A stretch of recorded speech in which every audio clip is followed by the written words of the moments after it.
Ren was still laughing, he couldn't help it.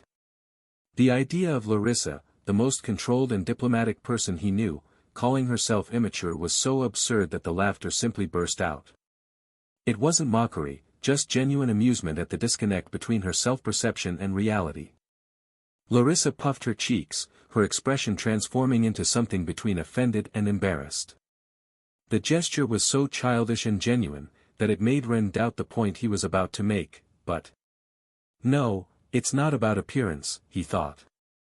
Don't laugh, she protested, though there was no real anger in her voice. More like embarrassed indignation.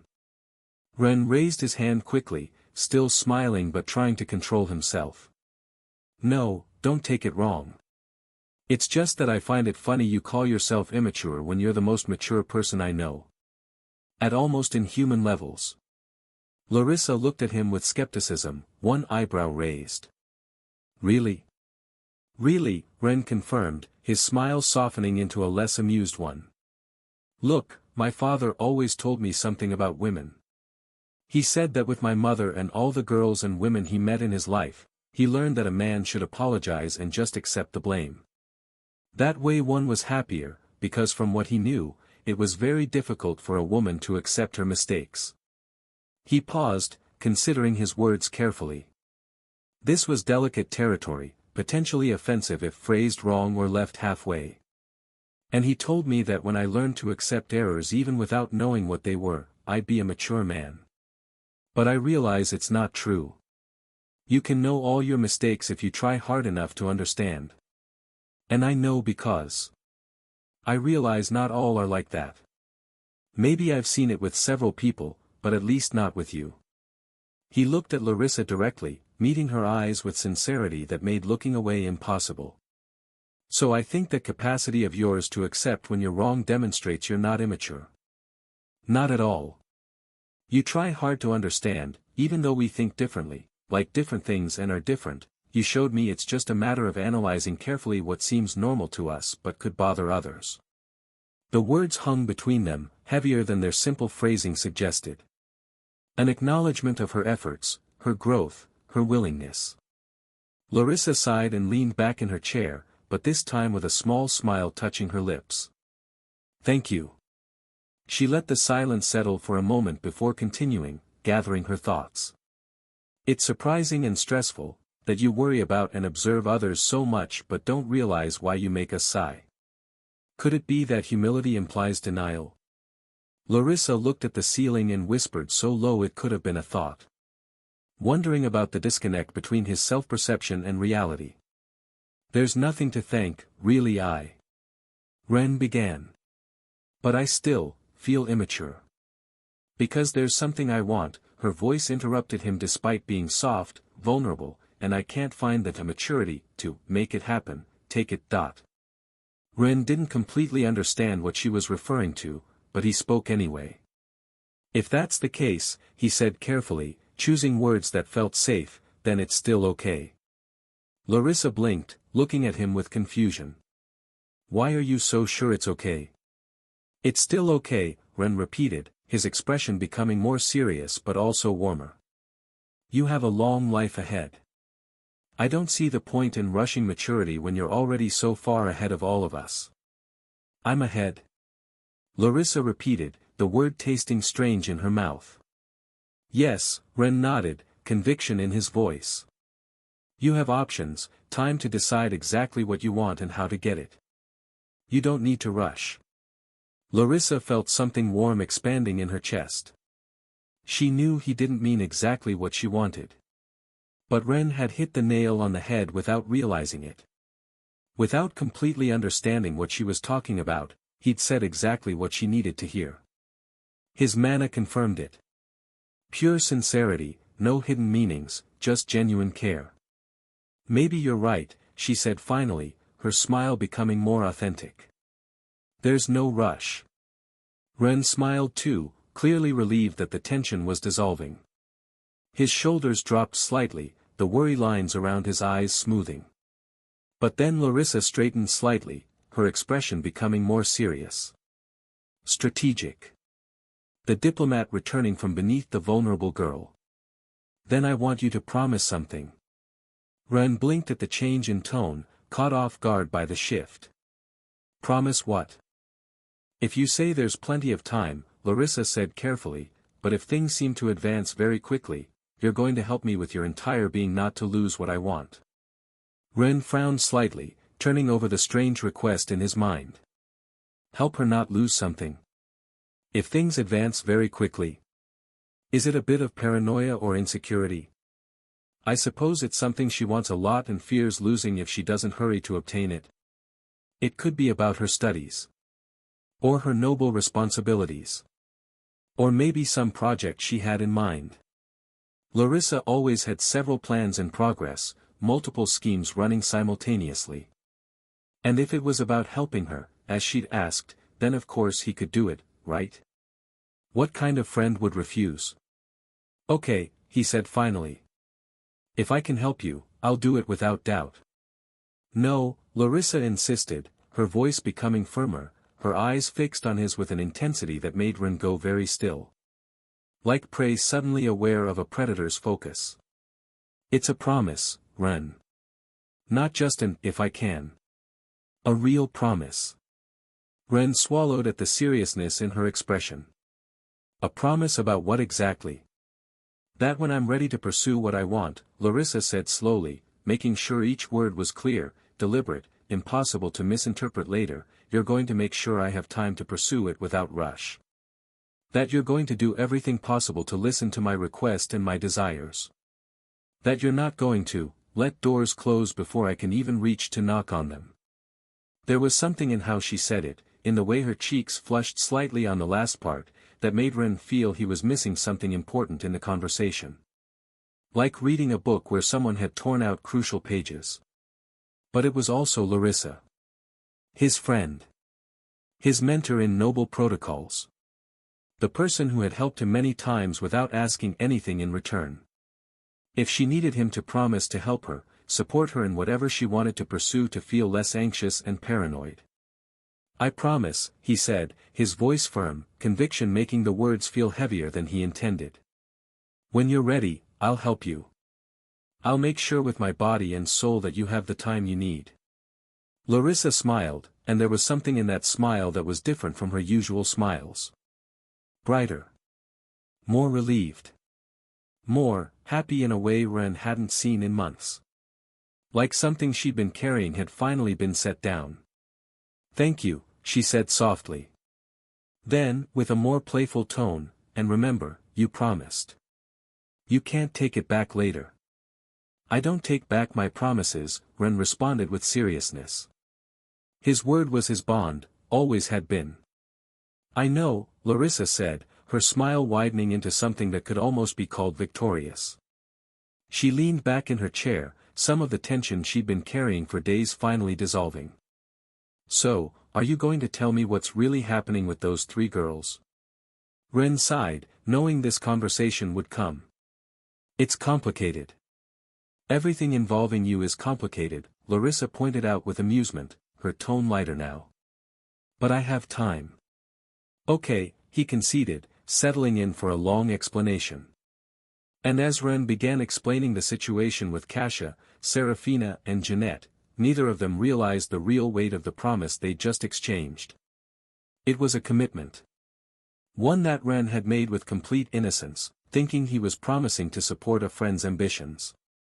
And one that Larissa had asked for with full consciousness of its implications.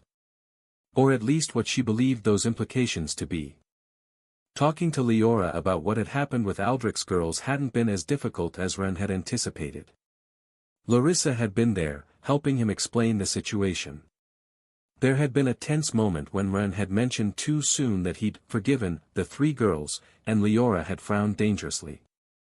But Larissa had interceded just in time, reframing the situation in terms Leora could understand and, eventually, accept. She wasn't too happy. Her expression had made that clear. But she understood. Understood the political pressure, the impossible positions, the lack of real choice the three girls had faced. Yet now came the harder part. Luna. The girls had told him they'd leave the shared room empty at the hour Luna usually arrived, to give him privacy. To let him apologize alone, without an audience to make things more complicated than they already were. Ren arrived when they'd agreed, his steps slowing as he approached the door. Each footfall felt heavier than the last, dread building in his chest like gathering storm clouds. And then he saw Klein leaving the room. Ren stopped, blinking surprised. Klein. Klein saw him and his face turned slightly red. He looked away immediately, his hands clenching into fists at his sides. "I'm sorry," he muttered quickly, his voice coming out tense and strained. I can't talk, bye." And he left, practically fleeing down the hallway before Ren could ask what he was doing there. His steps were quick, almost running, retreating intentions in every line of his body. Weird, Ren thought, watching him go. But he had more important things to figure out than Klein's strange behavior right now. So he approached the door and knocked softly. "Luna?" Silence. But he could feel the mana inside the room. Erratic, fury and darker tones Ren couldn't completely identify. Like a storm contained behind fragile walls. She was there. "Luna," he tried again, keeping his voice gentle. "Can I come in? I need to talk to you." "Leave," Luna's voice came muffled through the door, but the emotion in it was clear even through the wood and the distance. "I don't want to see you now." Ren felt his chest tighten. He could feel it was a lie in her mana. No, not a full lie, a half-truth. She wanted to see him, yes, but also, something else. Something complicated and painful that tangled with a desire. "Luna, I'm sorry," he said, deciding to be tactful and tell her from outside without insisting, as Larissa had suggested was an option. "About the girls, about not explaining to you before. About." "You have nothing to apologize for," Luna interrupted him, her voice firmer now. "You can leave now. You don't need to mind or worry about anything." But Ren remained standing in front of the door, processing her words. "Don't need to worry, huh?" As if there were no reason to care. As if assuming she didn't matter enough for him to bother about her. As if she were asking him to treat her as less important than she was for him. Could he do that? Ren remembered Sirius. Remembered not being able to stop him. Remembered seeing Luna crying, her mana screaming pain. Remembered what mattered most to Luna, her family. The Star Weavers. Her light relic that was in other people's hands. Remembered the kiss. That moment where Luna had pressed her lips against his, and then denied it afterward. Had said it was a mistake. That it meant nothing. It had been a lie. He also thought about Leora, about her honest confession in that tree. About her request for time just recently. Thought about Larissa, about what Julius had told him. Don't bite off more than you can chew. Was he being greedy? Trying to surround himself with all these beautiful girls without thinking about the general view or the consequences? Maybe he should leave Luna alone. Give her space. Not complicate her life more when she already had so many political and family problems to solve. But then. No. Why would I have to stop myself from helping an appreciated friend? The thought came fierce, almost angry. Would he do the same for Min? Yes, right? For Taro? For Lou? For any of his friends? Yes. It's the same. The mature feelings adults talked about, those could wait. Right now, Ren just wanted to help. Luna, he shouted, his voice louder. The words came from somewhere deep. I want to help you. I want to be your support. I care because you matter to me. The silence that followed was deep. Ren felt like the world had stopped breathing, waiting for her response. He could feel the emotional whirlpool and the mana on the other side of the door. More chaotic now. And then, with a broken voice, Luna spoke.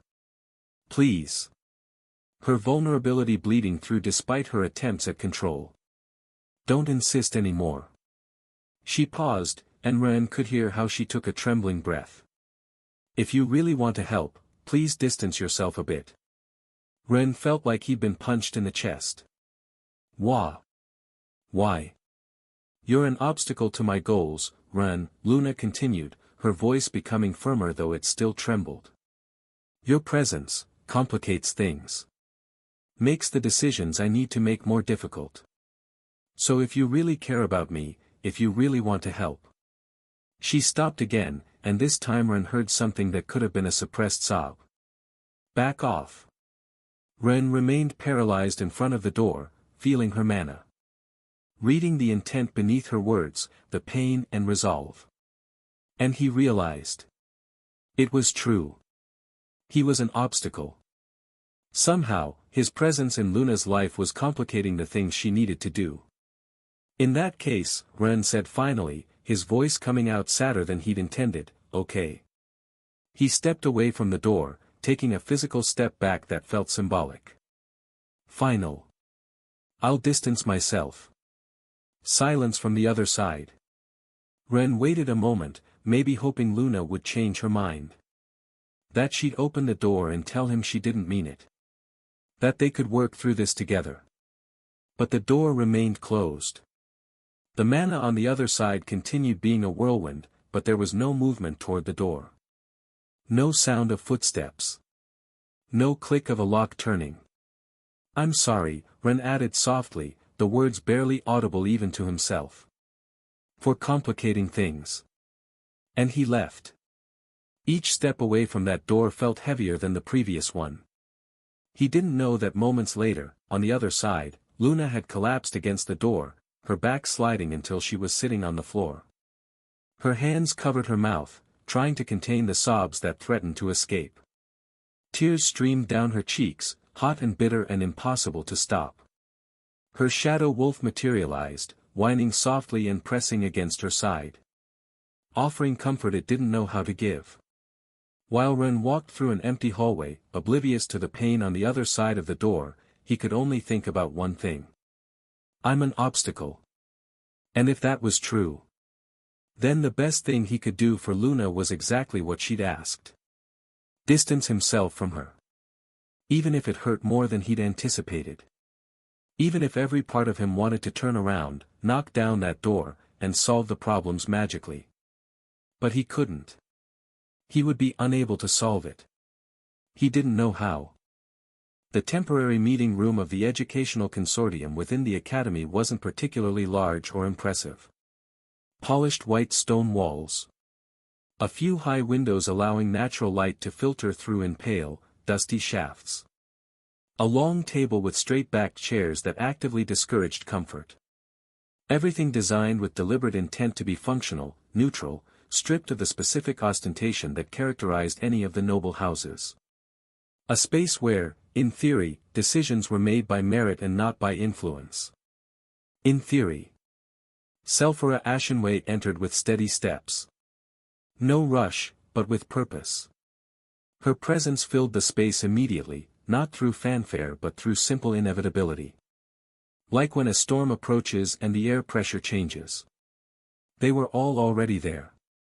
Aldrich Galehart had positioned himself near the left end of the table, his posture relaxed but with that penetrating attention that never left him. The Pegasus markings on his skin were almost invisible today. He had dark circles under his eyes that hadn't been there a few months ago. Interesting, Selphora thought, the exam results affected him more than I expected. Lady Morgaine occupied the opposite side. She sat so upright it seemed someone had inserted a steel rod through her spine. Her face was a poor mask of aristocratic composure. Selphora noted the tension in her jaw. The tension that probably came from months of careful planning that had ended collapsing spectacularly before her eyes. Balefin, of course, had seated himself in the center as if he were presiding over the meeting. Because that's how Balefin was, a man who entered spaces belonging to others with the confidence of someone who believed all spaces would eventually belong to him. His smile was kind, his manners impeccable, and every word he spoke carried some hidden meaning beneath the surface. Selphora had found him distasteful for decades. She knew exactly what kind of vermin he was. Lady Defina was also present, representative of another house that had been collaborating lately with the opportunists. She'd always been ambitious but cautious. The type of noble who waited to see which way the wind blew before committing completely. Like all the other vermin here. Today, Defina avoided direct eye contact with Selfra. Her perfectly manicured hands toyed with a ring on her index finger, twisting it back and forth in a nervous rhythm. Nervous, then. Good. Beside Balthan, as if his political shadow could protect them, sat the representatives of the Starweaver Knight faction. Two men who shared some undeserved features of Luna but with far more ugly expressions etched into their faces. Lord Dorian and Lord Magnus Starweaver. Luna's uncles. The ones who had spent the last months trying to wrest control of the Northern Territory from their disappeared brother. Who had used every opportunity to undermine Luna's legitimacy as heir. Selfra had tolerated them because the situation with the mutant beasts required certain political flexibility. Lady Ashenway, Balthan was the first to speak, his voice carrying that false warmth he'd perfected during decades of manipulation. He rose slightly, a gesture of courtesy that didn't reach his eyes. What a unexpected surprise. We didn't know you would be personally attending this tutor committee meeting. No. Selfra arched an eyebrow, stopping at the end of the table without sitting. She preferred the height advantage and had no back pain or fatigue even at her age. How strange. Considering this meeting is about irregularities in tutor assignments, I thought your allies, the ones around you that I personally collected, would have told you already. Silence fell. The uncomfortable kind where everyone knew exactly what she was referring to but no one wanted to be the first to admit it. Aldrich cleared his throat, breaking the tension with forced casualness. If you brought us here about this trimester's assignments, I assure you everything was done following the consortium's established protocols. Each tutor was paired with students based on availability and... Availability? Selfra interrupted, her tone still soft but with an edge that made Aldrich stop mid-word. Or was it based on how much certain nobles were willing to pay to ensure their interests were protected? The temperature in the room seemed to drop several degrees. Frost forming even on the words. Those are serious accusations, Morgaine said, her voice so mechanical that each syllable sounded rehearsed. Performed. I hope you have evidence before. Evidence. Selfra pulled some signed and sealed papers from her robes, slamming them onto the table with a dry sound that resonated like thunder. The impact made several of them flinch. Do you mean the records of mana crystal transfers between Lord Balthan and 3 members of the assignment committee? Or would you prefer to discuss the letters Lady Morgaine sent offering donations in exchange for the tutor position with Luna Starweaver? Morgaine paled. Only a little. Barely perceptible to most. But Selfra caught it. That minute draining of color, that fraction of a second where the mask slipped and revealed the panic beneath. She didn't even need to read the mana. That's... Morgaine began, scrambling for words. Bribery? Selfra completed, her voice carrying the certainty of undeniable truth. Yes. That's exactly what it is.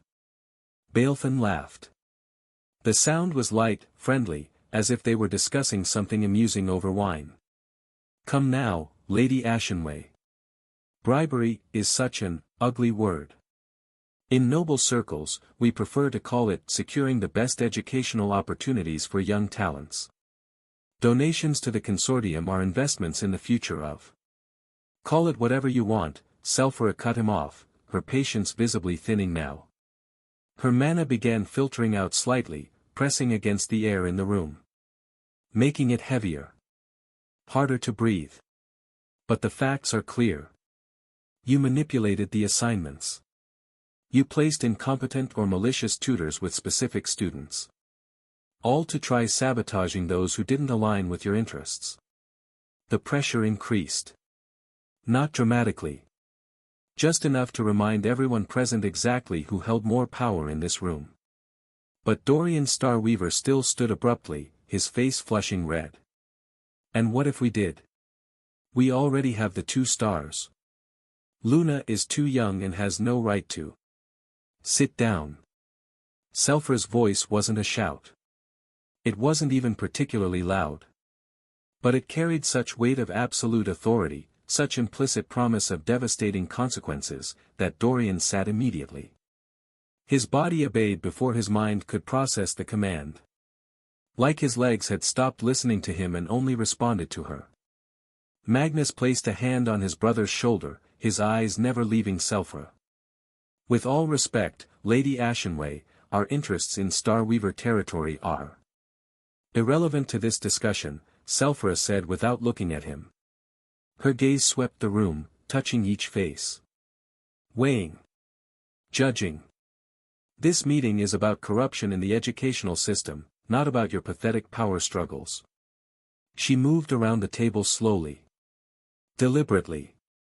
Let me be very clear, she continued, her voice lowering but somehow filling more of the space. Galehart. Selfra looked at him directly. Those ancient eyes boring into him. I know exactly what you did. I know you accepted the assignment as Renpatender's tutor with the intention of giving him incomplete information. Of subtly sabotaging his preparation for the exams. She paused, letting the words sink in. And I know you failed spectacularly. For the first time in his political life, Aldrich had no immediate response. His mouth opened. Closed. The words wouldn't come. His famous silver tongue turned to lead in his mouth. And you? Selfra turned toward Morgaine. 3 months teaching Luna obsolete protocols, hoping she'd make a fool of herself before the evaluators. Morgaine clasped her hands in her lap. Students sometimes need additional challenges too. If you think you can find a valid excuse, you overestimate yourself. Don't look for intelligence in that small head of yours. There is none. Selfra interrupted. We all know exactly what you were doing. The question now is, what am I going to do about it? The silence that followed was absolute. No one dared breathe too loudly. Selfra let it stretch. She counted 5 seconds in her mind, letting the tension build. But Balthan leaned forward, his fingers drumming on the table in steady rhythm. The casual gesture of someone who still believed they had cards to play. Who thought they could negotiate their way out. Lady Ashenway, let's be reasonable. Yes, there were irregularities. But removing tutors from their positions now, in the middle of the academic year, would cause a bigger scandal. It would affect innocent students. It would damage the consortium's reputation more than. I already thought of that, Selfra interrupted, her voice carrying a note of satisfaction. As if he'd walked right into her trap. And you're right. Removing them would cause more problems than it would solve. That's why I'm not going to do it. She saw relief appear on faces around the table. Small sighs. Shoulders that relaxed slightly. Tension bleeding out in visible waves. Idiots. All of them. Instead, Selfra continued, her voice acquiring an almost pleasant tone that was somehow far more menacing than her previous fury, you're going to continue in your positions. You're going to keep being tutors. And you're going to pay fines so large that your houses will lose half their servants for years. That's. Magnus began, his voice faltering. Fair. Selfra turned toward him with an expression that was all teeth and no warmth, like a beast showing its fangs. Do you really want to talk to me about fairness? You, who have been trying to steal your niece's inheritance while her father is missing. Please. The words dripped with contempt. Magnus' mouth snapped shut with an audible click. His jaw clenched so tight the muscles jumped beneath his skin. Beside him, Dorian had gone perfectly still, like prey hoping the predator would lose interest if he didn't move. But there's more, Selfra continued, pacing around the table again. Because clearly I can't trust you to behave without supervision. So I'm going to assign you a, let's call it an observer. Someone who will ensure everything is proper. Who will report directly to me and the castle any additional irregularities. Her fingers trailed along the back of one of the chairs as she moved. A spy? Aldrich said, his voice tight. Strained, since she was behind him. You're going to put a spy to watch us? Monitor, sounds better, Selfra smiled. And yes. Exactly that. The implication settled like a wet, heavy blanket. Suffocating. Every lesson would be watched. Every interaction scrutinized. Every word weighed, measured and reported. No privacy. No room to maneuver. No way to operate in the shadows anymore. Balefin leaned back in his chair.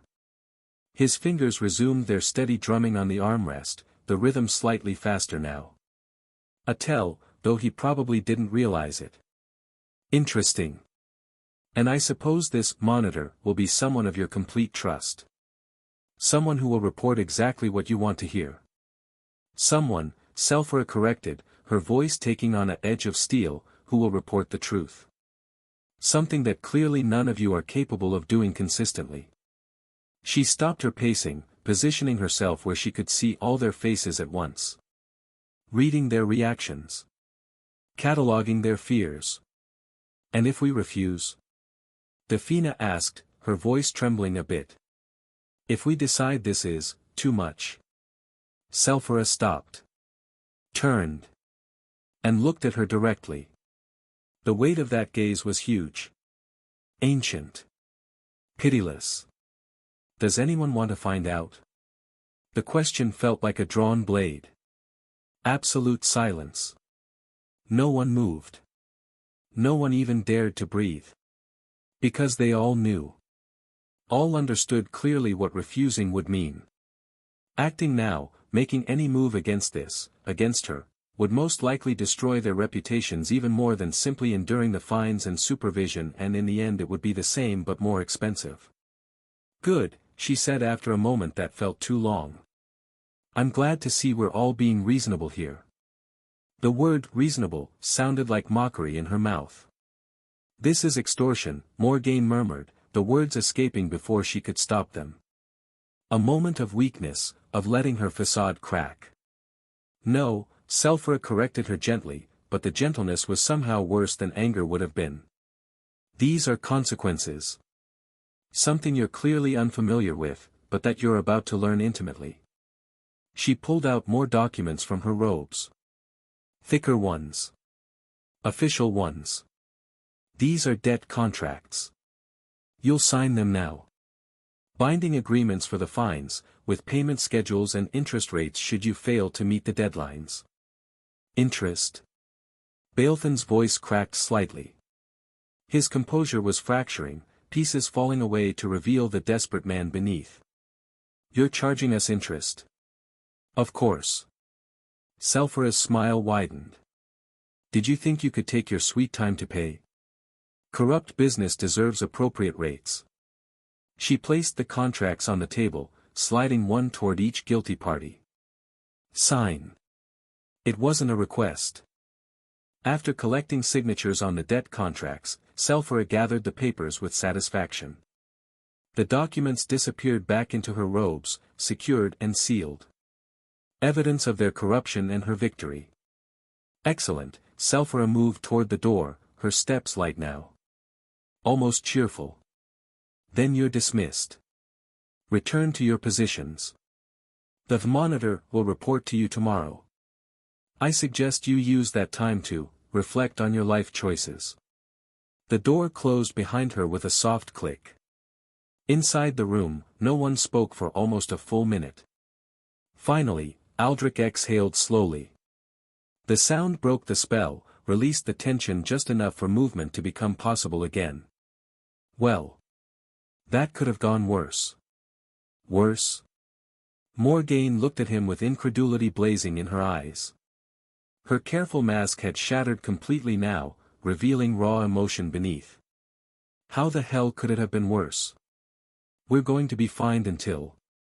She could have declared war to try destroying us completely, Aldrich interrupted, his voice tired. Drained. He felt decades older than he had an hour ago. Instead, she's giving us fines and supervision. Only because she can't afford an internal war now, Balthan murmured, his fingers still drumming on the table. That constant rhythm, faster now. Nervous energy finding outlet. With the beast attacks increasing, with the situation on the external frontiers and underground, trying to completely destroy us would destabilize the city's defense too much. He leaned back, and slowly, a smile began forming on his face. Growing. Spreading. It was the smile of a man who'd just found a loophole. Who'd spotted an opportunity in disaster. Which means we can continue with the main plan. Dorian leaned forward, eagerness replacing some of his earlier fear. When will we do it? Patience, Balthan responded, raising a hand in a calming gesture. If we can keep all our cards, that's better. And having a spy doesn't change anything fundamental. We can still observe how they perform during the semester. There are many ways to work around supervision too. His smile widened, confidence returning. At the end of the year, if it looks like they're going to succeed, we simply make the final move. Save it until then. Are you sure she'll accept it? Defina asked, her voice barely a whisper. Afraid to speak the plan aloud even in this private space. I'm certain, Balthan said with a small smile that carried absolute conviction. And the boy won't be able to do anything no matter how strong he is. Though. He paused, considering, perhaps we should listen to Aldrich and before he grows too much, try to win his favor instead. The suggestion hung in the air. A pivot. A different approach to the same goal. Aldrich heard this in silence, his expression impenetrable. But inside his mind, something else was occurring. Something shifting. Changing. Fundamental beliefs cracking under pressure. Selfra was right. He had failed with Ren. Spectacularly. The boy hadn't just passed all the exams with perfection. He'd done it in a way that made clear Aldrich had never had the control he thought he possessed. Never even close. And now, listening to Balthan talk is always about continuing the schemes, about still trying to bring Ren to their side. Do I really want to keep going down this path? The question surprised him. Shocked him, even. Because the answer, honestly, was that he wasn't sure anymore. Outside the meeting room, Selfra walked down the hallway. Her expression was neutral again, the mask of authority firmly in place. Her assistant appeared from the shadows where she'd been waiting patiently. A woman with sharp eyes and sharper instincts. How did it go? The woman asked quietly. As expected, Selfra responded, her voice thoughtful. They accepted the terms too easily. Too easily. The assistant's tone sharpened. She knew Selfra well enough to recognize when something bothered her. It didn't upset them as much as it should have, Selfra admitted, and the admission clearly annoyed her. A frown creased her forehead, aging her features. Ren, Luna, and Leora are doing too well in their exams. The schemes to sabotage them through tutors failed. So the question is, how do they think they'll achieve it now? You believe they have a way? Selfra nodded slowly, her eyes distant. Which means we only have to discover what method they might use to get what they want. If they accepted this so easily, it's because they know that obtaining the enormous territory and a larger part of the second castle chamber would make the fines look like pocket change. That's what this was really about. Not education. Not students. But power, territory, and control. It always came back to that. And you're going to allow it?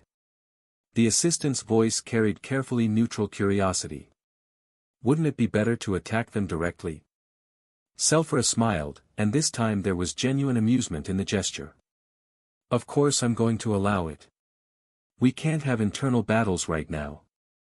She paused, considering. But Leora and Ren don't worry me too much. Especially Ren. She stopped, turning to look out a window toward the academy grounds below. Students moved like ants between buildings. Small. seeming insignificant from this height. But one of those ants was anything but insignificant. You believe the boy can't be sabotaged? It's a battle of information, Selphra nodded again, her reflection in the glass showing satisfaction. And they don't know anything about him. At least they've never looked inside him like I have. And whatever they do, they won't be able to handle that beast. They won't even discover it before it's too late. The end of semester exams had arrived. But time hadn't passed without important events. 3 months. 90 days where Larissa and Leora had tried everything they could think of to make Ren approach Luna again. Messages through Mayo. Ignored. Attempts at casual hallway conversations. Avoided with spatial jumps that left only air where she'd been seconds before. Don't say that, there's no way you're an obstacle, Leora had said after her first conversation with Ren following the Luna situation. Her expression had been somber, worried in a way Ren rarely saw in her. Give me a few days. Surely she just needs to process some things. The words had carried hope. Conviction that this was temporary, just a matter of time and the right approach. When Leora finally returned, it wasn't with good news. She distanced herself from me too, she'd admitted, sitting heavily in a chair in Ren's room. I asked her what was happening. I told her we could help. And she just looked at me and said she couldn't explain it right now. The hurt in Leora's voice had been real. Because Luna never shut them out. Not like this. Not completely. Larissa had gotten similar results. It's strange, the princess had said, her brows furrowed, analyzing the situation as if it were a noble protocol problem she could solve with sufficient study. Luna normally would ask us for help. She always has. When she had problems with her father, when her family's pressure became too much, she always let us in. But not this time. This time, Luna had built big walls. And the most disconcerting thing of all was that she formally requested a private room from the academy administration. Platinum students had that right. They always had. A privilege of their rank, their status, their proven excellence. But Luna, Leora, and Ren had never exercised it. They preferred staying together with their groups, maintaining that connection forged during years of studying, training, and surviving together. The bond that had seemed unbreakable. Until now. The request was approved immediately. Of course it was. Luna Starweaver, heir of one of the kingdom's oldest houses, platinum-rank student with an almost perfect record. Who would dare refuse her? Luna had moved out. The days became weeks. And the weeks became a month. Her new room was far enough away to avoid them as much as possible. She wants to be alone. I shouldn't try anymore. But Leora and Larissa had insisted, so. Ren had tried again. He'd walked to her new door one night. Had stood outside for almost 5 minutes, trying to gather the courage to knock. His hand had risen and fallen 3 times before he finally committed. Finally, he did it. 3 soft knocks. The sound seemed too loud in the quiet hallway. Luna, it's me. I just want to talk. Please. Silence. But he could feel her mana on the other side. Agitated, like always when he was near. A whirlpool of emotions he couldn't completely decipher but that hurt just to perceive. Luna. His voice came out softer than intended. Almost pleading. Nothing. No response. No acknowledgement. Just that churning mana and the solid barrier of a closed door between them. In the end, he'd left. Because what else could he do? Force his way in. Demand she speak to him. That wasn't respect. That wasn't friendship. That was something else entirely, something he refused to become. Taro found him that night in the library, surrounded by books he wasn't really reading. Just staring at pages without processing the words, his mind somewhere else completely. Brother, Taro sat across from him without ceremony, his expression serious. You have to concentrate. Better give her space. Ren looked up, blinking as if just waking. What? Luna, Taro clarified unnecessarily. They both knew what this was about. What it had been about for weeks. She asked for distance, and I know it hurts. I know you want to help. But sometimes it's better to stop worrying about what you can't fix, right? Ren sank into his chair. What if she needs help and won't tell me because someone's stopping her? It was the thought that had haunted him. Kept him awake at night. The possibility that Luna was in trouble, real trouble, and he was respecting her wishes while she suffered. It won't be your fault, Taro reminded him, leaning forward. Making sure Ren heard this. Really heard it. She distanced herself first. You're just respecting that. And she has Leora and Larissa if she really needs something. You're not abandoning her. You're just giving her the space she asked for. It made sense. Ren hated that it made sense. Because sense didn't make the worry disappear. Didn't fill the Luna-shaped hole that had appeared in his daily life. When did you get so wise? Ren asked, attempting lightness he didn't feel. I've always been wise, Taro responded with a small smile. You just don't pay attention because you're too busy being a genius at everything else. Despite everything, Ren laughed. It was brief. Small. But genuine. A moment of real amusement breaking through the cloud of worry that had been suffocating him. Thanks. That's what brothers are for, Taro shrugged. Then, more seriously, his expression sobering, but really, Ren. The end of semester exams are close. The big ones. The ones that matter. You need to focus. And he was right. Because these weren't ordinary exams. These were the evaluations that would determine rankings, opportunities, futures.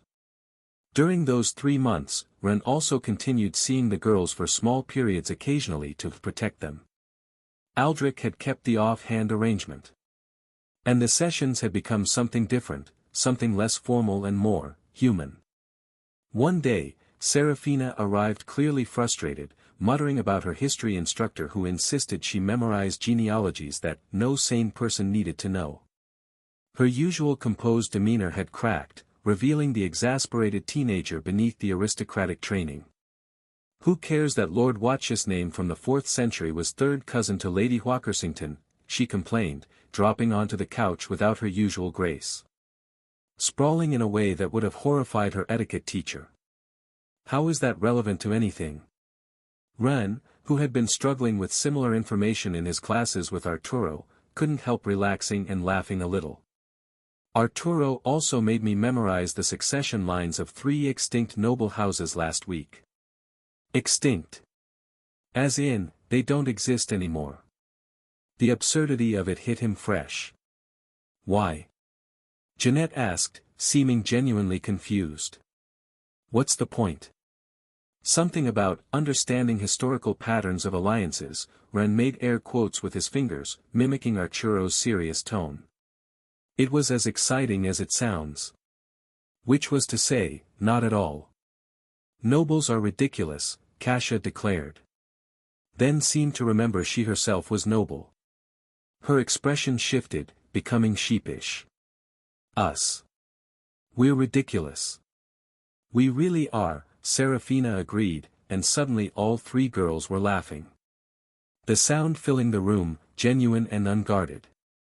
And somehow, complaining about teachers and instructors became their recurring theme. Common ground that made the formal sessions feel more like just talking with people close to his age. People who understood the absurdity of noble education. Who shared his frustrations with memorizing useless information. Who made him feel less alone in navigating this strange world. It was almost nice. In a way Ren hadn't expected when Aldrich first introduced them. The mid-year interscholastic tournaments were rapidly approaching, adding another layer of pressure to everything else. Like Ren needed more stress. They weren't like the first protocol exams. These were competitions between the three main academies, designed to showcase combat ability, academic achievements, contributions, and yes, also noble protocol but in competitive contexts. A complete evaluation. A public display of their level. It's basically a full 2 weeks of showing everything you've learned, Zhao explained during a training session. And yes, before you ask, it's exhausting. His voice carried experience. Great, Ren muttered, wiping his own sweat with the back of his hand. Just what he needed indeed. 2 weeks of constant pressure while worrying about Luna and dealing with those nobles who thought he was a fraud. But, Zhao added with something resembling a smile, a rare expression on his usually stern face, it's also your opportunity to shut up all those nobles who keep whispering that your achievements are fabricated. That captured Ren's attention, so his head snapped up. They're still saying that? The Night Star Weavers in particular, Zhao confirmed. They're being very vocal about how your successes are just illusionists' performances and self-res theater. The tournaments are your chance to prove otherwise where they can't argue it being political influence in front of everyone's eyes and mana senses. Something tautened in Ren's chest. It wasn't fear. Then I'll have to make sure they can't argue anything. That's the spirit, Zhao approved, nodding with satisfaction. Now, 20 more complaint forms. I'm not letting you go in there anything less than perfectly prepared. While Ren began his tasks, his mind was already spinning. If the Night Star Weavers wanted proof, he'd give them proof. The kind they couldn't deny, couldn't explain away, couldn't attribute to anyone's influence but his own. He'd show them exactly what Ren Patender was capable of. And they would never doubt him again. But the good mood didn't last long. Ren was sitting in the Platinum Student Dining Hall, pushing food around his plate without really eating it, when Leora slid into the seat across from him. The movement appeared smooth, practiced now. You look terrible, she said without preamble, her tone carrying concern beneath the usual frankness. No sugarcoating. Never with Leora. Just direct observation. Thanks, Ren responded dryly, not looking up from his plate. Just what I needed to hear.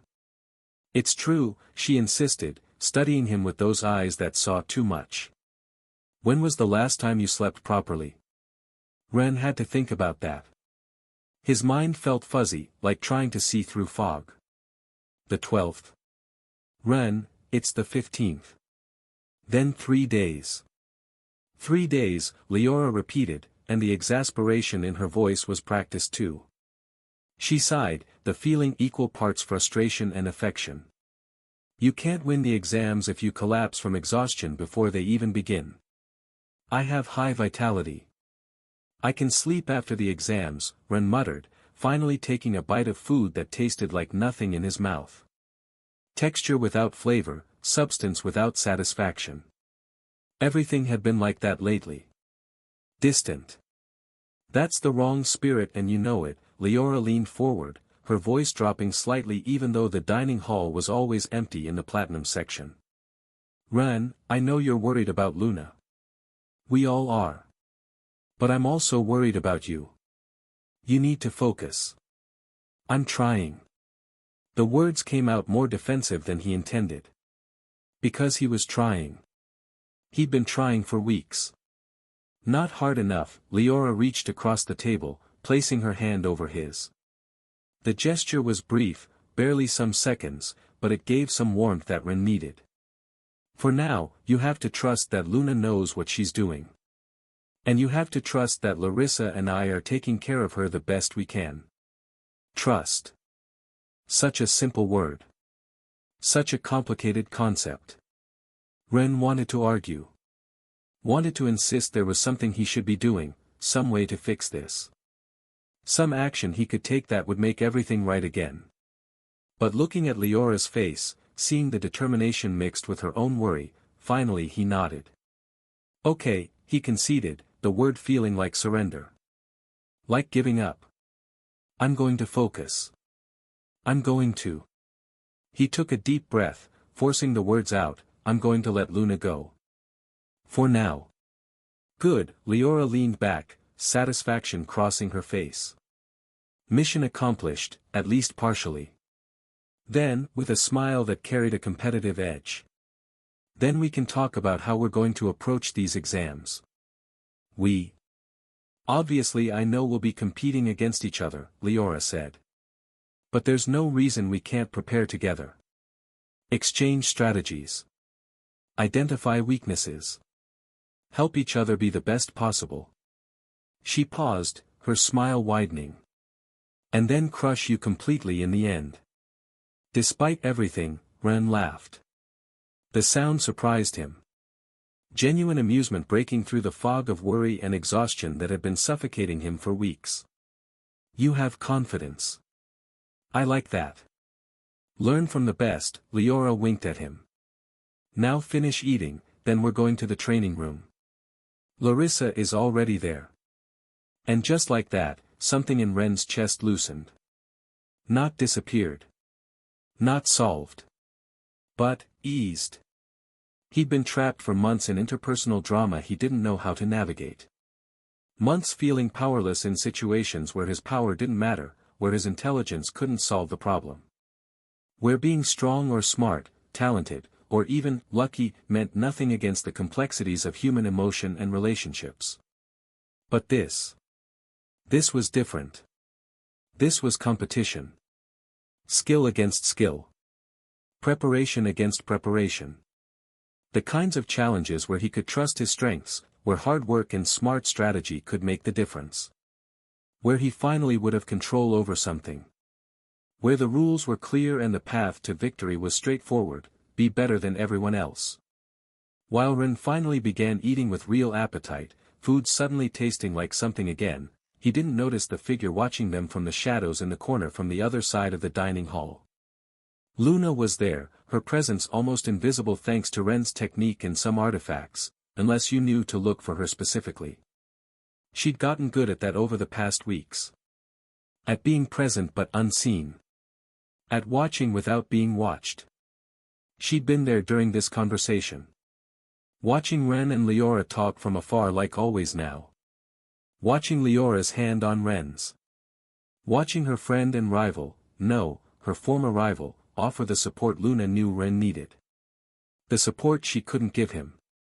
Her hands closed into fists at her sides, nails digging into her palms. The pain was sharp, grounding, keeping her from doing something stupid like jumping over there. Like breaking the distance she'd so carefully constructed. I'm sorry, she thought, the words directed at Ren though she'd never say them aloud. Though she couldn't let him hear. I'm so sorry. But she didn't move. Didn't approach. Didn't try to join them. Because she'd made her decision. And now she had to live with the consequences.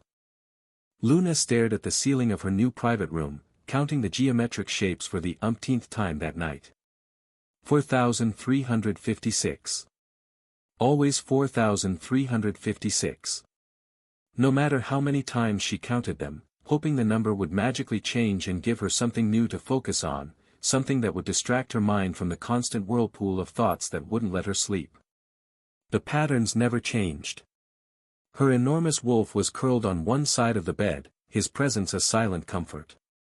Occasionally, the beast would turn his head to look at her with those eyes that seemed to understand too much. Too much about her pain. Too much about her choices. I know, Luna whispered to the darkness, her voice barely audible even in the quiet room. I'm a coward. The wolf made a low sound in his throat. Not disagreement. It was, understanding, maybe. Or pity. Luna wasn't sure which was worse. She sat up in bed, hugging her knees against her chest. A childish position. Vulnerable. The kind of posture she'd never allow anyone else to see. But here, in the darkness of her self-imposed solitary room, she could allow herself to be small. Could allow herself to be weak. Could strip away all the masks and armor and just, hurt. Her eyes drifted toward her desk drawer. The third from the top. Locked, though the key was unnecessary when she could simply use her mana to take what was inside from the shadows. But there was something about the ritual of the key.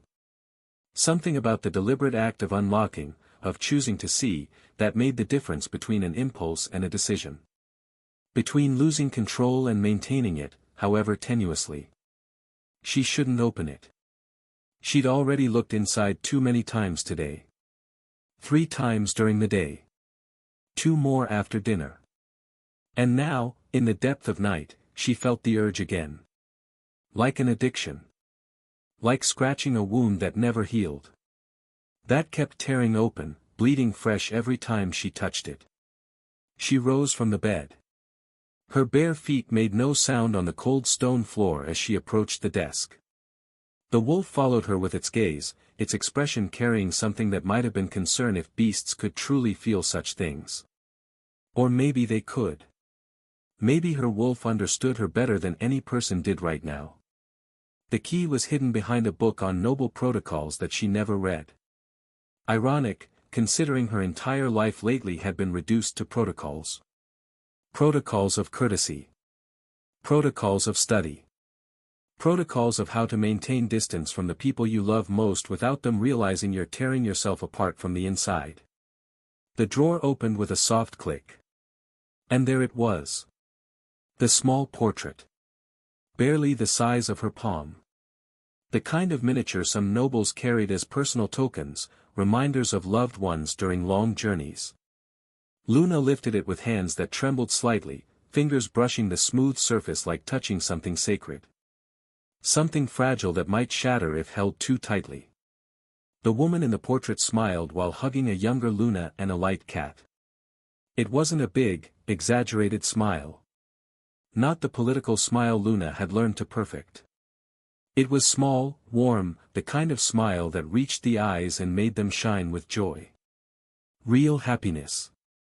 The kind Luna barely remembered feeling anymore. She had dark blue hair, almost black in certain lights. The same eyes Luna saw in the mirror every morning. The same jawline, the same nose shape. But there was something else. Something in the expression that Luna had never been able to replicate no matter how many times she tried. Peace. Her mother had peace. True peace. The kind that came from deep within, from accepting yourself and your place in the world. From being loved and knowing it completely. Before everything fell apart. Before happiness became a luxury the Star Weaver family couldn't afford. Luna closed her eyes, pressing the portrait against her chest. Her wolf moved its head closer, pressing his enormous nose against her leg, offering mute comfort that somehow meant more than any words could have. "Mom," she whispered to the empty room, her voice cracking on the word. "Tell me I'm doing the right thing." Of course there was no answer. Portraits didn't respond, no matter how much you begged. No matter how desperately you needed guidance from someone who couldn't give it anymore. But sometimes, in her weakest moments, Luna could swear she felt something in the manna. A warmth. A presence. Something that told her she wasn't completely alone. That somewhere, somehow, her mother was still watching. Still caring. Probably it was just her imagination. Probably. She returned the portrait, closing the drawer with more force than necessary. The sound echoed in the silent room like thunder. Like finality. And then, because she was a masochist and apparently hadn't learned anything about mental self-preservation, Luna approached her closet. At the back, hidden behind academy uniforms and formal dresses she rarely wore, there was a small box. This one didn't have a lock. Didn't need one. Because Luna opened it even more frequently than the drawer with the portrait. Because the addiction to this particular pain was stronger. More immediate. More relevant to her present suffering. Inside were letters. All written with the same elegant calligraphy. The kind taught to noble children from birth, every loop and curve perfectly formed. Beautiful handwriting hiding ugly purposes. All signed with the same name. Lord Orion Starweaver. Luna took the most recent one. She unfolded it, though she'd already memorized every word. Could recite it in her sleep, had recited it in her nightmares. Luna. I've spoken again with Magnus and Dorian. We're in agreement, the offer still stands. The price hasn't changed. If you accept our terms before the end of the year, you'll have what you seek. Luna's jaw clenched. The words were so simple, so transactional. As if they were discussing property deeds instead of her future. Her freedom. Her heart. I know this is difficult for you because of what Sirius taught you. I know you don't trust us, and I admit our family relationship has been tense. But in this matter, our interests align. You want to have that weapon in your hands to embrace it. We want to secure the Starweaver family's future by unifying the territories. We can let you use it on the front lines and hug it as much as you want. The words should have been comforting. Should have represented compromise, a meeting in the middle. Instead, they felt like chains. Like a leash just long enough to let her think she had freedom while keeping her firmly under control. It's a fair exchange. Was it? Was anything about this fair? The handsome Saya, young Jean, and even the young Goldcrest have confirmed their part. We took care to give you options so you can get the choice that suits you best. Whoever you choose is ready to proceed when you are. We only need your final confirmation. Time is running out, niece. The first exams are approaching. And after that, negotiations will become more complicated. Other factors will come into play. Other interests will get involved. Think carefully. Your uncle. Orion. Luna crumpled the letter in her fist. Saya, Jean, and Klein. Of course Klein was involved. They couldn't forget his old mission. The name sent a spike of something complicated through her chest. Not quite anger. Not quite gratitude. Something tangled and messy that she didn't have words for. But Klein, at least, had pure motives. Or as pure as they could be in this tangled situation. He'd explained everything from his side weeks ago, in that uncomfortable conversation in her room that Ren had almost interrupted. The memory was more about Klein's earnest expression, his desperate need to make amends. Klein wanted to help. Klein wanted to make up for his old actions. Klein, in some twisted way, felt he owed Luna and Ren for all those years of being an arrogant asshole. He wanted to pretend to give her freedom on paper. But it wouldn't work like he thought. Luna knew that with crushing certainty. Her uncles, being the calculating opportunists they were, would find a way to exploit the slightest error. They'd twist Klein's good intentions into chains just as binding as the others. Maybe worse, because Klein would blame himself when it all fell apart. Luna threw the letter back in the box, closing the lid with a slam that made her wolf jump slightly. Sorry, she murmured, stroking the beast's head. His fur was soft beneath her fingers. Your sensitive ears. I shouldn't be taking it out on you. The wolf looked at her with those two intelligent eyes. And Luna knew what he was thinking. Why don't you just tell them? Because it was complicated. Because they would look at her with those eyes that saw too much, that understood too much, and they'd ask why. And Luna would have to explain. Would have to admit. Would have to say out loud the words she could just think. She's my priority. I want to get her back above any of you. Above all of you. Yet it wasn't her. Not really. That was impossible. No matter how many tears you shed in the darkness of your room when no one was watching. But what remained? That was different. That was recoverable. Luna sat on the floor, her back against the bed. The wolf curled at her side, his shadow fur warm despite its ethereal nature. He wouldn't understand, Luna said quietly, talking to the wolf because the tiger had too much light and she had no one else. Ren, he's so loyal. So dedicated to doing the right thing. If I told him, he'd want to help. He'd want to prevent the exchange. He'd hate them, attack them and force them to use her aggressively and waste all its remaining energy. She paused, feeling her throat tighten. The words catching like thorns. And that would ruin everything. Because the truth was this. Luna's uncles had what she desperately needed. And the price they were asking was, almost manageable. If they let her pretend certain things. Barely. If they didn't ask for heirs. If she closed her eyes to certain realities. If she ignored certain implications. If she convinced herself the end justified the means. But if Ren got involved. Ren, who had that beautiful sense of justice. That uncompromising moral compass that pointed true north even when it was inconvenient. Ren, who couldn't simply let wrong things happen. Who couldn't stand by and watch injustice unfold. Ren, who would probably try to find a better way that didn't exist. He would complicate it. Make it impossible. And Luna couldn't allow that. Not when she was this close. Not when finally, after so many years, she had a real chance to hold it tight. Her wolf made a low, questioning sound. A rumble that vibrated through her side. I know, Luna sighed, burying her face in the shadow fur. It smelled like manna, like moonlight and darkness, if such things had sense. I know it's selfish. I know I'm hurting everyone by pushing them away. Leora, who had tried to help and only received rejection. Larissa, who had offered support and advice and been pushed aside. And Ren.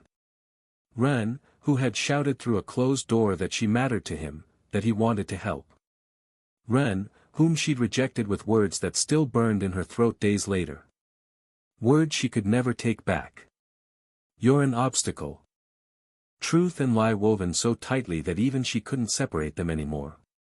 Truth, his presence complicated things. Made it harder to make the cold, calculating decisions she needed to make. Lie, that she wanted him gone. That she didn't want his support, his care, his constant comforting presence that made everything seem less impossible. If I had to choose, Luna whispered into her wolf's fur, the words coming out so low they were barely audible, between Ren and Dad. I'd choose Ren. The admission hit her like a physical punch. Stole the air from her lungs. Made her chest constrict with pain. Because it was true. She'd thought it before, in dark moments when she allowed her mind to wander into dangerous places. When she let herself be honest in the privacy of her own thoughts. If she had to choose. If the universe forced her to make an impossible decision. Dad, who had raised her, who had trained her, who had sacrificed everything for the kingdom. Or Ren, who had helped her obtain her mother's beast, who had understood her despite the feigned disdain, who had broken through all her defenses without even trying. She'd choose Ren. And that made her terrible, didn't it? Made all the talk about family loyalty, about duty, about honor, into a lie. Made her a hypocrite of the highest order. But then. But Mom. Luna's voice broke. Cracked down the middle like fractured glass. Mom is different. Because her father had chosen. Had chosen duty. Had chosen to disappear on that impossible mission, leaving Luna behind without even saying goodbye properly. But her mother. Between Ren and her mother, she had to choose her mother. Her mother had never chosen to leave. Had never abandoned her. And that made all the difference. Luna stood, approaching the window. Outside, the academy slept. The lights in the dormitories had gone out hours ago.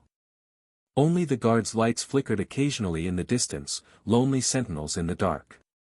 Somewhere in those dormitories, Ren was probably still worrying.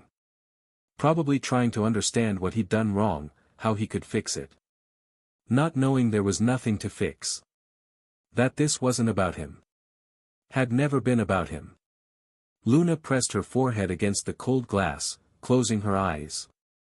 The chill spread across her skin, a small discomfort that couldn't touch the larger pain inside. After the exams, she promised herself. After everything's over. After I finally get her back. Whatever's left of her. The thought made her stomach twist. Her uncles had refused to give specific details.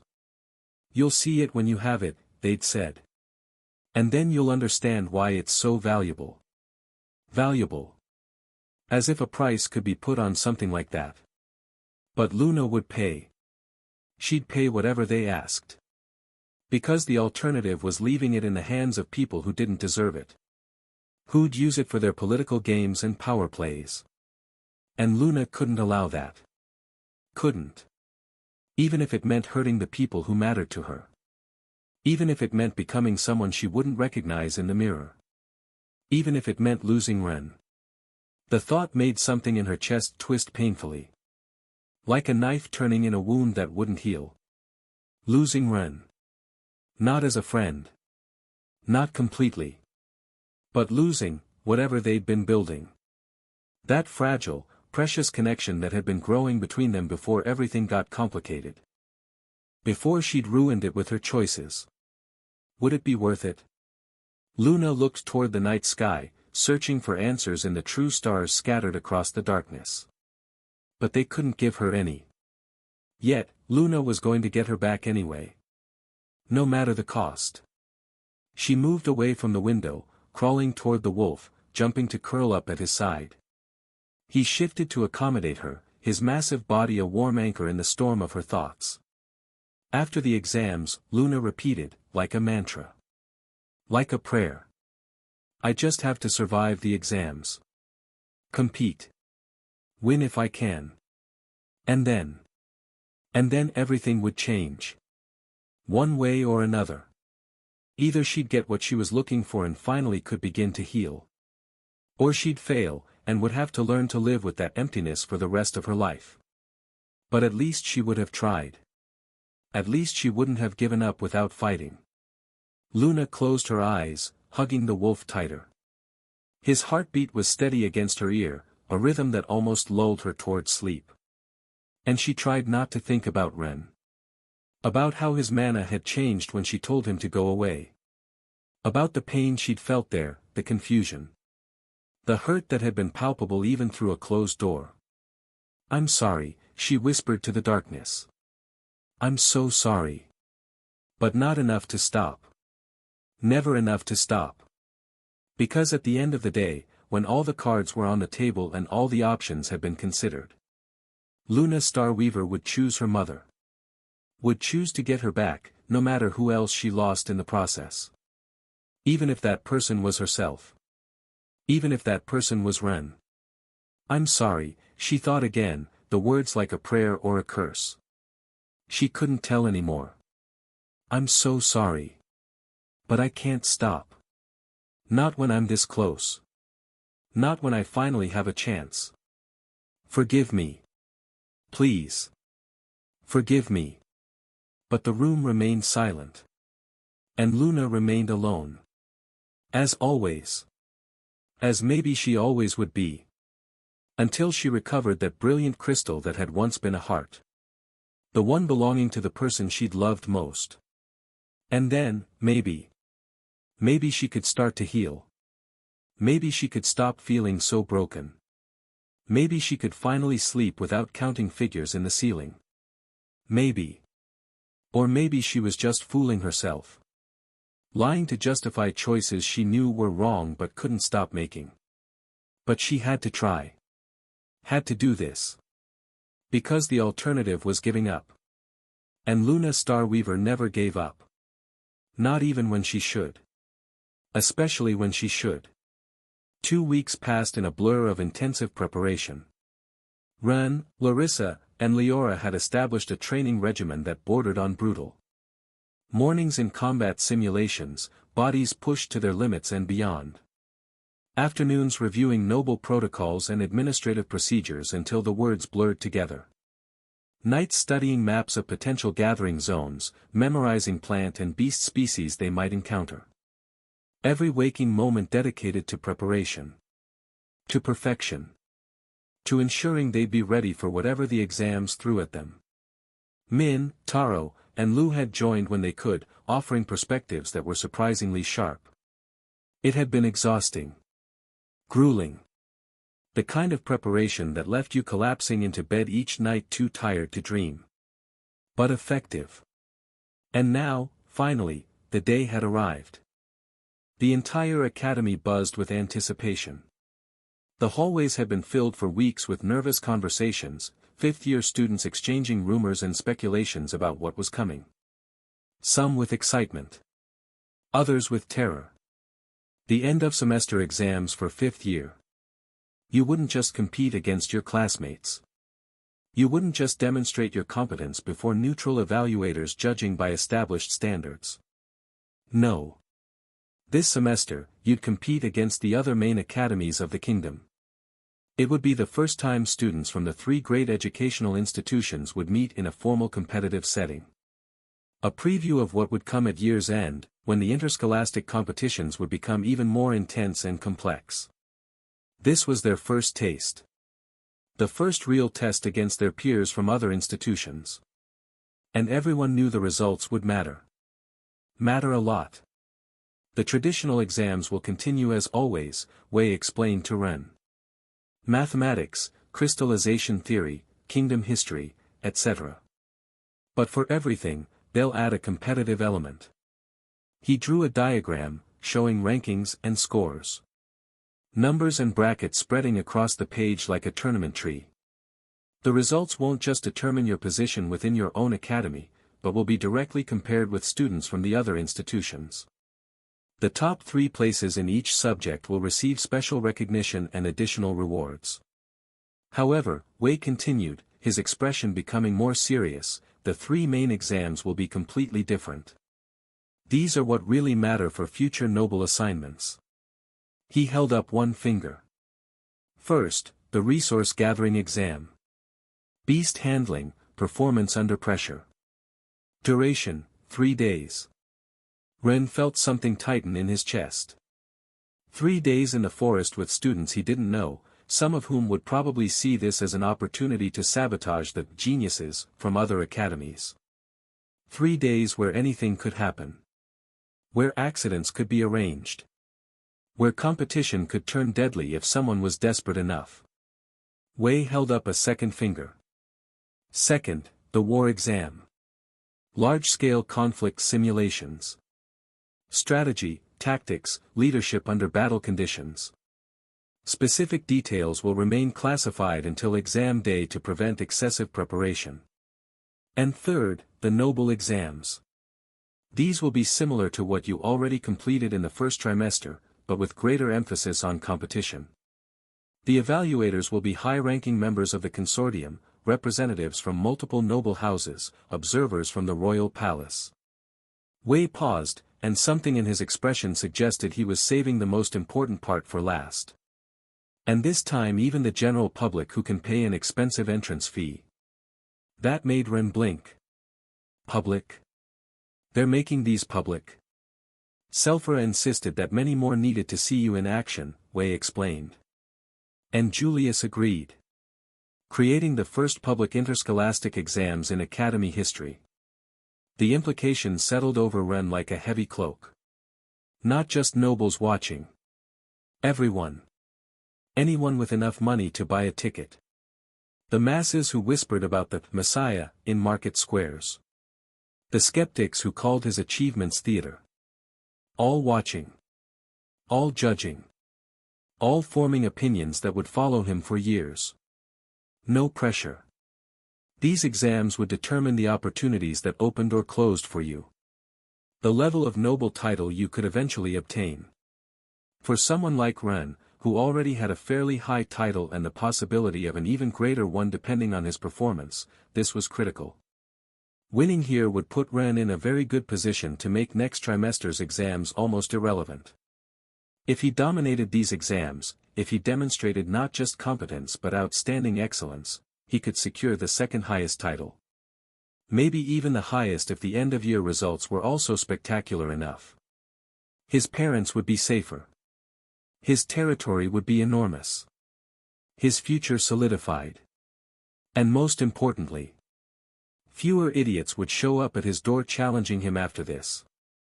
Because the reach of these exams in noble circles was going to be enormous. Ren was tired of that. So tired. The constant challenges. The endless tests. The never-ending stream of nobles who thought defeating him would elevate their own status.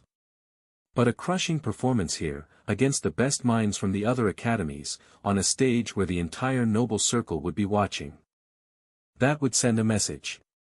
A clear, undeniable message. Not worth trying. So he had to win. No, not just win. Crush. He had to destroy the competition so completely, so indisputably, that even the most delusional would think twice before bothering him. Simple. In theory. The problem was that his friends, the people who should have been his greatest support, were also competition. Lu, Min, Taro. Leora, Larissa, even Luna who was avoiding him. The three girls were double Tamers. All three were at ridiculously high levels for their age. All three had been trained by the best, had access to resources most could only dream of, had developed abilities that put them far above the average student. They weren't just competition. They were the competition. The ones most likely to actually challenge him for top positions. And that made everything complicated also in ways that had nothing to do with academics. Ren stood in the great assembly hall where all fifth-year students from the three academies had congregated. The space was enormous. Proud work of earth elementals, massive columns carved with scenes of the kingdom's historical battles. Victories and defeats immortalized in stone, lessons from centuries past watching over the next generation. And it was filled with students from the three best academies. Hundreds of them. Many voices and competitive energy that pressed against Ren's senses. Some Ren recognized from previous events. Faces he'd seen at his ceremonial occasions. Others were completely new faces, students from remote territories who rarely visited the city center. All wore the colors of their respective academies. Black and white for the Central Academy, where Ren studied. Red and gold for the Eastern Academy. Blue and silver for the Western Academy. The division was clear. Sharp as a blade drawn across the floor. Students clustering naturally with their institutional peers, invisible lines separating them as surely as physical walls. Ren noticed the exchanges of glances across those lines. Eyes meeting, measuring, weighing. Evaluation. Calculation. The predatory assessment of future competitors. Some looking at him specifically. Because of course they were. Ren Patender, the commoner genius, whose stories had spread far beyond his own academy. The boy who supposedly could manipulate multiple elements, who'd survived encounters that should have killed him, who'd repaired an ancient artifact with pure mana. The stories had been exaggerated with each retelling, of course. Some barely recognizable from reality. Growing in the telling like all legends did, fact and fiction blending. But the core remained, he was someone to beat. A target painted on his back in invisible ink that everyone could somehow see. But honestly, they weren't what Ren was worrying about. He sighed. Luna was still his biggest worry. Don't mind them, Leora murmured at his side, interrupting the thought when noticing the direction of his blank, unfocused gaze. Her voice was casual, dismissive. Half of them probably won't even make it to the final exams. They're just here to fill space. And the other half? Ren asked, curious about her assessment. The other half, Leora smiled, the expression sharp, will be what we get to crush.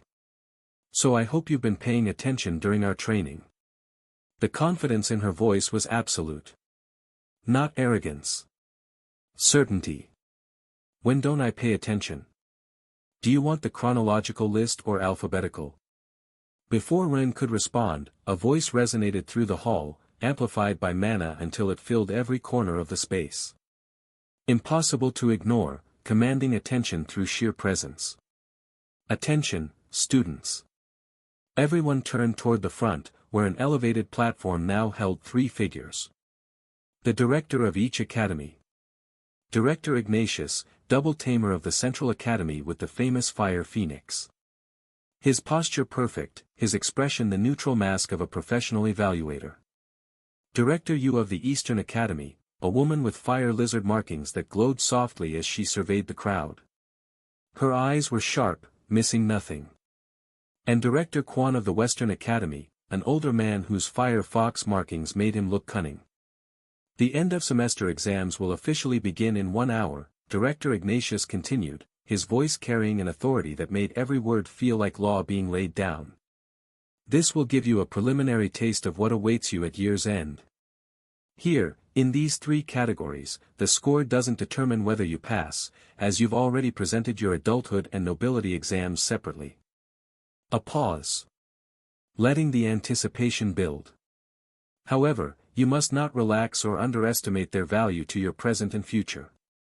The weight of that statement hung in the air. Futures being decided in the next few days. Opportunities opening or closing based on performance.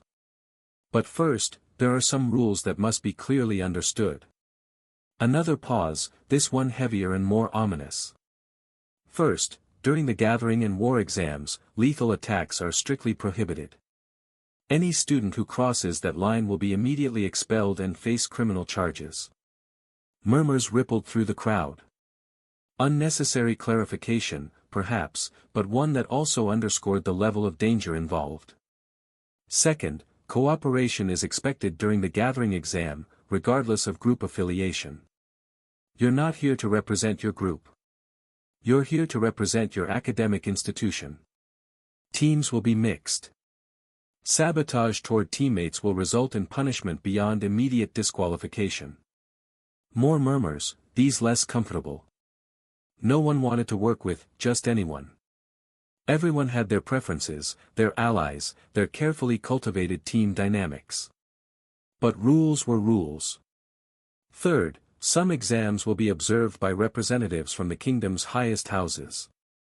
Your conduct during these will not only affect your grades but will be recorded and potentially used in future employment or assignment considerations. Silence now. Everyone knew what was really at stake. Because that was what really mattered for many here. Not just passing. Not just excelling. But impressing the right people. Making the right impressions on those who could open doors or slam them shut.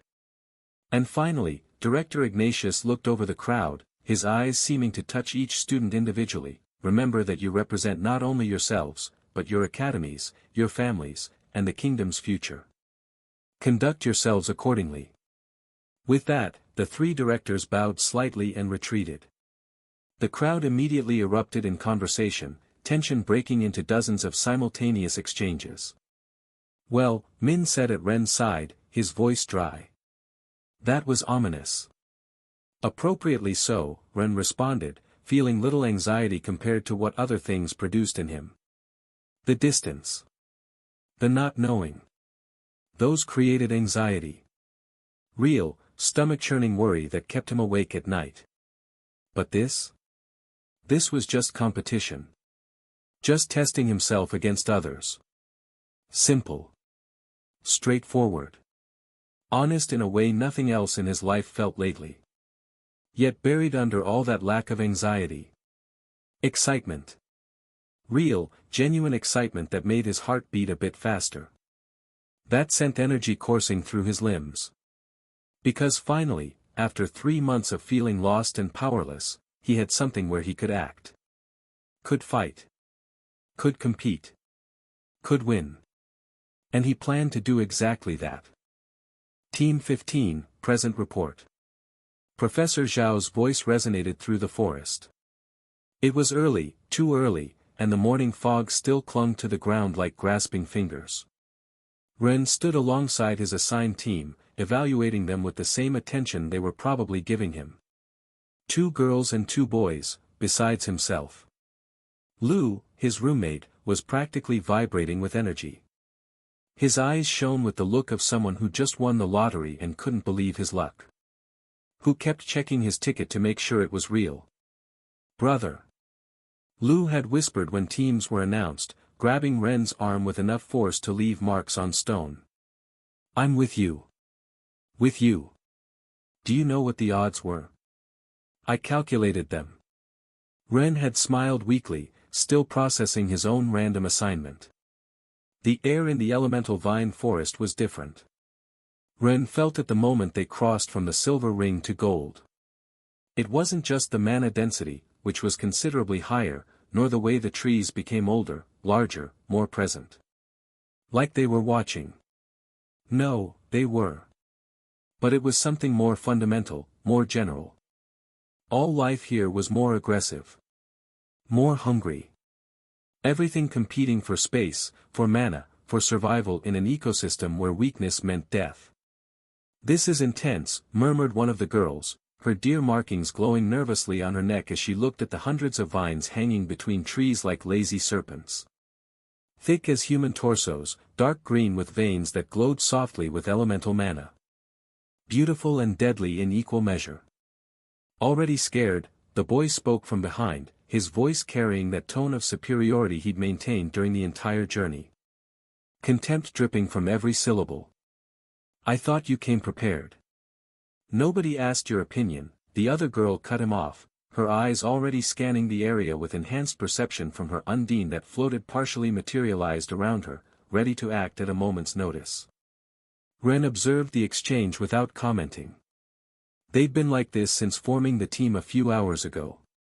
The two girls oscillating between fanaticism directed at him and hostility toward the third member. The boy alternating between aggressive skepticism and resentful silence. Lu, walking at his side, was the only positive constant. "Brother," Lu whispered, his bat partially manifested in his ears, positioning them in the dense forest's gloom, "that guy isn't going to cooperate. You know that, right?" His tone carried concern. Worry about how this could affect their performance.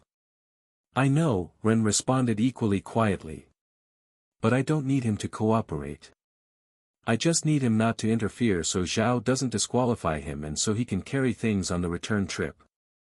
Lu nodded, his banshee hyena growling softly from where it walked at his side.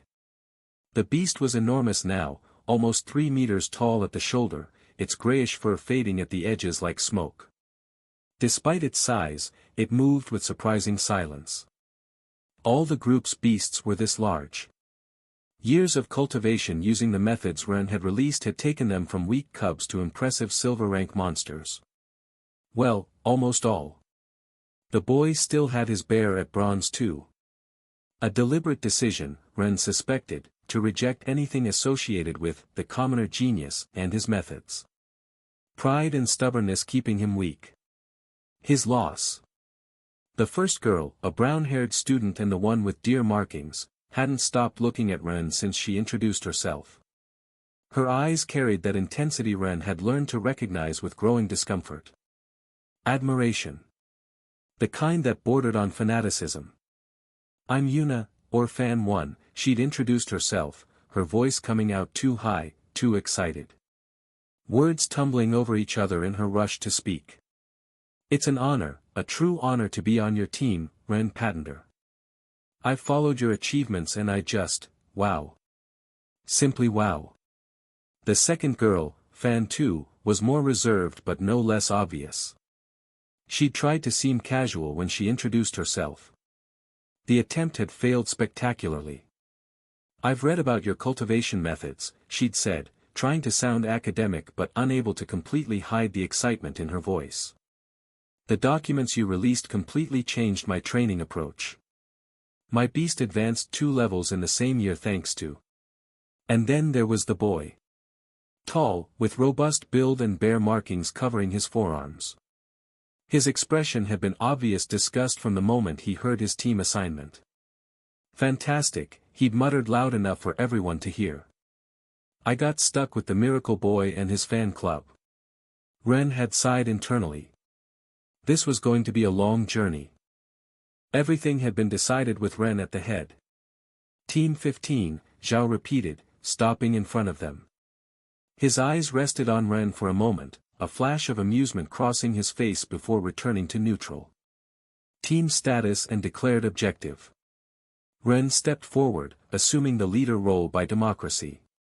"Professor Zhao. Team complete, equipped and ready. Our objective is the southern sector of the Gold Ring. Elemental Vine Zone and Wolverine Habitat. There was silence. Then murmurs among the other teams. Whispers spreading like wildfire through dry grass. Gold ring, someone whispered, the words carrying shock and disbelief. Immediately. Shouldn't they start in silver and gradually work up? Typical of a supposed genius. The voice dripped with contempt, loud enough to be heard but quiet enough to have a feeling of deniability. He's probably going to get his team killed trying to maintain his ridiculous fake story and false popularity. Zhao smiled, but his eyes remained sharp. Ambitious. And your team agrees with this decision? Lu practically jumped, enthusiasm overriding any sense of restraint. Absolutely. If Ren says we're going to gold, we're going to gold. He always knows what he's doing. Fan number 1 nodded enthusiastically, her dear markings brightening with her excitement. I completely trust his judgment. Fan number 2 was more measured but equally firm, her undine swirling around her in agreement. I've reviewed the statistics from his previous expedition exam grades. The success rate of his enormous groups, with him always taking first place as their leader, always with the most numerous and costly items, is 100%. I agree with the proposed route. Cade, hater, crossed his arms, his bare markings dark against his skin. Expression stormy.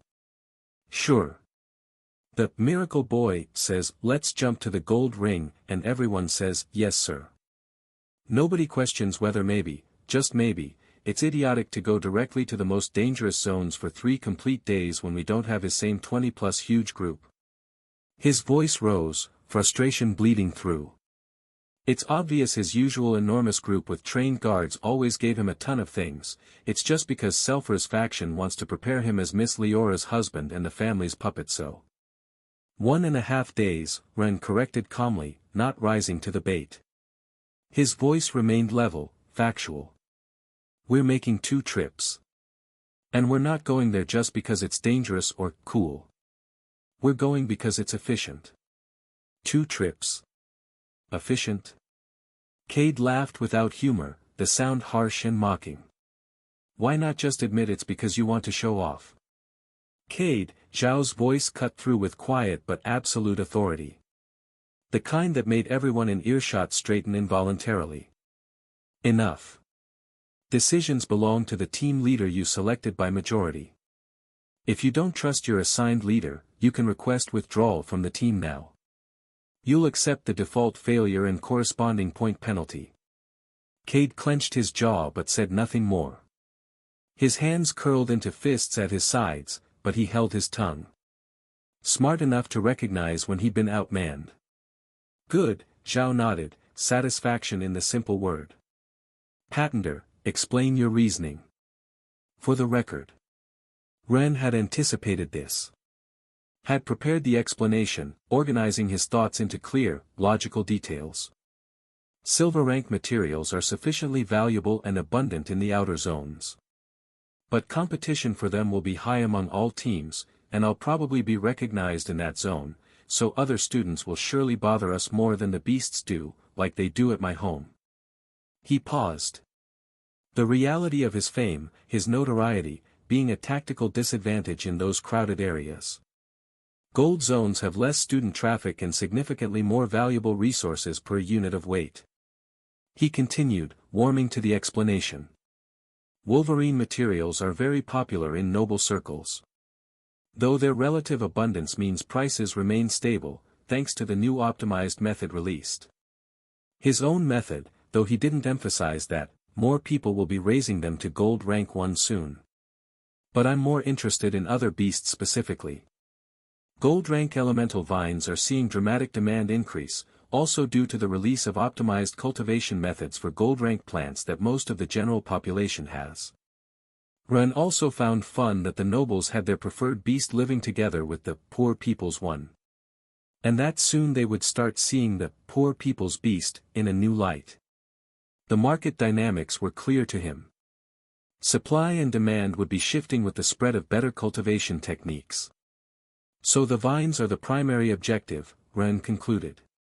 Wolverines are secondary, but their shared habitat makes it efficient to collect both. Two birds with one stone. Maximum efficiency for time invested to be able to make 2 trips. Zhao studied him for a moment, eyes sharp and assessing. Then nodded slowly, approval evident in the gesture. Solid reasoning. And team safety? Wild wolverines at Gold 1 are pure elementals. I have sufficient elemental control to counter them and manage encounters without much difficulty. The vines are more complicated but manageable with the correct techniques. What techniques? Cade asked, his tone still skeptical but at least paying attention now. Crystal symbols glowed faintly in his eyes, money analysis mode engaged despite his hostility. That, Ren looked at him directly, meeting his gaze without flinching, is the part where you trust your team leader to hear the secret. Or request withdrawal now. The challenge was clear. Put up or shut up. Commit or leave. Cade's eyes narrowed. For a moment it seemed he'd argue, his mouth opened, words forming. Then, surprisingly, he relaxed slightly. Not much. But *enough. Fine. But if this goes wrong, I said it was a bad idea from the beginning. The dumb illusion of covering his ****. Protecting his reputation if things went south. Noted, Ren responded dryly. Zhao observed the exchange with that professor expression that had seen too many team dynamics to be surprised by anything. Veterans of 100 student conflicts. Very well. Team 15, approved for declared objective. Remember the rules, nothing lethal against other teams, internal cooperation mandatory, progress reports every 2 hours. He paused, looking specifically at Ren. Something shifted in his expression. Became more personal, less professional. And Patender, a word before we depart. The rest of the team moved away to check equipment, leaving Ren alone with Zhao. The professor's posture changed. Became less formal. Professor, Ren began, but Zhao raised a hand. I'm not here to warn you about being careful, he said with casual tone. Like sharing a secret between equals. We both know you're more than capable. In fact. He smiled slightly, genuine pleasure in the expression, I'm somewhat eager to see you in action up close in the gold ring. I'd hope to be assigned as your evaluator. Ren blinked, processing that. Had, hoped. Of course, Zhao shrugged, the gesture easy and natural. When Selphra and Julius were redistributing assignments after the incident with the corrupt tutors, they made a specific request because they knew I wanted to go with you. The smile widened slightly. And look at this. They granted my wish. It seems it's compensation for the wrong done to you in the first trimester, so they can't complain. So here I am, specifically assigned to your team for the next 3 days. A consequence of the previous tutor's injustice? Ren asked, repeating the conclusion. Testing it. Making sure he understood correctly. Yes. Let's call it a fortunate consequence. Zhao placed a hand on his shoulder. The grip was firm, friendly. They tried to sabotage you. They failed spectacularly. And now I get what I wanted from the beginning, to see the most interesting student of this generation work at gathering without artificial restrictions. I could go even further without Gold 1 ring restrictions. The words came out before Ren could stop them. A slip.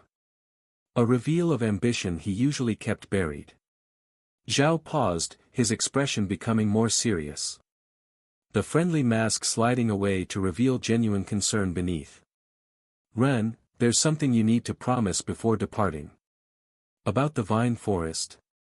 About what you already know you must not seek, Zhao said, his voice dropping. Becoming quieter. More intense. I know you want to know about Sirius Starweaver.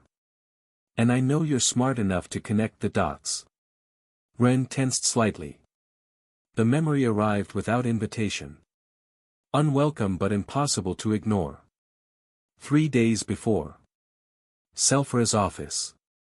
Don't go there. Selphra's words had been firm. She'd been sitting behind a massive desk, her eyes fixed on Ren with that intensity she used when something was truly important. Why? Ren had asked, though part of him already knew from the mana surrounding Selphra that he wouldn't like the answer. Because you won't like what you'll find. The statement had been simple and direct, carrying the weight of certainty that came from knowledge, not speculation. Selphra knew something. Something she thought Ren couldn't handle right now. That's not. It's the truth. Seeing it isn't what you need right now. Julius had been present too, standing by the window with that rigid posture he adopted when dealing with an uncomfortable conversation. Serious. Ren had begun, Luna's father's name weighing on his tongue. You can't do anything, Julius interrupted, his voice flat. That's the present truth. There's no point in you suffering and risking yourself for something like that. His voice became very low, dropping to a whisper. At least not yet. The words hung in the air like a sentence. But I could. No. Selphra was sharp. Final.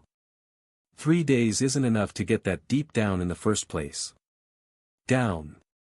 Implications about where Sirius was, or what remained of him. Then Luna, Ren had whispered, thinking of his friend. Of how this would destroy her if she knew. She would. Luna can't know yet, Selphra said immediately, cutting him off. Not yet, not like this. She has enough situations to worry about. The emphasis on enough suggested she knew something about Luna's current struggles. About the distance, the isolation, the walls. You know what she is. Ask her directly, Julius interrupted, his tone becoming even more somber. We don't have the complete information. And if she hasn't told you, it's her decision. All the more reason for you not to go. The logic was sound. Infuriating, but sound. The silence was oppressive. You can't go down there, Ren, Selphra insisted softly. Gently, but with steel beneath the gentleness. But. No buts, her voice hardened. You're not going to that place. Not now, not in this competition. Understood? Ren had nodded, because what else could he do? And as he left that office, with the weight of secrets he couldn't share and knowledge he couldn't use pressing down on his shoulders. He'd made a silent promise. Someday. Someday, when he was strong enough, when he had the necessary power. He'd go there. He'd find the truth about Sirius Starweaver. No matter what that truth turned out to be. I promise, Ren nodded finally, returning to the present. To Zhao watching him with concern in his expression. We won't go this time. Good, Zhao visibly relaxed. The tension bleeding from his shoulders, his stance becoming less guarded. Then, shall we see this famous efficiency of yours in action? Ren nodded. Time to focus. Time to prove himself through results rather than reputation. How much farther, the first girl asked, trying not to sound nervous. Failing somewhat, her voice carrying a tremor she couldn't quite hide. They'd been moving for almost 40 minutes now, deeper and deeper into the gold ring. The forest growing denser, darker, more alive with each step. Around another 20 minutes, Ren responded without stopping, his pace steady and confident. The area we're looking for is deeper in. Of course it is, the boy muttered, his voice carrying bitter sarcasm. Because going straight to the deepest point of the first gold ring in the south side is so brilliant. Do you have a problem with that? Scared? Too much mana. Ren finally stopped, turning to look at him directly. Meeting his gaze without flinching. Because that's the third time you've commented on the route. If you don't trust your beast, you were free to stay at the Iron Ring base camp. The challenge was clear and direct. No room for misinterpretation. The boy clenched his jaw, muscles jumping beneath his skin. His hands curled into fists at his sides, but he didn't move. I don't have a problem, my beast can handle the mana for 3 days just fine, with only 2 anti-mana potions, he said finally, though the resentment was obvious in every word. Just making observations. Good, Ren turned again, resuming their march. But save your observations for when they're useful. Lu let out a strangled giggle that he tried to convert into a cough when the boy glared at him with fury. But his hyena made a low sound that might have been laughter. The boy didn't glare at the huge beast though. They continued in relative silence for another 15 minutes. The forest became denser with each step. The vines more numerous, hanging like sleeping predators waiting for prey to pass too close. Ren could feel the presence of wolverines in the distance.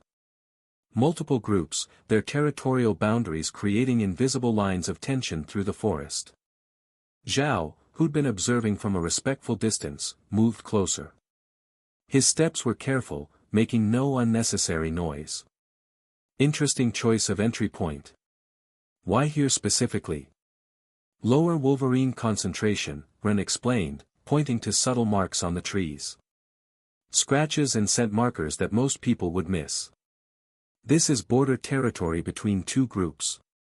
Greater territorial aggression but fewer fruits consumed. And the vines here are in their active growth cycle. He gestured to the nearest vines. Thick as a man's thigh, dark green with veins that pulsed with elemental energy. See the glowing veins? That indicates elemental mana accumulation. In approximately 2 hours, they'll produce small mana fruits. Right now, they're almost at optimal harvesting point. Maximum mana content, minimum defensiveness. Wait, Cade spoke, his tone more curious than hostile now. The vines are less defensive before producing. I thought it'd be the opposite. Well. At least this was a somewhat useful question instead of just complaints. It is for most plants, Ren nodded, appreciating the engagement. But elemental vines are different because the fruits aren't a mana accumulation for their own evolution. We still need to be careful. During production, they secrete a toxin that makes them almost untouchable in Gold Ring 1. It's their primary defense mechanism now. Before that, they rely on rapid movement and entanglement. So the trick is harvesting now, in the toxin cycle, Fan 2 asked, her Undine swirling with interest. The elementals seem to be paying attention too. Exactly. And doing it without damaging them, because damaged plants produce toxic gas. The implication was clear. One mistake could turn this from a harvesting expedition into a survival situation. And how do we do that? Fan 1 asked, her nervousness returning. We can't just cut them, right? No, Ren confirmed, shaking his head. Cutting triggers the defense response. Fire is their obvious weakness, Cade commented, as if Ren were an idiot for not seeing something so simple. Just burn them and destroy the materials, Ren interrupted. Not all vines are wood element, and the ones that are, well, burned ones are useless for cultivation. The tissues decompose, most of the mana disperses. We need to harvest without damaging those tissues. The whole point was intact samples. Perfect specimens that could be used for beast cultivation, to be sold. Then how? We need a more delicate approach. Cade made a skeptical sound in the back of his throat. Delicate. With plants that can trap you and squeeze you to death. That's why, Ren smiled slightly, we need to be like the wolverines. There was confused silence. The wolverines? Lu blinked, confusion written across his face. The ones that live here. The ones that are our secondary objective. The same ones, Ren nodded, continuing forward and gesturing for them to follow. Wolverines and vines have a symbiotic relationship. Wolverines hunt the giant ants, the only ones that can resist the toxin and eat the vines. In exchange, the vines let them nest and give them mana fruits. He began walking toward the forest, signaling for them to follow. Teaching as they moved, making use of travel time. But here's the interesting part, wolverines only nest in vines of their element and perform a spiral elemental mana technique that makes the vines relax. It's part of how they coexist without the plants constantly attacking them. The pieces of the ecosystem clicking together. So, Fan 2 said slowly, understanding dawning in her eyes, if we can perform that technique. The vines become docile, Ren completed, nodding with approval at her understanding. Not completely, but enough to allow careful harvesting. Simple. Elegant. Using the natural ecosystem instead of fighting against it. The gold rank elemental vine twisted around Cade like a serpent, its thorns glowing with energy that threatened to pierce even his bear's tough hide. Get it off, he screamed, trying to tear the plant off without success.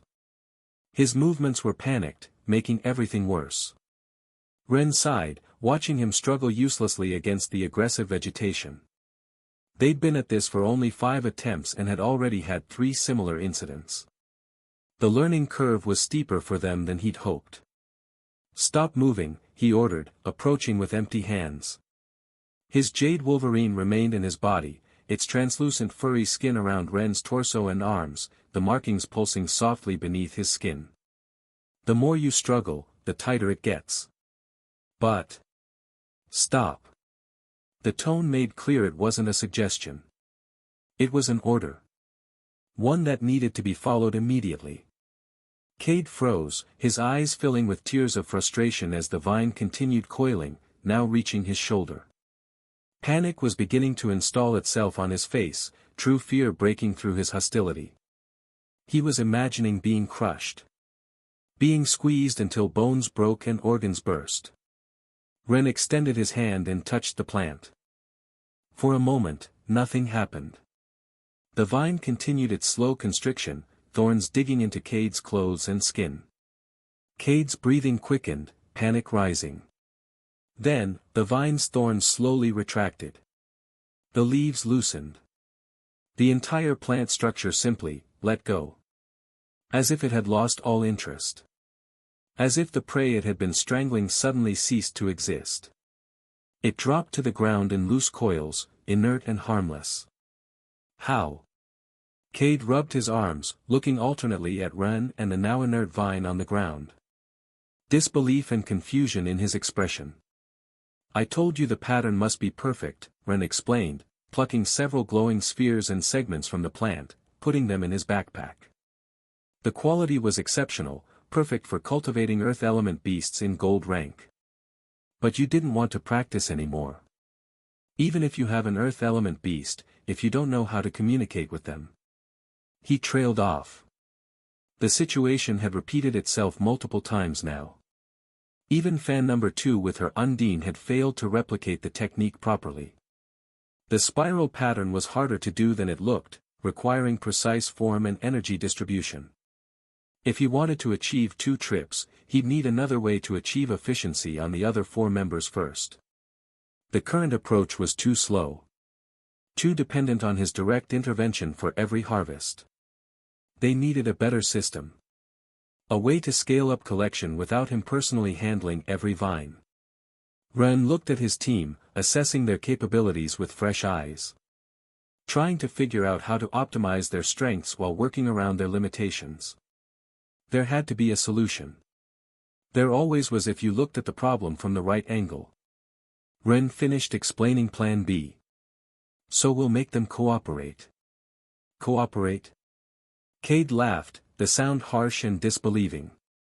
With wild beasts? Sure. Wolverines are pure elementals, Ren explained patiently, keeping his voice level despite the skepticism he faced.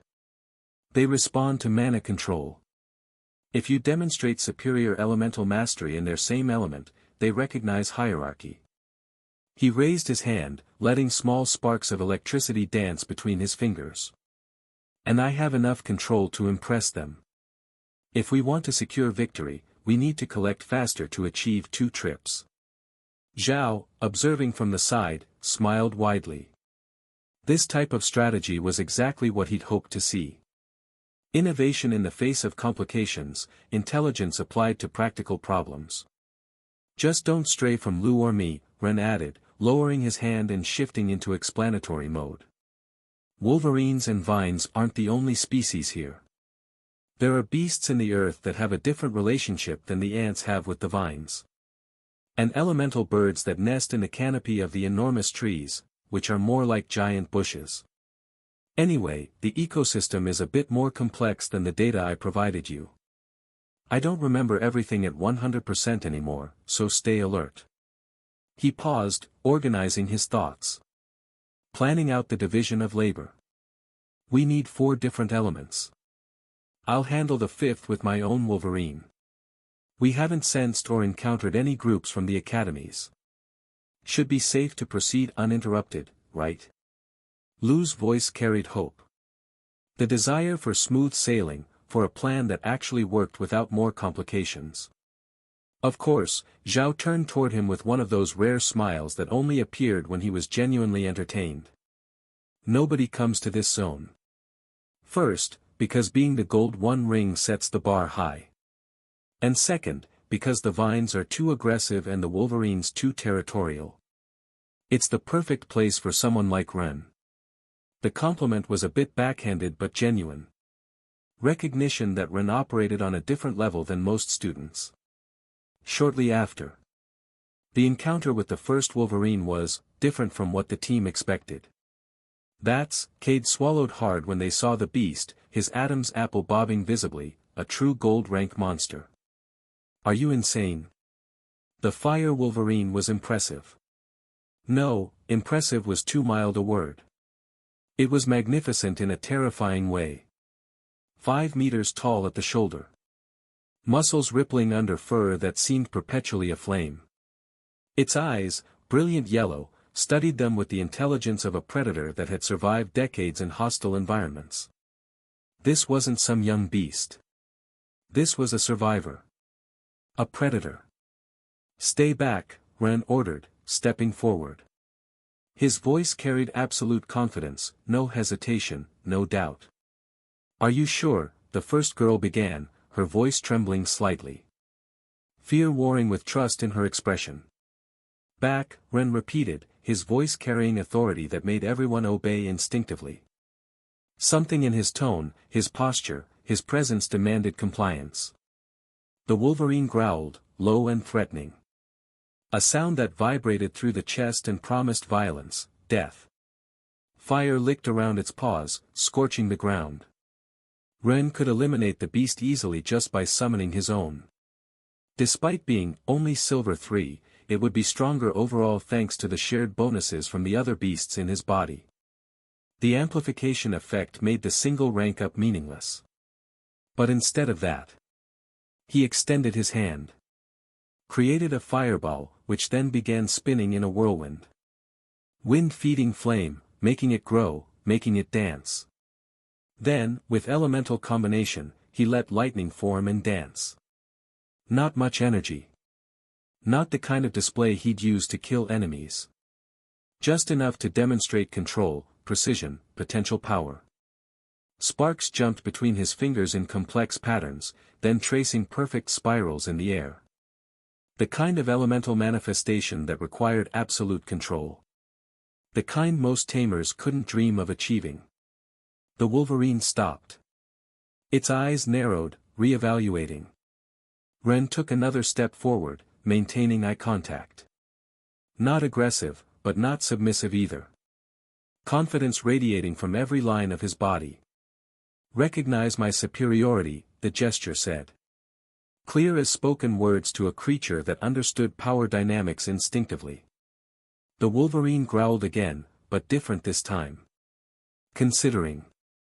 Then, slowly, it inclined its head. Recognition. Acknowledgement of hierarchy. Ren moved closer, extending his hand slowly. The Wolverine watched, then, surprisingly, pushed its massive snout against Ren's palm. Hot. Like touching physical fire. Heat that should have burned flesh, that would have left lesser tamers with black palms. But it didn't burn Ren. The Wolverine was accepting him. Lou, Ren called, not taking his eyes off the beast. I need your hyena to produce a specific sound. Low frequency. The one I taught you to induce relaxation, then the long one that means, follow me, that we were going to use with the giant bear cats that time. Lou nodded, trusting without question. His bond with Ren had been forged over years of watching his roommate do the impossible and make it look routine. His hyena approached carefully, maintaining a non-threatening posture. Body low, movement slow, not a threat in the universal language of beasts. When it was closer, it opened its mouth. The sound that emerged was barely audible to human ears. A subsonic rumble that resonated in bones rather than eardrums. But the wolverine reacted immediately, its muscles relaxing, its breathing becoming deeper and slower. Entering a trance-like state, defenses lowering fully. "Now you're my subordinate like those around me," Ren murmured, and using carefully controlled mana, extinguished the beast's flames. The fire that had been perpetually burning around its body simply went out. Like candles snuffed by a breeze. He fed it a good amount of mana as payment for the work it would do. Energy flowing from his reserves into the wolverine's system, a transaction it understood instinctively. The wolverine didn't even seem to notice its flames had been extinguished, lost in the trance induced by the hyena's sound and the abundant food it was receiving. Pure jade mana, concentrated and refined, better than anything it could hunt naturally. "I don't believe it," Lu whispered from behind, his voice carrying awe that bordered on worship. "It really worked." "Exactly," Ren nodded. "Now I'll have it deactivate the fire element vines in the zone. So you can obtain those fruits. We don't have to dominate by force. We just need to understand the system and work within it. Cooperation instead of conflict. Intelligence instead of brute strength." Lu practically glowed with admiration. This is even better than what Min described. And Min had described some impressive things. But seeing it in person, watching Ren casually dominate a gold-rank beast with nothing but mana control and understanding of behavior. It was something else entirely. "Impossible," the hater whispered. His worldview was cracking, certainties he'd held for years shattering under the weight of evidence he couldn't deny. Ren wasn't a fraud. Wasn't Selfra's puppet. Wasn't benefiting from political manipulation. He was, exactly what people said he was. An insane genius. "Nothing is impossible if you understand how things work," Zhao murmured, crossing his arms with a satisfied smile. Pride in his voice, genuine pleasure at watching a student exceed all expectations. The two girls exploded. "That was incredible. How did you know it would work? Can you teach us to?" Their voices overlapped, excitement making them forget proper decorum. Words tumbling over each other in their rush to understand, to learn, to somehow capture a piece of what they'd just witnessed. After obtaining help from 4 beasts of different elements and having eliminated 2 that were difficult to reason with, the group was ready to collect from the deactivated zones. The gathering was systematic and efficient. With the help of the wolverines and their mana traces dancing in spirals through the most abundant vine zones, in large sections the vines became docile. Their defensive mechanisms shut down by the beasts they'd evolved to coexist with. A massive area. More resources than 5 students could possibly collect in 3 days even working non-stop. But Ren intended to try. 2 trips. Maximum efficiency. The complete domination of the gathering exam.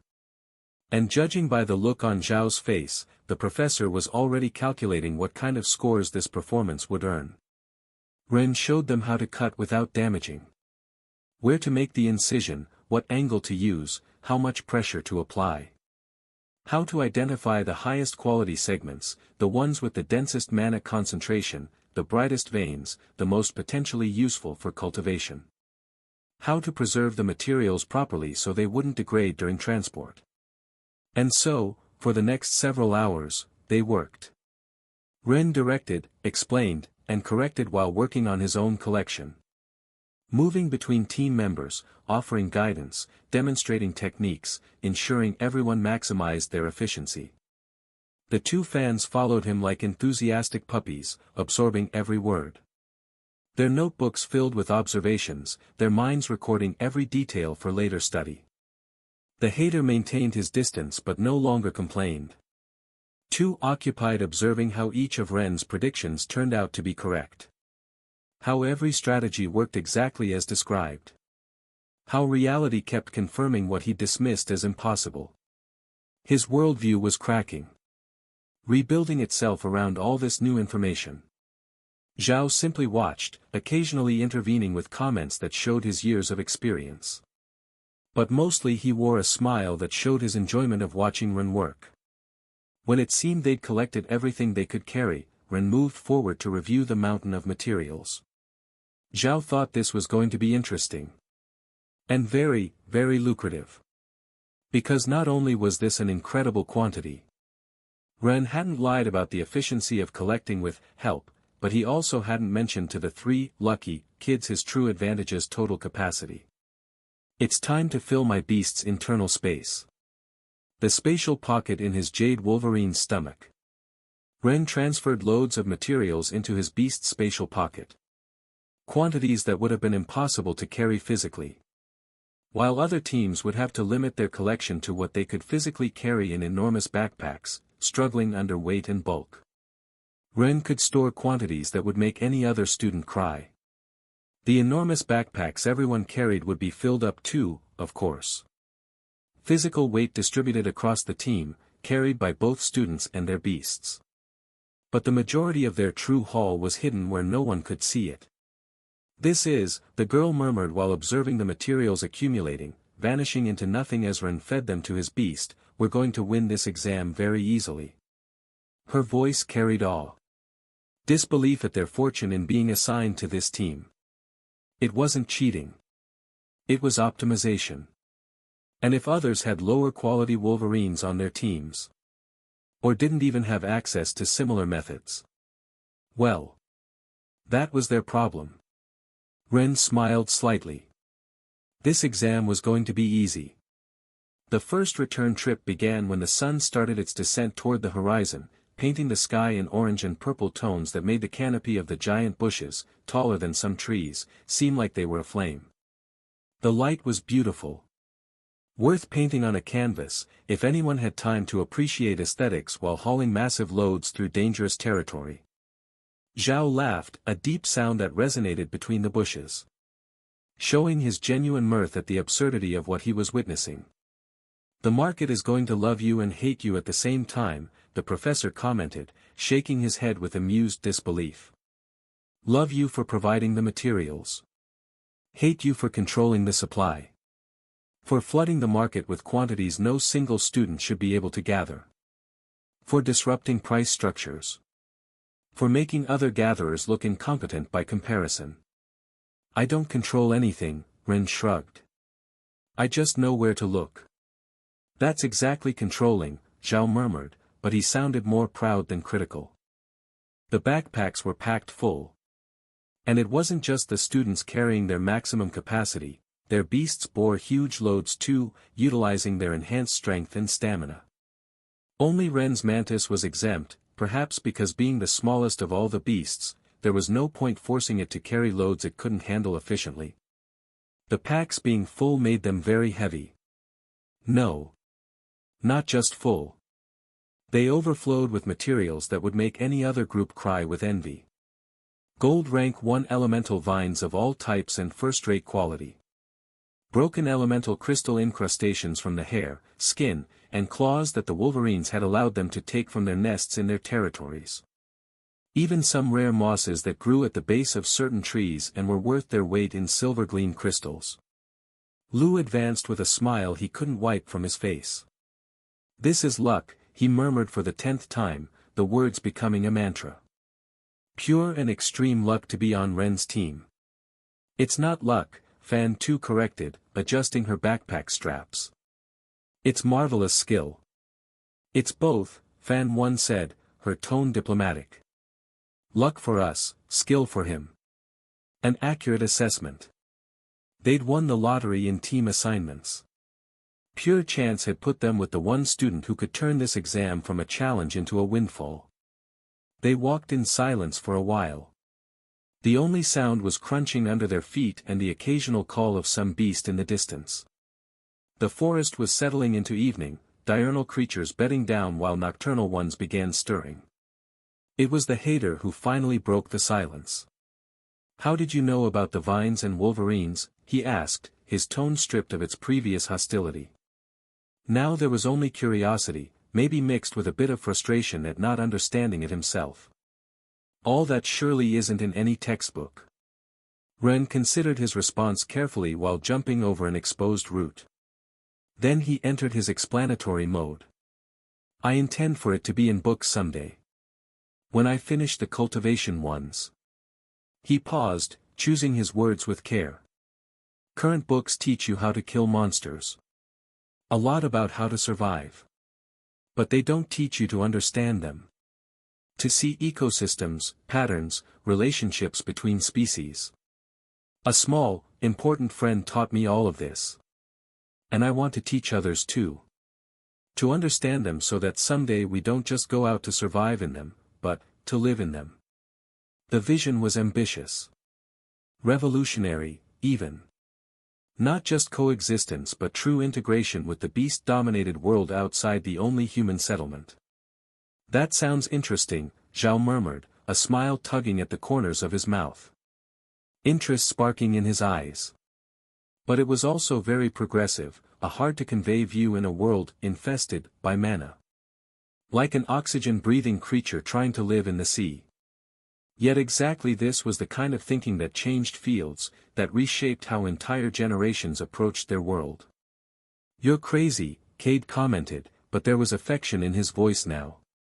Warmth that had been completely absent hours earlier. "Completely crazy. But you're also brilliant. Sorry for believing you were a charlatan. I'm going to read all your books after this." The apology was awkward. Sincere but uncomfortable, delivered by someone not used to admitting he was wrong. Okay, Ren scratched his head, equally uncomfortable with praise and apologies. Social dynamics were still harder than beast behavior sometimes. The silence that followed was awkward. Neither quite knowing how to move past the moment of vulnerability, of admission and acceptance. "So." Fan 1 searched for a topic change, her voice a little too bright. "Are you sure we can keep all these materials?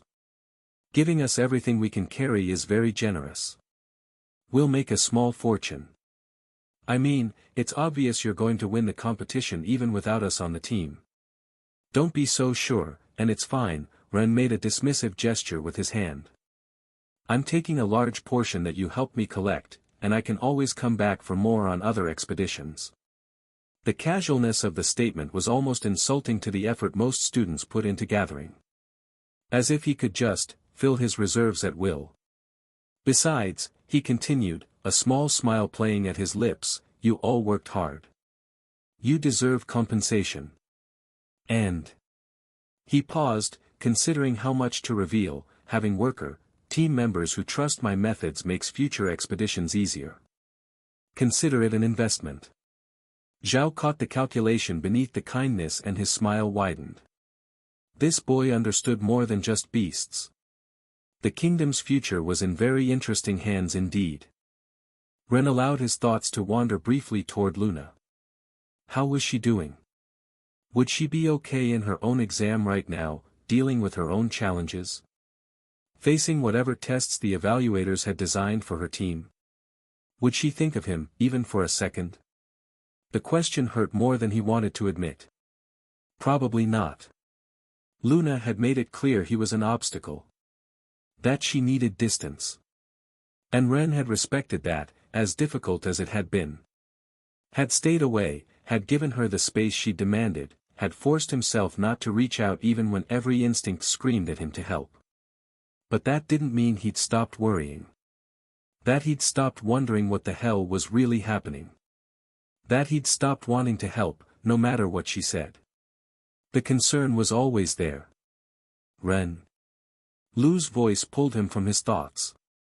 "I asked if you're going to create Wolverine eggs," Lu repeated, looking at him with concern. "With all these materials, you could." "Probably," Ren responded, forcing his mind to return to the present. "The materials to create them are abundant in our loot. They're not my objective, but... He shrugged, the gesture casual, it would be foolish to waste the opportunity to make more nests. Wolverines are popular, Fan 2 commented. Especially now that more people can reach gold rank. Rich families will pay fortunes for specific eggs. Supply and demand. The eternal dance of economics. But even so, they're not my priority, Ren said, shaking his head slightly. Too much competition in the materials market already. The vines, on the other hand. You don't need more people buying the materials when most already have plants, Cade completed, and now he definitely sounded impressed. And few know that the next step in evolution is the vines. So you can even control the price. Nah. I can be reasonable with the price, Ren corrected, his tone firm. There's a difference between taking advantage of an opportunity and being greedy. A line he wouldn't cross. His parents' ethics that money couldn't buy. Zhao let out a short laugh. Wise for your age, he commented, genuine respect in his voice. Greed destroys more businesses than it builds. Especially when you're dealing with cultivators with fewer resources. And maybe later, when they're stronger and can generate more resources, they'll even thank you for it. They were in the plains now. The dense forest had given way to rolling grasslands dotted with occasional trees. The landscape opening up, breathing room after hours in the claustrophobic green maze. In the distance, they could already see the first houses on the city's outskirts. Civilization returning gradually, like wading from deep water into shallows. The sun was at its highest point when the group crossed through the academy gates. Midday. When most teams would still be deep in the forest, still working on their second day's collection. The evaluation building was empty of students. 2 evaluators yawned behind their desks, with nothing to do. The boredom of a job that the first 2 days consisted mostly of waiting. One of them straightened upon seeing them enter, his expression shifting from drowsiness to confusion. Blinking like he'd been startled awake from a pleasant dream. Patenter, he blinked, checking his registry. Running his finger down the list of team assignments, double-checking what his eyes were telling him. But, it's barely the second day. You have more than a full day left. A day and a half exactly, Zhao corrected, entering behind the group with that satisfied smile that hadn't left his face since they'd departed. Did you have problems? The other evaluator asked, concerned that students had been injured. Was anyone hurt? Do you need?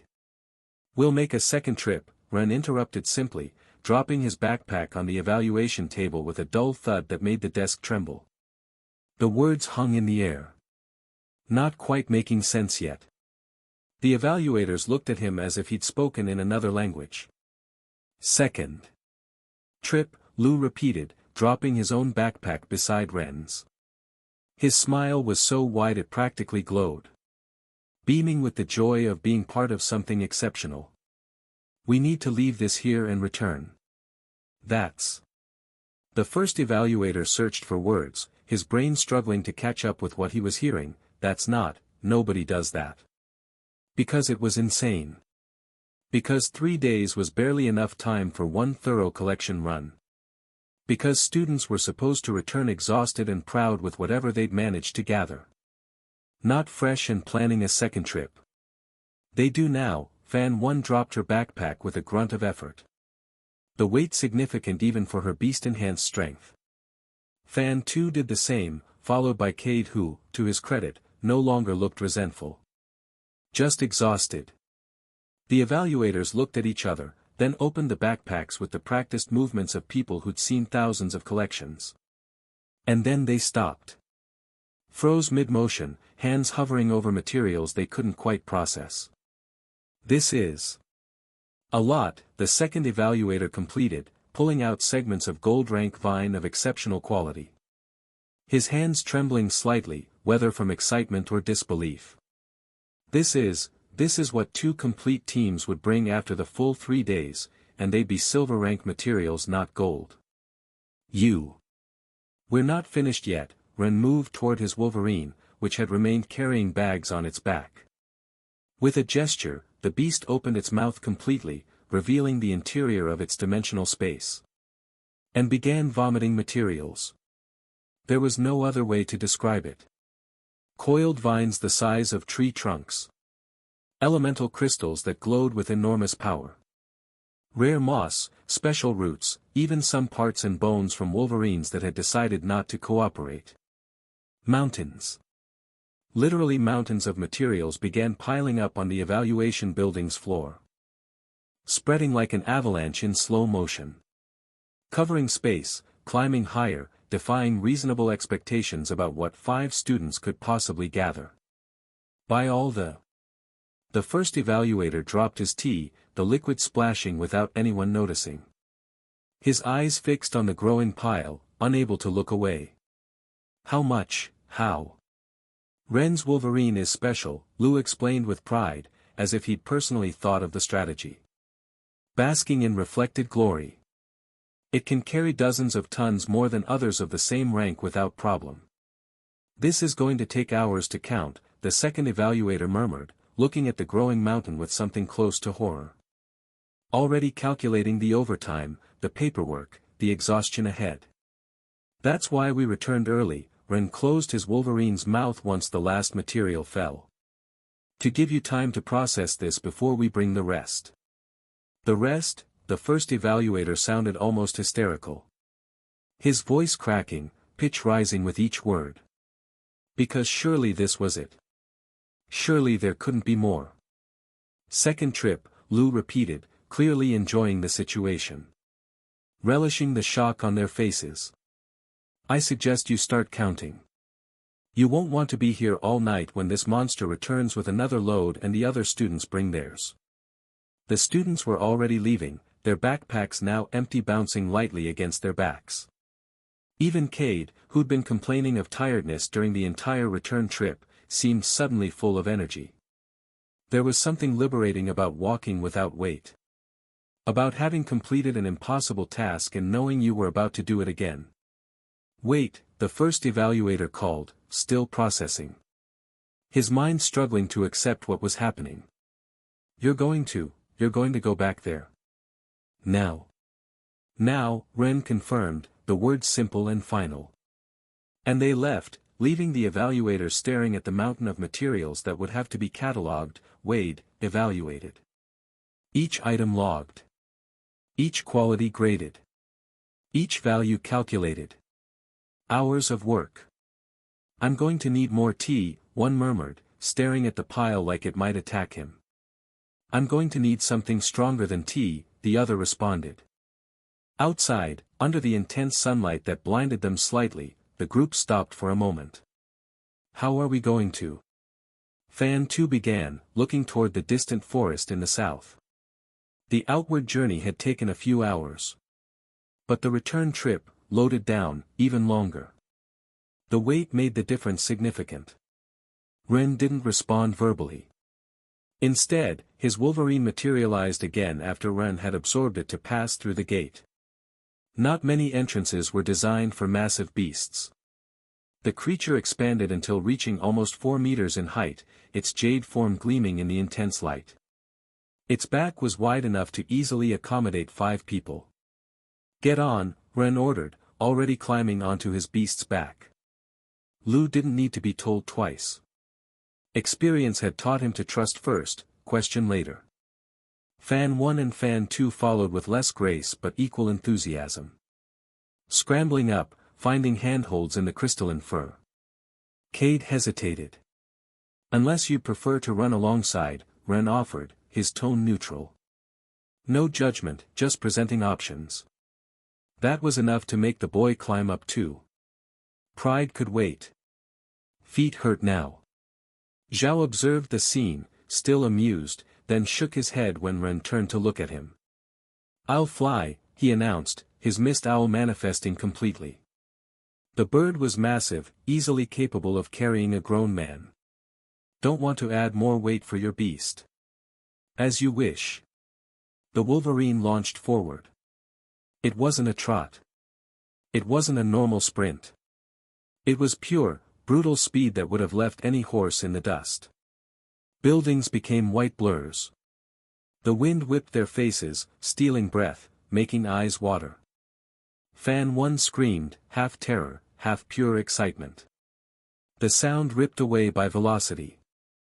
Lou simply laughed, gripping the Wolverine's crystalline jade fur. Merging with his hyena had given him enough strength to hold easily, but also a weird laugh that seemed to embrace chaos, to find joy in the insane. "This is incredible," he shouted over the wind. And it was. In less than 30 minutes, they'd covered what had taken them 2 hours the first time. A while later. Silver Ring 1 passed like a blur of green and brown. Ren kept the Wolverine on a path that avoided the most dangerous zones, zigzagging between beast territories that barely had time to register their presence before they'd already passed. Like ghosts. Like wind. There and gone. But it was in one of these open zones outside beast territory, near the border between Silver 2 and 3, when it happened. 2 groups emerged from the foliage. It didn't seem like an accident. The positioning too deliberate, like attacking passerbys was their strategy all along. "There," someone shouted, pointing toward the Wolverine. "Whoa, we're lucky. It's the one they're paying to obstruct from the Central Academy." Ren braked the beast almost instinctively, the Wolverine skidding to a stop. The other students on its back almost flew off from inertia, scrambling to hold on. "What?" Lou began, confusion evident. "Swallow them," Ren ordered, his voice cold. Ren's beast jumped, losing all its passengers, and then spun to eat all Ren's companions. "Move forward." The Wolverine launched ahead without hesitation, and the 2 teams let it pass. Their objective was Ren anyway, and the less beasts and students to fight the easier. Zhao was descending, touching the ground just as the 2 teams approached. His expression was calm, almost bored. "I'm sorry, but obstruction is allowed to a certain point. Still. I'll make sure they don't use excessive force. If so, I'll beat and disqualify them here." Professional. Seeming like a neutral observer. But the warning was clear beneath the words. "Doesn't matter," Ren said with a dismissive gesture. "Won't be needed. 10 students total. Uniforms from the other 2 academies. Beasts materialized, ready to fight." "So you're alone," said one of them, a boy with lizard markings on his arms. His smile was unpleasant. "I thought genius lackeys of the Ashenway and Dravenholm families traveled with bodyguard retinues, cheating as always." "I'm not alone," Ren pointed out, the observation factual. "Your tutor doesn't count," spat another, a girl with eagle feathers. "He can't stop us. Not until you're minced into the dirt." "Poor things." Zhao murmured, almost sympathetically. Because he'd recognized something in Ren's posture. Something the attackers hadn't noticed yet. Absolute calm. "I don't have time to beat all of you while being careful not to exceed damage limits," Ren said simply. Matter-of-factly. "Better move aside." "Or what?" The lizard boy took a step forward. Aggressive and confident in their numbers. "You going to cry to your teachers? You going to?" The lightning that passed beside him interrupted. It wasn't really an attack. It was an electric shock followed by a wind push. A touch of electricity that ran through the air between Ren and the 8 students in a fraction of a second. Then, a push. Everyone's hair stood on end instantly as they were shot backward. Static crackled in the air. Their beasts whimpering from discomfort at the sudden electrical charge. And Ren was no longer there. He'd moved. Didn't run, didn't walk. Simply, was somewhere else, as if the space between 2 points had stopped mattering. As if distance was a suggestion he chose to ignore. "What?" The eagle girl looked around, confused. "Behind you," Zhao said softly, pointing with a small smile. Ren was back on the Wolverine, which had never stopped and continued trotting now with its mouth open. Ren's legs had been covered at some point in scales and diamond armor that was already fading. Speed form released and dismissed in seconds. "Wait," the lizard boy shouted, but his voice was lost in the distance as the wolverine accelerated, leaving them behind with their hair still standing from static and their egos bruised. Humiliated without even being properly fought. Dismissed like pointless time waste. That was. Fan 1 searched for words from inside the wolverine's mouth, the dimensional space comfortable if a bit disorienting. Efficient, Lu completed, satisfaction in his voice.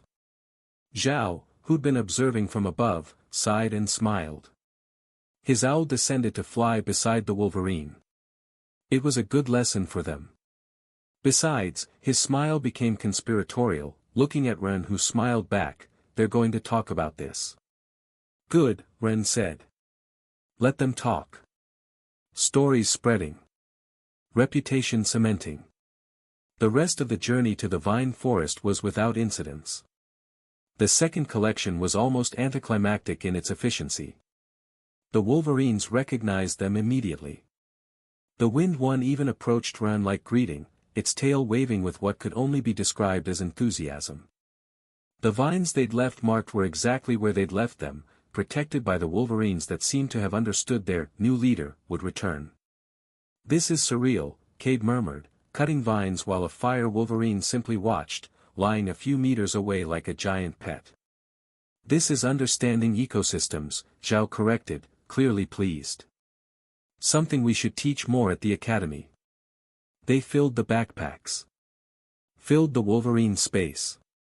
And when they finished, they still had time. Ren ventured alone, a bit deeper into Gold Ring 1 and reached Ring 2 at the end, claiming that for the small remaining space he wanted slightly higher quality materials.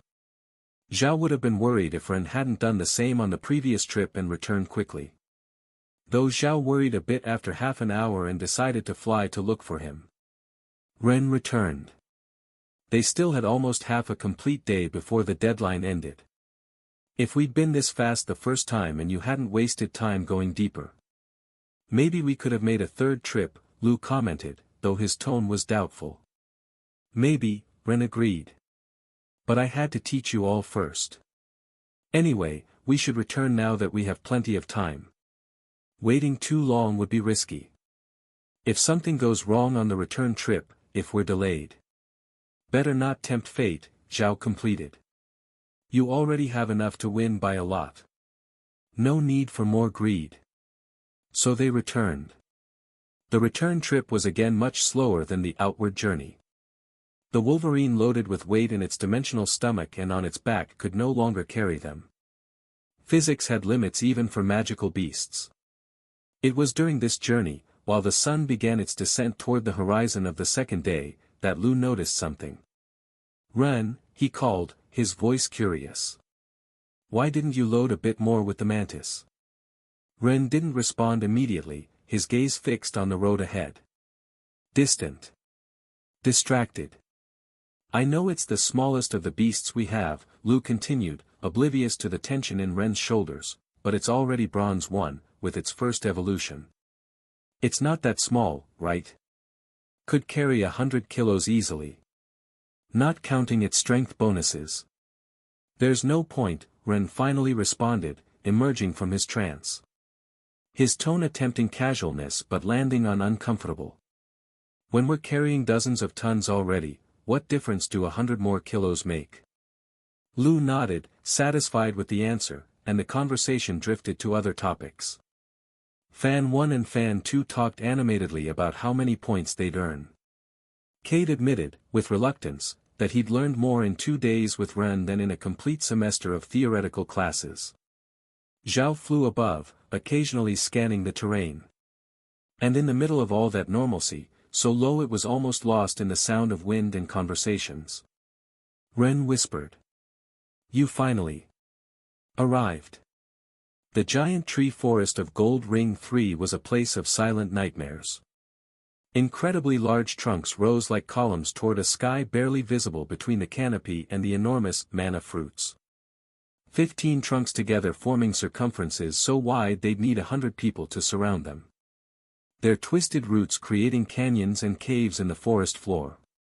An ecosystem operating on scales that made humans feel insignificant. And beneath that canopy, Something moved. A crystalline mantis the size of an iron rank three-horned horse, which would normally seem enormous, but was no more than a speck of dust in this ecosystem. Here it was too small. Struggling to survive in a world built for giants. But it was still fighting. Still moving. The mirror mantis clung to the bark of one of the giants, its body perfectly camouflaged against the rough texture. Invisible. One with the tree. Its compound eyes constantly scanned.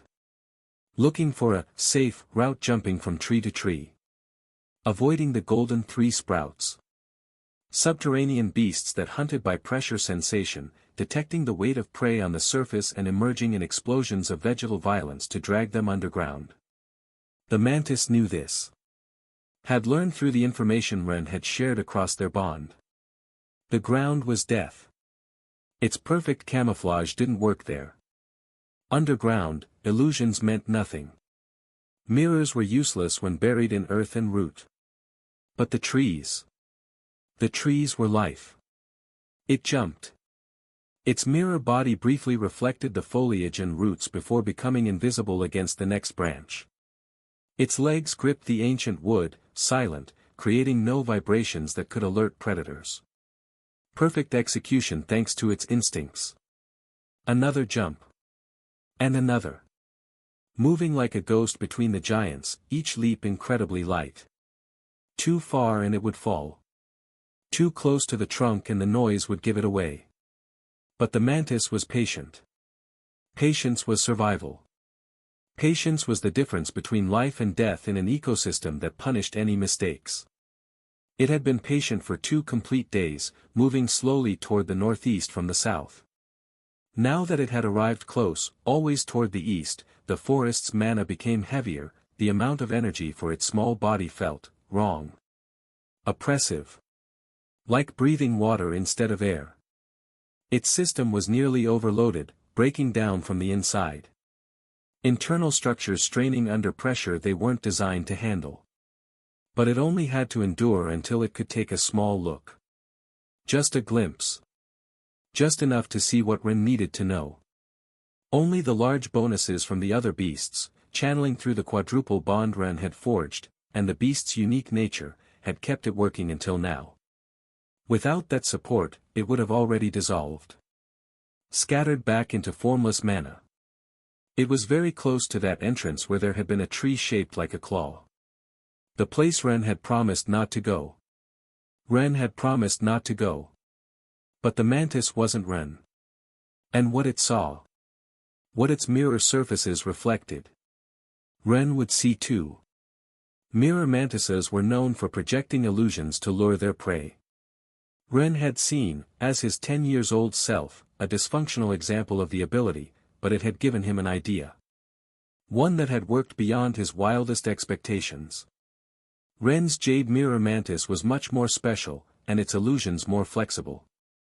Through the small crystal fragment of his mantis summoned in front of his eye, he could see a small illusion that floated constantly before his left eye, almost invisible to everyone except him. A window through the crystal mirrors of his smallest and weakest beast. But without doubt not the least equipped in support and stealth capabilities. Ren was fulfilling his promise to the letter, while completely violating its spirit of not seeing. Still, you won't like what you see, wasn't enough reason for Ren not to feed his curiosity. His greatest weakness. The thing that drove him forward. The thing that got him in trouble. Yet the thing that made him who he was. But he made a promise, so he wouldn't go personally. So he'd send one of his eyes. And perhaps, in the depths of that giant forest, he'd understand something everyone else had failed to understand. Or at least, he'd find the truth of what had happened to Luna's father. The truth that gnawed at him. That kept him awake at night and demanded answers no matter the cost. The mantis continued advancing perfectly hidden. But it wasn't just camouflage keeping it alive here. A normal Bronze 1 mantis would love this mana density but would never have survived here. Would never have even passed the silver rings. The ecosystems were full of beasts specialized in detection, golden noses that could smell for kilometers, eyes that saw mana directly, seismic sensitivities that detected the slightest step. Hunters with senses that made hiding almost impossible. Visual camouflage was almost irrelevant against most of those predators. But Ren's mantis wasn't just a unique variant, practically invisible even to trained eyes and several times stronger than any Bronze 1 mantis should be. It was a beast with a guide and a projected constitution. Not wild, tamed. Part of something larger than itself. And still, it was barely enough. The environmental mana still pressed against its form. Unlike a normal beast that would absorb this mana to evolve, a mana projection like it depended completely on Ren. On Ren's mana that had been projected through the bond. Keeping it cohesive. Keeping it real. Fortunately, Ren was already technically Gold 1. A quadruple tamer whose Jade mana had sufficient resistance to withstand Gold 3 mana without too much problem. But the mantis's internal system still strained here. Each movement was slightly slower than it should be. Each jump required more concentration. The environmental mana interfered with its projected substance like static in a signal. Degradation creeping in at the edges. Form becoming less stable with every passing moment. But it could endure without doubt. Just would have small failures. The only danger. And most importantly, it had to avoid being found. A single attack from a gold rank beast and everything would end. Its projected form would be destroyed. The bond would break. Ren would take hours, maybe a full day to recover it. Less painful than for other tamers thanks to his special quadruple constitution, but that's why this was a single opportunity. That's why Ren had waited until being in Gold 2 to release it. It wasn't that he couldn't send the mantis from the school. The problem was the path. Beasts from intermediate zones would detect and kill it before it got far. Gold 1 golden noses were impossible to deceive. They'd smell its projected mana no matter how much it camouflaged itself. Small vines reacted to any size. Too sensitive, too fast. Every route had some monster that wouldn't let it pass.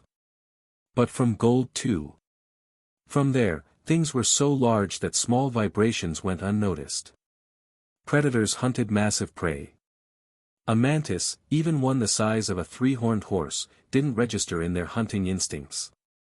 Scale working in their favor. Being too small to matter. Only the golden sprouts of Gold 3 in the ground were a real danger here. But as long as the mantis didn't touch the ground and moved between trunks, it jumped again. Its landing was almost silent. Almost. The environmental mana generated a small failure in the calculation, and when its legs touched the bark a bit harder than normal, it generated a sound almost imperceptible to most. But not to everything. Something moved in the branches above. The mantis froze. Every instinct screaming danger. Every survival mechanism engaging at once. A royal shadow cat of Gold 3 emerged from the other side of the trunk with grace that contradicted its massive size. The beast was the size of a small mountain. Its white and black fur blending perfectly with the dancing shadows of the fruit lights and canopy gaps. Gold 3. The mantis wasn't a glowing sphere. Wasn't obvious. Shouldn't be interesting. The beast should ignore the noise and return its attention upward to prey worth hunting. But as Zhao had experienced with these creatures, they were curious and playful. Intelligent enough to be interested in anomalies. Bored enough to investigate oddities. The bear cat passed close, its whiskers brushing the air centimeters from where the mantis clung. Inches from discovery. Inches from death. The mantis didn't move, didn't breathe, it became as still as the bark itself. Hoping. Praying in whatever way a mantis could pray. That curiosity would pass. That death would look elsewhere. The whiskers twitched, sensing something. Not quite sure what. The bear cat's massive head tilted. Its eyes, each one larger than the mantis's entire body, scanned the trunk. Looking for what had made that sound. Time stretched, seconds becoming eternities. And through the crystal fragment floating before Ren's eye, hundreds of kilometers away. He watched. Held his breath alongside his beast. Shared the fear and tension. The desperate hope for survival. The bear cat's nose moved closer. Sniffing. Closer. Closer. So close the mantis could see its individual whiskers. Could count the patterns in its fur. Could smell the mana-rich breath. The cat breathed strongly. And then the mantis made a mistake. It jumped. The terror impulse was too strong, panic overriding patience. The mana interfered with its camouflage. Its landing on the next branch produced no sound. But it didn't matter. Now it was visible. Revealed. Vulnerable. The bear cat's massive head turned with impossible speed.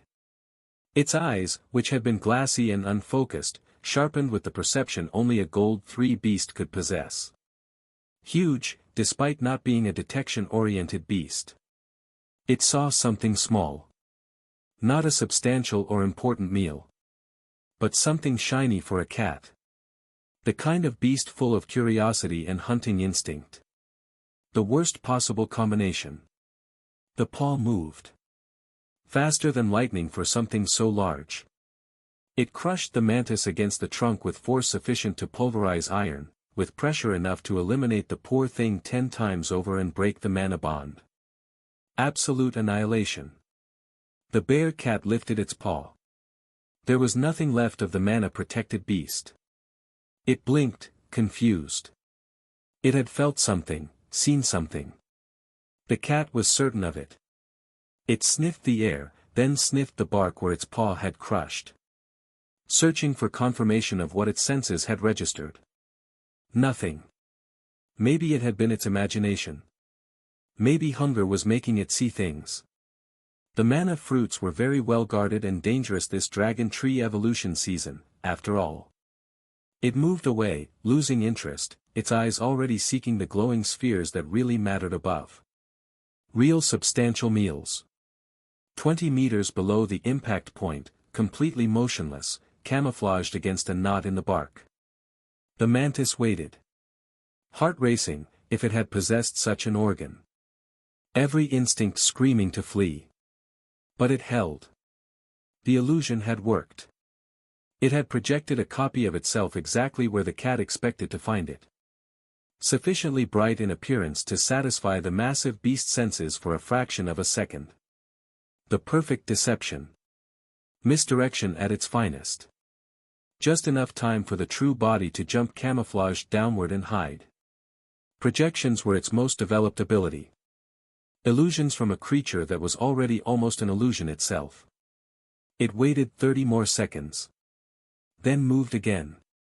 More careful now. Slower. The environmental mana continued interfering, but the mantis learned, adapted. Each jump was smoother than the previous, each landing more silent.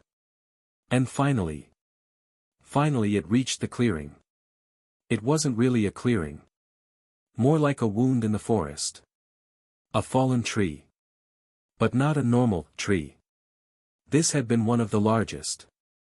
A giant among giants that had been ready to evolve, whose fall had created a space where sunlight actually touched the ground. A scar in the canopy. An anomaly in the green darkness. The claw Zhao had mentioned wasn't there. The corrupt beasts had moved it, had corrupted it to attack the city and used it as a weapon in their assault. But the fallen tree was there, covered in anti-mana grass that was losing quality. And in its center. A hole. Enormous and dark. Descending toward depths that sunlight never reached. That was the path. Where Sirius had gone. Where the mantis had to go. But the main problem was obvious. The hole descended directly through the golden sprout's domain. Dozens of them, maybe even hundreds. Their root systems interwoven, creating a detection network in the subsoil. A web of hunger and violence waiting for prey foolish enough to enter and make any disturbance. If the mantis touched one. Game over. End of the mission. End of hope. Illusions wouldn't work. The sprouts were blind, hunted by pure vibration and pressure. The slightest contact with their enormous root network. They'd leave nothing behind. But the mantis could fly. Well. Not exactly fly. Gliding with style was a more precise description. Its wings weren't designed for sustained flight yet at Bronze 1. They were designed for controlled jumps, for mid-air adjustments or falls that became landings. It couldn't fly. But in a vertical space. In a hole where there was only down. It might work.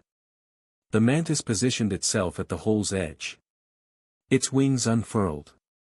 Membranes thin as paper that reflected the filtered light from the canopy, creating kaleidoscopic patterns that disappeared as quickly as they appeared.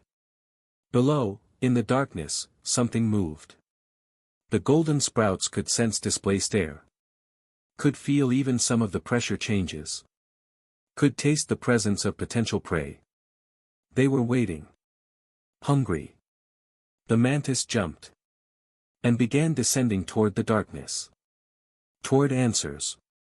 Toward the truth about Sirius Starweaver. A truth Ren would see through the illusion fragment in front of his left eye. Through the crystal window his smallest beast provided.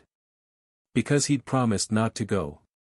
But he'd never promised not to look. The academy gates were visible again, guards standing at attention while groups of students began returning from their own gathering expeditions.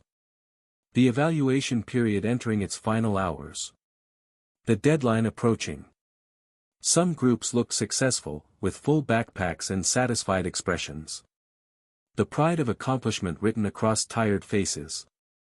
Others, not so much. Ren saw one team pass limping, one of its members being half-carried by companions. Blood stained their uniform, dark and wet. They went too deep for their capabilities, Zhao murmured, observing the group with trained eyes. Professional assessment still, not judgment. Or trusted their rank instead of their experience. Classic mistake. Will they be okay? Fan 1 asked, concern evident in her voice. Genuine worry for fellow students despite the competitive nature of exams. Yes, the healers gathered like every semester, and this time it seems we have new numbers with better quality. The shortage of healers common in these dates has been greatly reduced thanks to the new cultivation methods. He paused and cast a meaningful glance at Ren. Recognition. Credit where credit was due. But they're going to fail this evaluation. Zhao shook his head. Gathering isn't just about obtaining materials. It's about knowing when to retreat. When potential gains aren't worth the risk. Survival over success. The lesson some students learned too late. The evaluation building was chaos when Ren's group entered. Students filled almost every available corner, forming lines in front of evaluation tables where their materials were weighed, catalogued, registered. The air smelled of sweat, earth, and the nervous tension of those who knew the next few minutes would determine their grade. Futures being decided, opportunities opening or closing. Everything compressed into numbers on a form. Ren scanned the space while his group headed toward the tables. His eyes found familiar faces among the crowd. Larissa was near the entrance, while evaluators weighed piles of gold-rank vines of decent quality. Her posture was perfect as always. There was satisfaction in her expression, the quiet pride of achievement earned through effort. Beside her, Leora conversed animatedly with her team, gesturing toward their own materials. Energy radiating from her despite obvious exhaustion. Impressive quantities. Small fortunes, really. But compared to what Ren's team had brought on their 2 trips. Maybe a quarter of the total. Perhaps a fifth. Still exceptional by normal standards. Just not by Ren's increasingly abnormal ones. Taro approached upon seeing him, a wide grin splitting his face. They made 2 trips, he murmured, following Ren's gaze toward Larissa and Leora. Without a Wolverine for cargo. Must have pushed their beasts to the maximum.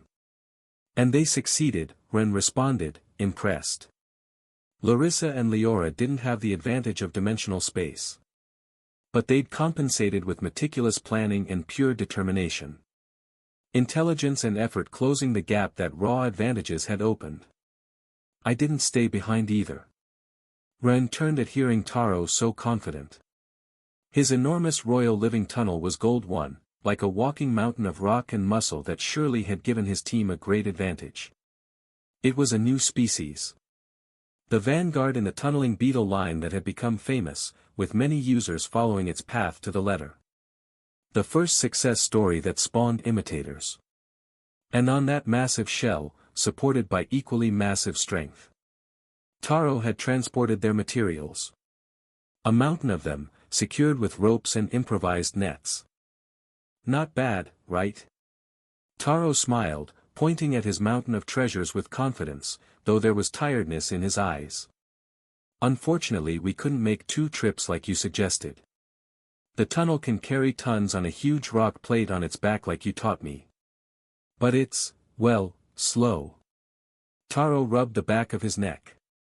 Not as fast and practical as your Wolverine, obviously. But it's still constant. The tortoise approach. Impressive amount of materials for a single trip, Ren said honestly, genuine appreciation in his voice. Gold 1. Silver 3 mainly.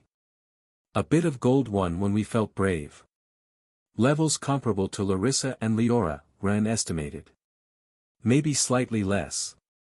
Collection speed mattered as much as carrying capacity. Time was a resource like any other. Min appeared behind Taro, his enormous water serpent gleaming with moisture on its scales. He also looked exhausted but satisfied. The kind of tiredness that came with accomplishment. My team too. Silver 3 and Gold 1, he announced without anyone asking. Pride evident despite the fatigue. I kept that team of randoms I got paired with fighting, healing them every time something went wrong. They were like zombie warriors, brother. They'd get hit, I'd heal them, they'd go back to fighting. Sounds brutal, Lu commented. It was. Min smiled, but the expression carried weight. Memory of close calls. But it worked. Though. He looked toward where Taro supervised his tunnel's unloading. Cargo was the problem. Without dimensional space or specialized beasts, we were limited to what we could physically carry even with 2 trips. A bit below Taro, Ren calculated. Solid performance but constrained by logistics. And you know who? Min whispered, his voice dropping conspiratorially. Luna. Lu whispered back, looking around, searching the crowd. They found her near the back of the building, surrounded by shadows that shouldn't exist under so many lights. Her enormous elemental devourer wolf was partially materialized from the floor's shadows, and from the shadows it projected. Materials emerged. Not a space in the stomach like Ren's Wolverine. A dimensional space in the shadows themselves. Different approach. Same principle. Innovation born from necessity and unique ability.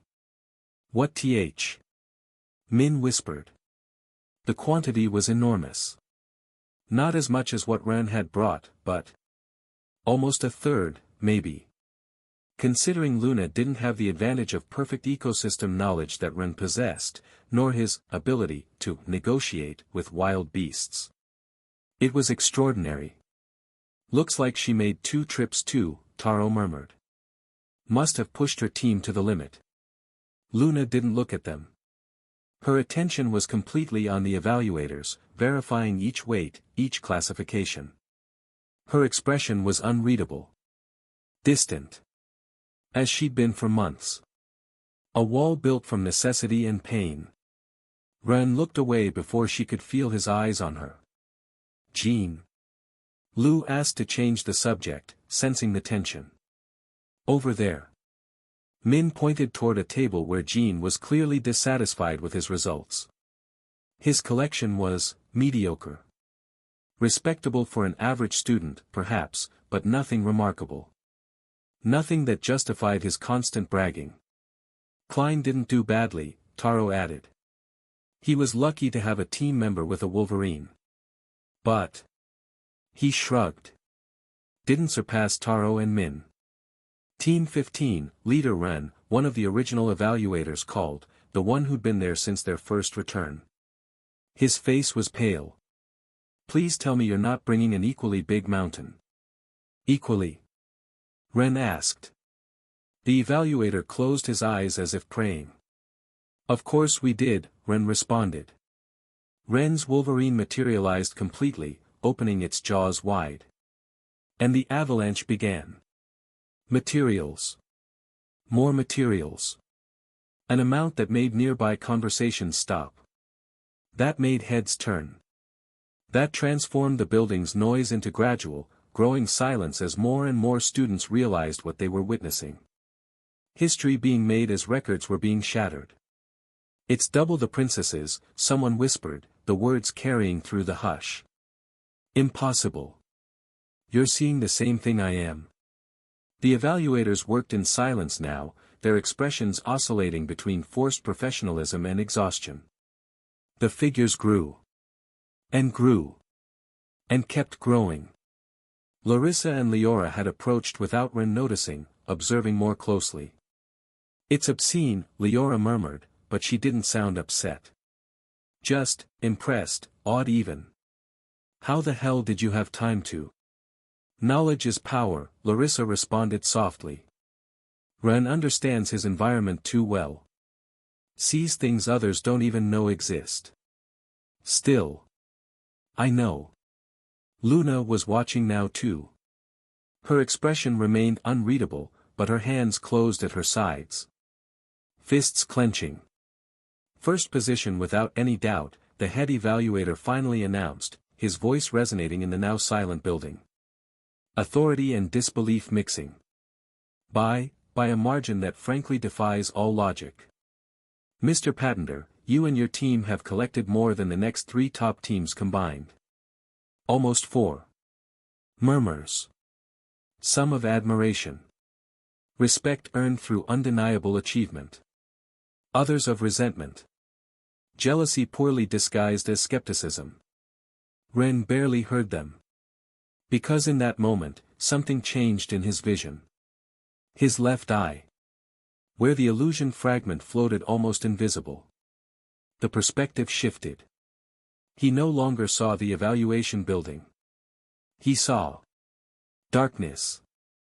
But not complete darkness. There was light. Dim, phosphorescent. The kind of bioluminescence that only existed in that cave. And the walls. The walls of the tunnel the mantis had been descending. They weren't natural. They were carved. Runes. The chaotic lines he'd seen when he activated the ancestral golden spores. These were different, dormant. It seemed the mutants hadn't destroyed these. So it's one of those ruins, Ren whispered, so low that nobody around him heard over the noise of his team's celebration. It was like the tunnel he'd found years ago. The one with golden spores at the end. The one that had given him his initial power. But this was different. Bigger. Much bigger. The tunnel didn't narrow toward a small cave. It expanded. Opening toward something vast. The same writings covered the walls, but there was much more here. More complexity. More layers of meaning carved in ancient stone. History written by hands long dead. Knowledge preserved in permanent form. And at the tunnel's end. A door. Open. As if someone had passed through it. Ren's heart beat faster. Adrenaline spiking despite the distance, despite the safety of his physical body. Ren. Lu's voice pulled him partially from his trance, concern evident. Are you okay? You look distracted, Fan 1 completed. I'm fine, Ren lied, forcing his attention back to the building. To the celebrations and Lu patting his back. To Zhao watching him with a smile. But part of his mind remained there. In the darkness. Watching through his mantis's mirrors as the creature approached that ancient door. Toward answers. Toward truth. Toward whatever had happened to Sirius Starweaver. And Ren could do nothing except watch. And wait. And pray that his smallest mana projection was strong enough to survive whatever waited on the other side of that door. Whatever secrets had been buried beneath the forest. Run. Min shook him gently. Seriously, brother. You seem to be in another world. Accurate. More accurate than Min could possibly know. Just tired, Ren said, smiling in a way he hoped was convincing. It was 2 intense trips. Then let's celebrate before you pass out, Lu declared, dragging him toward where the rest of the group was already planning how to spend a small portion of their projected earnings. And Ren let them. Let them celebrate. Let them talk and laugh and make plans. While his left eye saw things nobody else could see. Things maybe nobody else should see. But that he needed to see anyway. Because some truths couldn't remain buried. Not when the door was open. Not when answers were so close. POV Mantis, shortly before seeing the first door. The hole was vast. Bigger than any natural structure should be. The walls descended in an irregular spiral, perhaps formed by that enormous flow of mutant beasts. Carved by their corruption, shaped by their violence. Between those walls, emerging like deadly tentacles. The roots of the golden sprouts. Hundreds of them, maybe thousands, interwoven in a network so dense that light from above barely penetrated beyond the first dozen meters. Like a web waiting for prey. The mantis knew it couldn't truly die, so without fear it deployed its wings completely and let itself fall. Confidence was easy to have when being a projection, not a life. Controlling its descent with minimal adjustments, its mirror surfaces reflected the surrounding roots until it became indistinguishable from them. The nearest roots soon seemed to notice something. Air displacement. An anomaly in the pattern. But then it activated Mimic. Its body began to undulate. Not randomly, but with the exact pattern of roots when they moved searching for prey. The same rhythm, the same frequency, the same pressure against the air. For the vibration-based detection system, the mantis wasn't falling prey anymore. It was just another root moving in the network. Nothing worth investigating. So it descended deeper. And the mana changed. From gold 3 at the surface. Now here, underground, the concentration was different. The mana from above had difficulty penetrating compacted rock and earth. The one coming from below, that one was more solid. But its distribution didn't reach here, starting many meters down. So the amount reached gold too fast. Then gold 1. The pressure diminished gradually. The mantis's projected form stabilized, its mana structure stopping the slight trembling it had inside its system. The relief was like surfacing from deep water. And finally, near Silver 3. It touched the bottom. Not with a crash, but with a soft landing that barely displaced accumulated dust. Its legs touched stone, and for the first time since beginning its descent. Complete silence. The kind that made you aware of your own existence. The golden sprouts didn't reach down here because the place had too little mana for them. Their roots hung above like a deadly ceiling, but the ground.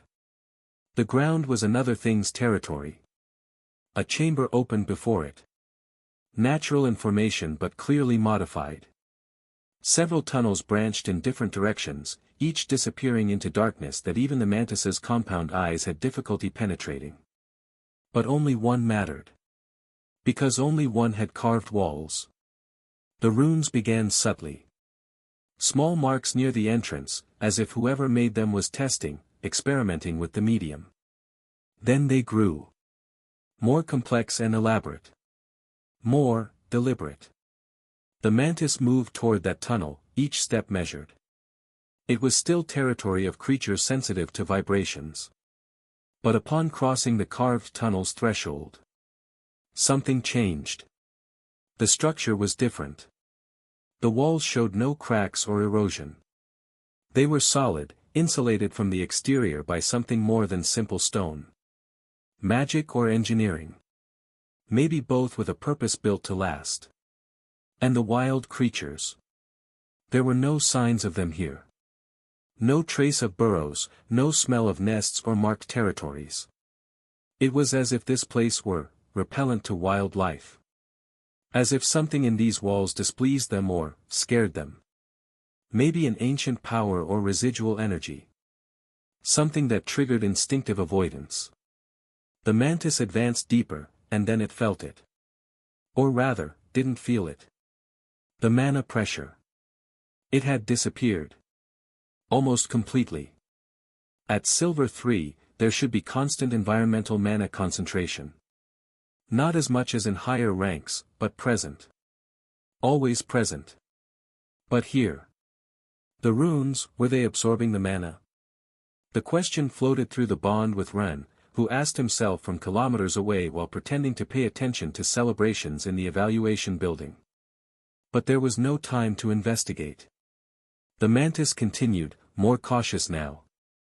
Its steps avoided directly touching the runes, staying in the spaces between them. Careful when not knowing what touching them might trigger. The tunnel expanded.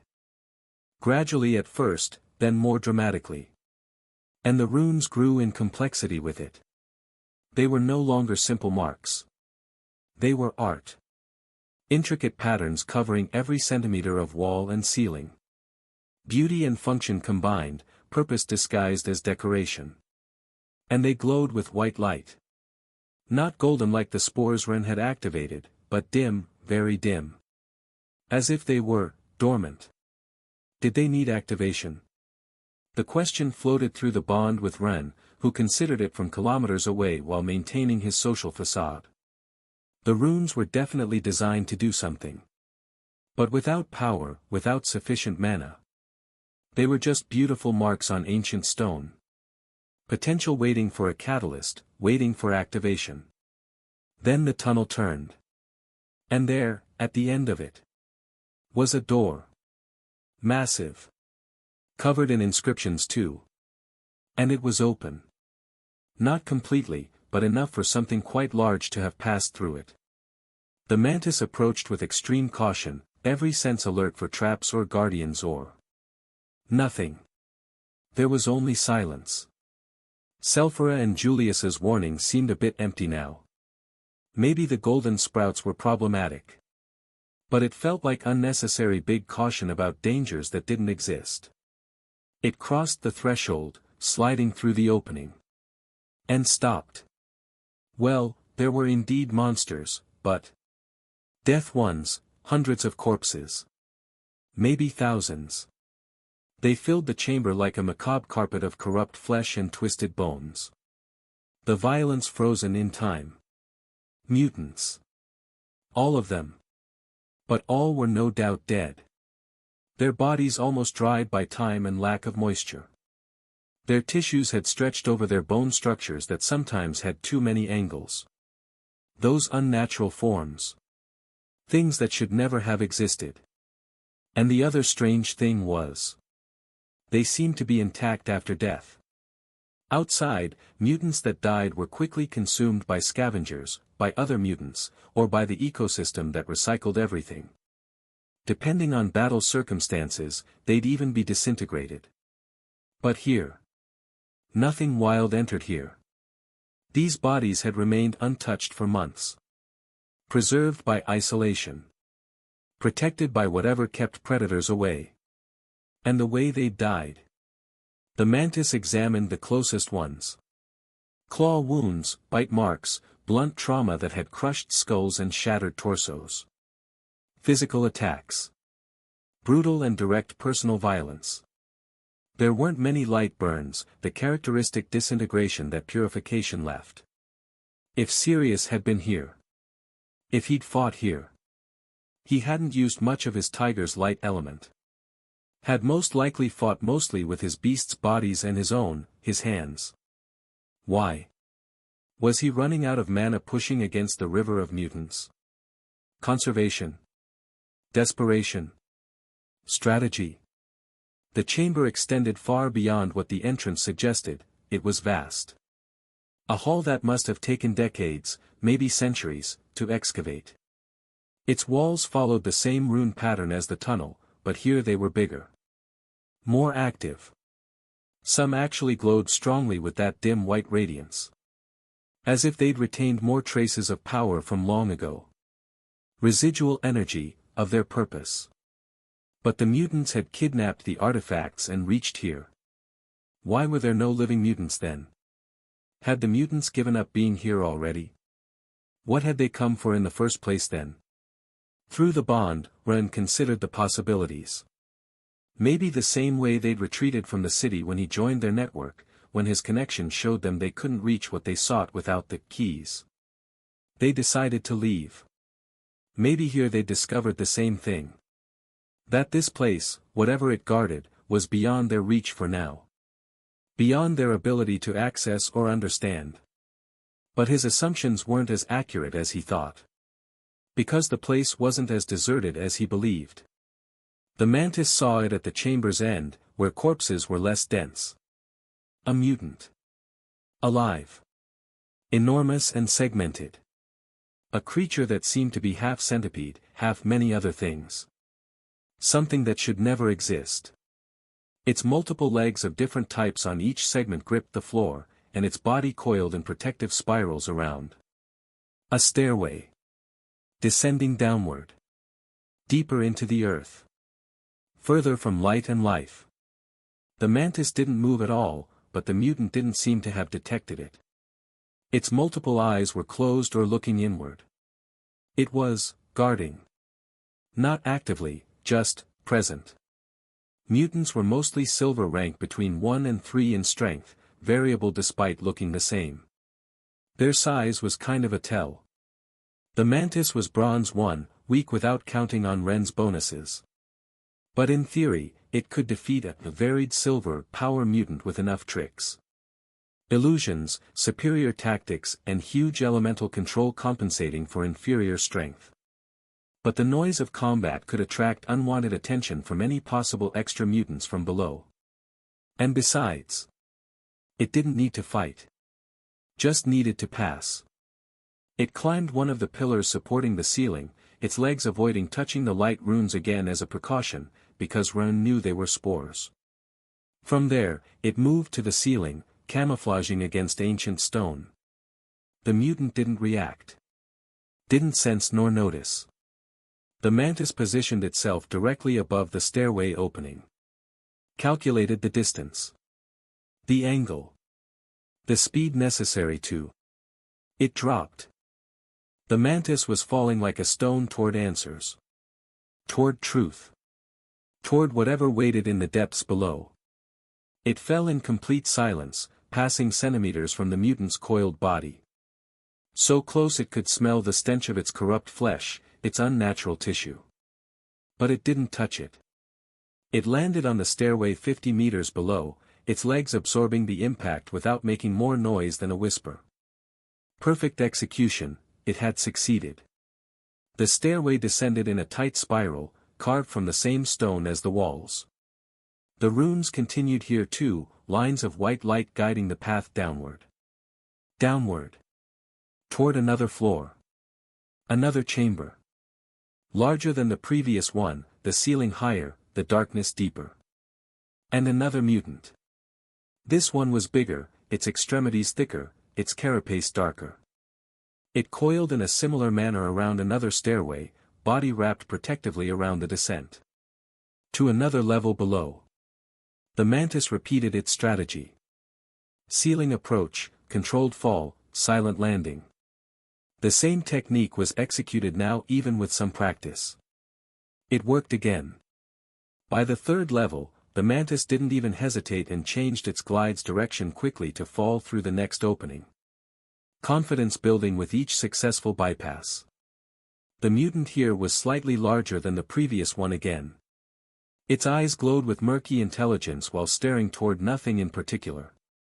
Simply waiting with the patience of something that had all the time in the world. Fourth level. Fifth. Sixth.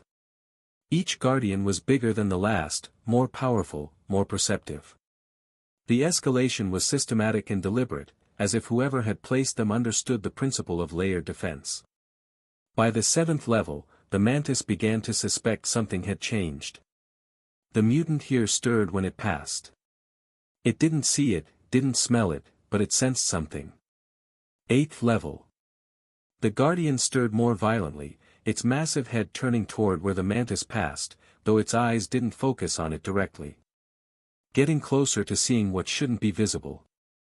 And below, even deeper into the earth, there was a 9th level. The penultimate chamber before whatever goal lay at the bottom. One step away from answers. But the guardians were becoming increasingly alert with each descent. The mantis began its descent to the 9th level, moving faster now. If it was going to be detected anyway, speed became more valuable than stealth. It was the right call. The mutant of the 9th level lunged. Not toward where the mantis was, but toward where it would be a second later, predicting its trajectory with impossible precision. Through the bond, Ren transmitted an urgent order. Forget stealth. Forget integrity. I just need a glimpse. Sacrifice was acceptable now, destruction was acceptable. Only the information mattered. The mantis abandoned all pretense of stealth and let itself drop in a vertical dive, wings pressed against its body becoming an arrow. Pure velocity, pure commitment to reaching the bottom. The mutant hit it anyway. Not completely, just a glancing blow, but it was enough to cause damage. One of its rear legs was torn off, ripped away by the force of impact. One of the mirror plates on its side cracked and broke free, falling into darkness. But the mantis continued falling. Faster now, less mass to slow it down, injury becoming advantage through momentum. And the last guardian detected the disturbance. The mutant of the 10th level was monstrous, filling almost its entire chamber, its body coiled in layers upon itself. And when it uncoiled, revealing its true size, it became impossible not to see and impossible not to feel the air displacement when it lunged upward, mandibles opening to reveal rows of teeth designed for tearing and crushing. The mantis wouldn't make it. Couldn't dodge, not in free fall, not having lost velocity after the damage from the first impact. Physics and injury conspiring against survival. It was going to be destroyed before the goal. Unless. Ren sent another order, this one accompanied by permission to freely use the bond's mana. More than it would normally use at once, more than was safe or sustainable, but necessity overrode caution. The mantis activated what other mantises didn't have. Elemental control. A powerful and enormous advantage for its rank, the kind of ability that separated Ren's beasts from normal creatures of equivalent level. Lin's technique, fire and wind. Not to the point of generating true lightning. Ren could only use that because corruption and the seed had pushed him to an extreme state, but for the mantis it would be too much. The energy requirements exceeded what its form alone could channel. Still, with the enormous bonuses of extra elemental control, it should be enough. The mantis's wings ignited, not literally but with external fire, and the wind was for directing the explosion's impulse. The maneuver saved the mantis by launching it sideways with speed no normal Bronze 1 beast should possess. The mutant's attack passed centimeters from where it had been an instant before.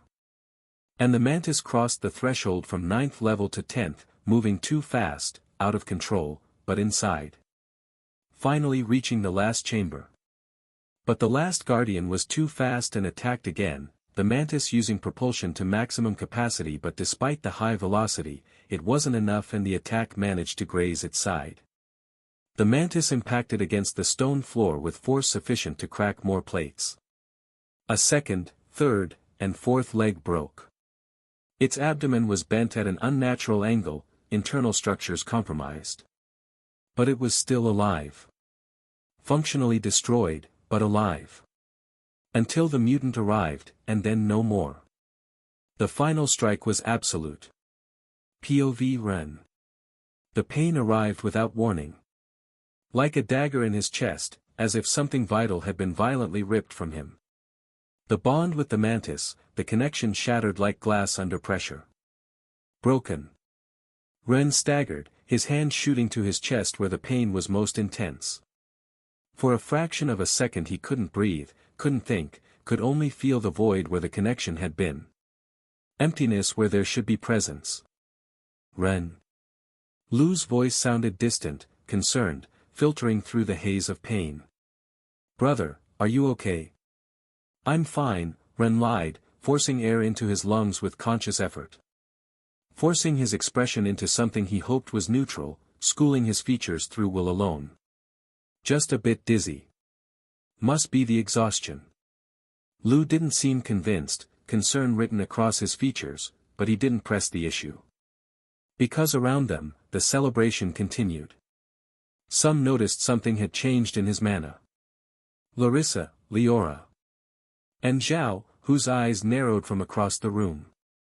The professor watched him with an intensity suggesting he knew something was wrong, professional instinct recognizing distress despite Ren's attempts to hide it. But he said nothing. And Ren closed his left eye for a moment. The illusion fragment had broken along with the bond, the crystal window shattering when its anchor was destroyed. But the time had been sufficient to see, thanks to Ren's enormously enhanced perception allowing him to process information at speeds that made seconds feel like minutes. And through it, in the mantis's last moments before the bond broke completely, he saw a chamber. And on the other side, distant but visible through damaged optics failing but still functional, there was a door. Enormous. Brilliant. Covered in runes that glowed with real white light, not dim like the others throughout the descent. These were active, powerful, functioning exactly as their creators had intended. And beside the door stood something that made everything else fade into insignificance. Ren's heart sank. A different pain reached his chest, not physical like when the bond broke but emotional, the kind that came from understanding things you wished you didn't know. Because there, beside the brilliant door, frozen in eternal reaching, was a statue. Made of crystal. Not carved, not artificial. The trauma of Dragarian that he'd been pushing aside while investigating crystallization emerged with force, old wounds reopening as new ones formed. Another crystallized person. The posture was of desperate reaching, kneeling, one arm extended toward the door, fingers barely centimeters from touching it. As if he'd been about to achieve something. As if success had been so close that he could taste it. And then time had stopped. Eternally. The door had two parts, two panels that met in the center. And on each panel there was a hollow space, receptacles designed for something specific. One had a crystal embedded within it, glowing with light that pulsed like a heartbeat. The other was empty, waiting for its counterpart with the patience of centuries. And the statue's chest, the place where a human heart should beat, had a hollow space. A void where something had been removed or perhaps had never been properly placed. Sirius Starweaver's chest, because it was obvious who it was, had been emptied of whatever crystal should have resided there. The truth felt worse than Ren had imagined. Ren covered his mouth, feigning a yawn to hide his expression. He couldn't let anyone see what he felt in this moment, couldn't let them witness the comprehension spreading through his mind like poison. The horrible, impossible understanding of what had happened. Sirius had made it that far. Had fought through thousands of mutants. Had descended 10 levels guarded by increasingly powerful creatures, each floor a test of skill and determination. And he'd reached the door, one that had stolen his own heart to place in the hollow of a door he'd somehow failed to reach completely. Had he tried to open it? Had something gone wrong in the attempt? What had crystallized him? In the moment where he perhaps thought he'd succeed, when victory seemed inevitable, something had frozen him in time. And the crystal in the door itself. Ren felt a chill race down his spine. The crystal that glowed with that heartbeat pulse, rhythmic and eternal. It was very similar to the 7 crystals in the second chamber beneath Dravenholm Castle, those that Ren's small mushroom had called dragon hearts. Those that had given their energy to Dragarian and had ended up crystallizing him too. A pattern emerging. A connection that couldn't be coincidence. Ren, seriously, you look terrible, Lu insisted, now genuinely worried. His hand reached out as if to steady his friend. We should take you to a healer. No, I can do the healing myself, Ren responded too quickly, too forcefully. Then, softer, with a conscious effort to moderate his tone, I just need air. I need to go outside for a moment. He moved away before Lu could stop him, before anyone could see his expression properly. Before they could witness the cracks forming in his weak facade. Before they saw the tears threatening to form despite his best efforts to suppress them. Because Sirius was there. Frozen in time, reaching toward something he'd never touch. And Ren still didn't know if he could even reverse the king's situation, much less this one. And Luna. Luna didn't know. Was alone with her grief and distance. And her father was down there, reaching toward something just out of reach. Eternally unreached. Ren breathed deeply while trying to compose himself, forcing air into lungs that wanted to seize up with emotion. Now he understood why they'd told him there was no point in going. It wasn't just the danger of the journey, though that was real enough to kill most people who attempted it. He wasn't sure if he could deal with the mutants below, maybe yes with sufficient preparation and strategy, but it wouldn't matter. If he'd gone himself and eliminated the mutants through force or cunning. Only to find a statue he could do nothing about, it would just be demoralizing, especially after the arduous journey through dangerous territories. Effort expended for nothing but confirmation of helplessness. Ren realized something. Selphira and Julius seemed to know about this as a given fact when he'd read their manus that day. Their resignation had been too complete, too accepting of something that should have driven them to desperate action. Which meant either they'd gone down themselves, or they'd sent someone. But there were guardians on the stairways still. Ren had calculated their approximate power, each one larger and more powerful than the last in systematic escalation. If Selphira or Julius had gone down and defeated them, why were there mutants guarding the stairs? Did the mutants send new guardians? Would the new ones sent be more powerful each time the previous ones were defeated? It seemed implicit that the mutants wanted to be aware of the moment when the door was opened, maintaining their vigil with patience born of some unknown purpose. The idea made him shudder.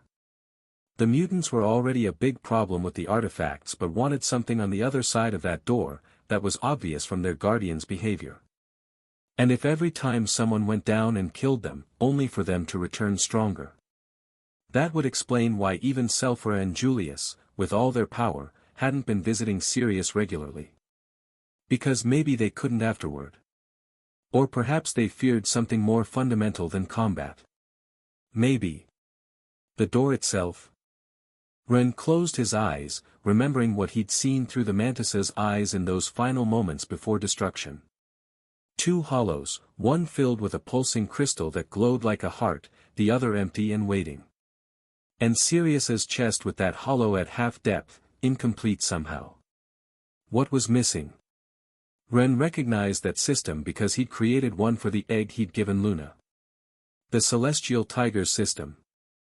Sirius's gold-rank beast was the one crystallized in the door. Not the black serpent. That meant something. Had to mean something significant about the door's requirements or Sirius's situation. Did the door need a gold-rank beast in each hollow? Julius and Selphira had gold beasts too, so maybe they hadn't approached because they knew what would happen if they tried to open it. All this had left Ren with more questions than answers. Always more questions than solutions, the universe mocking his attempts at understanding. Ren sighed, leaning against the building's wall. The celebration inside continued, noise and laughter filtering through the windows. Everyone so happy about their victories while he'd just seen Luna's father converted to crystal kilometers underground, frozen in eternal reaching towards something forever beyond his grasp. He didn't want to admit the adults were right. Hated admitting that maybe, just maybe, they'd been correct in warning him not to go. But in a certain way they were right, seeing Sirius like that, eternally reaching towards something he'd never managed to touch, was demoralizing in a way words couldn't describe. But Ren couldn't give them credit completely. Since he'd already decided something some time ago. So knowing was fine anyway, because he clenched his fists. He wasn't going to give up. If there was a way to reverse crystallization, he'd find it. It didn't matter how long it took, didn't matter what he had to learn or what obstacles he had to overcome. The path might be long, might be impossible by normal standards, but he'd walk it anyway. Larissa and Luna deserved to have their father's back. And Ren would give them that despite everything, no matter how many years it might take him to achieve it. The runes. The thought arrived suddenly, a spark of hope in the middle of all the despair. Understanding crystallizing into possibility. He'd managed that with the simple key he'd broken and then repaired, understanding it through careful study and feeling. And that process had given him certain insight about how these things worked. The runes weren't just decoration or mystical symbols without meaning, nor pretty patterns carved by ancient hands for aesthetic purposes. They were mana routes. Paths designed to direct energy in specific ways, channels that shaped raw power into intended effects. Each individual rune had a simple function, like the password in the key he'd repaired. But combined, those simple functions created complex tasks through layered interaction. Activation, illumination, door opening. Crystallization. If the door had crystallized Sirius, then there was a process behind that. A sequence of runes working together to achieve that specific effect. And if Ren could understand that ancient language, if he could decipher the mana routes one by one through patient study, maybe he could reverse it. Maybe. The word carried hope and doubt in equal measure, possibility fighting against probability. Ren clenched his fists even tighter, feeling determination replace despair like sunrise burning away darkness. He didn't know how yet, didn't have all the answers or even most of them. But he had a starting point, had a direction to pursue. He had hope. But first he needed to pass the other general exams and crush the 2 interschool examinations. Nobility and war, tests that would determine his future opportunities. He needed to focus on the present before he could work on the future. And with more freedom, with more authority and resources that would come with success, he could do more things. Could investigate the runes more deeply without constant oversight. Could access restricted materials, consult with experts, build the foundation of knowledge necessary for what he wanted to achieve. He could find a way. And maybe at the end, when he understood enough, when he was strong enough both in power and position, he could go down again. And this time, not just to look and feel defeated by what he found. This time, to bring someone home. To reverse what seemed irreversible, to undo what ancient power had done. The celebration noise swelled behind him, reminding him that life continued even when personal tragedy struck. That the world kept turning regardless of individual pain. Ren took one more deep breath, composing his expression into something approaching normalcy. Then he turned back toward the building, ready to rejoin his team and pretend everything was fine. The written exams took 2 complete days. History, economics, cultivation theory, beast ecosystems, protocols, and more. Ren passed through them on autopilot, his mind still processing what he'd seen while his hand filled in answers he knew by memory. Knowledge flowing from brain to paper without conscious thought, muscle memory handling what his conscious mind couldn't focus on. He recovered the bond with the mantis easily, much faster than he'd expected. The pain of the break faded after only a few hours, the void in his chest filling again with familiar presence. By the time the nobility exams began the next day, Ren's small beast was completely functional again. Ready with mimic ability. The nobility exams were similar to those from the first trimester, but now in direct confrontation with other students.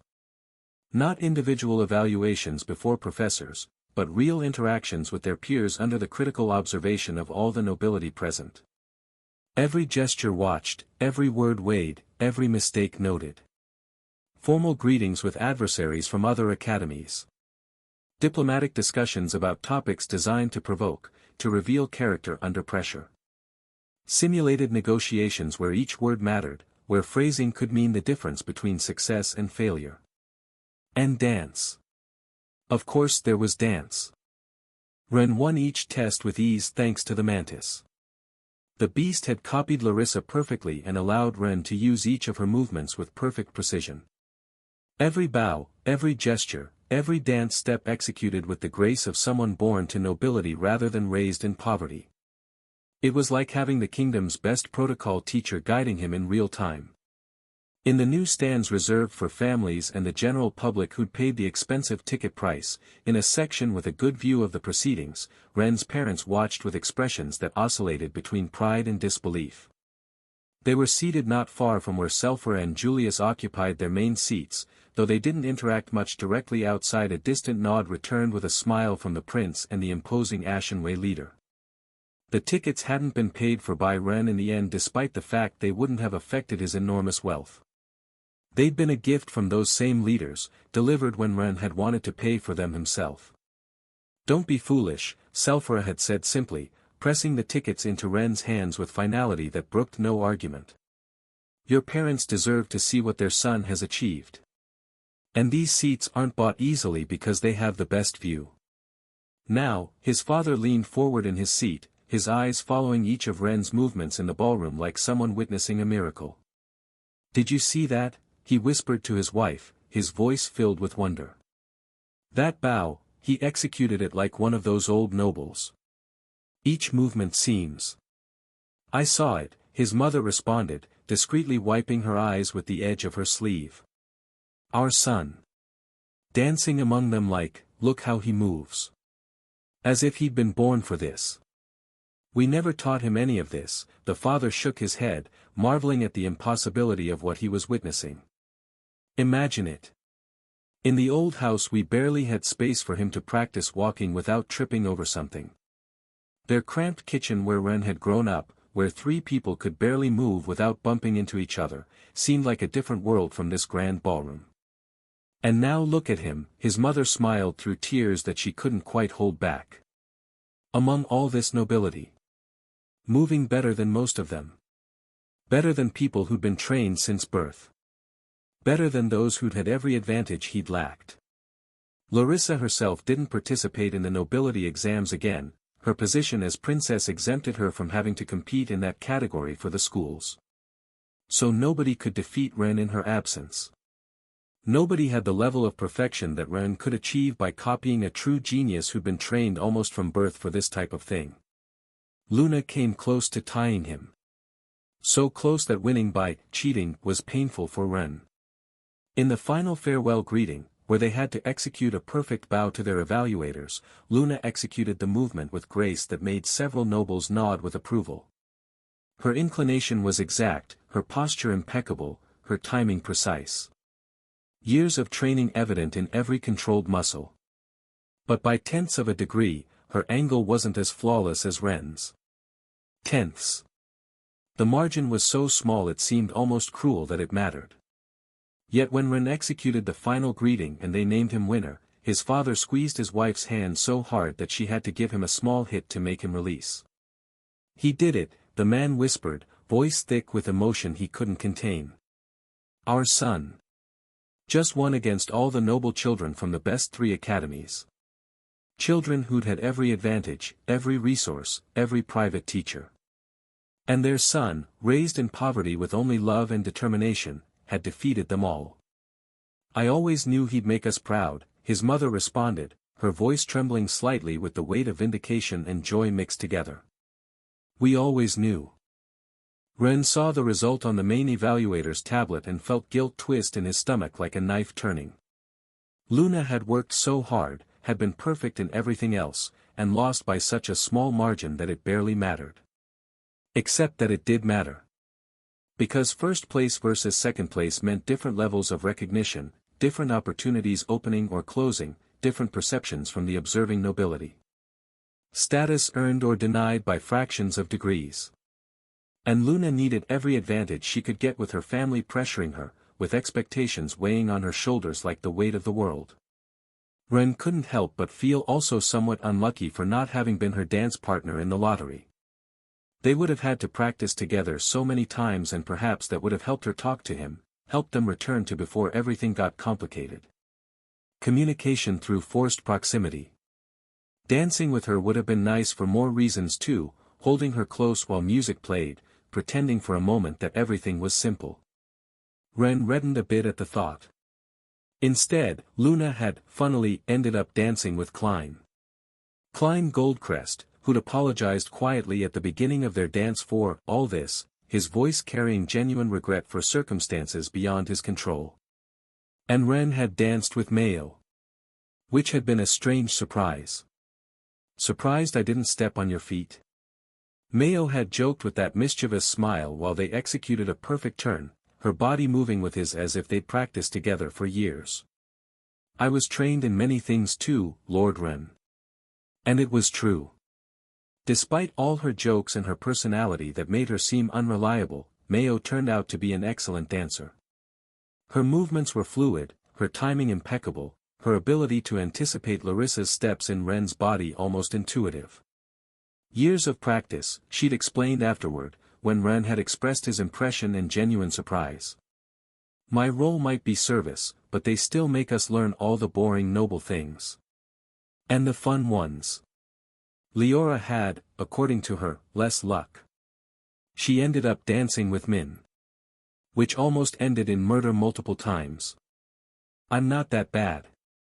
Min had protested while Leora and Larissa lamented deeply in the dining hall one night, their complaints echoing through the space.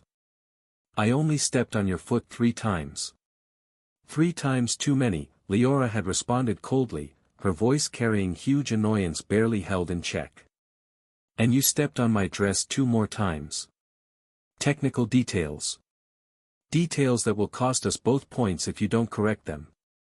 How can I correct them if you never practice with me and spend all your time practice dancing with Ren? The accusation hung in the air, more truth than anyone wanted to acknowledge. Larissa had sighed, looking toward where Ren ate silently, diplomatically staying out of the argument unfolding around him.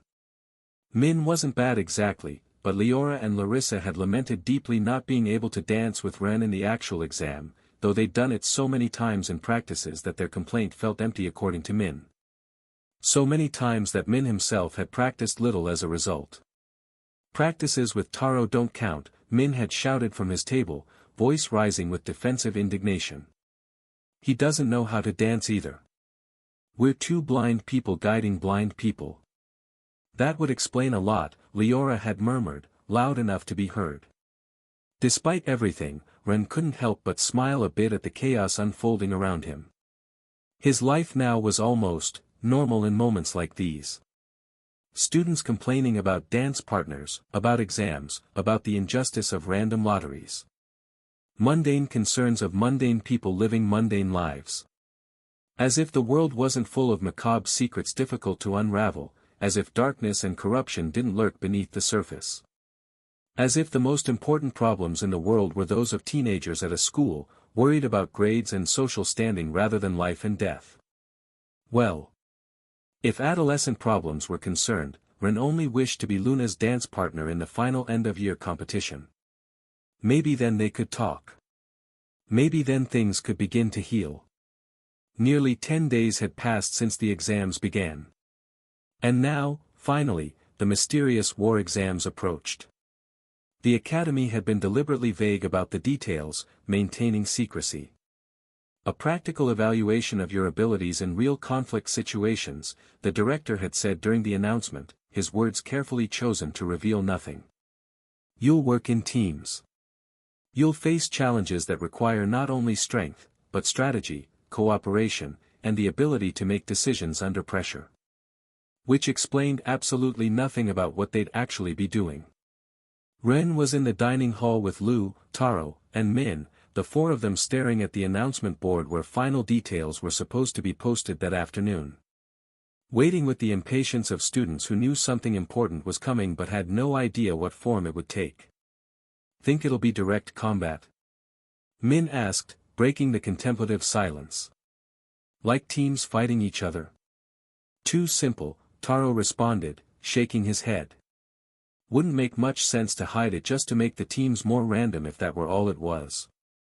Attention, the director's voice resonated through the dining hall, amplified by mana until it filled every corner of the space. All conversations stopped. The details of the war exams have been finalized.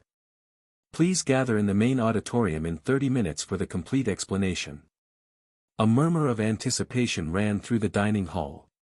"Here we go," Lou said, his eyes shining with something between excitement and nervousness. Ren nodded, feeling his own pulse accelerate despite his attempts to maintain calm. The racing heartbeat of someone who sensed opportunity approaching. War. The last exam of the semester. And after everything he'd seen, he had the feeling that nothing about what was coming would be simple. Ren was wrong. The end-of-semester war exams would be simple. Ridiculously simple in a way that almost felt like the universe was making a joke at everyone else's expense. "You will make your own group of 10 students, the director had announced in the auditorium, his voice resonating over the murmur of speculation that had filled the space. A single leader per team. And the most important rule, only beasts can participate in direct combat." The silence that followed was absolute. Stunned. The kind of silence that came when everyone simultaneously realized the implications of what they'd just heard. "Tamers will direct their beasts from designated positions," the director continued, ignoring the expressions of shock spreading across student faces like ripples in a pond. "This evaluates not only the power of your creatures, but your capacity to coordinate, strategize, and lead in situations where you yourselves are not at the front and cannot physically intervene." It was the most ridiculously advantageous situation for Ren that could possibly exist. Lou looked at him from his seat, a slow smile spreading across his face like sunrise breaking over mountains. "Brother, you just won. We just won." And he was right. Because the team Ren could form, the combination of people and beasts he had access to. With Larissa, who did participate in anything that wasn't noble protocol. With Leora, equally eager to prove herself in combat. With Taro and his mountain of rock and muscle. With Lou and his hyena. With Min and his serpent. And himself with his impossible collection. 6 double tamers on a single team. Well, Ren was technically quadruple, but in practice functioned as triple in combat when not using the small encysted mushroom. That was still 7 beasts of advantage over almost all other teams before even considering ranks or abilities. A numerical superiority that bordered on unfair. The 4 lucky ones to join his team were the 2 maids and 2 guards. Larissa and Leora's 2 servants, both common but competent tamers in their own right. And the 2 guards Mako and Shizu, who were always near Ren anyway, both gold rank with experience that showed in every movement. 10 slots. An impossible army assembled through friendship, loyalty, and strategic positioning over years of careful relationship building. "This isn't fair," Roran had murmured from the back rows, his voice carrying complaint mixed with envy. "War is never fair," Lin had responded with a predatory smile from her position beside Yang, satisfaction evident in her expression. "That's the point." Roran had begged. Literally begged with the desperation of someone who saw opportunity slipping through their fingers. "Please," he'd said, his hands pressed together as in prayer, dignity abandoned. "Just one spot. I can be useful, I swear." Other classmates had joined the chorus of pleading. Offers of eternal loyalty, promises of future debts, even one had attempted to bribe Ren with underwear from his personal collection, thanks to a ridiculous rumor that Roran's group had started through misunderstandings. But there were only 10 slots. And Ren's team was already complete, filled with people who'd earned their places through years of friendship too, but also proven capability. And most importantly, synergy.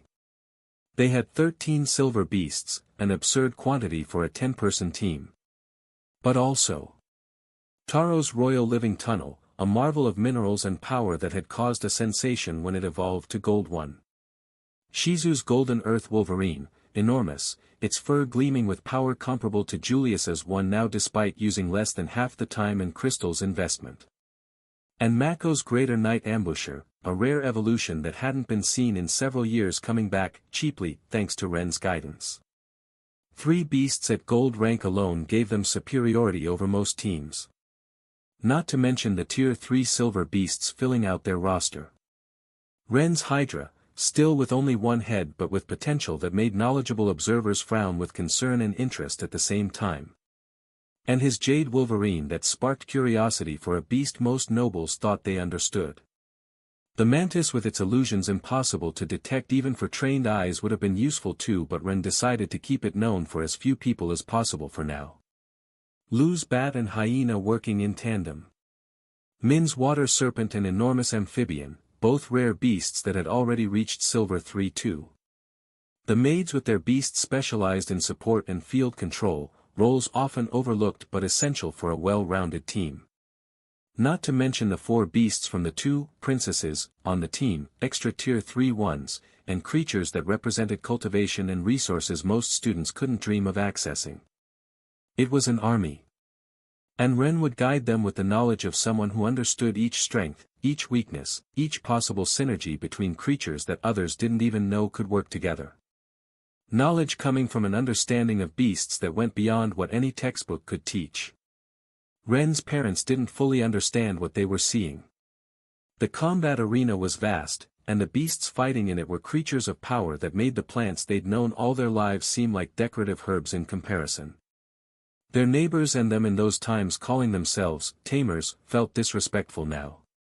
Thankfully their own mature plants now and their black turtles weren't weak by any measure, which helped them better understand the level they were observing, but they didn't need to understand all the technical details to recognize the obvious truth unfolding before them.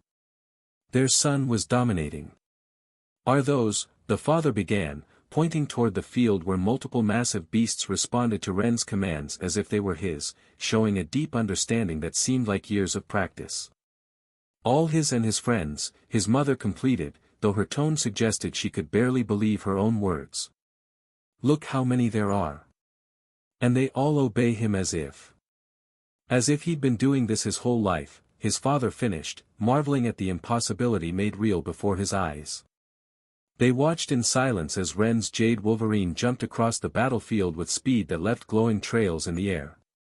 While the Hydra, still with only one head at that moment, coordinated with Taro's living tunnel to trap an entire team in an earth maneuver that seemed impossible, the kind of tactic that required perfect timing and trust between Beast and the Tamer.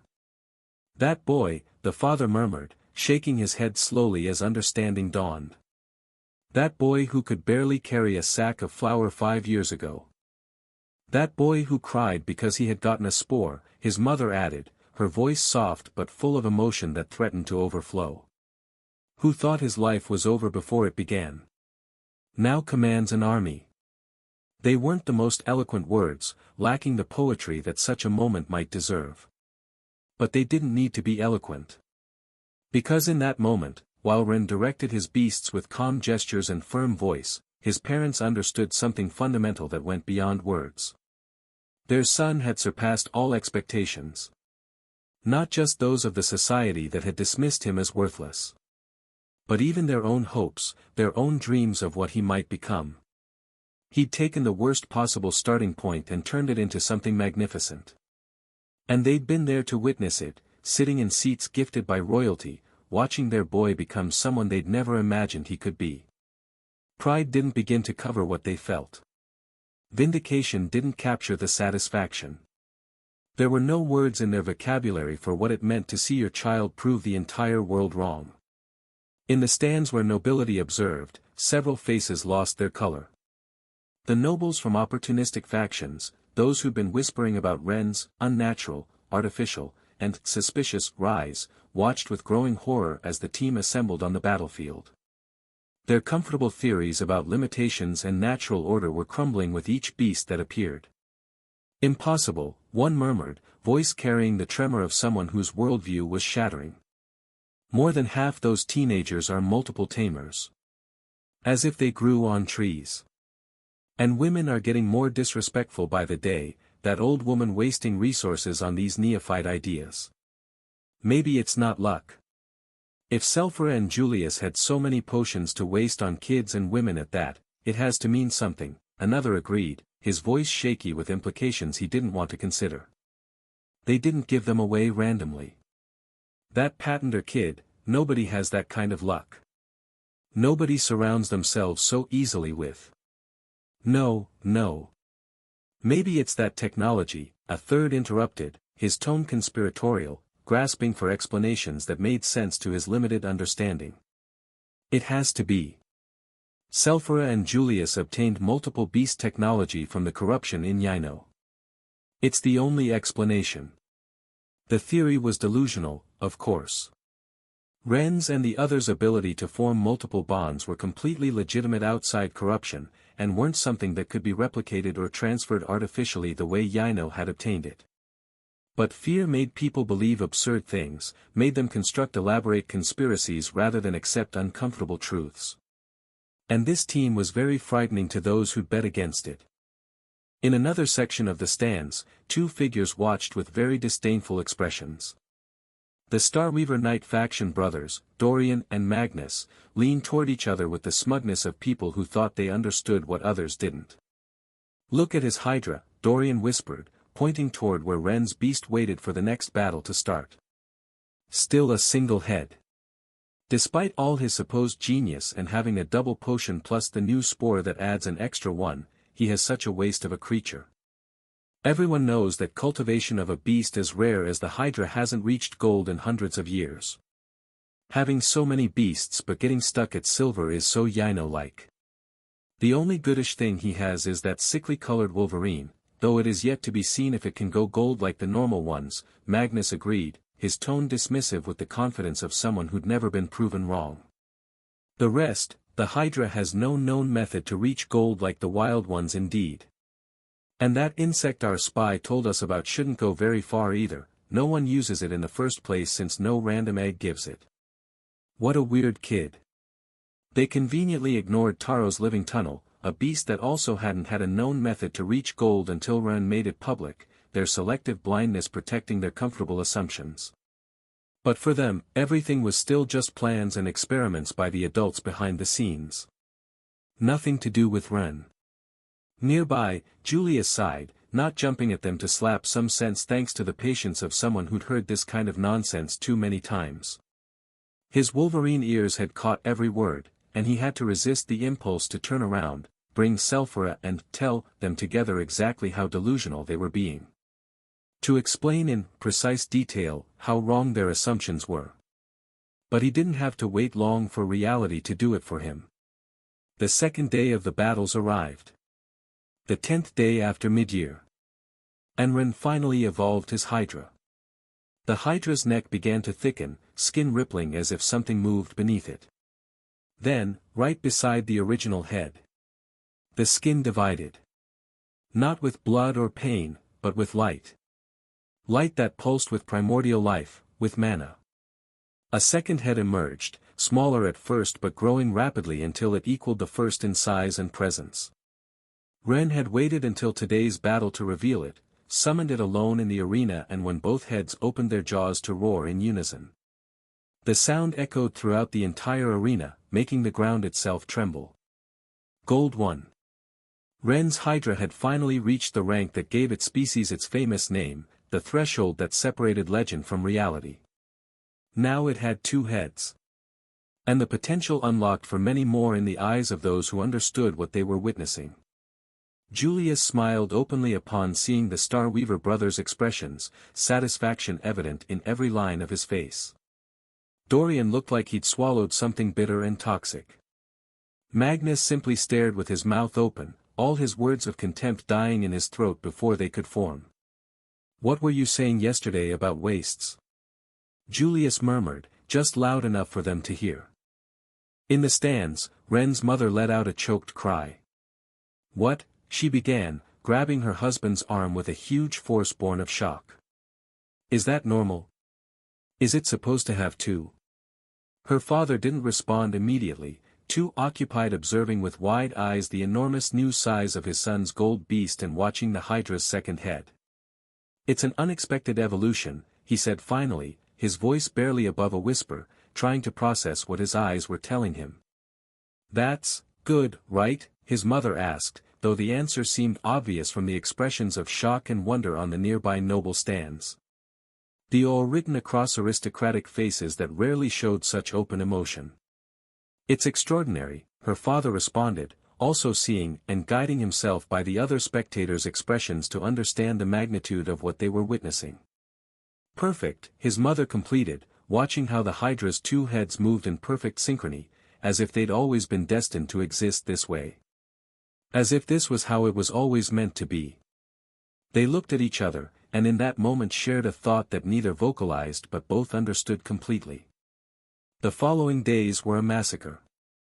There was no other word to describe it, no euphemism that captured that fast and systematic destruction of opposition. Ren and his team crushed each opposition with ease that bordered on cruelty. Strategies that other teams would consider complex were executed with almost bored naturalness. Beasts working in perfect synchrony, each complementing the other's strengths while covering their weaknesses with symmetric formations that maximized both offense and defense. With 4 gold-rank beasts it wasn't even necessary to try so hard, but Ren enjoyed the theory crafting, the intellectual exercise of optimal positioning and timing. And not satisfied with having all elements and superior quantity, they had Min's healing capabilities, Larissa and Leora's teleportation, and Lu's special attacks creating tactical flexibility no other team could match. The support beasts maintained everyone in optimal conditions. It was art. Brutal and efficient art that made warfare look like a fun lights game. Opposing teams didn't last more than a minute before surrendering, recognizing the futility of their weak resistance. Luna had the great fortune of not encountering Ren's team before the finals. Her own team was impressive in its own right, the best she'd been able to gather with her connections and reputation. For gold beasts from the remaining guards weren't anything to underestimate, and her own wolf now at Gold 1 was already evolving into something never seen before, though not as obvious to spectators since it remained hidden in shadows most of the time. But she was the only double Tamer in her group. And in the finals, that disadvantage became painfully obvious. 5 gold beasts against 4 from Ren's team initially seemed close. But although Ren didn't use his mantis in any encounter, they still had a numerical advantage of 16 to 11. 5 extra very powerful silver 3 beasts that made Luna's team's single extra gold beast insufficient compensation, especially when the Wolverine's elemental control at silver 3 was of the same tier as Luna's wolf but augmented by many more bonuses from Ren's other beasts, putting them at comparable levels. The Jade Wolverine was basically gold rank in power, silver in name only at this point. 16 beasts coordinating perfectly against a team of 11 that could barely take advantage of its strengths and focused on using only its 5 strongest. It was an obvious battle from the strategic perspective. Ren directed everything with that unsettling calm that made it seem like he'd already seen the result before it began, his commands precise and his gaze fixed directly on Luna across the battlefield. Still, Luna fought with everything she had. Looking back at Ren directly. May the gods witness that she fought with every ounce of strength and skill she possessed. Her lesser wolf of 14 moons was magnificent, its shadows consuming the battlefield while trying to isolate and eliminate enemies one by one with its huge speed and control. But it wasn't enough. It was never going to be enough against this level of coordination and power. The Jade Wolverine could already almost stop it on its own, power meeting power in direct confrontation. With help from Leora's Bash and Larissa's Fairy, they completely shut down its attempts at divide and conquer tactics. The combat ended in 10 minutes, a fairly long battle for what the dominant team had experienced before, but in the end the outcome was never in doubt. Ren had won again. First place in war. Adding it to first place in gathering and first place in nobility. Complete domination across every category that mattered. A sweep so thorough it would be remembered for years, the semester when one student and his team had rewritten what was considered possible for their age group. In the stands, nobles whispered with awe and fear. Ren's parents simply held each other's hands and cried with pride they couldn't contain. And Luna, standing on the defeated side of the battlefield, looked at Ren with an expression he couldn't quite read. Not anger. Nor resentment. Something else. But before he could process it, before he could try to understand what that look meant. She left, and the moment passed. The crowds erupted in celebration. And Ren was pulled into congratulations from his team, from professors, from nobles who suddenly wanted to acknowledge what they'd denied before. Despite the celebrations, part of Ren's mind remained on that look. On what Luna had been trying to communicate in that single moment before the world intruded again. When the final battle ended, with Ren's team victorious and Luna's retreating with dignity despite her defeat, Ren's parents remained seated in silence for a long moment. Around them, the crowd roared with mixed reactions. Some celebrated with the fervor of people who'd bet correctly, others protested with the indignation of those who couldn't accept what they'd witnessed, many simply observed with expressions that oscillated between admiration and fear of what this level of dominance meant for the future. But they only looked at their son with pride that transcended words. Who remained on the field, surrounded by companions and beasts, calm and composed as if he'd just completed a routine task instead of demolishing the team of one of the kingdom's most powerful heiresses. As if this level of victory was expected rather than extraordinary. In a battle of what basically amounted to the power of more than 10 gold-rank beasts, something you'd only see in groups of highly recognized adults normally, not students yet to be in their mid-teens. "Do you remember," his father said softly, his voice barely audible over the noise that continued to wash over them like waves.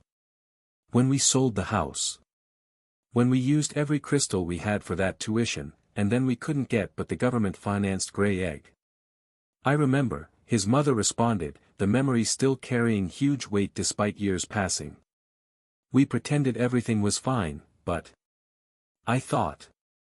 He stopped, swallowing with difficulty as emotion threatened to overwhelm his voice. "I thought we'd ruined his life. That we'd bet wrong, ignoring that tiny possibility of 1 in 10,000. We pretended there was hope so hard. Fearing he would surrender if. I thought we'd condemned him to." "I know," his mother took his hand, squeezing with understanding born from that old, shared fear. "Even though we love him, even though we wanted to believe he could make a miracle. I thought it too." They remained in silence another moment, watching Ren accept congratulations from his team, from professors, from nobles who suddenly found reasons to acknowledge what they'd denied before. "We were so wrong," his father said finally, the words carrying relief, pride and happiness mixed together. "Yes," his mother agreed, smiling through tears that threatened to fall despite her efforts to contain them. "Thank the gods we were wrong." Small time skip of 3 months. The third trimester exams followed the same pattern. His mantis had reached Bronze 2 a month ago, giving him the usual extra bonuses of 50% and 30% plus a small additional elemental control boost of 25, now a total of 550 points for Ren across all elements. Ren surpassed the level 3 nobility exams with efficiency that no longer surprised anyone. They'd stopped making bets on whether he'd win and now only wagered on how much margin he'd win by, the question shifting from possibility to degree. The conspiracy theories grew. Opportunistic nobles whispered about Selphra's intervention, about stolen technology, about pacts with dark forces. Anything except admitting the simple truth that a commoner could simply be better. The Starweaver brothers stopped making contemptuous comments after the Hydra's evolution. But their expressions every time they saw Ren said enough. Fear. Resentment. And the growing understanding that the boy they dismissed was a real threat to their plans, to their assumptions about how the world should work. Julius observed everything with satisfaction behind his normal diplomatic neutrality. Each of Ren's victories was a victory for the loyal faction, proof that merit could overcome conspiracy. Each delusional conspiracy theory from opportunists was evidence of their growing desperation, of their inability to accept a changing reality. But things were changing whether they liked it or not. The balance of power was shifting like tectonic plates beneath the kingdom's foundation. And the catalyst for all of it was a boy of nearly 15 years who no longer had glowing mushrooms in his hair, but possessed an understanding of beasts that defied centuries of established knowledge. Another small time skip of almost 3 months. And finally, inevitable as dawn breaking after the longest night. They were near year's end. Final exams were about to begin. Not the small quarterly competitions that tested incremental progress. Not the mid-year preliminaries that sorted students into rough categories. The real final exams, the ones that would give points for the last chance to those who lacked them and pressured everyone to their maximum capacity to force mistakes. The ones that would determine who maintained their rewards and ranks, who ascended or descended in standing. Even who received more rewards than expected through exceptional performance. Ren was in his dormitory, reviewing notes and preparing with the methodical thoroughness that had become habit, when Lu entered with a serious expression that immediately put him on alert. They just published some details, he said without preamble, wasting no time on pleasantries. The final exams. And brother. He paused, his hesitation worrying, everything will be a bit different this year-end. Different how? Different as in the East and West directors announced that, we changed some small specific details specifically to challenge even the most exceptional students. Lu looked at him significantly, the implication clear in his tone. I think they're targeting you directly. Ren didn't respond immediately, his fingers drumming against his desk while processing the information and its implications for strategy and preparation. Of course they would. He dominated too much, won too easily, made evaluations designed to challenge the best students seem trivial through unreal excellence. The academy had to respond. Had to show that its exams really tested everyone, that standards remained meaningful even when faced with exceptional talent. Even him. Ren hadn't complained to Lu, but he didn't understand why this had been permitted. Changing the rules of final exams mid-year was irregular at best, and completely corrupt at worst. The academy had protocols specifically to prevent this type of manipulation, safeguards built from centuries of dealing with noble interference. So he went directly to the director. Who, after listening to his complaint with a carefully neutral expression that revealed nothing, simply said, I'll send a letter so you can speak with our Prince Julius Dravenholm. Which was an answer in itself, pointing to forces and decisions beyond the director's authority or control. You accepted? Ren asked, incredulous that they'd allow such obvious manipulation. Moments before. Julius arrived that same night, with Selphra at his side. Both looked less formal than usual, as if they'd been interrupted in the middle of something more relaxed. Julius still had wet hair, and Selphra wore her hair loose instead of the style she used in public, silver strands falling freely around her shoulders. We heard you have questions, Julius said without preamble, closing the door behind them with care that suggested this conversation needed privacy. About the 3 final competitions, Ren didn't bother with courtesies either, getting straight to the point. It seems they changed the rules. Is that legal? Not normally, but yes this time. Because we permitted it, Selphra responded. The opportunistic nobles requested changes. We accepted. You accepted? Why? Ren's voice hardened with frustration and confusion. Isn't this exactly the type of blatant manipulation you find them for before? Oh, absolutely, Julius leaned against the wall, crossing his arms with an expression that suggested he was enjoying this more than he should. That was completely blatant. But they didn't do it under the table this time, Selphra continued, her eyes shining with something that looked like amusement and anticipation. That's why, this time. They wagered. Wagered? Double or nothing, Julius confirmed with a smile that carried both amusement and satisfaction. The nobles are desperate, Ren. Your crushing display in the mid-year exams terrified them. Selphra nodded, her expression becoming more serious. They saw what you achieved. 3 first places with margins that made their own heirs look like less than mediocre students. And more importantly, they saw how much power you've acquired even without the rewards you are fighting to keep. Resources, connections, loyalties, Julius enumerated, counting on his fingers. In record time, you built a power base that takes the most powerful nobles decades to establish. And you're still growing. They got scared, Selphra said simply. Thinking about the enormous obstacle you'd represent later if they let a successor be born, a new Dragarian. So they put all their eggs in this, the last basket. They came to us, Julius grimaced at the memory, distaste evident in his expression. With a proposal. They wanted to change some rules of the final exams.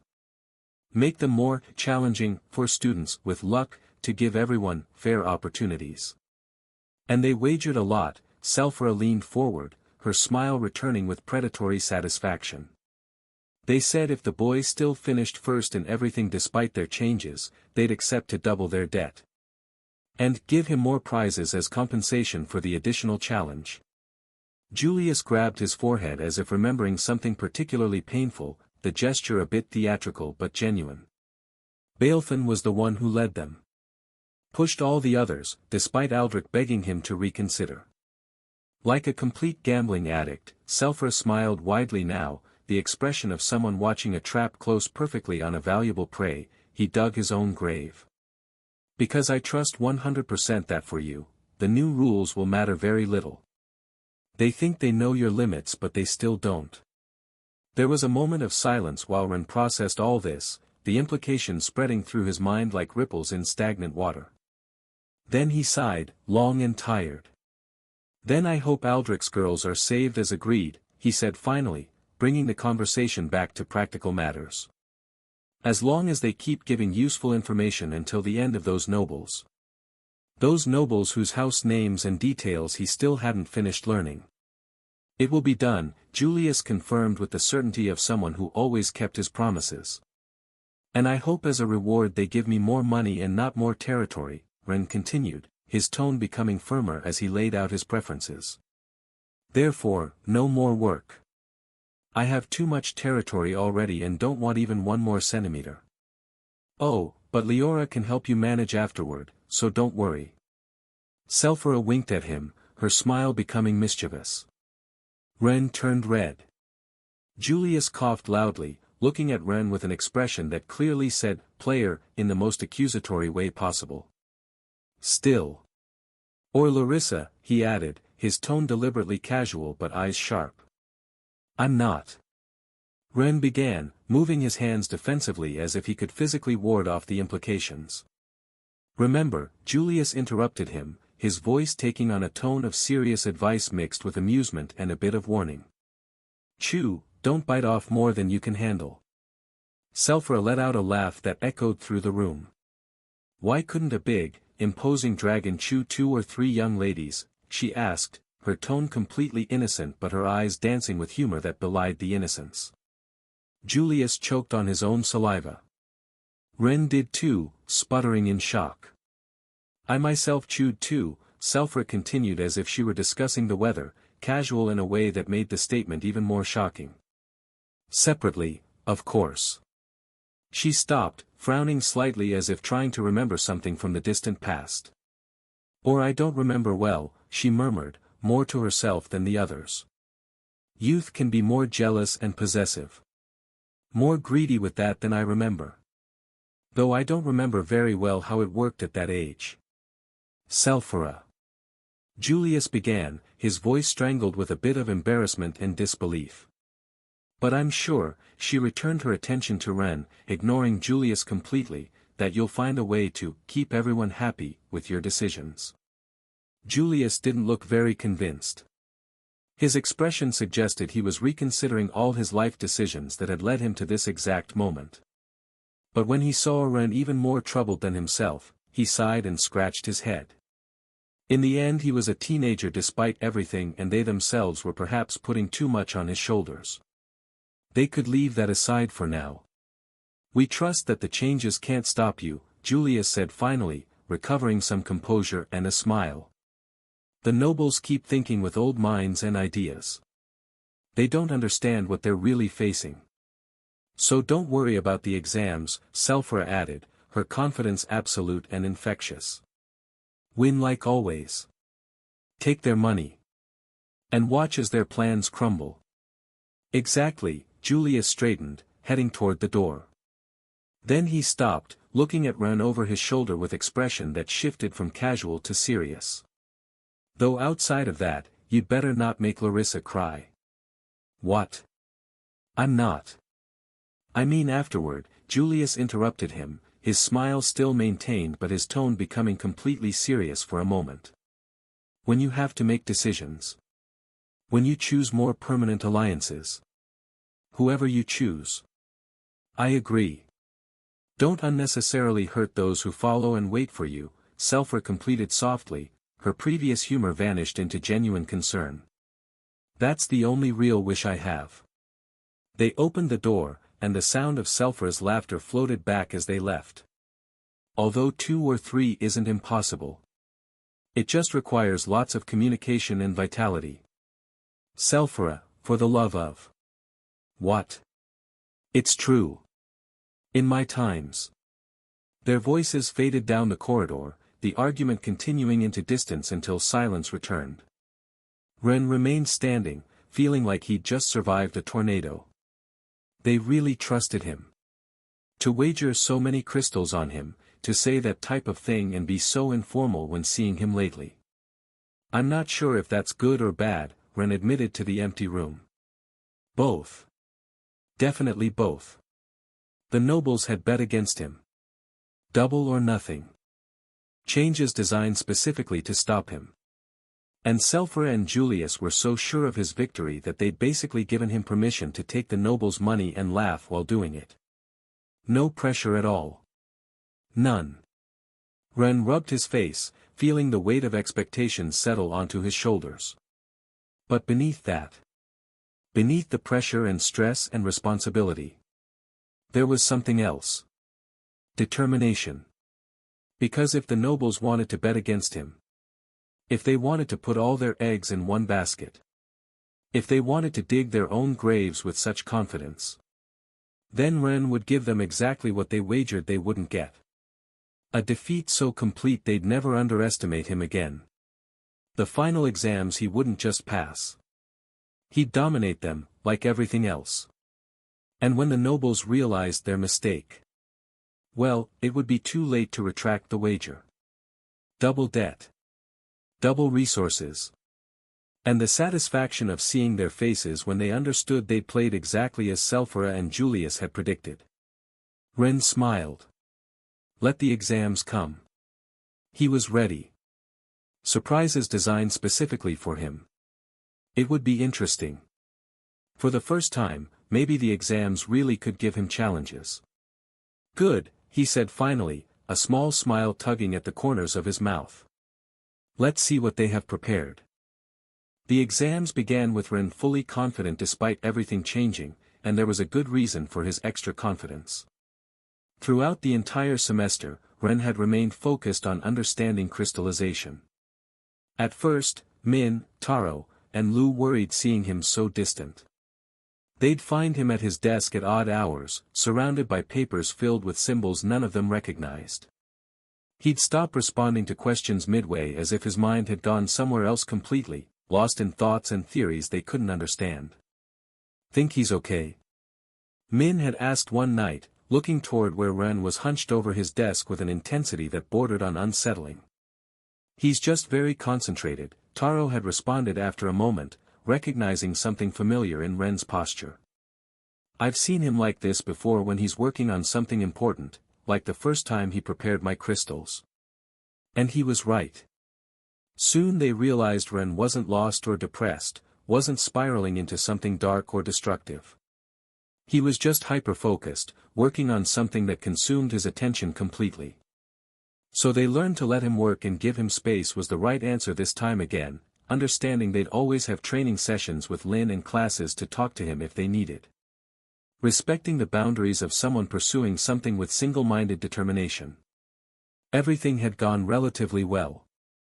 Despite the situation with Luna, who continued avoiding him with consistency that hurt more each day that passed. Despite Klein, who'd completely changed his morning bath schedule to avoid encountering Ren there either. Ren had decided to keep focusing on crystallization. Also because he saw no point in talking to Luna when he'd feel uncomfortable not telling her what he knew about her father. If he was going to tell her something, it would be better to do it when he had at least good progress or already a solution, right? That's what he told himself. Every day.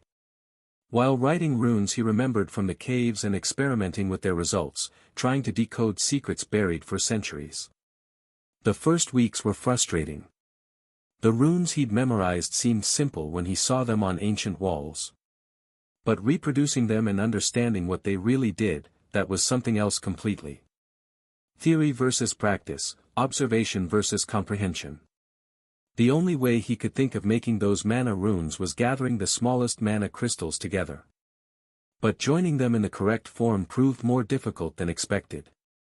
The precision required was extraordinary, each placement critical to maintaining coherence.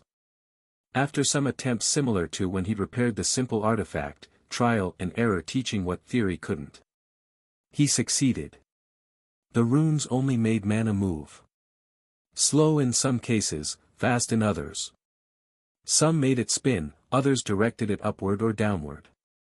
There were runes that slightly reduced flow and others that increased it. The variables were quite numerous. Too numerous. There didn't seem to be a language there.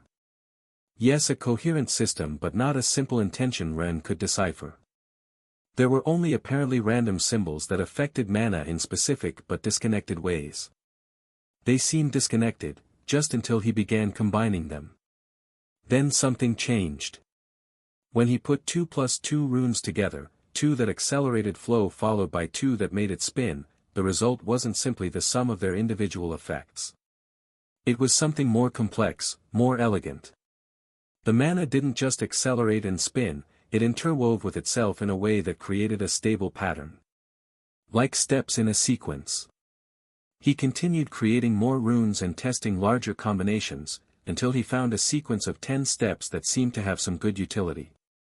But he also realized then that some of the mana's turns in this sequence were similar to something he knew. Like.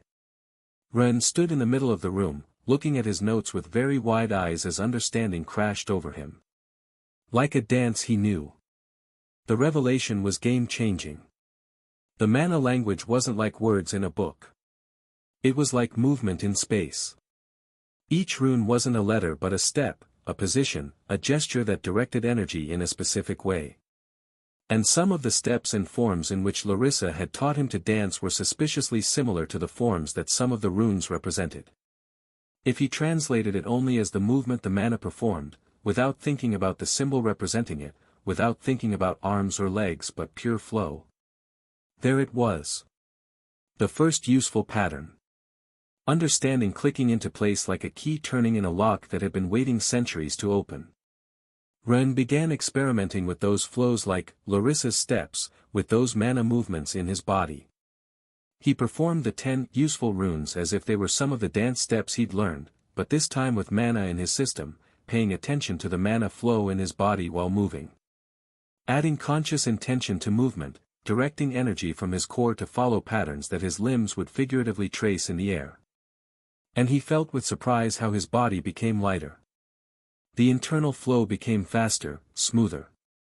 When he tried using elements from among his skills, activating fire or wind or even the lightning he'd been practicing, he felt it was easier. Faster. Before he had to extract mana from his core and bring it to his hands, then make it spin the correct way from scratch to form the desired element. Each activation began from a static state, building momentum from zero.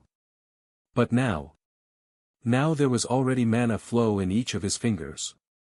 In his arms, in his legs, throughout his entire body. And if he wanted to start a spin or some specific flow, the mana already carried previous velocity.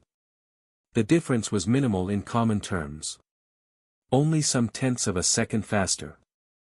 Because even static, mana accelerated very quickly once asked to move. It wasn't like this technique made him twice as fast or anything dramatic like that. However, for someone with Ren's perception speed, that small increase in reaction speed was very noticeable. It was the difference between thinking about throwing fire and throwing it, and having fire already forming upon thinking it. Between deciding to move and being moving. Tenths of seconds that in real combat could mean the difference between life and death, between blocking an attack and being hit, between victory and defeat. But not everything was positive discoveries. When Ren tried different steps and different combinations, he quickly realized he didn't understand all of them. And worse still, not all were useful. Some made him slower, the mana flow becoming sticky and resistant like honey instead of water. Others made him heavier, as if the weight of the energy itself multiplied, pressing down on his limbs and core. And some even retracted mana to his center, making skill activation harder instead of easier, counterproductive. It was like learning a new language where some words had multiple meanings and others were accidental insults that could get you in trouble. Ren spent hours each night experimenting, annotating results with meticulous detail, trying to understand the underlying patterns that connected everything. Building a framework from fragments and failures. He was just beginning to understand all this. Had barely scratched the surface of what the ancient runes could do, what secrets they held, what powers they could unlock. But it was a beginning. A starting point toward understanding how crystallization worked. Because if he could decipher the language of mana, if he could understand how to direct energy in specific ways through movement and intention, maybe he could find a way to reverse what had happened to Sirius and Dragarian. Maybe. And then, before he felt he'd had enough time to truly master what he'd learned, the day of the exams finally arrived. The final exams. The ones the nobles had bet on, against him, wagering fortunes and pride in equal measure. The one supposedly altered specifically to challenge him in ways that wouldn't make winning as easy as last time. The first of the interschool competitions would be gathering. The directors summoned all fifth-year students for the official explanation of the first final interschool exam. The auditorium was full, packed with students whose futures hung on the next few days. The announcer climbed to the podium with a scroll in hand, his expression carefully neutral in the way of people delivering news they knew would be controversial. Teams have been randomly combined again, the director announced, his voice resonating through the space with magical amplification. Which was another way of saying they'd deliberately broken up the successful teams from the previous semester with hopes of affecting Ren specifically. The director simply pointed toward the enormous announcement board that had been updated with fresh assignments. Team assignments are posted, he announced without further explanation. Please review your groups and report any discrepancies. The mass of students moved toward the board like a wave crashing forward. Ren waited for the crowd to clear a bit before approaching, unhurried and observing the reactions of others. When he could finally see the list for Group 15. Klein Goldcrest. The name jumped to his eyes immediately, impossible to miss. Ren stood staring at the board for a long moment, processing the implications. Klein, who'd been avoiding him for months with dedication bordering on obsession. On his team. For a 3-day evaluation. Klein Goldcrest. Klein, who was several rows ahead, tensed visibly even from the distance. Ren could see how his shoulders went rigid, how his posture shifted defensively. There were other students on his team that Ren vaguely recognized but with whom he'd never worked directly, names familiar from hallways and dining halls but not from personal interaction. When Ren looked toward where Klein was seated, the lion boy looked back at him with an expression that mixed guilt, discomfort, and something that might have been fear. Emotions written across his features that couldn't quite hide what he felt. The director continued. To ensure all students are evaluated fairly on their own merits, regardless of previous connections. The announcer will give you the new details. And the announcer began reading from his prepared scroll. The final gathering exams will have some modifications this year, he began without preamble, getting straight to the controversial changes everyone was waiting to hear. These have been implemented to ensure a fairer and more realistic evaluation of all students' abilities and not just a few outliers. A murmur ran through the auditorium. First modification, the announcer unrolled the scroll in theatrical fashion. The territory limit will be the silver ring. No team should gather in gold rank zones. The murmur became exclamations of surprise and confusion, voices rising in volume and pitch. Why? That was the general question on everyone's faces, written in furrowed brows and exchanged glances. But the answer came right after, explanation following revelation. It's normal that many students don't want to cultivate their beasts to their maximum rank at this age, the announcer continued, clearly reading from a prepared script that had been carefully worded. Taking beasts to Gold 1 so soon is riskier at this early age and would invite errors, planting a precedent for future generations that being Gold rank is necessary for 5th year. It's better for many students to study the method before launching into evolution. He paused, allowing the words to settle and sink in, letting students process the justification. Therefore, it's unfair that precocious students who took risks and got lucky already with beasts at maximum level delimit the scope of evaluation. By restricting gathering to the silver ring, we give equal opportunity to students who are more cautious with their future. Ren exchanged a look with Lu, Taro, and Min. They all knew exactly who this was directed at, the target painted in invisible ink that everyone could somehow see. Precocious students with beasts at maximum level. It was him and his close associates, the group that had dominated previous competitions. But this was surely directly against him specifically. Almost like elevating the way opportunistic nobles wait for the best opportunities, staying on the sidelines while others take risks, praising caution over courage. And almost like completely ignoring that Ren's methods weren't like the old family ones that had success rates between 50 and 80%, because those added useless things and invited further experimentation that introduced failure points. It seemed many still didn't understand that Ren's methods weren't just faster, more efficient, and cheaper. They were also 100% infallible if followed to the letter, eliminating the risk that supposedly justified caution. And they were far from maximum level. Second modification, the announcer continued. In addition to your assigned tutors, each team will carry an additional escort. Members of the military service and guards from noble houses have voluntarily offered their time to ensure student safety. To prevent cheating, Larissa murmured near Ren, low enough that only her neighbors heard, understanding the subtext immediately. Seems they think Zhao is helping Ren. It wasn't subtle. The opportunistic nobles clearly suspected Ren's success in previous exams had been partially due to help from his tutor. So they added their own observers, people loyal to their factions, to watch and report any irregularities, real or imagined. Third modification, the announcer continued. In this evaluation, quality will have double weight over quantity. This time, the auditorium exploded in conversation, voices rising in confusion. That doesn't make sense. Min protested from his seat, frustration clear in his tone. Gathering has always been about both. Why change that now? The directors raised a hand, requesting silence that took several moments to achieve as students reluctantly quieted. It has been considered, the announcer said carefully, each word chosen with diplomatic intention, that some students with beasts that have large spaces for transport, like wolverines, have disproportionate advantage.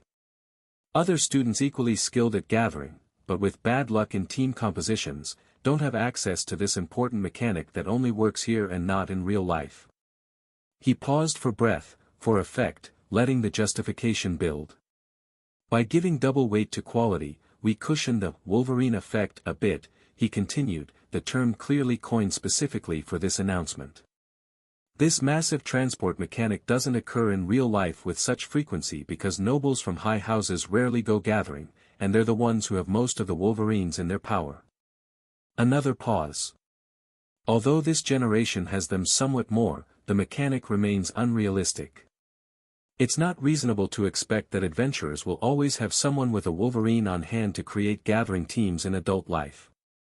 Therefore, we reward the ability to identify and gather high-quality materials over simply accumulating volume.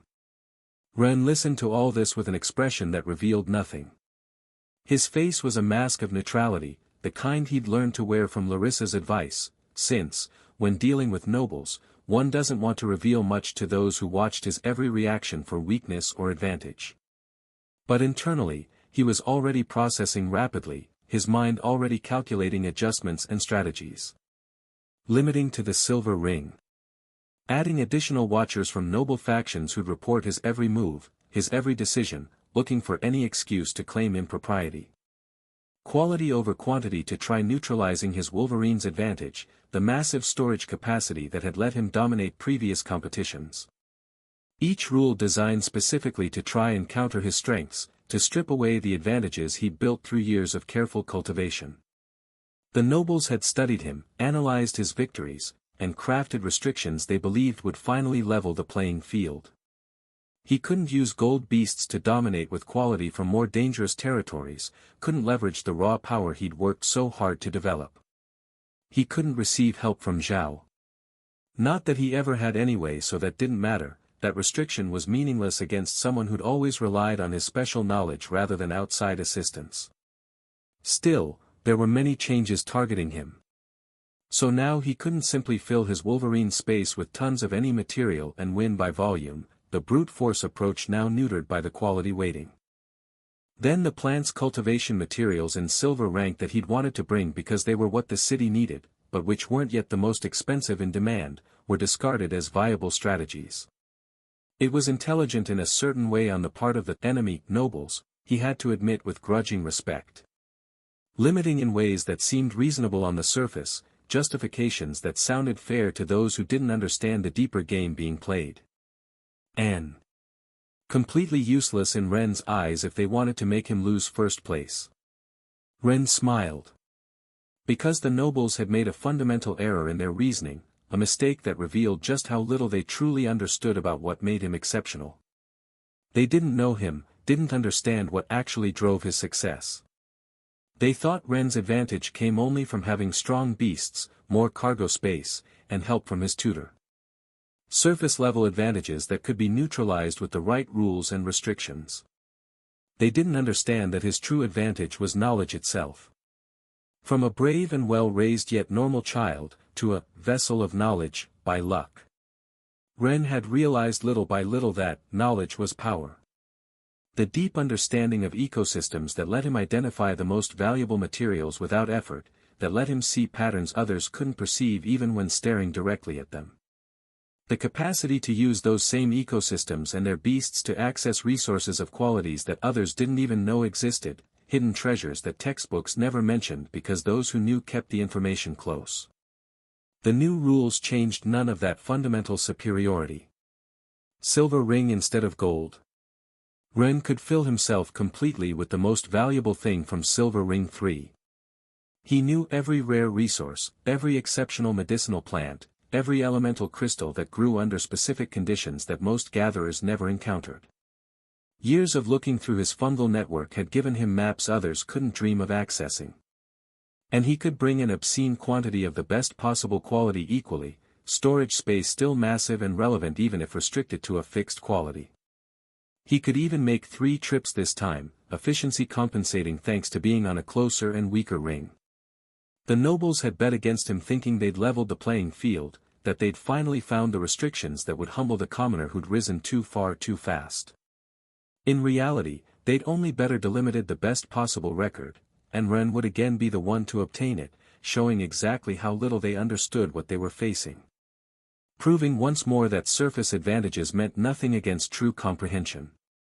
The only uncomfortable situation might be the need to fight more often against other teams, since he'd be more within reach limited to Silver 3. Other students who'd avoided gold zones would all cluster in silver, increasing competition and potential conflict. But he had just the solution to that too.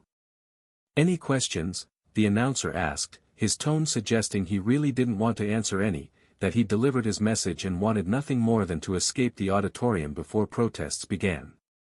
Nobody raised their hand. Everyone was too busy processing the implications, minds working through scenarios and strategies. Some students looked relieved, thinking they now had a chance against the previously unbeatable champion.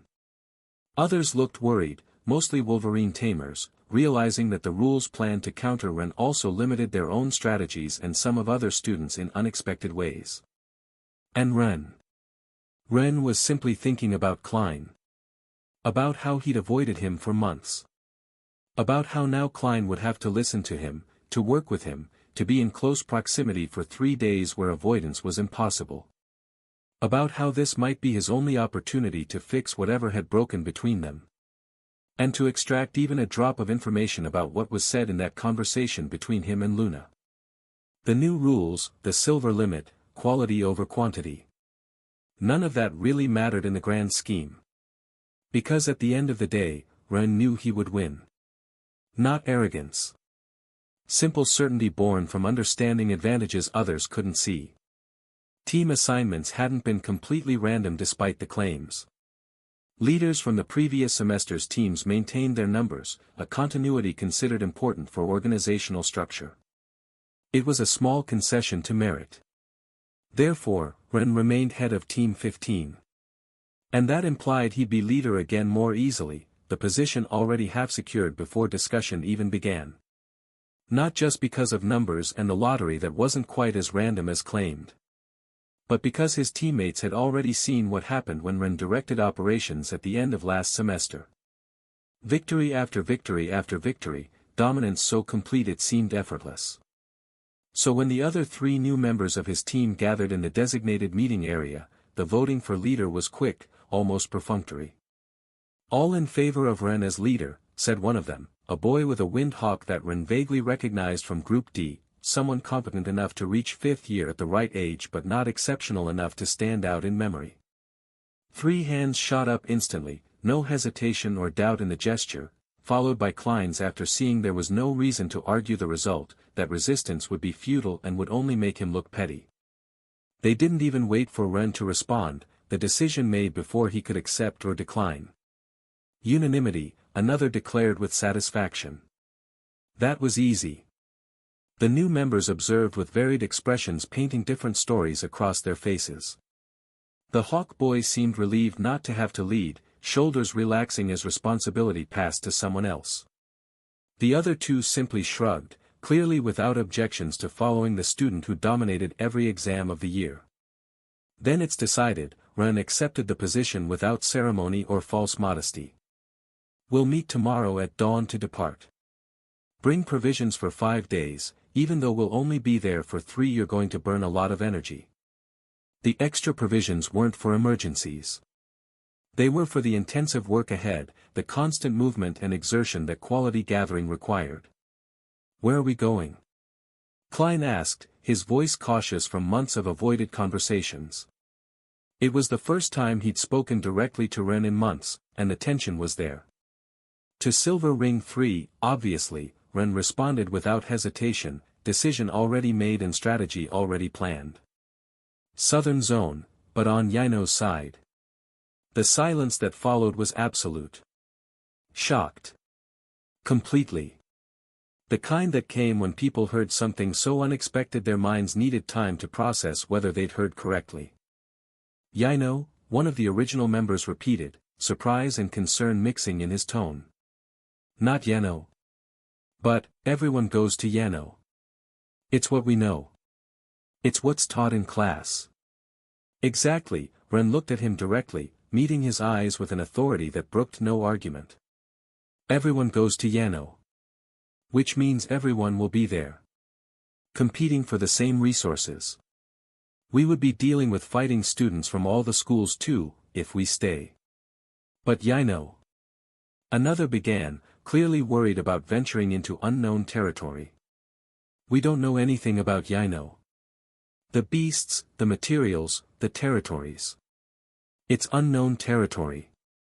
"For you it might be unknown," Ren corrected with a patience that suggested he'd expected this objection. "I know perfectly what's there." He didn't elaborate, didn't need to explain or justify. His tone made clear this wasn't a suggestion open to debate. It was the leader's decision, and they'd voted him leader knowing exactly what that meant. Klein observed him with an indecipherable expression, something shifting behind his eyes. There was something there, recognition perhaps of patterns, enough to understand that Ren's terrain knowledge was an absolute advantage that changed all calculations. "The Yino zone is open now," Ren continued, providing context. "There are no limitations on going there. The only reason very few teams will go is because very little is still taught about the zone in our academy. Students have little idea of the beasts and materials they can obtain there, making it seem riskier than it actually is." "But you do know," Klein said softly, statement rather than question. "Yes." Ren had lived years with the fungal network extending to even the gold rings in that direction, information flowing through mycelial connections that most people couldn't even imagine. The massive rift had limited his perception of the corrupted crystal and its underground roots. It was true that the rupture was cutting off certain channels of information. But the distribution of mana in the air was barely affected. Because, while in the city and its atmosphere mana was very poor, it wasn't like that from the Iron Ring onward, in parts adjacent to the crack nor on top of it.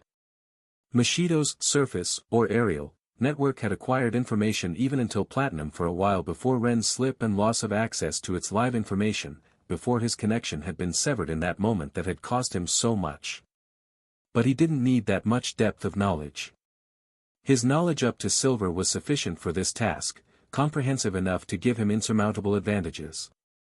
"What are we going to gather?" the Hawk Boy asked, now more interested than worried. "Cloth," Ren responded simply, the single word carrying implications he didn't explain. "Cloth. Well. Silky webs for cloth."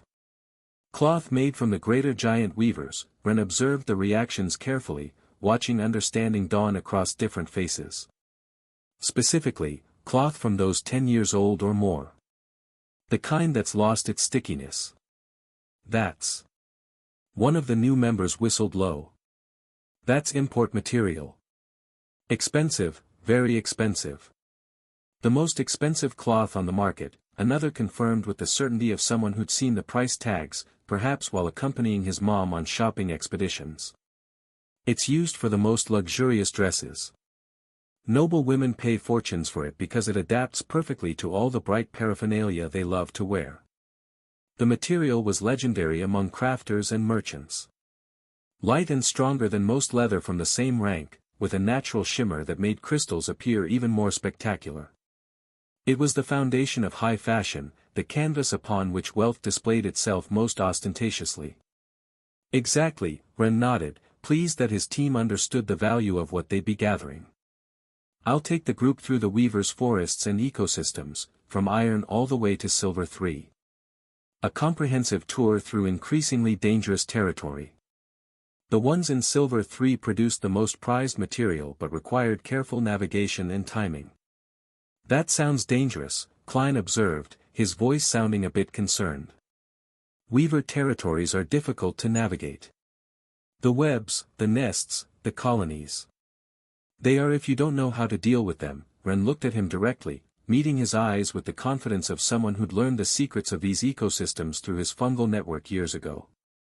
"But they're also perfect for leaving behind anyone who wants to follow us. Anyone who wants to make our lives impossible." The meaning was clear to everyone listening. The additional watchers assigned to observe them. The observers from noble factions who'd report every action, every decision, looking for any excuse to claim impropriety or cheating. Anyone who thought to sabotage or hinder their gathering through interference, battle for the eBay places or accidents that couldn't quite be proven intentional. Weaver forests were three-dimensional labyrinths of web and traps, vertical spaces where up and down mattered as much as forward and back. Following someone who knew the path was already difficult, requiring constant attention to hand and foot placement. Following someone while trying not to get caught in giant spider webs, while avoiding territorial weavers who didn't appreciate intruders, while maintaining surveillance that looked casual rather than obvious. That was almost impossible. "Then it's decided," Ren declared with finality that invited no further debate. "Prepare for difficult terrain. Bring clothing without attachments that can get stuck easily. And..." He looked at each team member in turn, making sure they understood the importance of what he was about to say. "Come with the attitude to listen to instructions so you don't slow down the group." Nobody objected to the implicit command structure being established. They'd voted him leader. Now they'd have to trust his leadership even when it took them places they'd never imagined going. The next day, at the starting point where all teams gathered in organized chaos of final preparations, Ren officially met the watcher assigned to his group. And he knew immediately that this would be a problem. The man was a Stralfang, the house name carrying weight and implications. He recognized him by the small emblem the man wore proudly on his clothing, by the arrogant way he stood with shoulders back and chin raised, by the house colors embroidered into his uniform. And he wasn't alone. Two small birds rested on each of his shoulders, with plumage that shimmered with iridescent tones, their surfaces catching light in ways that spoke of some elemental affinity. "Team 15, the man announced without bothering to introduce himself properly, as if his presence should be explanation enough. I'm your additional escort. I'll be observing to ensure everything is conducted appropriately. His tone made it absolutely clear that appropriately meant, without undue help from the tutor. The implication was like an accusation just waiting for evidence. Zhao, who stood beside Ren with the patient stance of someone accustomed to noble posturing, simply smiled with that relaxed expression he used when he really wanted to hit someone but couldn't. Professional courtesy maintained through gritted teeth. "Welcome," he said with false friendliness that didn't quite reach his eyes. "I'm sure your presence will be completely unnecessary, but we appreciate the extra effort." The Strawfang ignored him completely, his attention already fixed on Ren with the intensity of someone looking for specific things, for patterns that would confirm suspicions already previously formed. He only had to watch very closely to report the truth he found attentively, and everything would be fine according to his understanding. His report wouldn't be even minimally subjective like Zhao's perhaps had been, or so he believed with the confidence of someone who'd never examined his own biases. Years ago there would have been a problem with simply listening to reports because there would be a "your word against mine" situation that couldn't be resolved satisfactorily. However, lie detection was much more regulated and accepted now, not like a few years ago when it was just emerging as a reliable skill. The difference was simply that the dissenting groups had now obtained the ability in their own ranks and tested it, proving it worked according to their own standards. But more importantly, they had it on their side, their own people who could call out falsehoods without relying on enemy testimony. Now someone from the Dravenholms or the Ashenways on behalf of Selphra and Julius couldn't simply allege they had the ability and say someone was lying unilaterally without being challenged by opposing detection. But despite everything there was no way to know if the lie detector was also lying, the fundamental problem of true verification that had plagued truth-seeking since ancient times. Even with two opposing detectors, it would be a never-ending tale of lies and counter-accusations, each side claiming truth while accusing the other of deception. However, now there was a safe way that involved two opposing detectors. And a funny addition that had emerged almost by accident. Elemental plant sap. The sap from the same kind of plant that almost all poor families now had access to thanks to the methods Ren had released, democratizing access to resources that now were needed even by nobility. Ren knew exactly how they discovered the process thanks to Wei's enthusiastic experimentation. Almost 2 years ago, someone with mana eyes had accidentally gotten their face stained with elemental plant sap during a battle. And the sap, which was normally transparent like water, had turned reddish with the mana the person was using in their eyes when they'd shouted a taunt at their opponent, color changing thanks to the invisible energy. Wei had heard about the incident and, as Wei did with everything lately, he'd begun experimenting immediately, seeing potential where others saw only a weird reaction of mana in the new beasts. Specifically, he'd remembered something Ren had told him during one of their conversations about how mana from lies and truth was perceived by those who can see it. It was in different colors. How truth shone blue or green while deception burned red, how emotions colored the spectrum in ways that revealed intention beneath words. With help from some students with mana eyes, among them Leora and Hikari, who was beginning to develop them through careful cultivation of her firefly until gold thanks to Ren. Wei's experiments had discovered that the tip of the nose, being in the place of the strongest flow before mana circulated through the eyes, was what painted the sap most clearly. And there were specific color patterns for many emotions. It was proved by putting some sap in their noses when mana eyes users were asked questions, and while keeping their eyes active, the changes showed colors that corresponded reliably to mental states. If someone lied, their nose turned red. If they told the truth, green or blue depending on the mood of the truth they spoke, calm confidence versus aggressive certainty painting different shades. Purple or some intermediate tone depending on how ambiguous the statement was, partial truths and technical accuracies creating spectrums that revealed complexity beneath surface claims. It was the perfect way to observe, even without mana eyes, whether specifically someone who had them was lying or telling the truth. A bridge between those with special sight and those without, democratizing verification. The problem before had been impossible to solve, your word against mine. Circular accusations with no external arbiter. Someone who had lie detection could declare another was lying, but there was no way to verify if the detector themselves was lying about their detection, creating infinite regress of doubt. But now there were two opposing detectors in play, political enemies who'd never collaborate on deception. And this sap that revealed mana visually even for those who didn't have the eyes to see it directly, even if only on those with mana eyes. They'd generated the red nose method. The method was almost infallible, though it still remained new and poorly understood in all its implications. They'd used it on Zhao in the first semester, testing to see if his reports about Ren's conduct had been truthful. His nose had turned more blue than green, not from lies but from sarcasm and boredom, emotions coloring truth in ways that revealed attitude without invalidating accuracy. Still, many nobles had alleged that being so much on Ren's side, Zhao could play with words or simply, truly believe, he hadn't done anything wrong, conviction masking complicity. That's why this extra effort with the Stralfang observer. Independent verification from someone whose house allegiance ensured he'd report anything suspicious, whose reputation depended on finding impropriety if it existed. I don't care what they do, Ren thought simply, looking at the watcher without expression, face carefully blank. I have nothing to hide. When Ren and his team left the meeting point, the other groups didn't know where they were going. Many watched them sideways, eyes following their movements with interest. Clearly wanting to follow them, hoping to piggyback on whatever strategy the champion had planned. Perhaps because Ren Patender had a reputation for finding the best gathering locations, for identifying resources others overlooked. Following him discreetly seemed like intelligent strategy for several opportunistic teams who'd rather copy success than create their own. But then Ren began moving in the opposite direction from where everyone thought he should go.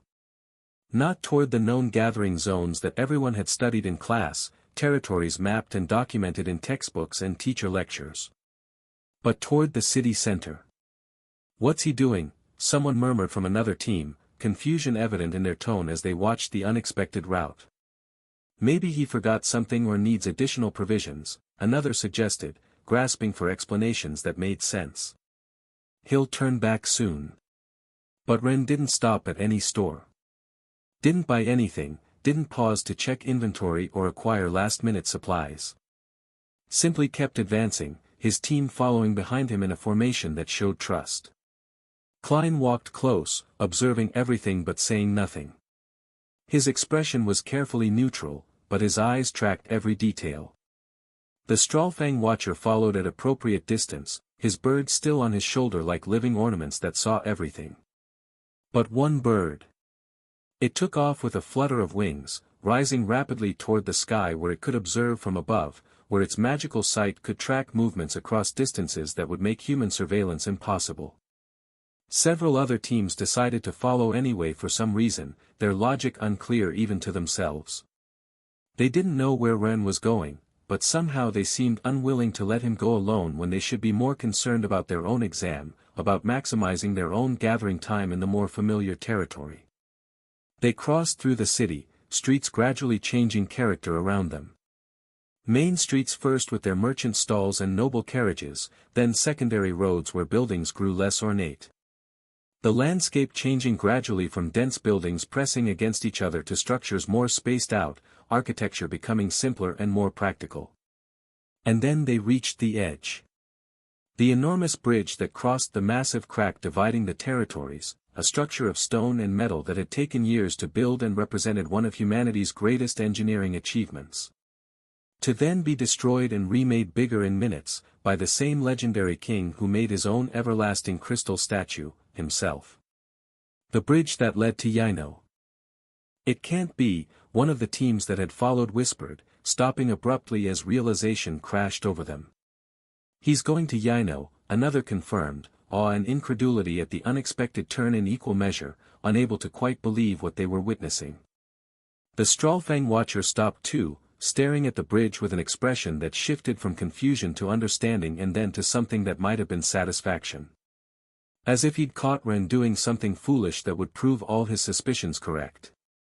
I see you plan to go to Yino, he said, and there was something unpleasant in his smile, something that suggested he was already composing his report in his mind. Unknown territory. A big risk for a student, don't you think? Maybe you should reconsider. Go where the others go. Where it's safer.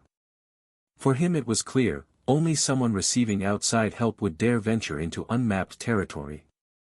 Only someone with unfair advantages would risk the unknown instead of staying where textbooks could guide them. Ren looked at him with a poker face, a face carefully blank in the way he'd learned from Larissa to adopt when dealing with people who'd already decided what they believed. The territory is Silver 3, he said calmly, his voice carrying no defensiveness or justification. But a simple statement of fact. Within established limits. And I have sufficient knowledge of the area to navigate safely.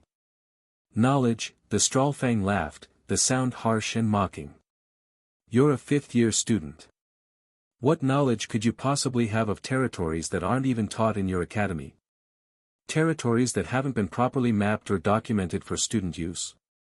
Sufficient, Ren responded simply, offering no explanation, no justification for the scrutiny he didn't need to satisfy. The man approached, invading Ren's personal space with clear intention to intimidate, using his adult height and authority to loom over the teenage student who dared challenge assumptions. I'll be watching, he whispered, low enough that only Ren and those closest heard the threat beneath the words. Every movement. Every decision. Any undue help, any unfair advantage, and your evaluation will be invalidated. Understood? Klein, who stood beside Ren closer than he'd been in months, tensed visibly. His hand clenched into a fist, instinct to protect a comrade activating despite the distance between them, despite months of careful avoidance. But Ren simply smiled. It wasn't a friendly smile, nothing warm or welcoming in the expression. It was cold and sharp like winter wind, like a blade hidden in the shadows. Then, he said softly, his mana so cold that the air around them seemed to frost, temperature dropping with the chill of absolute certainty, you'll have a front row seat to learn exactly how wrong you all are about my capabilities and the necessity of cheating. The Strawlfang blinked, surprised by the direct response, by the confidence that didn't waver under pressure or authority. Students weren't supposed to speak this way to adult watchers, weren't supposed to challenge implications with such naked defiance when about to be discovered. A big bluff? Don't fall behind or you'll miss it, Ren turned around, ignoring him completely as if the conversation had already ceased to interest him. Team, move out. We don't have time to waste on distractions. His companions followed immediately, trust evident in their unhesitating obedience. Klein, after a moment of doubt where something shifted in his expression, did the same. The watcher stood there, clearly unaccustomed to being dismissed so completely, to having his authority ignored by some student who should be intimidated by adult supervision and big noble backing. He's too confident. Selphra and Julius can save him from anything. Makes some sense, but... Zhao passed beside him, patting his shoulder with force just sufficient to be barely painful, enough to make a point without crossing into assault. The impact startled the birds into brief flight before they resettled. It's going to be an educational experience, the professor said with that relaxed smile that didn't quite reach his eyes, amusement that suggested he knew something the watcher didn't. For all of us.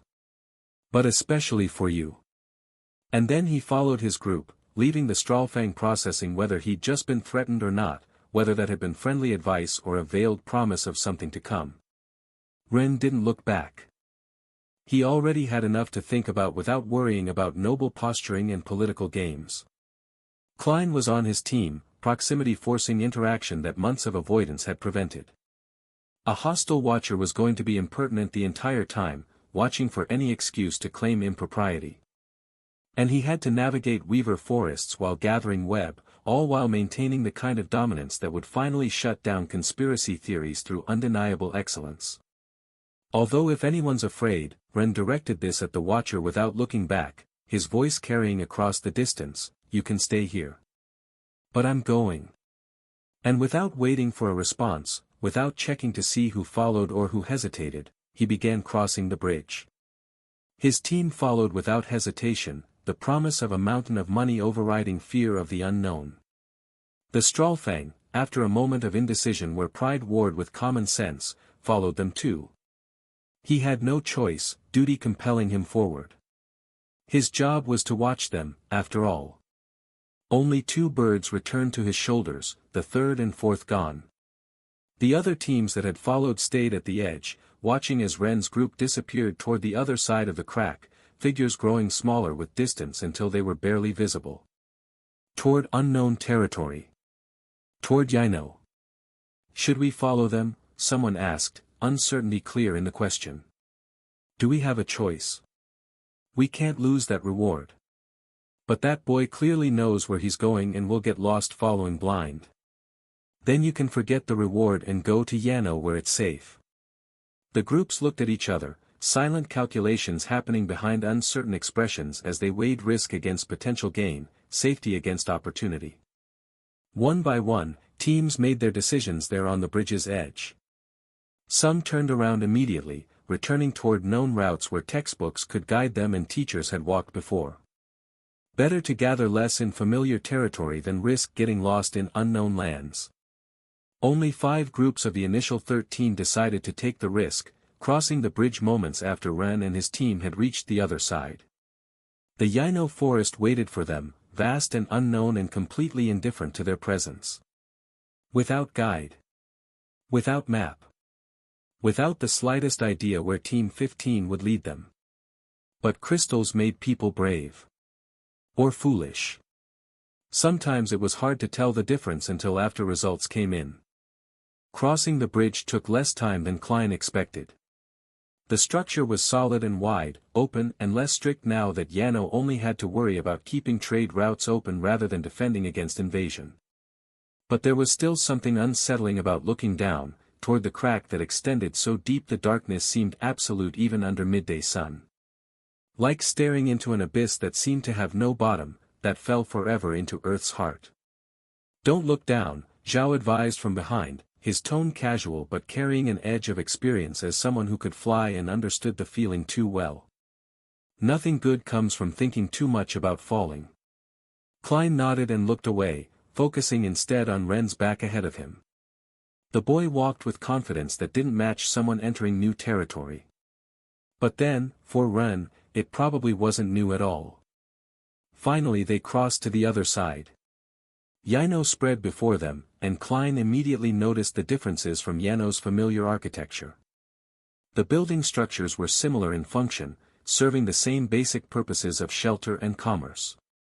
But different in aesthetic, philosophy written in stone and wood. More curves, more ornamentation outside. Ren hadn't come to this side much before. The city he'd only visited during the battle, and those weren't good memories for almost anyone who'd been there. Blood and corruption and crystallization created trauma that still haunted survivors. Yet Ren appreciated certain materials from here, resources unique to Yino's ecosystem.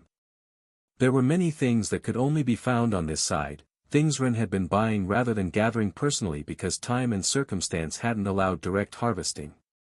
He hadn't had time or occasion before now. Today that would change. They crossed through the outer streets, and Ren observed everything with silent attention, eyes tracking details others would miss.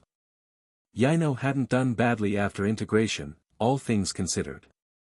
The adaptation had been abrupt at first, of course, transition never easy when accomplished through conquest rather than negotiation. Many families had lost members who belonged to the army, soldiers who'd fought defending their homeland. And many had been crystallized during the conflict, frozen mid-battle in poses of attack or defense.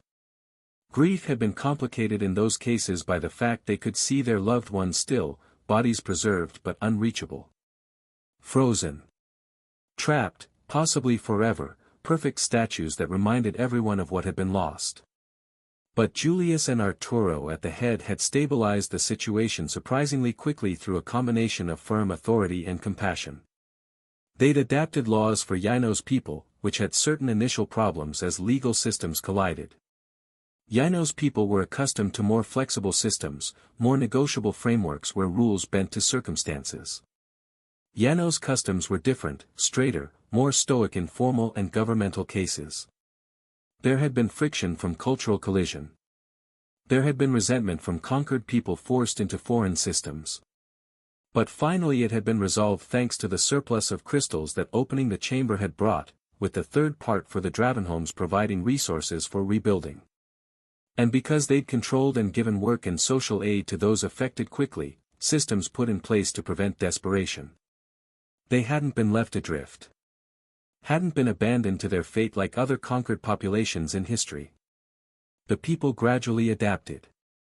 And despite being technically second-category citizens, in terms of bridge crossing controls and certain administrative permits, restrictions that marked them as different. Apart from that, they were basically free. Rights didn't change too much from what they'd had before. They could work, trade, live their lives without constant oversight or oppression. Ren noticed something while they walked, detail that spoke to deeper changes than administrative integration. The houses. Normally all were black outside and white inside, the traditional Yano style born from desire to oppose Yano in every visible way. But now, in some cases, they were beginning to change to the opposite structure. Black ornaments inside, white outside, colors inverting in quiet declaration. Yano's style. A sign of acceptance, of real integration beyond just government mandates and forced compliance. Choice rather than coercion showing in painted walls. Coincidentally, this had happened shortly after many of Ren's methods were released for them too, though slightly more limited than what Yano received. Economic opportunity fostering cultural acceptance in ways a military victory never could. Ren couldn't help thinking whether Han and his sister would have liked seeing this, the peaceful integration they'd perhaps hoped for before everything went wrong. Probably yes. Though Ren thought Yano remained the same place where if you weren't careful you ended up paying much more than what you wanted was worth. Some commercial habits were difficult to break, merchant culture persisting through political change. The Stralfang Watcher followed them in silence for now. Klein could feel the tension in the air like humidity before rain. Behind them, still on the bridge or barely crossing, there were other teams. Not many, only 5. But enough to matter. Teams that hadn't gone toward Yano with the others, that had chosen to follow into uncertainty rather than pursue familiar safety. Teams that had stayed. Klein had heard rumors, whispers among certain noble circles, the same ones that wanted to push him to help them with Luna, about under-the-table rewards for teams that hindered Ren's progress. Nothing official, of course. Just silent incentives from families that wanted to see Ren fail, that needed him to fail. He looked back briefly.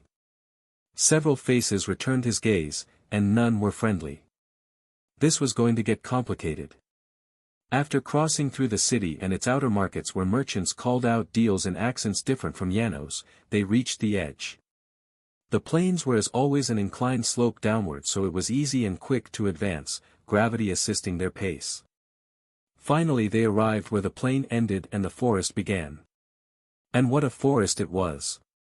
Klein stopped abruptly, staring with very wide eyes at something that shouldn't be possible but undeniably was. The spider territory was literally a wall. A white wall of spider silk that extended so high and so wide it seemed impossible to be natural, a structure that defied belief in its scale. The construction covered everything, from the forest floor to well up in the trees, leaving only the uppermost canopy uncovered perhaps to allow trees to receive sun. Otherwise complete coverage, white silk replacing green as dominant color. It was like looking at a rampart built by beasts instead of humans, defensive architecture that rivaled anything constructed by intelligent hands. And it had holes. Hundreds of them visible from their position. Maybe thousands if you counted the smallest ones. Passages that penetrated into the whiteness, disappearing into darkness that the webs barely allowed light to penetrate. "We're going in there," one of the team members asked, his voice rising slightly in pitch with anxiety he couldn't quite suppress. "That's right," Ren responded, already moving horizontally along the web wall rather than selecting an entrance immediately. Not toward any specific tunnel yet. Just, observing.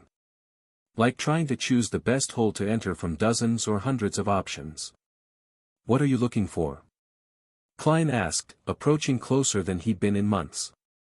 It was the first direct question he'd asked Ren after so long of silence, barriers finally cracking under necessity and proximity. Ren didn't stop moving, his eyes scanning the structure while he walked with focused intensity. Signs, he responded after a moment, not elaborating immediately. Weavers mark their territories in specific ways. Some zones are more active than others with constant traffic and fresh construction. Some are more dangerous with aggressive colonies defending claimed space. And some. He stopped in front of a particular tunnel, certainty in his posture, are perfect for crossing quickly, which is what we need. The tunnel he'd chosen was one of the larger ones, size promising easier passage. Wide enough that two people could walk side by side comfortably without brushing against silk walls. The web at its edges was drier, less structured, with patterns Klein couldn't decipher, but that clearly meant something to Ren's trained eye. This one, Ren declared with finality. We enter here. How do you know it's the correct one? The Stralfang watcher asked, speaking for the first time since they'd crossed the bridge. His tone was skeptical, actively searching for inconsistencies that would prove outside assistance. Ren looked at him briefly, expression patient in the way of someone explaining obvious things to someone willfully blind. Because the weaving pattern indicates it was built in the wet season and we're in the dry season, he said, pointing to details that became visible once attention was directed properly. The strands are spaced uniformly, which means transit route and not trap or defensive weaving. And he indicated marks almost invisible on the web, subtle differences in texture and color, those are signs of dryness damage. What happens after 10 years or more of exposure to elements? An abandoned transit route is exactly what we want, Zhao added from behind, clearly impressed despite having seen Ren's expertise demonstrated before. Understanding the value of a path that weavers no longer actively maintained or defended. The Stralfang said nothing more in response, but wrote something in his notebook with deliberate strokes, ink marking paper with permanent record. Since he was spewing knowledge that couldn't be explained by learning from books. Recording. Documenting. Searching for evidence of cheating that didn't exist, that couldn't exist because this was simply knowledge applied with precision in a logical manner. Forward, Ren gestured toward the tunnel while fusing with his Wolverine, transformation smooth and practiced. Stay together, don't touch the walls because I'm going to keep treating them with elemental magic to facilitate our return. And if you hear movement. He paused for emphasis, making sure they understood the importance, run toward me, don't break the tunnel by fighting incorrectly. Why? One of the newer members asked, nervousness evident in the question and the way his hand kept drifting toward his bond system in their chest. Because I know how to deal correctly with weavers, Ren responded simply, stating a fact without arrogance. You don't. But if you watch and learn you can do it on your own afterward. And without further explanation or waiting for questions he couldn't answer quickly, he entered the tunnel. Sunlight disappeared almost immediately, replaced by diffuse glow that filtered through layers of silk. Light transformed and softened until it barely illuminated, creating twilight in what should have been midday. It was sufficient to see, but barely, vision reduced to shapes and shadows. The rest of the team followed, some more reluctant than others, footsteps hesitant on silk floors that felt too organic underfoot. The watcher entered last, only one bird still on his shoulder, the other presumably still circling above to maintain aerial surveillance of the area. And outside, observing from distance with calculation in their eyes, the other teams looked at each other with silent communication passing between them. If they could sabotage him without being caught. If they could make his team fail while they succeeded through interference disguised as competition. It was worth the risk of consequences they thought they could avoid through plausible deniability. They began entering through other tunnels, dispersing into the white labyrinth with confidence born from numbers and hostile intent. Hunters seeking prey they thought vulnerable in unfamiliar territory. Without realizing that in Weaver territory, in spaces built by predators who'd perfected ambush over evolutionary millennia. They were the ones being trapped. The tunnel was wider than it seemed from outside, optical illusion created by silk walls that absorbed rather than reflected light. Light filtered in diffuse white tones, creating an environment that was simultaneously beautiful and unsettling. Like walking through clouds made solid, through spaces that shouldn't exist in nature. Klein walked in the middle of the group, maintaining respectful distance from Ren ahead. The other 3 team members stayed close, their expressions varying between nervousness and fascination as they experienced something no textbook had prepared them for. Zhao went in the rear guard alongside the Stralfang watcher, both observing but not intervening in team dynamics or decision-making. For now at least. Authority held in reserve. Ren stopped in front of a section of the silk wall, touching it with his extended hand, palm flat against the surface. Do you have to touch it? Weren't you already marking from behind? One of the members asked, confusion evident because they'd been walking for several minutes already. I don't need to touch it, but I'm marking a bit differently here before the bifurcation, Ren responded without looking back, attention focused on the task at hand. His hand began glowing softly, with visible light that left his handprint marked on the wall like luminescent paint. It was different because it was different from his previous marks that had been subtler, harder to see. Ren had been expelling around himself something Klein recognized as concentrated mana flow, watching with eyes that could perceive what others missed. 2 types interweaving in complex patterns. Water and wood elements dancing together in harmony. The mana flowed all the way from Ren toward the silk, extending like invisible roots through the strands, penetrating deep into the structure. The web didn't change visibly immediately, transformation taking time to manifest. But Klein could feel something altering in its structure, molecular changes happening beneath perception's surface. This just burns it without starting a fire, Ren explained while moving, education happening alongside action. The elemental mana I've been expelling around my body is different because it makes the silk become more nutritious for the trees, he continued, moving to the right tunnel of the bifurcation and repeating the process of expelling mana around himself. The trees will respond by absorbing more of the web in these areas with their preferred mana. In a few hours and over 5 days, the tunnel we follow will paint itself black from the transformation of white silk where mana impregnated it. Black, another team member repeated, a girl with a bear who'd been particularly nervous since they entered, eyes darting to every shadow and movement. The silk will turn black. Making it easy to recognize the exit route, Ren confirmed with satisfaction at the elegant solution. Although getting there will take a bit longer on this first trip. The next 2 will be faster once the path is marked clearly. The Stralfang observed with intense attention that bordered on obsessive. His expression was that of someone still trying to find the trick, the deception, the way this could be considered undue help rather than simply expertise applied. Surely there had to be something he could report, some violation hidden beneath apparent legitimacy. But there was no trick he could identify. It was simply knowledge applied again, with precision and planning. Understanding how ecosystems worked and using them to his advantage through methods anyone could theoretically replicate if they possessed the same foundational understanding. Klein observed too, but for different reasons that had nothing to do with finding violations. He'd spent the first months of their academy life seeing Ren as inferior, as someone beneath his station and ability. As someone with luck to be in a prestigious academy but without true skill or merit. As a fraud who'd somehow deceived the system through connections or circumstances that had nothing to do with actual capability. He'd been wrong, he'd learned that long ago indeed. But this demonstration of expertise seemed too effortless.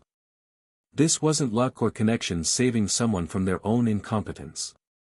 This was deep understanding of creatures and environments that Klein barely recognized, that textbooks had never covered in sufficient detail. It was confidence born from real experience, not from arrogance or pretension that crumbled under pressure. And Klein was beginning to wonder if he'd been much more wrong than he'd believed, about so many things beyond just Ren's abilities. Then they found it. The first weaver. It was small, the size of a small child, iron rank evident in the gleam characteristic of young spiders still growing into their power. It moved across the tunnel wall with rapid and nervous movements, clearly alerted by their presence invading space it considered home territory. The team members tensed immediately, preparing for combat. It was just a weak weaver, but in its territory. Klein partially summoned his lion, feeling the energy invade his body with familiar rush of power, muscles enhancing as fusion began. But Ren simply raised one hand in a gesture that commanded stillness. Stay still, he ordered calmly, voice carrying no urgency despite the approaching threat. Then, almost casually as if swatting a fly, he blew some air. It wasn't a normal breath. It was condensed wind mana, a controlled gust that struck the spider with perfect accuracy, force calculated exactly to achieve desired effect without excess. The creature went flying down the tunnel, disappearing into distance with a surprised shriek that echoed through silk corridors. "That's it?" the hawk girl asked, blinking in confusion at the anticlimactic resolution. "That's all you're going to do? No fatal hit?"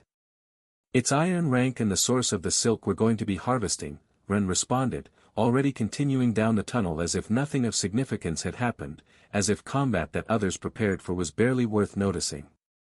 "Not worth eliminating. Just moving it away is sufficient. Since we may want to come back in the future.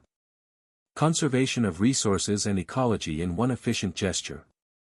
They continued advancing, Ren marking the path and leaving handprints periodically while navigating turns and bifurcations with a weird certainty that shouldn't be possible for someone visiting this forest for the first time. Maybe not possible for many in the 10th time, even if mapping it. They reached the bronze zone without much problem. The transition was subtle but perceptible for those who knew what to look for. The silk was slightly thicker here, strands woven with more density and complexity. The tunnels were wider but branched with more frequency, creating a maze-like complexity that would confuse anyone without perfect memory. And the signs of spider activity were more pronounced, fresher webs overlaying older construction in layers that gave away the limits of territory and hunting patterns. "Weavers in the bronze rings aren't giants yet," Ren continued without anyone asking, falling back into explanatory mode that suggested teacher instincts emerging. "Here they'll be around as big as an adult man and will belong to the Agile Weaver variable in this zone." "Variables?" Zhao asked from behind, genuinely curious now rather than simply supervising, interest piqued by a classification system he'd never encountered in Yano's formal education. "They are all from the same weaver species root and there are 3 main types," Ren marked another section of wall while speaking, multitasking with ease. "Agile ones, which are fast and use paralyzing venom. Constructors, which are larger and slower but with better web and build more elaborate structures. And stoic ones, which stay in a single hidden place to make ambushes with trapdoor-like traps. Like how the now famous digger beetle has 2 options to cultivate, the greater excavator or the living tunnel, these have 3 and the correct variable to go further as their tamer is the agile one. Choosing wrong early like the greater excavator often gives a little boost in power to the beast, but limits potential growth later." "And how do you know which spider is which?" the girl asked, fascinated despite her nervousness about being surrounded by web in spider territory. "By the sizes, shapes and web patterns," Ren pointed to details in the silk around them that became visible once attention was directed properly. "Agile weavers make irregular patterns because they're always moving. Constructors create perfect geometric webs. Stoics leave minimal traces except around their lair." They kept advancing deeper into bronze territory. For Ren, even bronze weavers would continue being only minor obstacles of little difficulty, more annoyance than threat.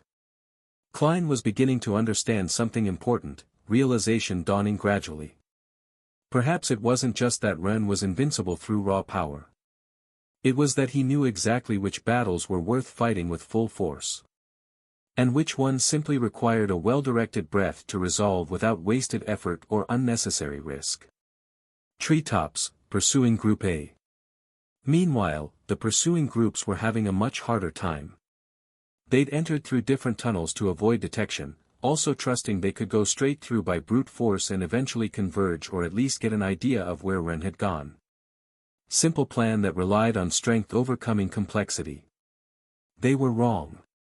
"Where the hell are we?" one growled, looking around a tunnel that seemed identical to the last 5 they'd passed through, white silk offering no distinguishing landmarks. "I don't know," his companion admitted, frustration bleeding into his voice. "Everything looks the same. White, web, more white." They couldn't orient themselves well in the labyrinths that seemed designed to confuse rather than facilitate movement. Didn't know their direction relative to entry or destination. Each turn seemed to take them deeper without actually bringing them closer to any clear destination, progress impossible to measure.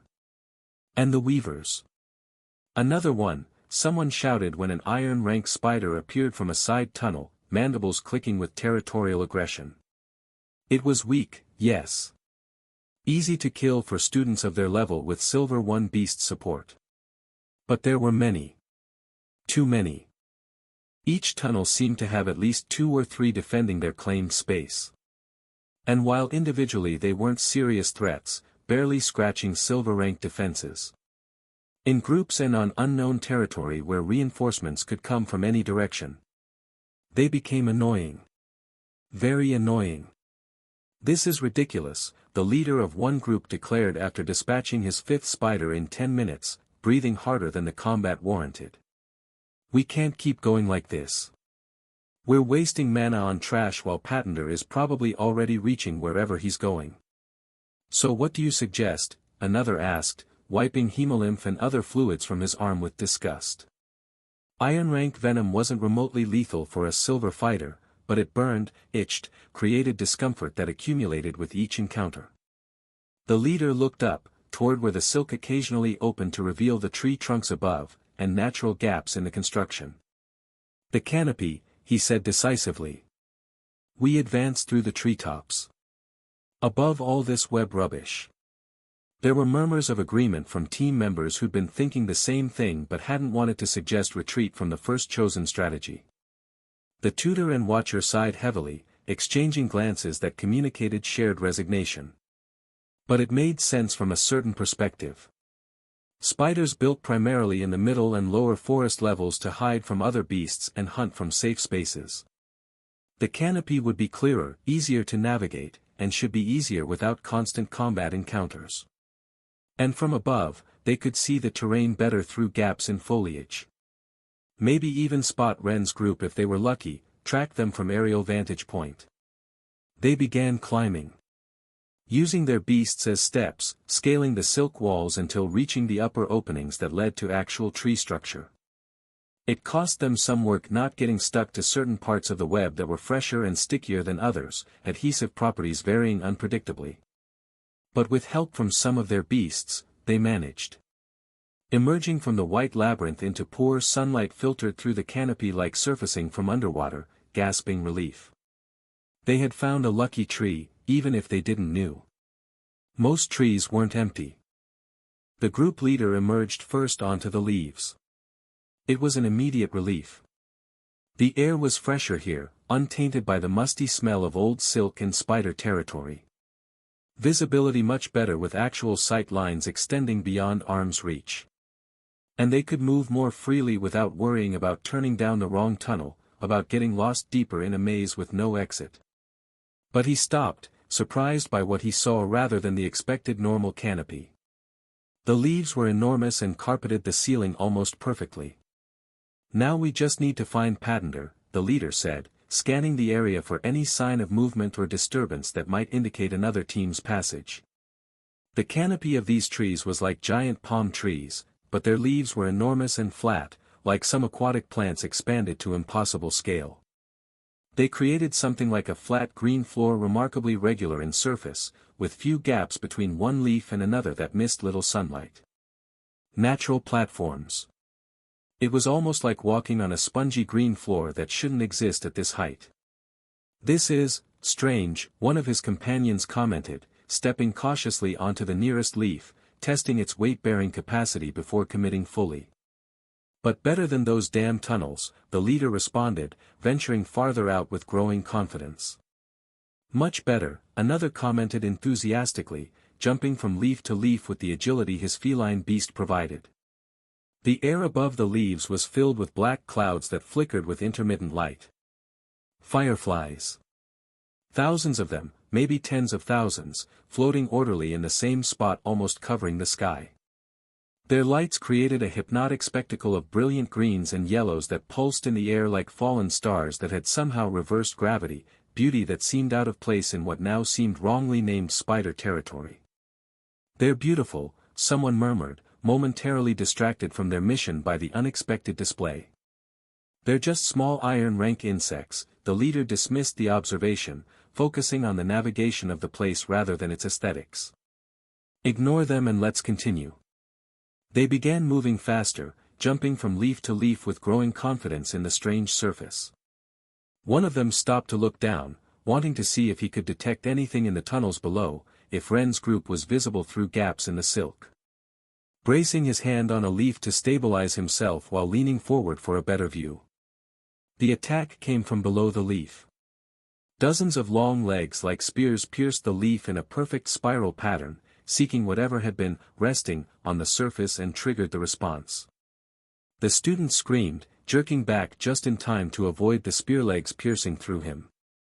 The lances retracted as quickly as they'd appeared, and the leaf closed the holes made in it as if it had shaped memory. The full leaf was made of small triangular sections, and those where the legs had penetrated were sticking back together seamlessly.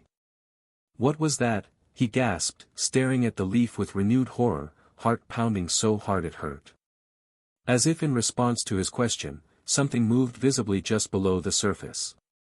A segmented body, long and sinuous, with countless articulated legs that ended in sharpened points designed for piercing rather than walking. And there were more under the leaves. Many more beneath each platform they thought was safe ground. Under almost every leaf, waiting patiently for something to rest on the surface, ambushed predators that had perfected stillness over evolutionary millennia. "Don't stop on the leaves," the leader shouted, his voice tense with realization of their mistake. "Keep moving." But it was difficult not to stop when footing grew uncertain. The leaves weren't always large enough or positioned well enough to jump between them in continuous motion. And when those who could tried using their beasts to fly or propel themselves higher, to bypass the leaf platforms entirely. The fireflies reacted to proximity. Not individually in scattered confusion. Not in disorganized chaos. But like a single coordinated swarm with collective intelligence. Dozens of them converged with the same purpose, their bodies glowing more intensely until light became painful to look at directly. And then they launched their energy in a synchronized attack. Lightning bolts of light. Thin, precise beams that combined with each other while traveling, fusing into thicker, more powerful rays. Simple attacks becoming devastating through cooperation. One of the students was struck in the shoulder. The impact launched him backward, smoke rising from his clothes where concentrated light had burned through fabric and seared flesh beneath. The smell of burned meat filled the air. "It's too much for iron rank." Their elemental fusing and attacking together. Chaos erupted as the group tried defending themselves simultaneously from legs surging from below and light rays striking from above, caught between two beast types that had evolved to work perfectly in their environment. The leaves were extremely resistant to light, their structure absorbing the attacks without apparent damage, natural defense perfected through thousands of generations. But human flesh wasn't nearly so resilient. Retreat. Back to the tunnels. The group had to fall back to their lucky tree while they withdrew in disorder, some wounded and limping, all terrified by the ecosystem they thought would be easier to navigate than web-filled passages. Assumption proving massively wrong. The canopy wasn't escape from danger. It was just another trap in a forest full of them. Underground, pursuing Group B. "We have a mole," the leader of this group had declared with the confidence of having the right tool. "We should go below." It seemed logical when you thought about it. Spiders built in the middle levels where most prey traveled. But underground, in natural tunnels carved by water and time, with a silver rank mole to dig when needed. Surely they'd be safer away from the webs and their eight-legged architects. They found an opening, a gap where silk didn't completely cover the forest floor. Descended into darkness using one of their beasts for illumination in the almost complete blackness, light barely pushing back shadows that seemed hungry. The tutor and watcher sighed deeply. The forest base was very rocky. Tree roots were shallow, extending horizontally instead of deepening vertically. They created a dense network just beneath the surface, interweaving with the webs. But further down past the root layer, only rock remained. The mole would take too long to advance through bedrock so hard, progress would be measured in centimeters per second rather than the meters they needed. But everything couldn't be solid rock, right? And there were occasional tunnels, narrow and twisted things that suggested water or ancient beast passage. This way, the leader pointed to one that seemed to go in the approximate direction they wanted. It must connect eventually with softer ground. They entered with hopes of bypassing surface dangers. The tunnel was claustrophobic in ways that pressed on the mind. Barely wide enough for one person at a time, forcing a single line that stretched their formation dangerously thin. And dark, so dark that even with magical light they could barely see a few meters ahead, shadows swallowing illumination as if they were hungry living things. Someone put their hand on the wall to stabilize themselves during awkward navigation. The rock moved. The stone lurker awakened and split in half, its body of animated mineral opening an enormous mouth. It was small, weak, barely low iron in power. But its attack was unexpected, biting the student's arm with force sufficient to bruise deeply and draw blood through punctured skin. There are Rocktopi here. Just one, the leader dispatched it with several fused blows empowered by his silver rank beast, stone body shattering into fragments. Let's continue. 3 steps further, another stone lurker attacked from a different angle. Then another from the ceiling. And another from the floor. The tunnel was infested with them, perfect ambush terrain. And the problem wasn't that they were strong or individually dangerous to silver rank students with proper defenses. The problem was they were very resistant to damage and you couldn't distinguish them from normal rocks until they attacked, camouflage perfect down to texture and temperature. Every protrusion could be won. Every bump in the wall. Every irregular surface that caught the eye. The group advanced at a snail's pace, preventively striking every rock they saw, wasting energy on false positives while the true stone lurkers waited mixed perfectly with their environment, patience unlimited. Of the weak iron rank monsters, they were the most annoying to deal with one-on-one by far. This is impossible, someone growled after the 10th false alarm where smashed rock revealed only more rock beneath. We're wasting too much time. So what? The leader responded, frustration bleeding into anger that needed a target. We go back up where we have no idea which way to turn. Nobody had an answer to that question. They were trapped between equally bad options, every path forward presenting different but equivalent misery. Web tunnels, Ren's group. Why don't we go up top? The hawk boy asked, looking toward where they could occasionally see light filtering from the canopy above, small yet tempting rays of brightness suggesting easier travel. It would be faster, wouldn't it? Ren marked another section of wall with his glowing handprint before responding, not pausing his work to answer questions. You can fly, and so you think you'd move quickly but... He said, tone educational but distant in the way of someone explaining why you shouldn't touch fire, the canopy is dominated by fireflies and Scyttigero lances. You may know them as myriapod spearlegs. The fireflies work in swarms like shadow stalkers, but instead of absorbing your energy they attack by combining their light attacks into concentrated rays. The Scyttigeros live under almost all the leaves too, covering themselves from the light rays and attacking anything that touches the surface with legs that can pierce flesh easily. Klein observed, noticing how Ren explained without condescension or superiority, just matter-of-fact statements about ecosystem dangers. Specific knowledge again that textbooks never covered in sufficient detail. And below? Asked the boy with an earth ant, curiosity overcoming his earlier nervousness. Natural tunnels. Stone lurkers, Ren continued advancing without breaking stride. They infest the few tunnels that exist. They're weak but difficult to distinguish from normal rocks until they attack. Advancing there would take triple the time because the bedrock is very hard and future progress with your tired ant and my tired Wolverine becomes impossible. And the ecosystem to the left, another member asked curiously, pointing vaguely in that direction. I saw a clearing that way about 20 kilometers out when we just left the city. Swamps, Ren responded simply, single word but carrying implications he didn't elaborate. Several hours of detour more than you think because spider webs also claim more territory when you go deeper there and reach the dry middle zone. And the swamps have their own problems too.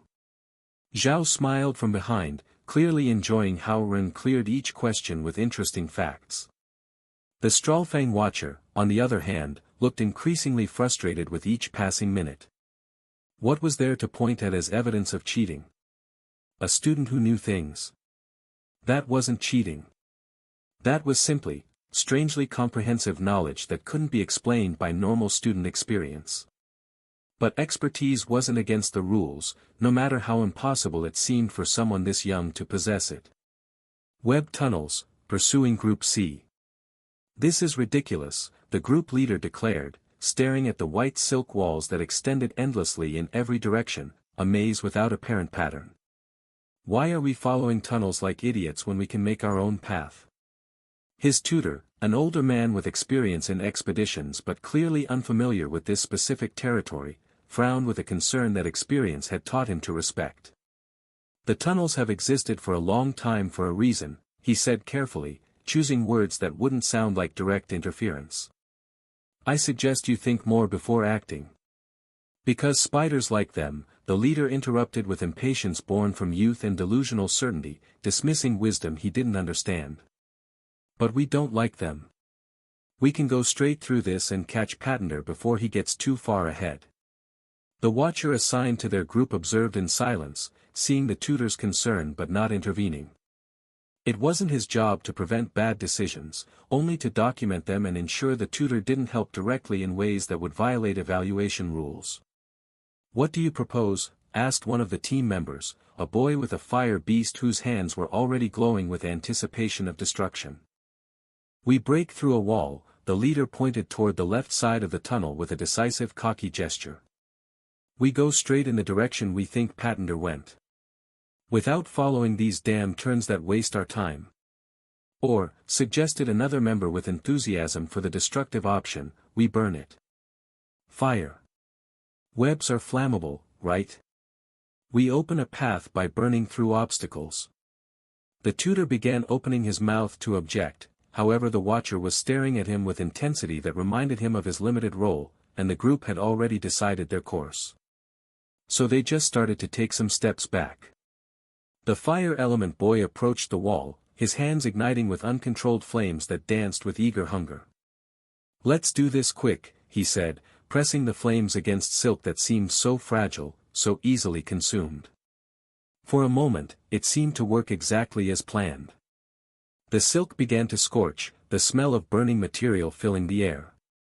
A small section blackened, weakening under sustained heat. And then the integrated tree's roots reacted to the threat. It was subtle at first, easy to miss. A change in the texture of nearby walls where silk met wood. A liquid began exuding from where silk connected with wood and roots, clear and viscous sap. What is? The liquid expanded rapidly when it sensed the heat, running down the walls like water but thicker, stickier. When it touched the fire, it didn't become more aggressive or ignite. It became bubbles. Mountains of them erupting in a magical chemical reaction. Soapy bubbles that filled the tunnel in seconds, suffocating flames, covering the fire boy, expanding toward the entire team like living foam. Put it out. Put out the fire. But it was already too late for retreat or reversal. The bubbles kept multiplying exponentially, the liquid seemingly endless. And where it touched exposed skin, it burned. Not like the fire with its clean heat. But like a chemical irritation, as if the skin itself was rejecting contact with the sap, an allergic reaction spreading with every touch. Get out. Retreat. The group withdrew in chaos, covered in sticky sap bubbles that clung like glue, the tunnel behind them completely blocked by foam the trees had produced in defense of their symbiotic partners. The tutor helped clean a bit of the sap from the students, what would take points from them while his expression was clearly saying, I tried to warn you, without needing words, patience warned by predictable disaster. All right, the leader gasped after they'd retreated far enough to breathe freely, no fire. But we can still break through the walls with force. He summoned his beast instantly, a robust creature with horns designed for charging and breaking through obstacles. directed it toward the tunnel wall with intention to simply pierce through by brute force, power overcoming structure. The horn connected with the silk, then the pointed objects passed through. And the full body bounced. The wall flexed dramatically, absorbing the impact like elastic material engineered for this exact purpose, then returned to its original form without visible damage. What? He tried again with more force this time, frustration adding power to his desperate actions. Same result, humiliating consistency. Trying to do the same thing often gave back that not-so-obvious same result. The silk adhered to roots was incredibly elastic, springing back after each blow without truly breaking, structure designed to withstand this kind of assault. The trees, the tutor murmured, finally understanding the ecosystem's genius. They're integrated with the webs. These nurture them, and they protect the webs in return. The silk isn't just spider silk, it's part of a larger living system. Another tried cutting with his claws, fusion giving him sharp edges. But the edge simply sank into the elastic silk without cutting cleanly. It was like trying to cut thick rubber with a dull knife, material resisting separation. Even when they managed to make a small tear through the 5 people's sustained effort, the structure released sap rapidly to try sealing the breach and defend against further damage. This is impossible, the leader finally admitted, sweating from exertion and frustration. We can't get through this. Then follow the established tunnels and learn them, the tutor said with forced patience that couldn't quite hide satisfaction at a lesson they didn't want to hear from him but still learned the hard way. As you should have done from the beginning. The watcher observed everything with neutral expression, documenting each failure, each moment of arrogance followed by the small help from the tutor and the painful reality that would make an excellent cautionary tale.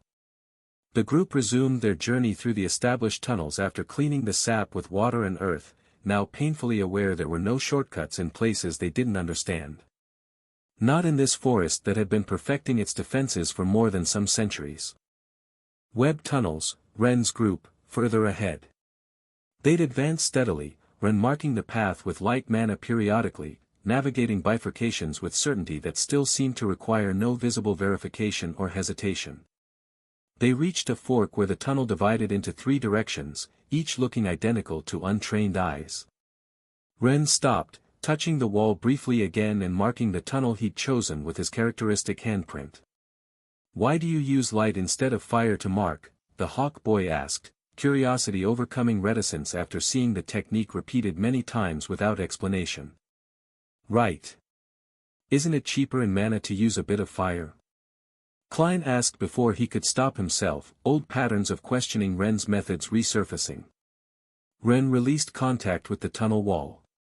Because the forest and webs are integrated, he explained with patience for questions that revealed an obvious lack of knowledge. The trees feed on the webs gradually, creating a symbiotic relationship. When they detect fire, which threatens both the silk from the spiders and themselves, they react defensively. "How?" the Earth One asked, imagination already conjuring some possibilities. "They produce a liquid," Ren continued walking while speaking, education still happening alongside navigation. "Looks soapy. It mixes with the webs and creates bubbles that suffocate fire. The sap is also irritating to the skin." Klein observed, noticing how Ren explained naturally again without condescension or superiority, just sharing the knowledge he possessed.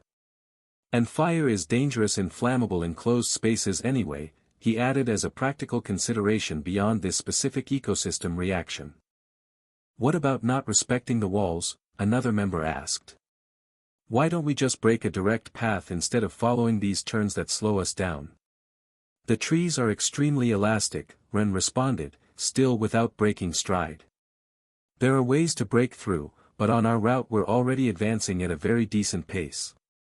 Trying to force a path would take more time and energy than simply following the established routes we can mark." "How do you know all this?" the girl asked, the question everyone was thinking but few dared ask directly, afraid of seeming ignorant or challenging authority. Ren finally stopped, turning and looking at her briefly with an expression that suggested he'd expected this question eventually.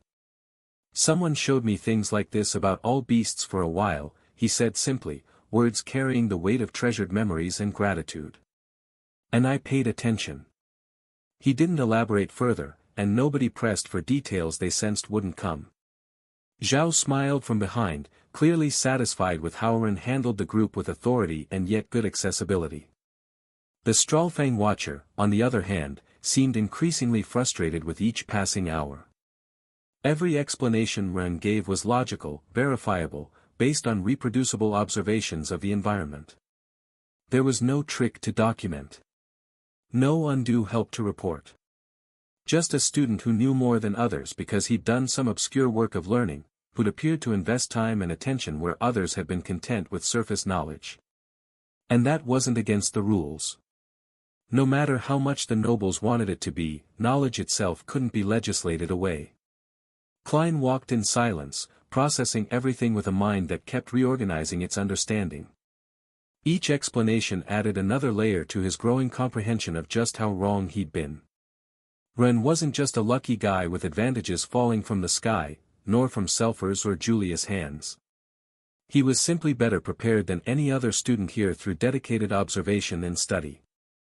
And Klein had wasted years hating him instead of learning from him, years that could have been spent building friendship and gaining knowledge instead of nurturing resentment born from dumb misunderstandings.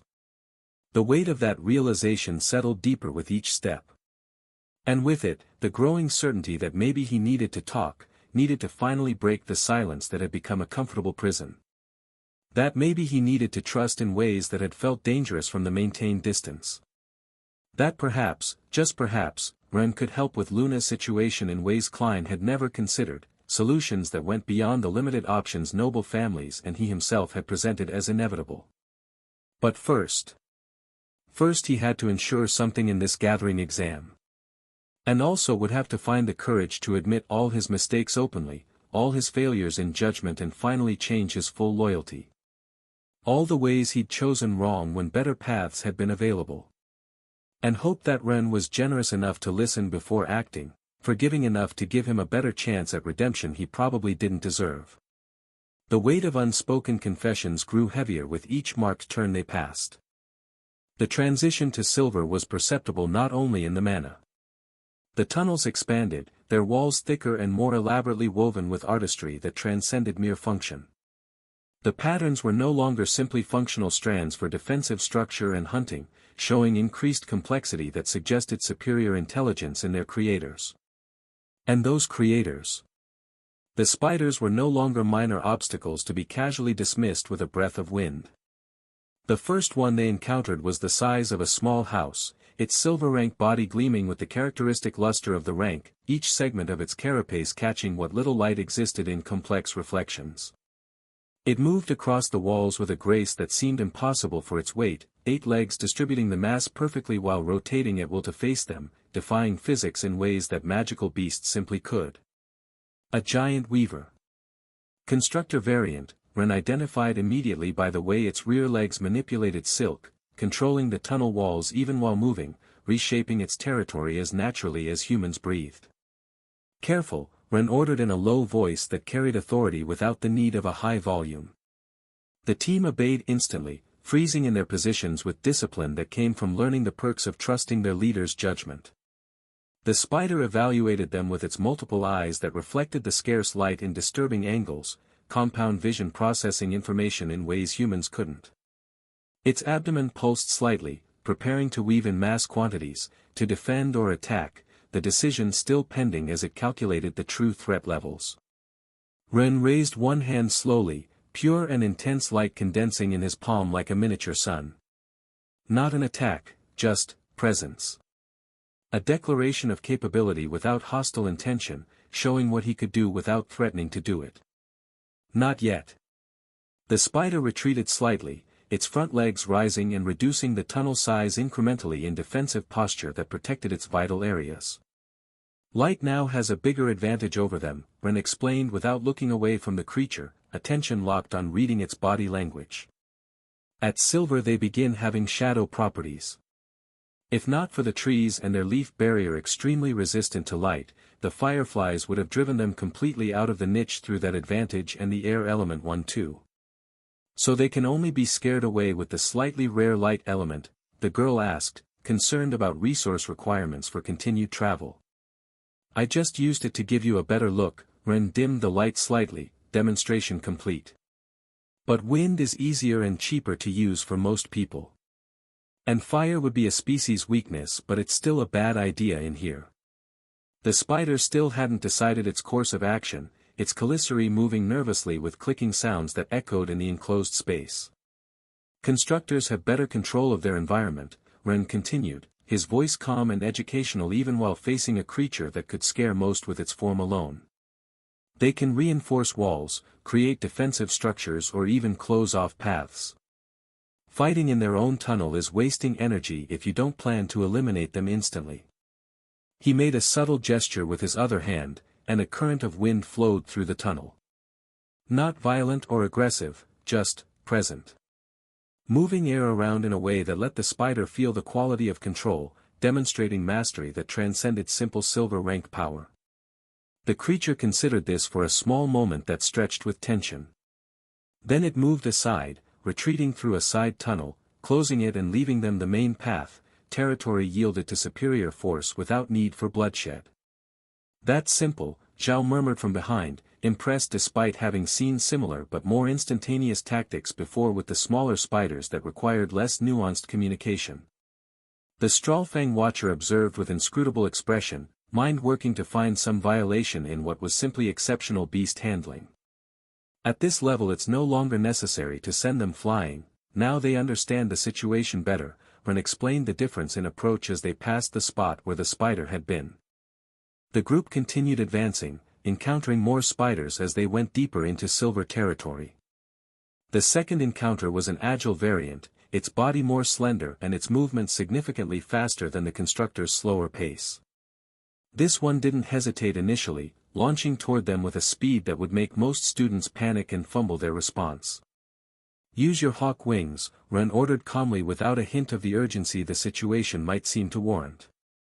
Send a wind burst at its center of mass. Again, don't kill it, just push it back. The hawk boy reacted in time, his beast manifesting partially in his arms while he swung them hard, launching concentrated wind with a common technique he'd practiced all the time. Yet the first attempt was too weak. The spider barely staggered, momentum barely affected by the insufficient force. He had thought of not killing, but had lowered the power too much. Stronger, Ren instructed without criticism, just correction. About 50% more intense. The next attempts were better, demonstrating he was learning fast. The spider was pushed backward, its legs scraping the walls while trying to maintain grip, claws leaving gouges in the silk. When it finally stabilized several meters back, it simply stayed there watching them. Evaluating. Deciding finally that these strong intruders weren't worth the effort when mana was enough in the forest to live. Good, Ren approved the execution and result. Next time try to hit it a bit weaker but more concentrated at the center. The point isn't to push or dominate. It's to show being strong enough that they realize they're outmatched and should not see us as easy prey. They followed this pattern during the following hours of steady progress. Each encounter with spiders resolved with minimal necessary violence. Wind to push. Extra light from Ren to intimidate when needed.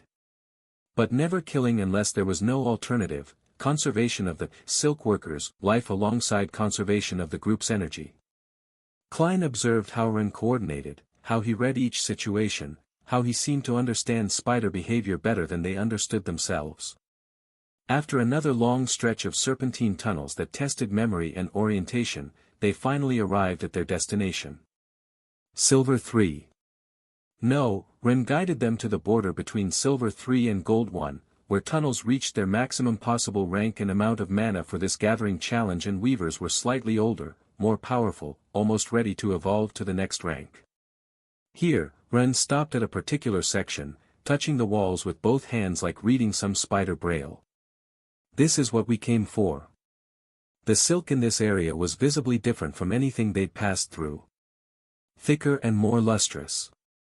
With a texture that suggested years of development in the mana-rich environment, an accumulation of quality over a long time. How do we know which to take? The Earth Boy asked, seeing silk everywhere but unable to distinguish the best quality. Ren pointed to certain specific sections with precision that seemed to come from experience. See the patterns here?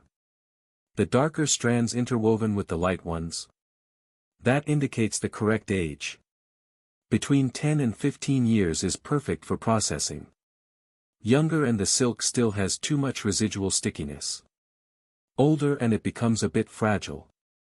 He showed them how to cut the appropriate sections for market standard, explaining that since this was silk that could be considered old, it wasn't as elastic or resistant and the forest was preparing to absorb it, but no longer protected it as actively with its sap.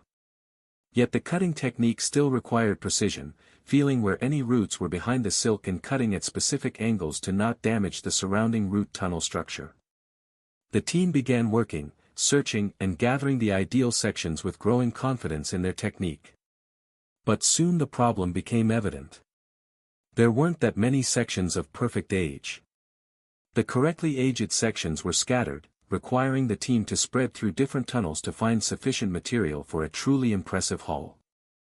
And dispersing was slow. Dangerous and inefficient in territory they didn't know well. "This is going to take us all 3 days," one member murmured, frustrated after his third search produced only another small roll of appropriate silk, returns diminishing with each attempt. Not necessarily, Ren observed a particular tunnel section with a thoughtful expression. "Now that you've learned the appropriate cutting technique, it's time for mass production." He approached the wall, placing both hands flat against a still sticky section of silk that was some years too young for harvesting. "What are you doing?" Klein asked, approaching with curiosity overcoming his usual hesitation around Ren. "Artificially aging it," Ren responded, his hands beginning to glow with building power. It wasn't a single color of mana in his hands. It was a relatively complex combination that made Klein's eyes widen. 3 elements working in harmony. Brown of earth, blue of water and something darker, shadows interwoven with the other 2 elements in complex patterns that shouldn't be possible to control for someone so young. "He's controlling the humidity," Zhao murmured, observing closely with professional interest. "Absorbing it hastily but without damaging the fibers, like the natural process wouldn't." The silk under Ren's hands began to change.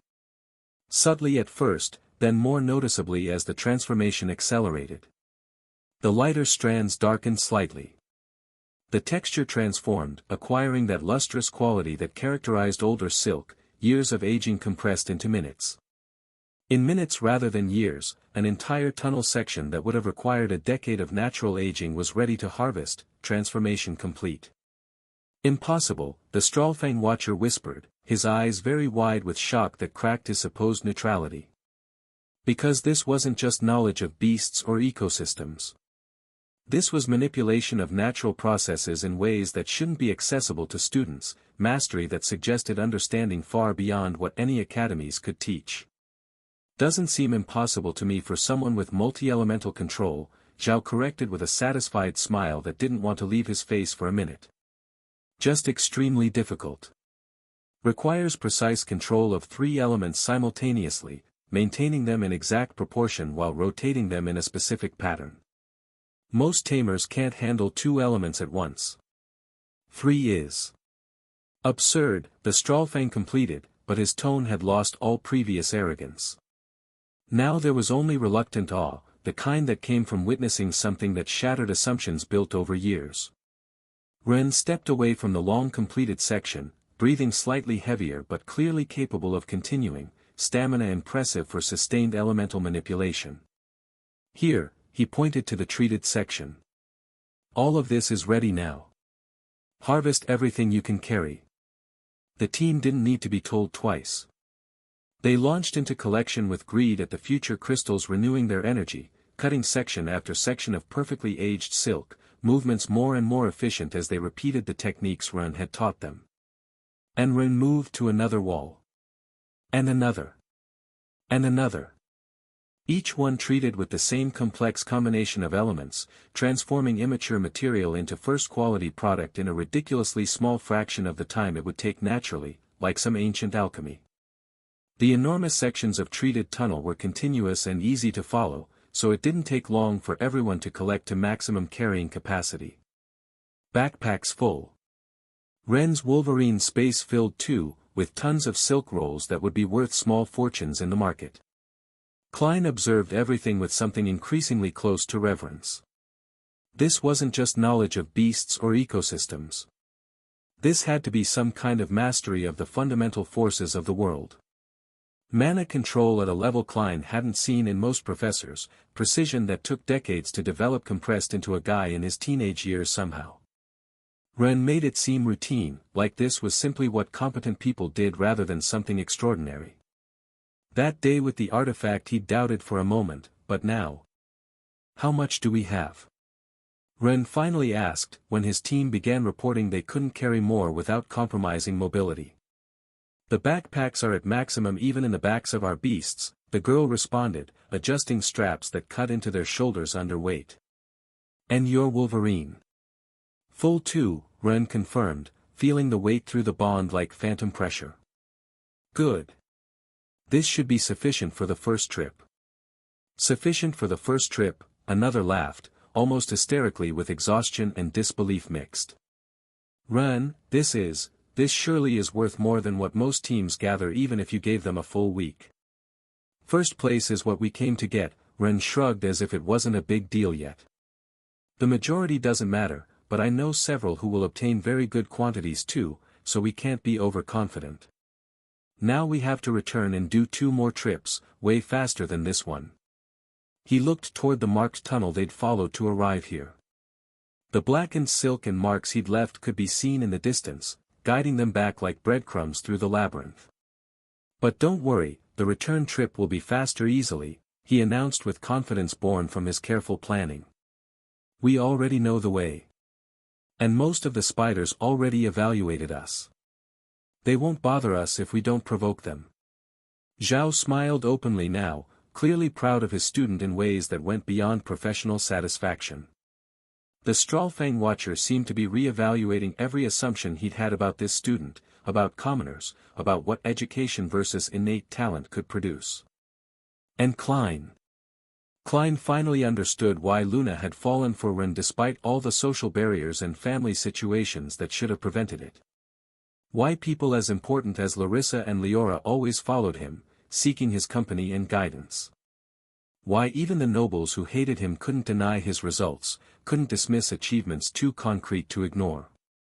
It wasn't luck or circumstances aligning impossibly. It wasn't cheating or outside help distorting competition. It was simply that Ren Patender operated on a completely different level from the rest of them. Without any doubt. They were going to win again. And it wasn't going to be even remotely close. Web tunnels, pursuing Group C, 26 hours since exam start. Another one, the leader shouted, his beast dispatching the bronze 2 greater agile weaver with a blow that crushed it against the wall with a sickening crunch.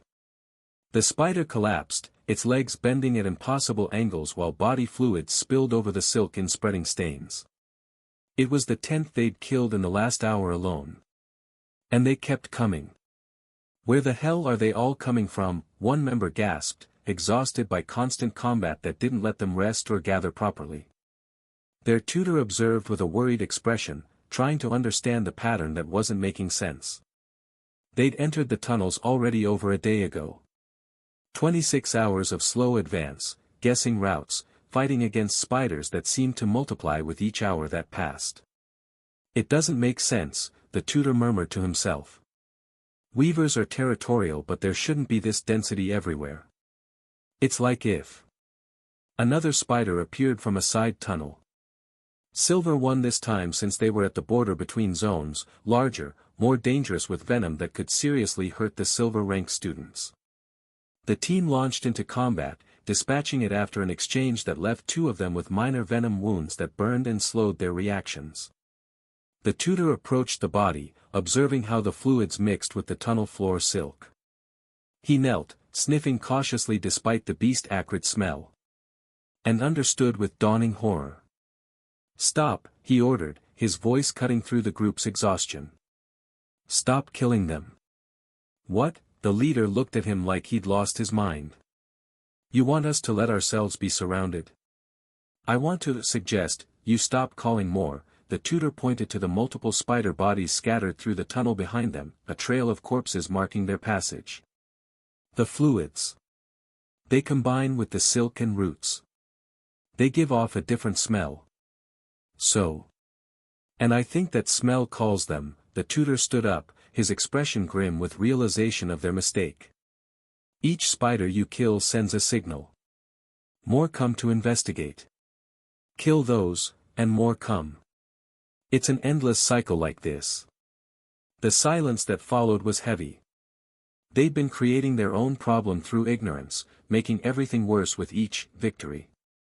So, what do we do? Someone asked, voice small, tired and even a little afraid. The tutor looked forward, toward where the tunnels continued indefinitely into white darkness. Escape or avoid, he said finally. As you should have been doing from the beginning. Only fighting if there's no alternative and moving away from the corpse routes. The leader groaned, looking at the team's half-full backpacks. They'd gotten pieces of decent silk, yes. Nothing spectacular because of the low rank, but acceptable for passing grades. But reaching Silver 3 like this, trying to guess a route while fighting constantly. It was too much to ask. Impossible given their resources and knowledge. How long have we been at this? The leader asked. 26 hours, the watcher responded. 26 hours and they'd barely reached the edge between Bronze 2 and Silver 1, progress measured in painful meters. While Ren was already returning, almost exiting the tunnels with a fortune in silk. They weren't going to win. They weren't even going to compete meaningfully. They could only hope to gather enough to pass the exam without failing completely. Web tunnels, Ren's group, Bronze 1. The return trip had been significantly faster, exactly as Ren had predicted with confidence that was proving justified. The marks he'd left were perfect guides in the semi-darkness. The spiders they encountered recognized them, staying apart after previous interactions that had established this group was a threat not worth facing, lessons learned and remembered. And the weight on their backs. The weight was satisfying rather than burdensome. Each team member carried backpacks filled to the bursting limits with first-quality silk. Ren's Wolverine was at maximum capacity, its dimensional space saturated with rolls that would be worth fortunes in the markets. They'd reached Bronze 1, near the Iron Ring and almost out of the main tunnels, when Ren stopped abruptly. His hand rose in a halt signal that brooked no delay or questions. The team obeyed immediately, freezing in their positions with discipline that had become instinct quite fast. Klein felt his pulse accelerate, heart suddenly pounding. Something in Ren's posture had changed. It was no longer the relaxed confidence of someone navigating known territory. It was tense. Alert awareness of danger. Ren looked ahead, up and to the sides, his eyes scanning the tunnel they had to traverse. At first glance, there was nothing obviously wrong. Just the white tunnel continuing like all the others they'd passed through. Behind them, the Strawfang retreated slightly. The movement was subtle, but like someone who knew something was about to happen. Yet nobody looked at him. All attention was on Ren and whatever he detected that others couldn't sense yet. Professor Zhao, Ren called without looking away from the tunnel ahead. His voice was low but clear. The professor approached, his own senses extending outward in detection patterns honed over years. For a moment, he said nothing, simply evaluating what his enhanced perception revealed. Then his eyes narrowed with recognition and concern. Yes, Zhao confirmed, his tone equally cautious. I detect them. What? Klein asked, his focus moving instinctively toward his beast, preparing for fusion without conscious thought. 3 groups, Ren responded, still without moving, every sense focused forward. Waiting ahead. Positions that suggest ambush. The team tensed as one, understanding crystallizing. Other students, the girl asked, nervousness bleeding into her voice. Yes, Zhao confirmed. But something is strange. He paused, his expression becoming more serious. If 3 groups want to attack us to take what we have, it makes sense that students would be prepared to fight. It's within competition rules, technically. Opportunistic theft. But Klein pressed when Zhao's pause stretched too long. But the tutors and watchers shouldn't be in combat positions, Zhao completed, words heavy with implications that made Klein's blood run cold. This wasn't just students being greedy or desperate. This was something coordinated by adults who should know better. These idiots. Zhao's voice was tight with anger. Their job is to observe. To protect in case of real danger. Not to participate in conflicts between students. And yet, Ren pointed subtly forward, I can sense 6 adult presences positioned. They don't seem to just be watching. They seem prepared to actively intervene. Yes. This is more than opportunistic theft, Zhao concluded, his voice hardening with each syllable. This is a declaration of war. Klein's mind raced, processing the variables. 3 groups. Tutors willing to break protocol and watchers positioned like pieces on a combat board. He had an idea of what was happening because he'd been offered the same thing. The memory surfaced unbidden.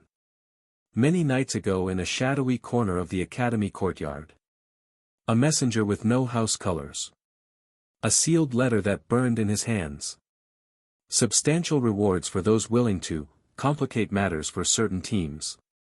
The kind of crystals that could restore a fallen house to its former glory. Klein saw the numbers. Very substantial. The offers had been tempting. The figures were obscene for a student, even for a fallen high noble like himself. Enough to start rebuilding what his family had lost, to reclaim their position among the great houses little by little. But this. He watched the tunnel ahead with new understanding, pieces clicking into place. 3 groups ambushing with adults wasn't the simple exam sabotage asked for. This couldn't be only about the rewards circulating among opportunistic nobles. The tutors and watchers in combat positions, the tension in the air like electricity before a thunderstorm. This looked like attempted murder. But who could be so stupid, so monumentally idiotic to mess with a duo formed by Zhao and Ren? Jean Stralfang watched from the shadows of the upper tunnel, his spirit tiger fused with him in a way that had become disturbingly natural. His fury and other intense emotions pushing him to the point where he no longer knew where the beast ended and where the human began. The marks glowed on his skin with silver 2 intensity, product of months of obsessive doping with that new mutant blood medicine that the opportunistic noble lady had given him. The same noble who'd arranged all of this. The same one who'd whispered poison in his ear about justice and honor while feeding him pills that made his beast stronger and his mind cloudier. Pills that blurred the line between human thought and animal rage until sometimes Jean couldn't remember which impulses were his own and which belonged to the slightly corrupted tiger burning in his veins. Seeing that he wasn't going to be anywhere near Luna's choice, they'd decided on a better use for him. The words echoed in his memory with the woman's cultured accent, her smile sharp as broken glass. Why waste your huge potential on a lost cause, young Stralfang? The girl will never choose you. But there are other ways to prove your family's worth. Other paths to honor that don't require winning useless hearts. She'd made it sound reasonable. Logical even. Your brother deserves justice. Your family deserves respect. And all it requires is removing a problem that threatens us all. Months preparing for this exact moment. Finally. The group behind him and the 2 flanking him waited in silence. 15 young Tamers total, all guided by 6 men and women, all former Stralfang officers dismissed for reasons that were never quite explained. Every one of the 15 youngsters possessed beasts at silver 1 or higher. 5 adults at gold rank. All with their own reasons for being here, though none as pure, as just as his. Jin's hands trembled slightly. Not with fear. With anticipation. With the sweet promise of closure that had eluded him for years. The kind of closure that came with blood and screaming and watching life drain from the eyes that had stolen life from someone he loved. He remembered the night that had changed everything. The details were seared into his mind with the permanence of a brand on flesh, every moment preserved in perfect, terrible clarity. Almost 4 years ago. The messenger arriving at the Stralfang mansion with news that no younger brother should receive. Jean has fallen. We found his body near the border with the plains. Time had stopped. No. The denial had been immediate. Jean was the perfect heir, the golden son, the brother who always knew exactly what to say, what to do, how to shine. Jean couldn't be dead because Jean was. Jean had run to see the body they'd brought, expecting it to be a mistake. Maybe someone else, someone similar perhaps, but not Jean. Never Jean. He'd run so fast his lungs burned. So fast that his heart felt like it would burst. He'd arrived at the place where his brother lay. And what he saw. Jean. The heir. The brother who'd always been there, who'd made difficult look effortless, who'd smiled with confidence that came from never doubting his place in the world. Covered in dirt. Throat cut from side to side. His eyes open, staring at the sky, seeing nothing. The blood already dried and dark, turning brown at the edges. It was in the line of duty, the officers said, their voices carrying the hollow tone of men reciting prepared statements. His patrol encountered unexpected resistance. Lies. Jean knew it from the beginning with an instinct that went beyond reason. Jean didn't do standard patrols. Jean sought glory, opportunities to prove his worth to their demanding father. And that day, that damned day, he'd found something else. Something that had ended with the Stralfang heir bleeding out in dirt far from home, his ambitions dying with him in a ditch that would never be marked with his name. It took a long time to reconstruct the real truth through rumors and loose pieces of information that his father tried to bury. A remote house attacked, a peasant family and resistance that hadn't been anticipated because who expects peasants to fight back? Who expects the farmers from the past to stand against trained soldiers with noble beasts? And yet somehow they had. Somehow they'd killed Jean Stralfang, the golden heir, the future of their house. The Stralfang pride had ended up buried in a different yet unmarked grave, the incident covered up to avoid uncomfortable questions from Selfra. It was Lynn, everyone said at one point, the rumor spreading like fire through dry grass. It had to be the assistant under Selfra's wing. Her student was the family's son, and everyone knows how aggressive that unhinged woman has been since that tournament. Jean had understood from the first time he heard the rumor. For months he hadn't known, feeding his hatred toward an empty term that had robbed his brother. Planning a revenge he could never execute because the identity was protected by his own father. Until he heard about Teacher Lin and the family of Renpatender. Until he imagined those light claws tearing through flesh with brutality. Master Lin's kicks were elegant, fast and deadly. But she hadn't been responsible. The cut on Jean's neck. Patender. The boy with the weakest spore in the world. The insignificant peasant who shouldn't even have been at the academy. The one who dared to mock cultivation methods of his family and his friends' families from day one, with that infuriating calm that dare suggest he knew secrets they didn't. He had killed Jean. The revelation had been like being punched in the stomach. But all his rage redirected, all his thirst for vengeance finally with an appropriate and achievable target. Except it wasn't achievable. Because Renpatender, the peasant boy, had turned out to be a monster under the umbrella of Selfra and the royal family after the war. A prodigy protected by Dragarian himself, though for a short time. Then coddled by Selfra and Julius. A genius who defeated superior students, who purified corruption, who performed miracles as if they were trivial daily tasks. Untouchable. Protected by power that Jin's family couldn't challenge. Not directly. Not while Julius and Selfra's attention was focused on rebuilding and the kingdom needed unity against the mutants. Jean had gone to his father. The memory still burned. He'd explained everything. Reconstructed Jean's death with evidence gathered over months. Demanded action, family justice for the murder of the heir. His father had to understand. He had to see that letting this stand meant the Stralfang name meant nothing. That any peasant could kill their children and hide behind powerful protectors without consequence. And his father, the man who demanded justice during the war, had become a coward after losing that same war. Had refused. The patenters are under Selfer's direct protection now. His father's voice had been cold, clinical, like discussing trade agreements rather than family honor. Going against them would be suicide at this point. Jean fell in an unauthorized operation attacking civilians. There's no honor to defend here. Only shame to bury deeper. Shame. His father spoke of shame when the heir lay in an unmarked grave.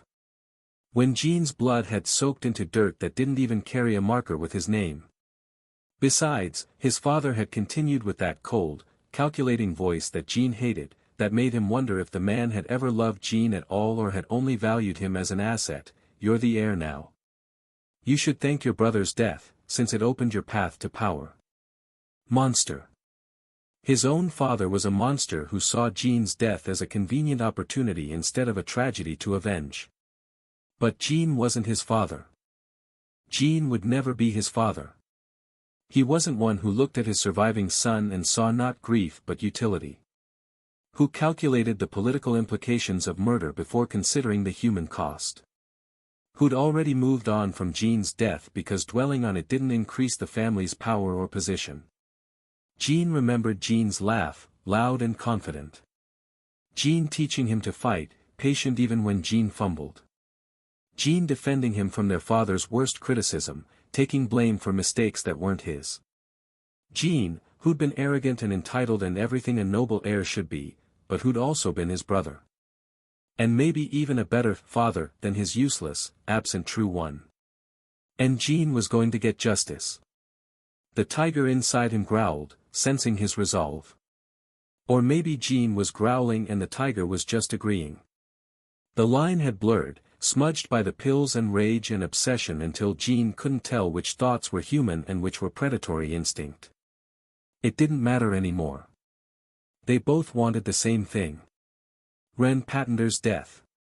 And today, in these tunnels where accidents happened and bodies could be blamed on beasts or bad luck or the chaos of competition. Today, Jean would finally get what he'd been denied for 4 years. Justice. Revenge. Peace. The word echoed in his mind like a prayer. Like salvation from. Every time his father looked at him and Jean could see the thought written clear as text, "You're not Jean. You'll never be Jean. Why couldn't it have been you instead?" Jean remembered the nights when Jean returned from missions, bringing stories of battle and glory. Jean striding through the mansion doors with that confident swagger, dirt still on his uniform, blood sometimes, never his own, staining the edges of his sleeves. The younger servants scattering to prepare his bath, the older ones nodding with respect. Their father actually smiling, rare and precious as gold, as Jean recounted victories. And Jean, always Jean, hovering at the edges. Listening. Desperately trying to memorize every word because Jean made time seem to slow down, made the world feel bigger and more exciting just by existing in it. He remembered the promise. When I lead House Stralfang, you'll be at my side as my right hand. Together we'll make our family great. The words had been said casually, like stating obvious fact rather than making a vow. Jean sprawled on the practice field grass after a sparring session, sweat cooling on both their faces, the sky that particular shade of purple-orange that came right before sunset. You really mean that? Jean had asked, trying to keep the desperate hope out of his voice. Of course. Jean had turned his head, grinning with the certainty of someone who'd never truly failed at anything that mattered. Who else would I trust to watch my back? Father? He'd stab me himself if it advanced the house position. The cousins? They'd sell their own mothers for a promotion. But you. You're loyal. That's worth more than raw talent.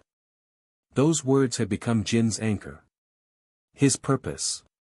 The promise of a future where he'd matter, where his existence would mean something beyond being the spare heir. All those promises. All those dreams. Ended by a peasant with mushrooms in his hair. No. The denial was automatic, visceral, the same as it had been every day for 4 years. It couldn't be real. Couldn't have happened that way. Jean was too skilled, too careful, too alive to be killed by some nobody from nowhere with a beast so pathetic the Academy had debated even allowing it. But reality didn't care about Jin's denial. Jean was dead. And Ren Patender had killed him. Jean had searched for alternatives. Had investigated in secret, talking to the men who'd served under Jean, the ones who actually knew him and respected him beyond his position as heir. Most declined politely. Too risky. Too politically complicated. They had families to think about, positions to protect. But some had looked at Jean with eyes that understood exactly what he was really asking. And they'd said yes. The veteran who Jean had saved during a horde attack. A grizzled man with scars across half his face and a limp that never quite healed right. I owe him my life, he'd said simply, no hesitation. If you need help avenging the boy, count me in. The scout who'd mentored Jean personally. A woman in her 40s with the lean, weathered look of someone who'd spent more time in wilderness than civilization. He was like a son to me. Her voice had cracked slightly. More family than my own blood ever was. Tell me what you need. 6 others. Each with their own story, their debt, their reason for risking everything for the memory of Jean Stralfang. Or who were simply devoted idiots loyal to Jean and House Stralfang, too caught up in house pride to question whether what they were doing was justice or just murder dressed in noble language. Jean preferred not to examine that distinction too closely. The plan had taken months of careful preparation. Being in different academies had made coordinating anything a logistical nightmare. Messages sent through intermediaries. Meetings held only on vacations and in neutral territory where their respective academies' surveillance wouldn't catch them. Of the 5 groups pursuing Ren here, only 3 were actually part of his plan. The others were just opportunists, nobles' children who'd heard about rewards for sabotaging certain teams and decided to try their luck. But ultimately unreliable. His 3 groups weren't particularly skilled either. Not even the best in their respective classes. Just majority Stralfang students who understood house loyalty and wouldn't ask uncomfortable questions about methods or legality. One of his groups, the pursuing Group B, he'd managed to recruit, had been so clumsy they'd gotten stuck in the underground tunnels, they had to help the tutor get them out. But it didn't matter now. The stars had aligned. First, getting a Stralfang assigned as Ren's group watcher to feed them information. The opportunistic noble's connections had been useful for that at least. A few bribes in the right places, a few suggestions about ensuring fair observation, and suddenly a Stralfang had been selected for the assignment. Perfect positioning. Perfect information flow. Second, waiting for the perfect moment. An exam where Ren would be outside the academy, away from Selfra's omnipresent protection, in dangerous territory where accidents were common and expected. Where a student's death could be blamed on beasts or bad luck or the inherent risks of gathering dangerous resources. This 5th-year exam and Ren coming to Yaino was ideal. The Weaver forests provided perfect cover. Third, the rewards. The nobles who hated Ren, and there were many, accumulated over years of him outshining their children and exposing their cultivation methods as inferior, had been surprisingly generous with their sabotage offers. Enormous sums. Promises of future refuge and protection. Political favors worth fortunes. Jean had taken every crystal, every promise, and used them to sweeten the deal for his groups. Though honestly, the rewards had barely been necessary. The core members, the veterans who'd served with Jean, would have come for free. But the money helped attract the younger participants. The 10 students from various Stralfang-aligned houses that the opportunistic nobles had managed to gather weren't completely loyal to the cause initially. They needed financial incentive beyond vague notions of house honor. And the money ensured that afterward, when everything was finished, they could disappear before consequences caught up. live comfortably in some grateful noble's territory while House Strawfang officially denounced them as rogue actors to maintain political appearances. Plausible deniability. His father would understand that game at least. His father would probably be furious anyway. Good. Let him be furious. Let him know that his younger son had more honor, more courage, more family loyalty than he did. That Jean had accomplished what the head of House Strawfang had been too cowardly to even attempt. Maybe then he'd stop looking at Jean with that disappointed expression. That, why couldn't it have been you instead, look that Jean pretended not to notice but felt like acid every single time. Are we ready? The veteran asked quietly. His voice was low but steady. The tone of someone who'd done violence before and would do it again without losing sleep. Jean nodded slowly. Below, he could sense Ren and his group advancing through the marked tunnel. The Strawfang watcher had already retreated to a rear position after sending the final bird signal. The other two groups were positioned in lateral tunnels. You and the flyers block the exit, Jean ordered. You prepare the lateral charge against the owl. I need Zhao occupied long enough for me to finish Patender. It was a suicidal plan if you thought about it rationally. Zhao was a famous prodigy, a war veteran. The duo with Ren included impressive beasts devastating in combat. But Jean wasn't thinking rationally. Hadn't thought rationally since the day he saw Jean's body. Rationality required accepting things as they were. Required adapting to reality instead of trying to force reality to match your desires. Jean had left rationality behind somewhere in the weeks after Jean's death. Had discarded it like a worn coat that no longer fit, no longer served any purpose in the cold world he now inhabited. All that mattered now was justice. Revenge. Making Patender know, in his final moments, exactly why he was dying. Making him understand that you couldn't kill a noble house's heir and simply keep living as if nothing happened. That some debts were paid in blood regardless of political protection or tactical consequences. Yes, House Strawfang had never been particularly brilliant. Hadn't contributed much during the war. Had arguably done more harm than good thanks to Wei's schemes and their conflict with the Blackwoods that had nearly sparked internal war at the worst possible time. That same lack of intelligence, foresight, or whatever you wanted to call it, had led them here. To this moment. To this tunnel. To this ambush that would either bring justice or end with Jean dead alongside the veterans who trusted him. Jean, brother, Jean thought as he prepared to jump, today you finally rest in peace. Patender had detected the ambush. Of course he had. The damned rotten one detected everything. Had that infuriating awareness that made him seem prescient, like he could sense danger before it fully manifested. But detecting and being able to do something about it were very different things. And Zhao was powerful, yes. One of the best instructors at the academy, with combat experience that dwarfed anyone else in these tunnels. But he was alone. One adult against multiple adults, while also trying to protect students who would become liabilities the moment real violence started.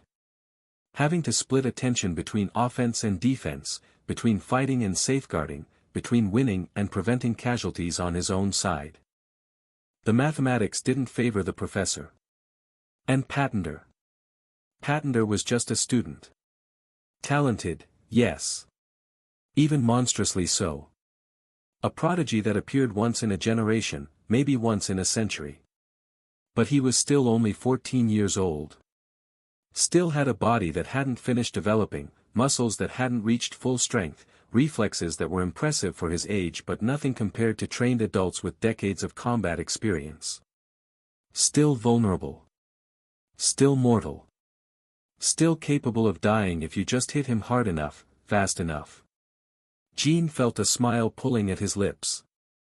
It felt wrong on his face, twisted, like an expression borrowed from someone else. The tiger's influence maybe, or just what happened to human features when they tried to express satisfaction about planned murder. He didn't care which. Years of waiting. Years of planning, of gathering allies, of positioning pieces like a strategy game where the victory condition was a 14-year-old's corpse. Years of hatred accumulating like poison in his chest. Festering. Becoming something so large and toxic it had displaced everything else that used to live in the space where his already small and poor personality had been. All of it converging on this moment. This tunnel. This confrontation. Jean took a deep breath. The air tasted like silk and stone and the sharp tang of sweat that came before violence. Then he jumped from the upper tunnel, landing directly in Ren's path with an explosion of mana that made the entire tunnel tremble. He emerged from the shadows like a demon manifesting from a nightmare. His marks blazing completely now, silver 2 intensity making his skin glow. Spiritual energy fluctuating in the air around his exaggerated form. The others blocked the escape routes. Adults emerging from side tunnels and rear positions, creating a perfect box. No way forward except through Jean.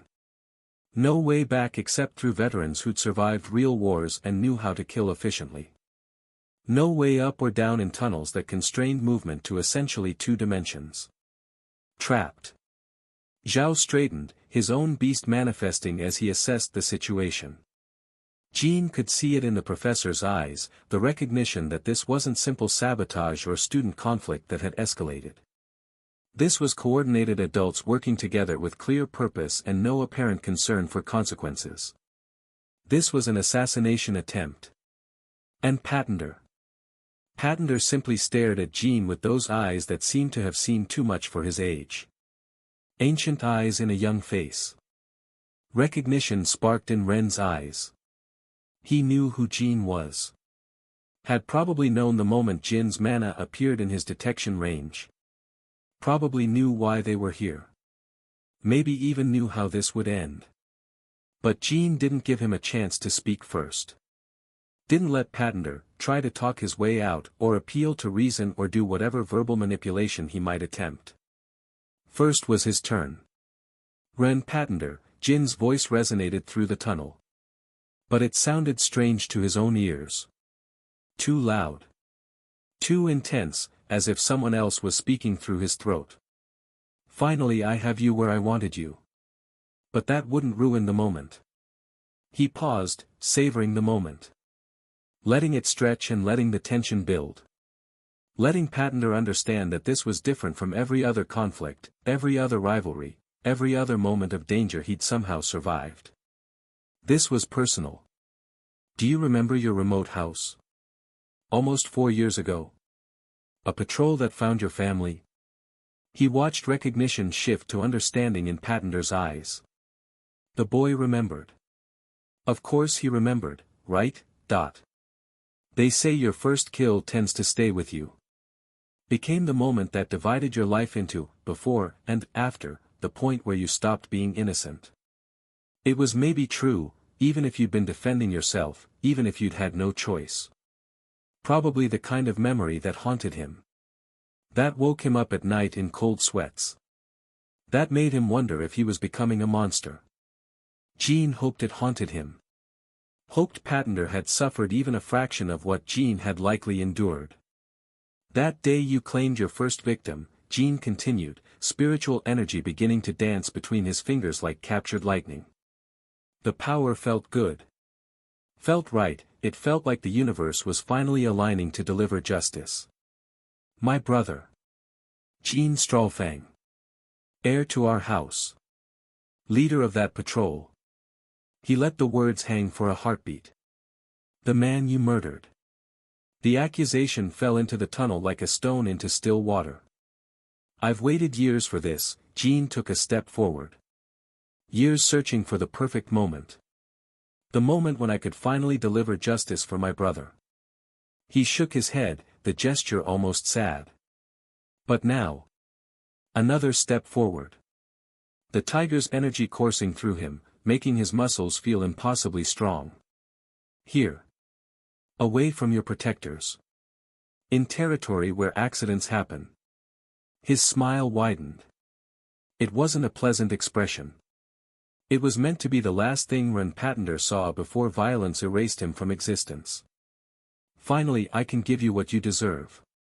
I can finally sleep peacefully, knowing my brother has been avenged. Brother, Jean thought as he prepared to strike, today you finally rest in peace. No. The voice came from behind Jean. Ren's POV seconds before. Jean Stralfang, or what remained of him beneath layers of bestial fusion that went far beyond normal, straightened slowly. His skin had almost completely disappeared. The spirit tiger's marks covered every visible inch, but there was something else. Something unnatural in how they pulsed and writhed, like living things crawling beneath the surface rather than simple manifestations of spiritual energy. The patterns moved wrong. Shifted in ways that didn't match breathing or heartbeat or any normal biological rhythm. Jin's eyes glowed with a sickly blue that wasn't a purple corruption nor completely normal. The color flickered at the edges, bleeding into darker tones that had no business existing in a human iris. And when he opened his mouth to speak, his fangs were too long, too wrong. Not the elegant yet sharp teeth of a properly fused spirit beast. These were jagged. Uneven, mutation rather than enhancement. Klein stepped back instinctively. This looked too much like corruption. Ren's voice cut through the silence. The word landed like a physical blow. Ren's group tensed immediately, hands moving to their bags and the ones in their beasts to free them, combat instincts triggered by a threat they'd adapted to recognize and fear. Ren raised one hand, his senses extending outward in careful analysis. The mana emanating from Jean was erratic, unstable, with dark veins interweaving with his beast's normal brilliant blue, like parasites consuming a healthy body. The corruption wasn't complete yet. Not like the fully transformed abyssal creatures they'd fought during the war. But it was progressing, spreading, consuming more of Jin's natural spiritual energy with each passing moment. How long had he been doping with whatever new mad drug they'd keep hidden until now? I can finally sleep peacefully, knowing my brother has been avenged. Jean finished his monologue. He crouched, preparing to launch his attack with the explosive power of someone who'd sacrificed stability for raw strength. No. That wasn't the first. And you won't get anything here. Ren's voice came from behind Jean. Jean froze. His brain took a full second to process the impossibility of the situation. To understand that the voice he'd heard came from the wrong place, from a position that should have been empty because Ren had been in front of him, surrounded by the ambush formation, trapped exactly where Jean wanted him. He spun sharply, movements jerky with corruption-enhanced reflexes. Ren Patender stood directly behind him, less than a meter away. He'd left his backpack somewhere. His expression was completely bored, like this entire assassination attempt was mildly inconvenient rather than life-threatening. When? The question burned in Jin's corrupted mind. When had Ren moved? How had he crossed that distance without Jean sensing it? The spirit tiger's enhanced awareness should have detected any approach, should have given warning before Ren got close enough. But there had been nothing. No warning, no sound and no disturbance in the mana flows. Just a sudden presence where emptiness should have been. Jean tried to move. Tried to step back, create distance, do anything to establish defensive space.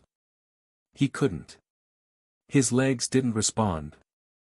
His entire body felt heavy, like the air itself had solidified around him.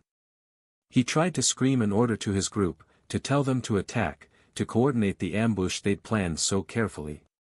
His throat closed before he could form words. The pressure was immense. Invisible. Suffocating without actually affecting his breathing, a purely spiritual weight that held him immobile more effectively than chains. I missed you, Ren said casually, as if they were chatting about weather instead of facing each other in a lethal ambush. His tone carried genuine amusement, the kind you might use greeting an old acquaintance you hadn't seen in years. Really? I'm glad to see that you haven't stopped being an idiot. Klein watched from his position, unable to fully process what he was seeing. Ren had been in front of them just a second ago. Standing right there with the group, analyzing the ambush formation, clearly aware of the danger but seemingly contained by it. How? Ah. Understanding clicked. Klein thought of Luna. A shadow jump. Ren had used the tunnel's dim lighting and his own darkness manipulation to simply relocate without bothering with the physical space between. His huge bag was now resting in the ground, so big and fluffy it had made no sound in its small fall to the ground. Ren's thoughts flowed with the cold clarity of someone remembering something unpleasant but not particularly threatening. Jean Strawfang. The textbook bully. The idiot with a superiority complex who thought that having a superior beast automatically made him superior as a person. Who'd built his entire identity around an accident of birth, being born into a house with good wealth and knowledge of spirit beast cultivation. One of those that never developed actual personality or skills beyond that single fortunate circumstance. Ren remembered perfectly every encounter with Jean during his first year at the academy. The taunts about his weak spore, the threats delivered, the pathetic attempts at intimidation that never worked because Jean was, fundamentally and completely, a moron who telegraphed every move and thought volume of nuisances could substitute for actual menace.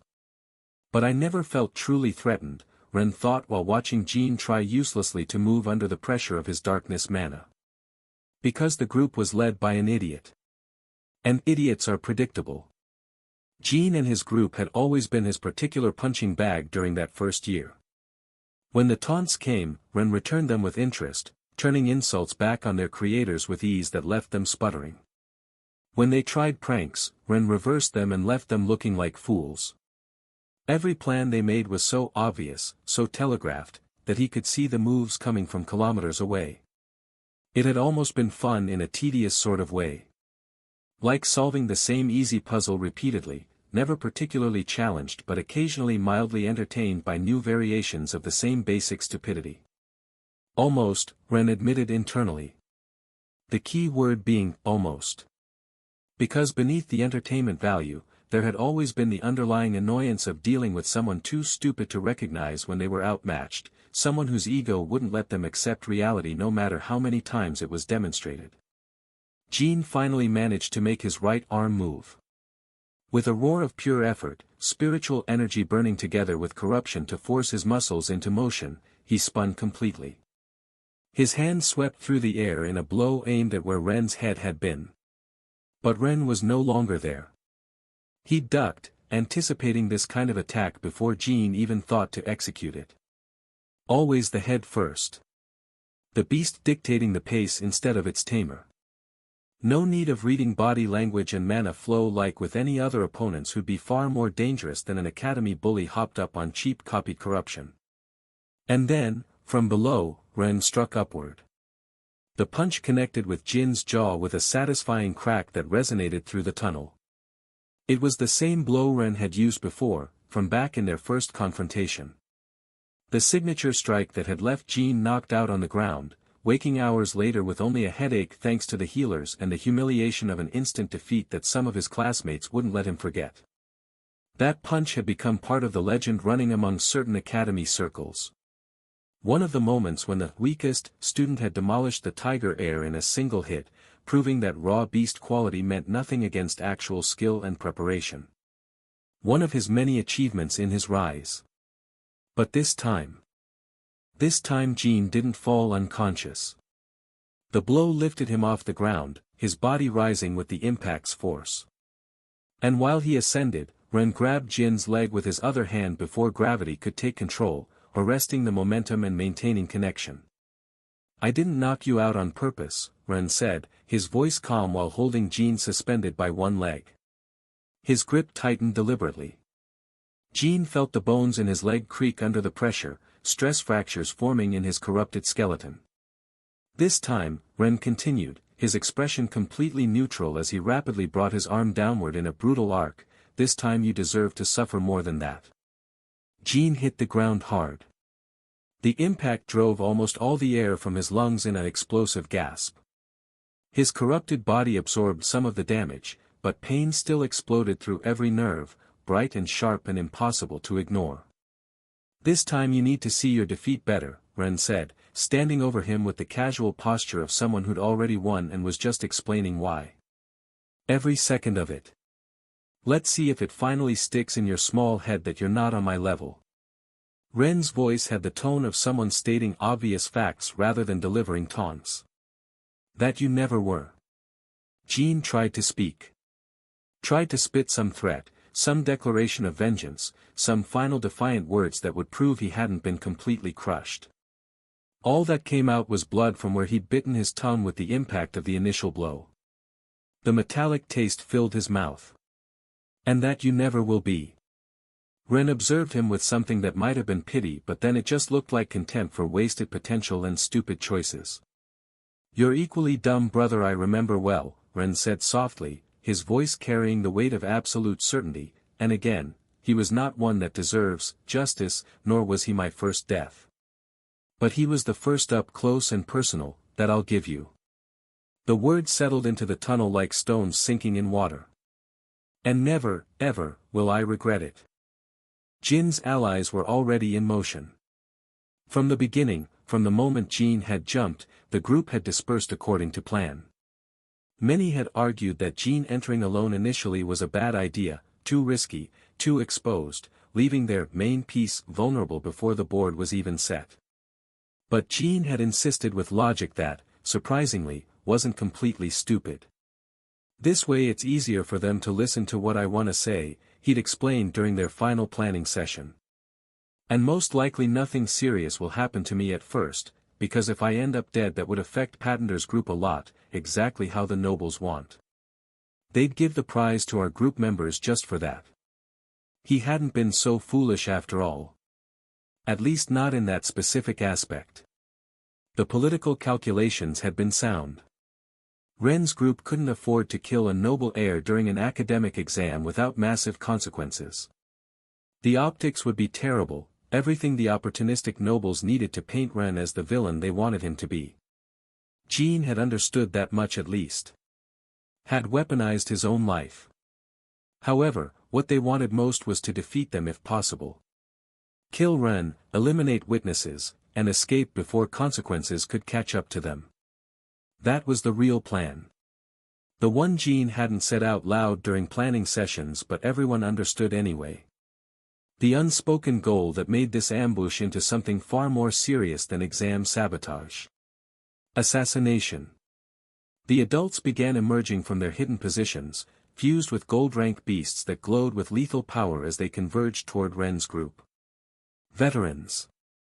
Experienced fighters who'd survived real wars and knew how to coordinate, how to exploit numerical advantage, how to kill efficiently when the situation required it. But much sooner than they expected, Zhao's feathers were already flying in all directions. The feathers from his mist owl of intermediate maturity had already achieved the 1000-day method. They were basically those of a gold 2 rank beast, and much more if you counted the bonuses from the raptor that was also nearing gold rank. The synergy between his two beasts had created something that transcended simple addition of power levels. That, guided by Zhao's combat experience and tactical genius, was more than enough to deal with any supposed veteran. They were already projectiles capable of surpassing the defenses of beasts in low platinum rank. Those same feathers cut through the air like guided missiles, burying deep into the flesh and bones of adults who dared approach.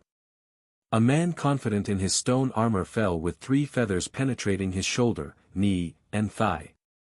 The armor parted like butter before a hot knife, offering no more resistance than paper. He hit the ground screaming, his limbs then got pinned by feathers that had buried themselves into the tunnel floor through his body. A woman with wings the same as Zhao shrieked when she thought she could deflect the attack with her elemental control. The wind she summoned was impressive, strong enough to bend trees. But Zhao's feathers punched through it like it didn't exist. One feather pierced her wing, severing the connection to the arm and the construct. She fell in a spiral, her screams Doppler shifting as she plummeted, still rolling in the air. Adults attacking students in an academic exam, Zhao's voice was dangerously quiet while more feathers materialized around his fingers like a deadly fan. Each one gleaming with concentrated mana energy. This truly is a serious problem. The words carried weight beyond their surface meaning. This wasn't just rule-breaking. This was the kind of violation that could end careers, destroy families, trigger investigations that would uncover everything these veterans thought they'd hidden. And Zhao's tone suggested he was very much looking forward to those consequences. Strawfangs were most likely done after this. But quickly another problem became apparent. 15 youngsters, students like those in Ren's group, emerged from the lateral tunnels. Their beasts fused, their expressions varying between false determination and pure greed. These were the ones who'd been bought with promises of gold, who'd signed up for sabotage but were rapidly realizing they'd actually joined an attempted murder. Others looked eager. Excited even. These were the true believers in house loyalty, the ones who'd drunk the Strawfang main family propaganda deeply enough to think this was justice rather than crime. Zhao couldn't attack them. Their confrontation with Ren's group was, in theory, permitted under exam rules. Opportunistic theft, battles for resources, these things happened. Professors couldn't intervene in student fights unless it was absolutely necessary to prevent deaths. The rules were clear. The academy encouraged competition, even physical competition, as training for the harsh realities students would face after graduation. A professor who interfered too readily would be accused of favoritism. And with these kids he couldn't yet claim they were going all out to kill. They could argue only wanting to incapacitate, or that the adults were another group not affiliated with them despite the obvious coordination. Plausible deniability wrapped in bureaucracy. But Zhao trusted he didn't need to interfere much more. Controlling the idiot adults was enough because Ren continued punishing Jean with light but precise blows. Each impact calculated to maximize pain without causing too much damage. A strike to the ribs that would make breathing hurt for days. Another to the thigh that guaranteed temporary limping, muscle-deep bruising. I still want to play a little more, like your brother played with my parents, Ren thought while dodging another pathetic attempt by Jean to counterattack. The corrupted student's movements were sluggish now, coordination failing as pain and exhaustion accumulated. This idiot doesn't learn. He deserves every second of this. The thought wasn't kind, wasn't merciful. But Ren had stopped pretending to be either of those things where the Strawfangs were concerned. Jean had tortured his parents before dying. Had made them suffer for his own amusement. Turnabout, as they said, was fair play. But then 9 kids burst from the frontal tunnel, their different beasts fused and roaring and shrieking as they launched into attack. They thought 10 against 1 had to be more than sufficient to finish this quickly. Overwhelming numerical advantage against a single student, no matter how talented. Simple mathematics of combat where numbers usually won against skill when the disparity was large enough. They were about to learn why usually was such an important qualifier. Ren sighed. The poor fool Jean wasn't going anywhere soon, not with the beating he'd already taken. If he stayed conscious it was barely and only because Ren had been careful not to exceed limits. Perfect. His mood was ruined, but maybe playing a bit more would help. Ren jumped instantly into the shadows, his body moving there with the ease he'd developed after months practicing fleeing from groups of girls when they got too intense with their social interaction studies. Those skills had unexpected applications. Evasion was evasion whether you were escaping overeager admirers or dodging attacks from multiple opponents. The footwork transferred perfectly too. Lin's techniques flowed naturally through his movements. Not her lethal combat techniques designed to kill efficiently and brutally. But the ones she used for training, for teaching and punishing mistakes. Techniques designed to incapacitate, those he could use now to demonstrate superiority without creating corpses. The first enemy Ren recognized was Kai, fused with his green lizard. He never saw the blow coming. Ren did a short jump in his shadow, only pulling out his right arm, and used his version of darkness claws to cut some tendons behind the knee armor with precision. The boy fell screaming, his leg unable to support weight, collapsing beneath his useless rock armor like a puppet with cut strings. That would be a painful procedure. Yet not permanent damage. Those clean-cut tendons could be healed by a competent medical tamer, reattached and regenerated with proper treatment. But again, painful from this moment until after fully healed. Incapacitating and removing him from the fight immediately and completely. The second, a girl with a fire eagle whom Ren quickly remembered was named Cass, tried to launch a flame blast at Kai's shadow. Ren pulled his arm back easily, jumped and appeared at her side with another shadow step that crossed 3 meters instantaneously, and broke her throwing arm at the elbow with a fast kick. Not shattered. Just cleanly broken. Painful, incapacitating, but healable by a good healer too. The girl wouldn't be able to cast or fly for now even if she tried. Not that she would try in her current state, the pain would need to lower a lot to let her rise from her fetal position hugging her arm, and maybe she'd be far too traumatized to consider continuing the fight. Sorry, Ren murmured while continuing to move, his voice carrying regret that wasn't for the injuries he was inflicting. But you chose the wrong side from the beginning. The apology was for not knowing any other way to help with their stupidity. They were still in the wrong. For letting themselves be bought or convinced into attacking someone so far beyond their level. They'd made their choice. Now they were learning what that choice cost. Meanwhile, in the rear guard, Klein saw 5 kids approaching them from the back tunnel. His teammates, loaded with backpacks full of valuable silk, were fumbling to remove them. The packs were heavy, easily 100 kilograms each, filled with the carefully aged silk that represented their enormous exam scores. Removing them carefully while deciding if they would be maintaining defensive posture or joining the attack was proving difficult in the heat of the moment. Straps tangled, fingers slipped, panic making simple tasks complicated. Klein was a bit better, he had already removed his. Had dropped the 100 kilograms of silk without thinking twice the moment he detected hostile movement. Let it fall to the ground with a heavy thump that he didn't spare a second glance. Ren had rolled the silk perfectly for the trip and dropped one himself, so it was probably fine. Also resources in this exam didn't matter if you were dead or too injured to turn them in. But now, as the 5 attackers approached with clear intentions written on their faces, Klein thought for a moment about the situation. The thing he'd been avoiding. The choice he'd been putting off. A decision that would define which side of history he ended up on. If I act now, maybe I won't be able to help Luna like we agreed. The agreement with the nobles. The option to fake the arranged marriage that would save the Starweaver girl. The plan that had been whispered in opportunistic noble circles for months, waiting only for Klein to take the final step. Though in reality he'd sworn to her that he'd fake everything already. But it was Luna who, even with everything supposedly taken into account, wouldn't take the final step.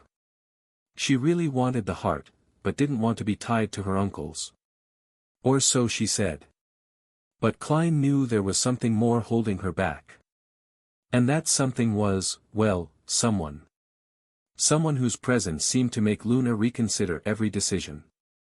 Someone who made her want things beyond her main quest that started many years ago. Klein pushed the thought aside. That particular complication could wait. Would it be necessary? He wondered, watching the attackers close distance. Can't we really trust that Ren will find a way that ensures the heart won't be used anymore? Would Ren act without thinking to save Luna, forcing those guys to use the relic? The question spiraled. What-ifs and scenarios branching into infinite possibilities. But Klein remembered today. Every moment since they'd crossed the bridge. Ren navigating impossibly complex tunnels with knowledge he shouldn't possess. Explaining entire ecosystems from memory, predicting expert ambush predators before they struck, guiding them through 3-dimensional labyrinths like he'd mapped every meter personally. Ren patiently explaining techniques that transformed deadly territory into safe passage. Teaching them tricks that academy instructors never bothered with or maybe didn't even know, things that only practical experience could reveal. Making the impossible seem routine through sheer competence and preparation.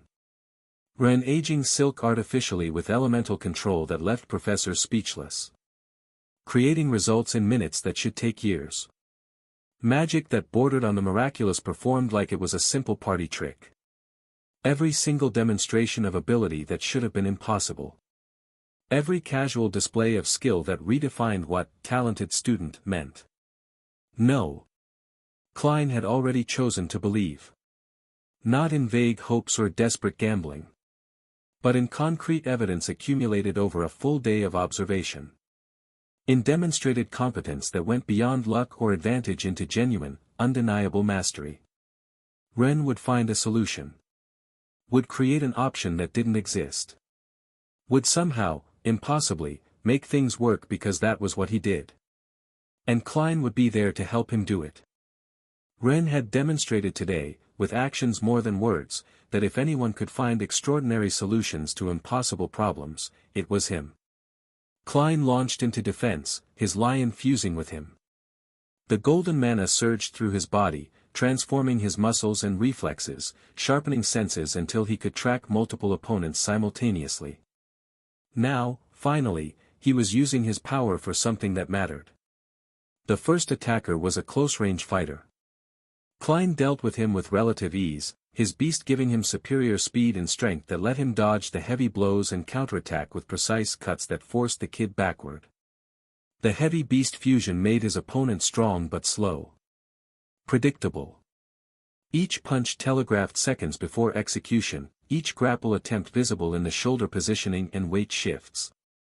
Klein had trained a lot. Had learned to read combat movement like text, to see openings that others missed, to exploit the microsecond vulnerabilities that appeared in every defensive stance. His claws raked across the other kid's arms. Sadly not deep enough to sever tendons, but enough to make the muscles scream in protest, to force defensive reactions that created more openings for follow-up strikes. Klein had basically won already.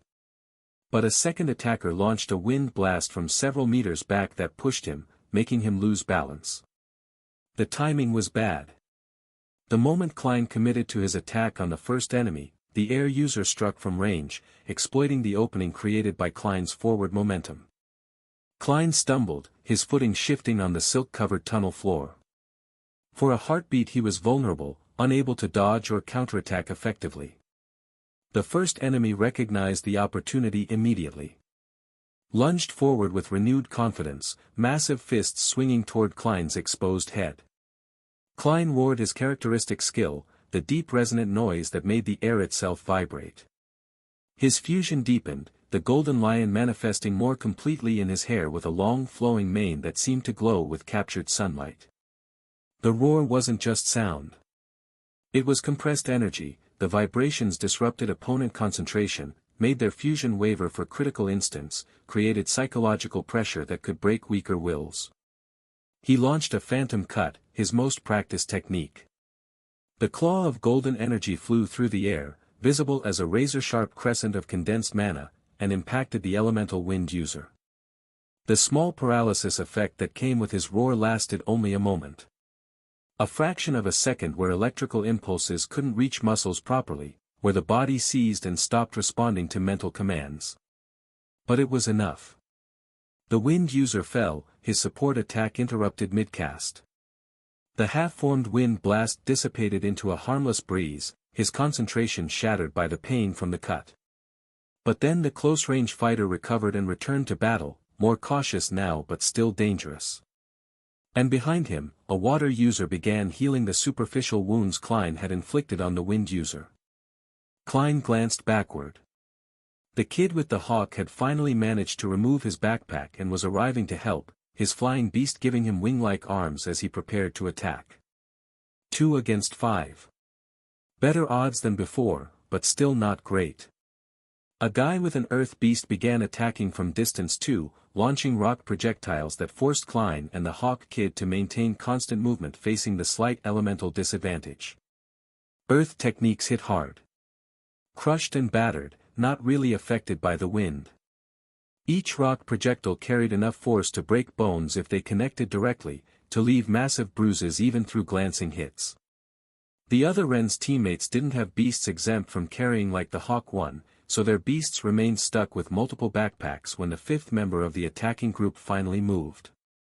A wood user with natural advantage for using the tunnel roots. The roots exploded from the ground and walls, wrapping around the legs of Klein and the Hawk Kid. The grip was iron-strong, relentless, tightening with each second that passed. Wood types were nightmares in confined spaces. Could use existing plant matter as weapons and anchors, could control entire environments with minimal energy expenditure. In open terrain you could outmaneuver them.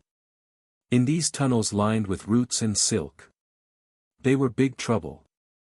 Klein defended himself barely from the combined attacks of wind, wood, and earth, roaring while trying to maintain his position by launching phantom claws to cancel the impacts. Each defensive technique drained more energy. Each phantom cut required focus and mana.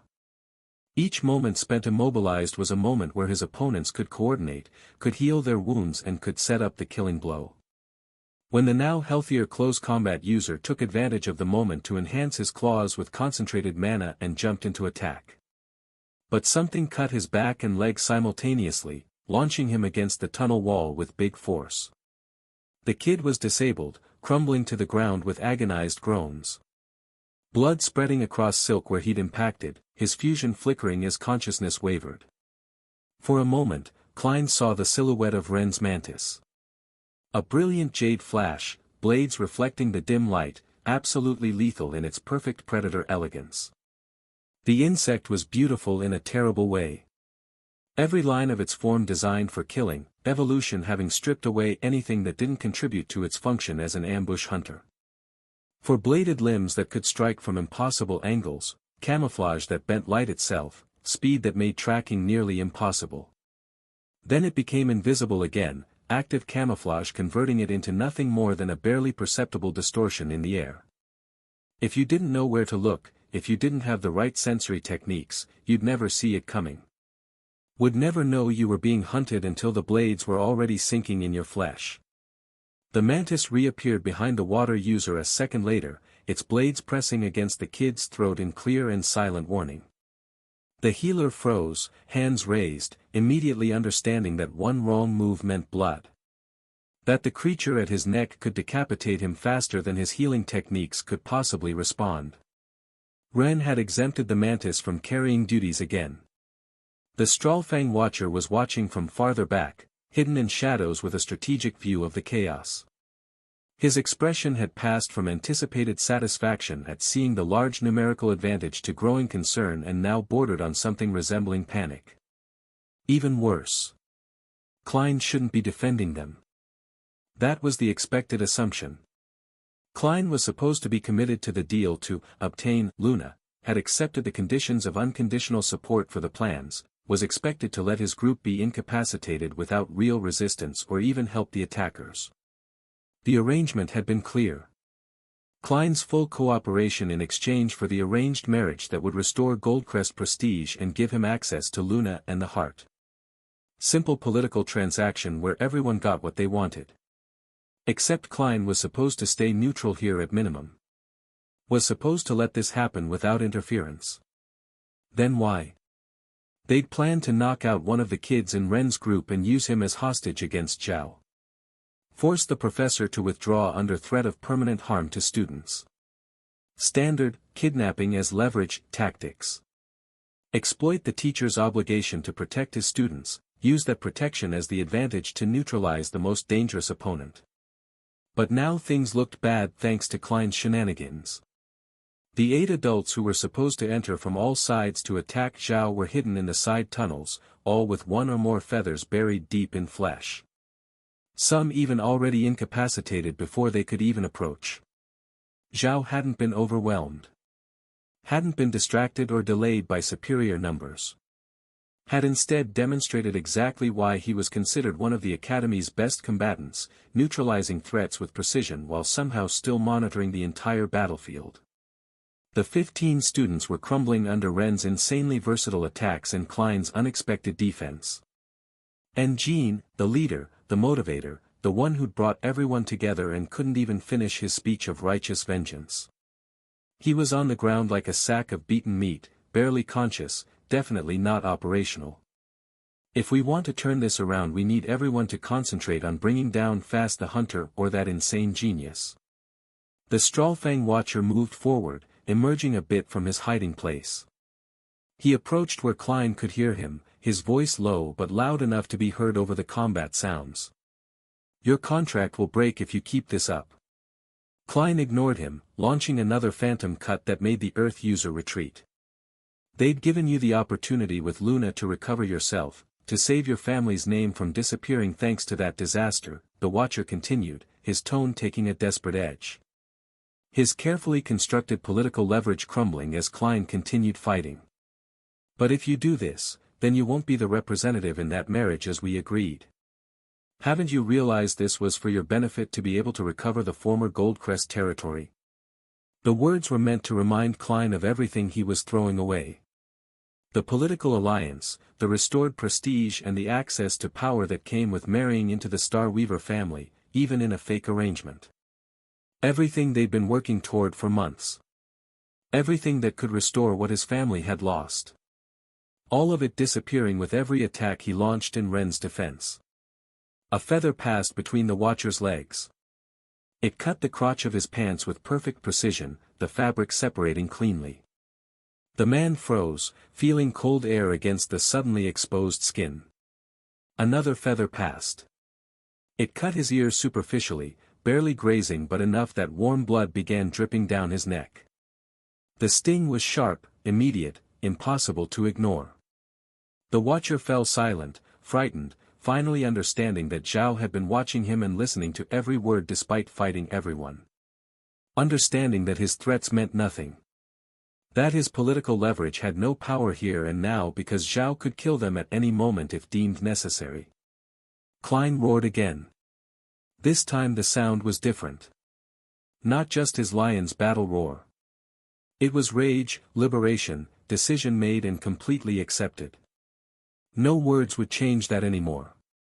The roar of someone who'd been holding back for months, playing political games he hated, pretending to be someone he wasn't. All of that false persona shattering in a single moment of absolute clarity. He cut the roots holding him with his claws, despite being burned by the acidic sap the plant secreted as defense. The flesh smoked where the acid touched, skin blistering and peeling, but he didn't care anymore. The pain was temporary. Regret from inaction would be permanent. He advanced toward the wood user, moving faster than he had the entire fight. The kid tried to create more root traps, panic making him sloppy. Desperate attempts to restrain Klein again failed, like this he wasn't able to re-establish control over the battlefield. And Klein was already too close. His fist connected with the wood user's stomach, all the weight of his lion arm behind the blow. The impact lifted the kid off his feet. Expelled air from his lungs in an explosive gasp. He fell unconscious before touching the ground, his beast fusion dissipating as consciousness fled. Klein straightened, breathing heavy, body burning from acid damage, and screamed with everything he had. "I don't care anymore. Because I'm going to trust in Ren." The entire tunnel seemed to resonate with the words. The declaration echoed off the silk-covered walls, amplified by the confined space until it felt like the earth itself was shouting Klein's choice. Like reality was acknowledging the weight of this moment, this decision that would define everything that came after. The remaining attackers hesitated, seeing the absolute determination in Klein's eyes. Seeing someone who'd made peace with his choice. Who'd burned his bridges and was now committed completely to the path he'd chosen, consequences be damned. And that new Klein, standing over the unconscious body of the wood user, bleeding, burned, but completely resolved, felt something he hadn't felt in months. Peace. He'd chosen his side not just mentally, but with actions, physically. Had crossed the line from careful neutrality into active commitment. From political calculation into genuine loyalty. From protecting his family's interests into protecting what was right. The Goldcrest heir had finally chosen where he stood. And he stood with Ren. The others finally freed their beasts from their backpacks and fused completely with them. Relief flooded through the group, as fusion took hold and transformed vulnerable students into proper combatants. They'd been fighting at a disadvantage. Now the playing field was level. 4 versus 4. Or it would have been, if the enemies still had any fight left in them. The wind user stepped back, his confidence evaporating like morning dew under harsh sunlight. He looked around at his fallen teammate, at the mantis that had appeared from nowhere to disable their healer and at Klein who just demolished their wood user. The close-range fighter looked backward too, searching for the healer who was no longer available, immobilized by Ren's invisible mantis with blades at his throat. And the Earth user from distance stopped launching projectiles for a moment, processing that this was no longer going to be an easy victory. That maybe it had never been an easy victory. That they'd been sold a lie by people who either didn't understand Ren's capabilities or those of his group and ended up trying to execute an impossible task. Now. The Hawk Kid's voice cut through the moment of doubt. Finally free from the roots, he launched a wind cut toward the other wind user. The attack was brutal. The compressed air blade caught the wind user's shoulder, cutting deep through fusion-enhanced flesh. Blood sprayed in an arc as the technique interrupted his elemental concentration just when he was trying to launch another attack. The kid screamed, his hands involuntarily releasing the mana he'd been accumulating. The half-formed wind construct collapsed, backlashing against his own spiritual channels with painful feedback. Klein, with his arms still burned but functional, roared again and launched himself toward the Earth user. The adrenaline was carrying him now. Pain existed somewhere in the background, distant and manageable. What mattered was ending this, securing his team, proving that his declaration hadn't been empty words but commitment backed by action. The guy tried to create a stone wall to defend himself. The technique activated, mana flowing into earth manipulation that should have produced a solid barrier. But the wall came out weak. Cracked, more symbolic than functional. Paralysis and fear making precise mana control impossible. Klein tore through it with a phantom cut, the golden energy of his lion destroying the stone structure like it was wet paper. Pieces of rock scattered across the tunnel floor, the wall's failure so complete it might as well have never existed. Then he was on top of the Earth user, his claws pressing against the kid's throat in clear warning. "Surrender," Klein growled. The Earth user raised his hands, understanding that he'd lost. The Hawk Kid and Klein were joined by their teammates just moments later. The close-range fighter was already on the ground soon after, overwhelmed by numbers now that Klein's group had proper support. "I surrender," he sobbed, all bravado gone, replaced by terror of children who'd realized too late they were in over their heads. "I surrender, please." 5 attackers neutralized. The rear guard secured. Klein looked at his teammates, everyone breathing heavily. But they'd won. Together. "Thanks," Klein said, his voice hoarse from roaring and exertion. "No problem," the Hawk Kid responded with a tired smile, relief evident in every line of his face. They'd survived. Against odds that should have crushed them, they'd actually survived. "Now let's go help." They all turned toward where Ren had been fighting against 9 attackers. And stopped dead. It was time to help Ren. But when they turned to join the battle, Ren had already finished his side too. Alone. Without even fusing with any of his beasts, which remained calm, tranquil, carrying their multiple backpacks loaded with silk as if nothing extraordinary was happening around them.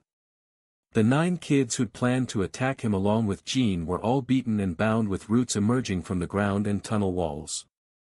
The plants coiled around their bodies, keeping them immobile. Some were conscious, groaning in pain. Broken bones, torn muscles, the kind of injuries that would heal but would hurt for weeks. Others were completely knocked out, heads hanging lifelessly forward, consciousness fled to escape trauma their bodies had endured. Klein watched with growing astonishment as the tunnel itself seemed to breathe, expanding and retracting subtly to the rhythm of Ren's mana control. The silk-covered walls pulsed. Roots shifted beneath the surface. The entire environment responding to Ren's will like it was an extension of his body rather than separate terrain. If anyone has more wood elemental control in this cluster of people, it's him, Klein realized. The tunnels expand and retract at his whim. And it was true. If he hadn't used it before, it was clearly to save energy. Because inevitably it would be necessary to enlarge the smaller iron ring tunnel so that larger beasts could continue carrying their share on the return journey. Just a matter of resource management. That was the difference between talented students and genuine prodigies.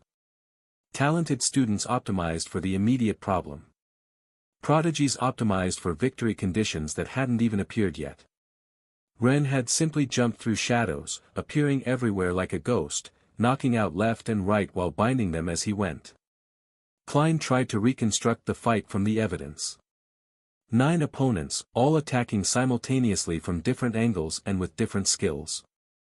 Ren moving through shadow steps, appearing behind one to strike, disappearing before the body hit the ground, reappearing at another's flank to sweep legs and follow with a precision strike to the solar plexus that expelled all air and left them gasping. Systematic dismantlement of superior numbers through mobility and precision.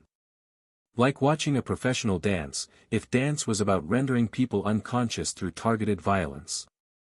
And Zhao, for his part, didn't let the wounded adults move from their places.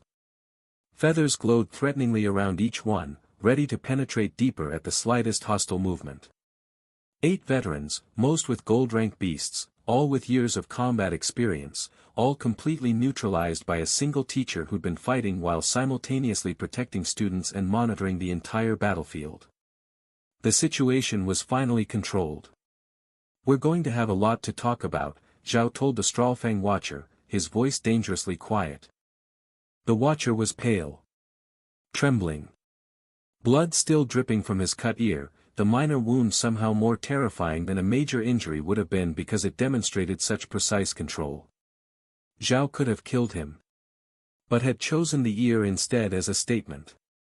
"I see you, I hear you, and I can end you whenever I want. And if you thought you could avoid the new lie detection system, you were very wrong. The recent implementation of truth verification techniques made lying under interrogation nearly impossible." While Zhao spoke, roots were already surrounding the Watcher. They coiled around his legs, his torso, his arms, forming a tight cocoon that immobilized him completely. The man tried to struggle. Tried to protest. His mouth opened but only whimpers emerged, fear having stolen his ability to form coherent arguments or threats. Ren kept moving among the unconscious and semi-conscious bodies, creating similar cocoons for each attacker. The roots emerged from the ground as if they'd been waiting for orders, wrapping quickly. The wood control was artistic in its precision. Each cocoon perfectly sized for its occupant, tight enough to prevent movement but loose enough to allow breathing. All the cocoons closed. Except Jin's. Ren stopped in front of the Strawfang heir, who was still somewhat conscious despite the brutal beating. Jin's eyes, swollen and bleeding, stared at Ren with impotent hatred. All the rage that had driven him here. All the grief for his brother. All the obsession that had consumed 4 years of his life. None of it mattered now. He'd lost. Completely and humiliatingly. Ren gave him a few extra slaps. Not punches. Slaps. The kind of humiliating smacks you used with poorly behaved children, not with serious enemies. Slap. Slap. Slap. The sound echoed through the tunnel. Sharp and disrespectful. The ultimate insult to someone who'd built his entire vendetta on notions of honor and family pride. "This," Ren said softly between slaps, his voice carrying more weight than any shout, "is so you remember. Slap. So you understand that next time you want to fight. Slap. You'd better bring an army." The words weren't a threat. They were statements of fact. Some people were just on different tiers of existence. Then Jin's cocoon closed too, roots wrapping around his beaten face until only another vegetal lump remained in the collection. Ren had also enclosed the other wounded adults, extracting them from their hiding spots with roots that extended through the lateral tunnels. 8 additional lumps formed, each containing an adult attacker with feathers still buried in their flesh. 24 cocoons in total. All the root cocoons connected to Ren's hydra.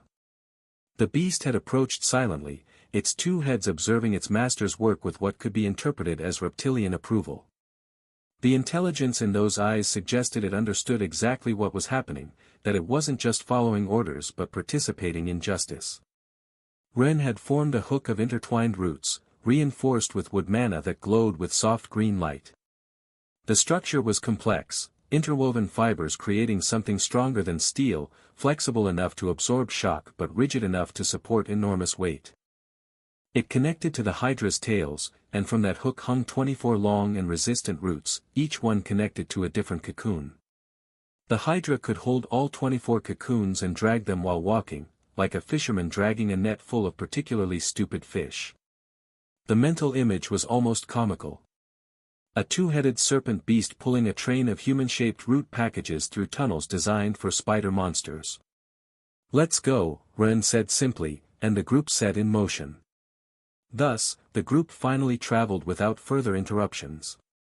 They crossed back through the spider tunnels, where the weavers watched the strange parade but didn't interfere.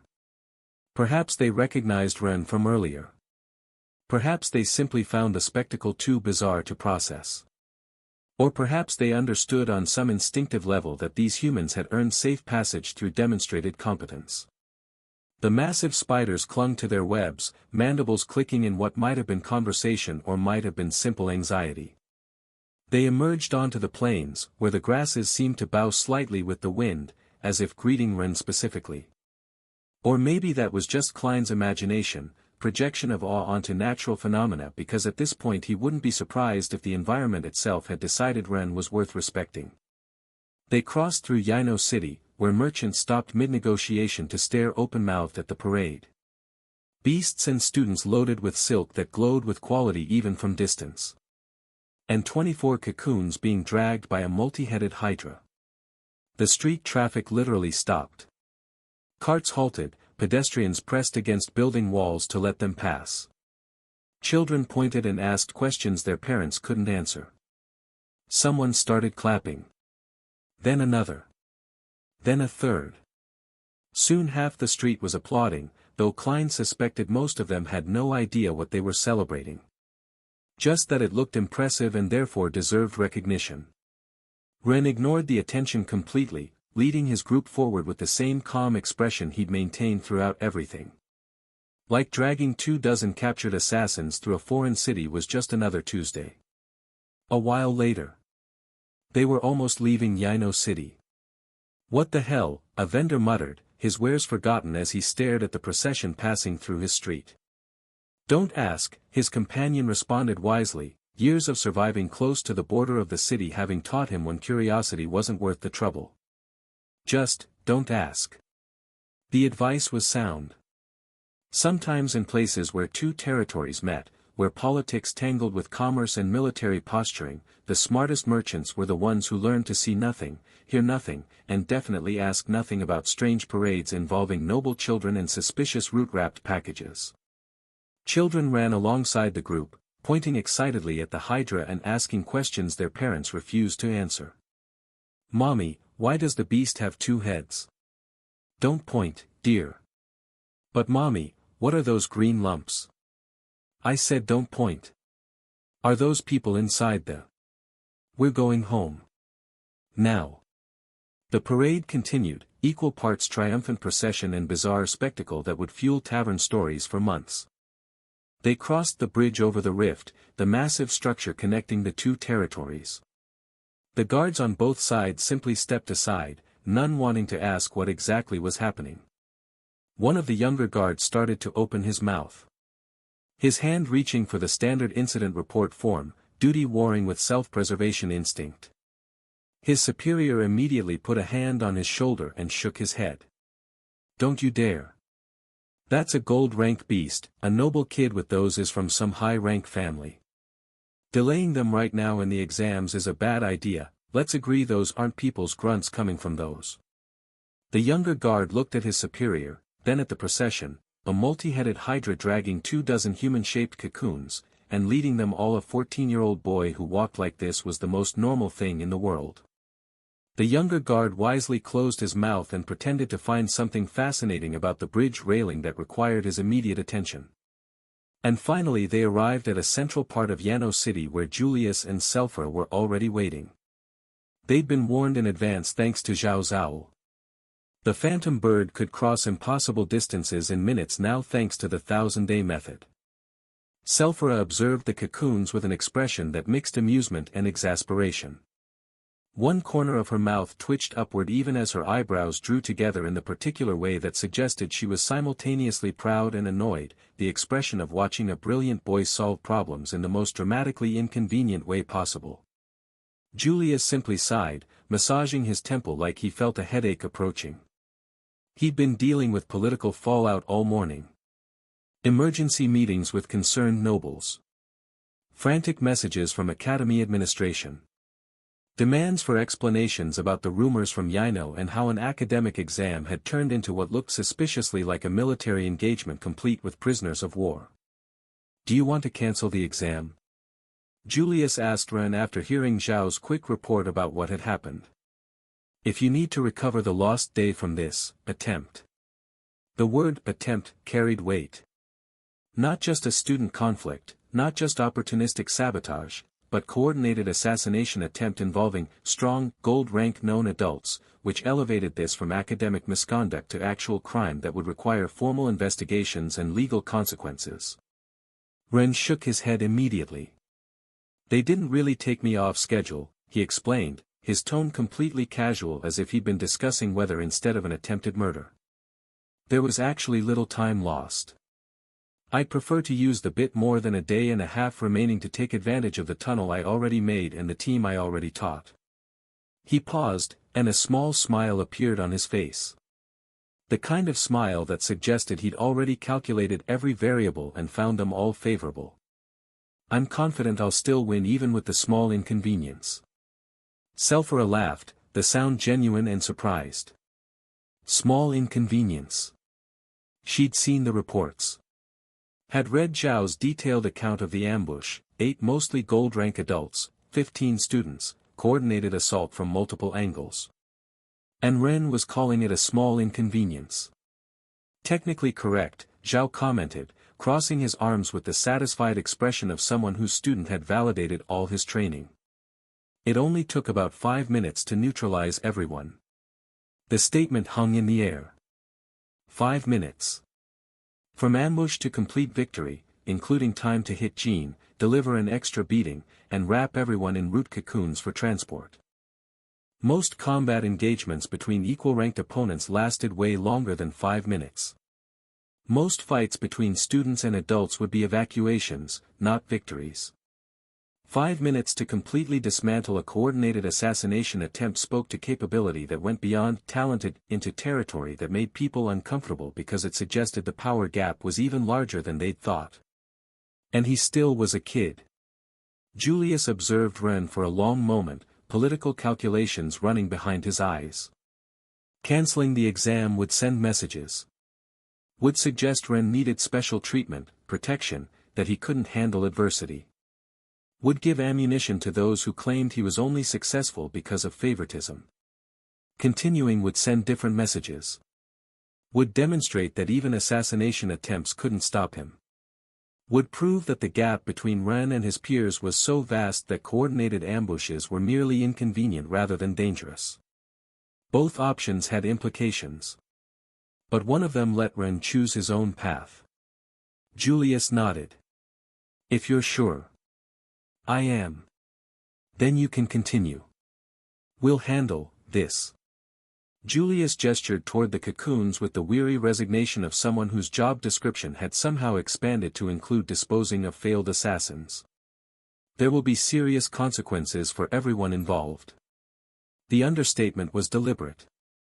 Serious consequences meant investigations that would tear apart some noble houses. Meant truth verification interrogations that would expose every sacrificial pawn, every briber, every person who'd known and said nothing. Maybe not fully dismantled, but their organization was sure to take a hit. "Good," Ren responded simply. No demands for specific punishments. Just acknowledgement that justice would be done and trust that Julius would handle it. His group set in motion again, this time more hurried. They'd lost time, not much but some, and wanted to compensate for it. Klein walked alongside the others, feeling lighter than he had in months. The weight he'd been carrying since the Goldcrest fall. The burden of political calculations and survival strategies and carefully maintained neutrality. All of it gone, burned away in the moment he'd chosen a side and committed fully. His muscles ached from combat. His future was more uncertain than it had been in days. But he felt free. And Ren, true to his nature, was already planning how to bring back massive amounts of silk. Twice what they'd already collected. Because if Ren Patender was going to win an exam, he was going to win so overwhelmingly that nobody could question the result. Demonstrate superiority so absolute that even his enemies would have to admit defeat. Small inconvenience or not. The delivery location was again a massive building on the academy outskirts, designed like others to receive and process materials, but this was the one specifically for the 3 best schools during gathering exams. Long rows of tables where evaluators reviewed, weighed, classified, and valued each delivered material. By the 3rd day the place would be full of overlapping conversations, crystals clinking, and beasts unloading backpacks like a chaotic but organized market. For Ren's team, this was their first time experiencing what happened when you were on Ren's team. But for Ren, this wasn't new at all. It was the same dilemma as last time. So, Ren scanned the place with experienced eyes, ignoring most of the tables. Instead, he headed directly toward the back, where a particular table was located in a quieter corner. Away from the main flow of traffic. Where evaluators who he already knew could handle unusual materials or enormous quantities without losing their minds. 3 men worked there. One older with a gray beard, another middle-aged with glasses, and a young man who appeared to be an apprentice. All 3 looked up when Ren approached. And 2 went pale. No, the gray-bearded one muttered, recognition and horror mixing in his expression like someone watching their worst nightmare manifest in physical form. It can't be. We changed places for nothing. It's him, the middle-aged one confirmed, removing his glasses to clean them nervously with shaking hands. Patender. The name carried weight. Not fame exactly. Not here. Here was more like infamy among a very specific population of material evaluators who'd learned to dread certain students not because they did anything wrong but because they did everything too well. The one you told me about. The young apprentice heard that name and remembered. The, just to be sure, reason you hired me. But how bad can he be? The sentence trailed off as he saw his mentor's expressions. The 1,000-yard stare of men who'd survived horrors that couldn't be adequately explained, only experienced. 6 months without seeing you, Ren completed with a small smile that suggested he knew exactly what that expression meant and found it amusing. Hello again. The 2 men exchanged looks of shared suffering. They already knew what was coming. A mountain of work, overtime hours, and the endless classification of diverse materials that Ren would have brought in absurd quantities. Last time it took 4 days of non-stop evaluation. 4 days of weighing, measuring, testing quality, cross-referencing with market prices, calculating grades.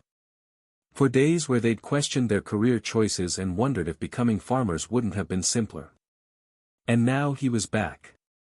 The gray-bearded one sighed deeply, resigned to his fate. Professional pride warring with the exhaustion that came just from anticipating what this would cost him. Very well, Patender. How many 100-kilogram backpacks this time? Last time had been 300. 300 backpacks of different materials, different qualities, different processing requirements. A logistical nightmare that had required bringing in extra staff and extending building hours. If Ren had somehow topped that. 200 between everyone, Ren responded casually, gesturing toward his team waiting with loads. The 3 evaluators relaxed slightly. 200 was less than 300. This might actually be manageable. Painful, yes, but survivable. This time my Wolverine space has only half the backpacks. It doesn't carry as much weight because the fabric's volume is much larger relative to past materials' weight. But the external load is bigger in volume because my guys and beasts weren't as limited by weight. The clarification made dreadful sense now. Less weight but more volume, which meant more total material even if the backpack count was lower. The three evaluators groaned in unison. Dropping from 300 last time to 200 now didn't sound very relaxing when it seemed the backpacks were about to explode and the materials would end up occupying more space. Expanded volume could also mean handling difficulty. Mean unpacking and repacking. Mean measuring became more complex because you had to account for compression and air gaps. And I suppose, the middle-aged one said weakly, hope dying even as he spoke, you have the usual mix of different plant elements, different material ages, different beast parts. His voice carried the resignation of someone who already knew the answer but had to ask anyway. His professional thoroughness demanded him to confirm the scope of suffering ahead. No. This time we went to a different place because of the rules changes. Different? All three straightened, hope being born in their expressions like flowers pushing through mortar or concrete. Different how? Different was good, right? Different meant maybe, possibly, this wouldn't be the nightmare they'd anticipated. Maybe Ren had somehow found a simpler option. Maybe the universe had decided to show mercy. Ren pulled his personal backpack off and placed it on the table. All the cargo is exactly the same material. Giant weaver silk, optimal age, processed in the most ideal silver 3-ring conditions. The silence that followed was profound. The gray-bearded one opened the backpack with hands that trembled slightly, not from nervousness but from professional anticipation. Years of experience telling him this might actually be good news. Uniform material meant uniform processing. Meant evaluation would be straightforward. Meant he might actually sleep these days instead of working non-stop. He pulled out a roll of silk. The fabric gleamed with that characteristic luster that only came from perfect years of natural aging. The fibers were uniform, without irregularities, without sections too weak or too rigid. The color was consistent, a creamy white that indicated exceptional purity. Professional evaluation running automatically. Thread count. Tensile strength estimate from visual inspection. This is. The man whispered, his expert fingers examining the texture with the reverence of someone who rarely encountered true quality. This is beautiful. The middle-aged evaluator approached, pulling his own sample from another backpack. Then another. And another. Each examination more excited than the last. Comparing samples, checking consistency, running preliminary tests with the kind of enthusiasm that only came from experts encountering something that made their job easier rather than harder. Everything is identical, he murmured with growing astonishment, glasses slipping down his nose as he bent over the samples. Same quality, same age, same processing. No variation. The young apprentice started examining the remaining backpacks, his expression transforming from that anticipated dread to pure relief. There aren't different elemental types looking the same, here like you warned me about, he reported with a voice rising in pitch from excitement, the joy of someone discovering their first day wouldn't be the hell he'd been promised. No different parts from different beasts, no mixed ages. Everything, absolutely everything, is first quality weaver silk. The three evaluators looked at each other. Understanding passing between them. The kind of understanding that came from shared professional experience, from knowing exactly what they'd been saved from. Then, simultaneously, they smiled. Real smiles. Genuine relief and satisfaction mixing into expressions that suggested Ren Patender might have just become their favorite student for entirely unexpected reasons. You magnificent bastard, the gray-bearded one said with good feeling. You actually found a mountain of the one material that's the most expensive possible in the rank limits. Do you know what this means, Patender? The gray-bearded one asked, his tone completely different now. Not the resigned suffering of before. Apart from a general review to ensure consistent quality in each backpack, this won't be nearly as much work as we thought. We can process this in a fraction of the usual time. For evaluators who'd built their careers around the nightmare logistics of mixed material deliveries. Uniform product meant uniform evaluation. What should have taken days would take hours. What should have required rotating shifts and emergency staffing would be handled by their regular team. Ren Patender had somehow turned their professional hell into a best-case scenario. Good to hear, Ren responded with the casual tone he always subconsistently copied from his father. The middle-aged one was already making mental calculations, his fingers moving over an abacus with speed. Impressive speed, even if not quite Theodore speed. Click click click of beads sliding along wires, the rhythm of expertise translating quality into concrete numbers. Weaver's silk, optimal quality, perfect age, from the best parts of the silver 3 ring. His voice took on the particular cadence of someone reciting market data memorized through years of professional necessity. We're talking about the only silver rank material valued in the market at a price comparable to or greater than many gold rank materials, approximately 10,000 crystals per roll, 100 per backpack. Maybe 20 million for everything if the complete review confirms this quality throughout all the cargo. The numbers hung in the air. 20 million crystals. Ren's team, which had been waiting in silence, exploded into exclamations.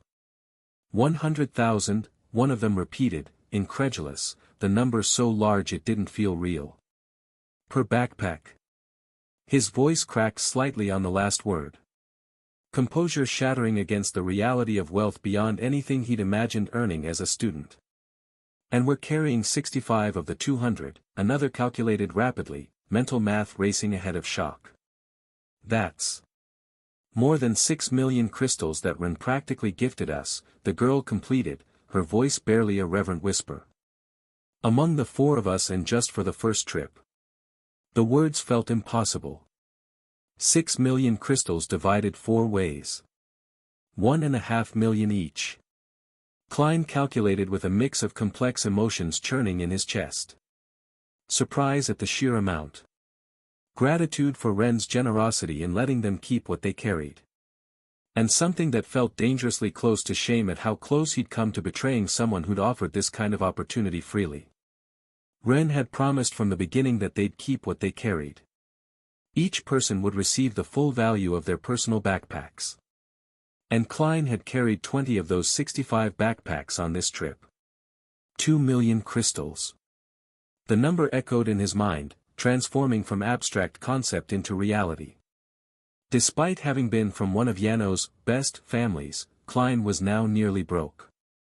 When his family fell into disgrace because of his idiot brother, the brother who'd played with corruption like it was a toy, who'd risked everything for power he didn't understand, who'd nearly destroyed everything the Goldcrests had built over generations. Klein had been left with very few things to his name. The family mansion. Confiscated by the crown. Seized as restitution for crimes committed under its roof. The investments. Frozen. Tied up in legal proceedings that would take years to resolve, if they ever did. Probably being quietly siphoned by lawyers and administrators. The social contacts. Evaporated. Fair-weather friends who'd smiled and schemed with his family suddenly discovering urgent business elsewhere the moment the Goldcrest name became toxic. He'd been left with his beast, his skills, and his pride. The first 2 were valuable. The third had nearly destroyed him through poor choices. 2 million crystals wasn't a fortune. Not really. It wasn't anywhere close to being sufficient to rebuild what he'd lost, to restore the Goldcrest name to its former position among the great houses. But it was a substantial beginning. A foundation he could build on. Seed money that could be invested wisely, that could open doors, that could prove to skeptics he was worth taking seriously again. And more than that, so much more than the money itself. It was earned honestly. No tricks, no manipulations and no depending on sordid agreements with opportunistic nobles who demand payment in loyalty and obedience. No fake marriages to desperate heiresses. No political games that would have left him feeling dirty for the rest of his life. This was clean money. Earned through hard work, risk, and choosing the right person to trust when it mattered most. Besides, 2 more work trips remained. Forget about not sleeping for 3 days. If each trip brought similar amounts, he'd be looking at 6 million total. Enough to seriously start rebuilding his base. Thanks, Klein murmured, so low it was barely audible even in the relative quiet of the evaluation area. But Ren heard it. He looked back, nodded once, acknowledgement without making it into something bigger than it needed to be, and then returned his attention to the evaluators. We'll be back with more, Ren informed the three men, who groaned again but with less suffering this time. The groans were almost performative now. Of course you will, the graybearded one sighed with the resignation of someone whose life had been made simultaneously harder and easier by the same person. The second trip passed more quickly now that they knew the exact path. The marks Ren had left were easy to follow even in the semi-darkness of the tunnel. Perfect guides that eliminated all doubt about direction. Since blackish tunnels where trees had absorbed the mana-infused silk stood out clearly against the surrounding white. Ren's preparation transforming again an impossible terrain into a simple commute. They reached Silver One Ring without incidents, the spiders recognizing their previous passage and keeping their distance. The massive weavers had learned. These humans weren't prey to be ambushed. Weren't intruders to be driven out.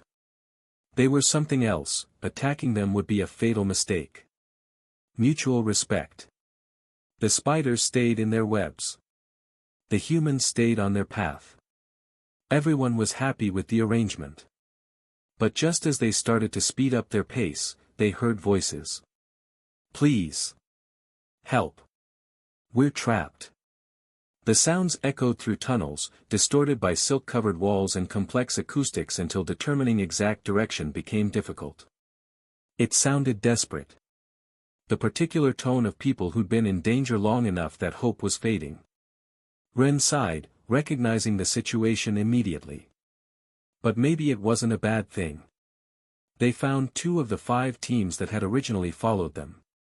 These were the ones who'd been trying to copy his strategy without really understanding how it worked.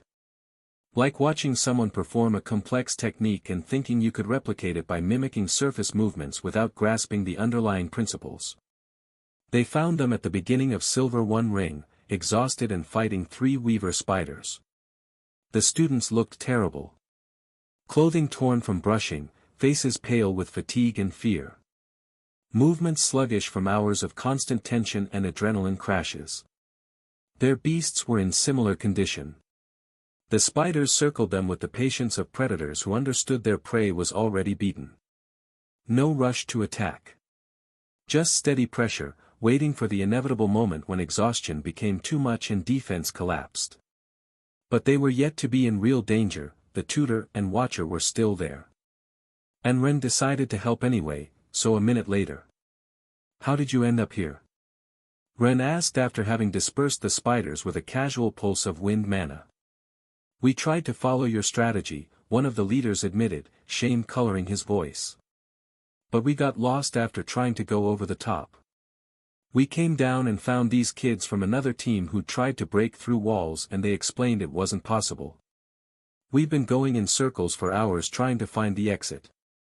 The confession showed the recognition that they had ended understanding too late that what looked simple when Ren did it was actually the result of preparation, knowledge, and capability they didn't possess. The 2 tutors and 2 watchers assigned to these groups sighed and made faces like they were trying to show patience to the poor kids to avoid helping and disqualifying them for incompetence. But in reality, they wouldn't be able to find the exit easily either. The adults were almost as lost as the students. The 3-dimensional nature of weaver forests defeated normal navigation techniques. And our backpacks are barely half full, another added miserably, gesturing to the pathetically light loads. There are only small patches of good quality. It's too difficult to find decent fabric. Because they didn't understand the aging process. Didn't recognize which silk had undergone proper maturation versus which was too fresh or too degraded. Couldn't identify the optimal zones where humidity and mana concentration created ideal conditions. They'd been randomly cutting whatever decent silk they found, quantity over quality, hoping volume would compensate for inferior product. It wouldn't. Ren observed them for a long moment, calculation running behind his eyes. Helping them would cost time. Time they could spend gathering more silk, maximizing their own profit. The pragmatic choice was to show them the black tunnels and point them toward the exit and leave them to manage on their own. But they could also be leverage. Extra carrying capacity. And leaving students alone when he could easily extract them felt wrong. He sighed again. "We'll get you out," he decided. "But you're going to carry." "Carry? We'll have extra silk that can be transported with your help. If you want us to guide you back to the exit with no more spider fights, each of you carries at least 5 backpacks of our material with your beasts." The offer was generous considering the alternative was staying lost in spider territory until the exam ended or they ran into so many spiders that actually killed them. Transporting 5 backpacks was nothing compared to the value of safe extraction.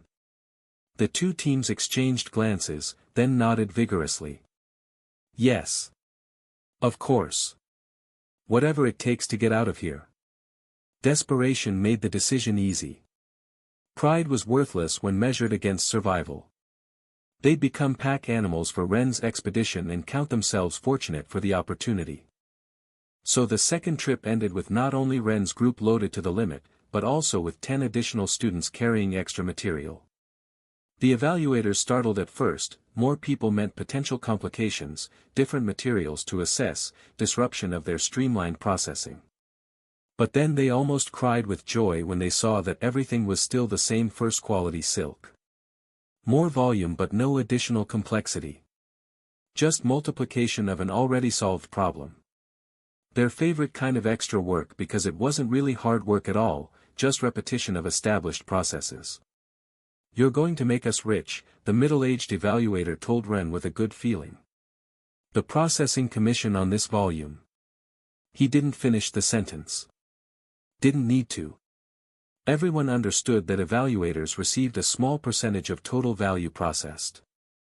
Ren had created a situation where everyone won. His team got wealthy. The lost students got rescued and some commissions too. The evaluators got easy money. Win-win-win scenarios were rare enough that people noticed when they happened, since no party felt bad about them. The third trip passed without problems. By this point, Ren's team had perfected the system. They knew exactly where to cut, how to pack, how to maximize space in their backpacks without damaging the delicate fibers. Efficiency born from repetition. Movements becoming automatic, coordination requiring no verbal communication because now everyone understood their role completely. The hours passed in a blur of constant activity. Cut, roll, pack, load. Move to the next site. Repeat. A rhythm that was almost meditative. Physical labor that let minds wander while bodies performed practice tasks. Some students hummed. Others chatted quietly. Klein mostly stayed silent, thoughts occupied with everything that had happened and what he needed to do next. When they were almost ready to start the journey out of the tunnels for the third time, the sun was low on the horizon. They had maybe an hour of light left before it became completely dark for the third day, but they had more than enough time to be back. "This is the last trip," Ren announced as he finished the final preparations. The words carried finality. The end of something that had been simultaneously exhausting and exhilarating. 3 trips in just over 2.5 days, crossing territory that should have taken weeks to navigate safely, gathering wealth that would help define their cultivation and futures. Just before everything was completely stored, while Ren was finishing arranging the last details, Klein approached. His expression was serious. Not nervous exactly, but tense with something he'd clearly been carrying for a long time. The weight of confession about to be spoken. Of secrets that would change dynamics once revealed. Of trust that could be broken or strengthened depending on how the next few minutes went. "Ren," he said quietly, his voice barely audible over the ambient noise of the beasts getting loaded and students celebrating their hauls. "I have something I need to talk to you about." Ren turned, observing him with that complete attention he gave when something actually mattered. Not casual interest but focused analysis, reading body language and tone to assess importance. "Now." "Yes. Now." Klein swallowed, his throat suddenly dry. Before I lose the courage. The confession hung between them. Admission that whatever Klein had to say required courage, which meant it was something difficult. Ren studied his expression for a moment, thoughts running behind those eyes that always seemed to see more than they should. Then he nodded. All right. Speak. Klein looked around, verifying that nobody was close enough to overhear. The area bustled with activity. Students celebrating their hauls, comparing quantities, making plans for wealth they'd never imagined possessing.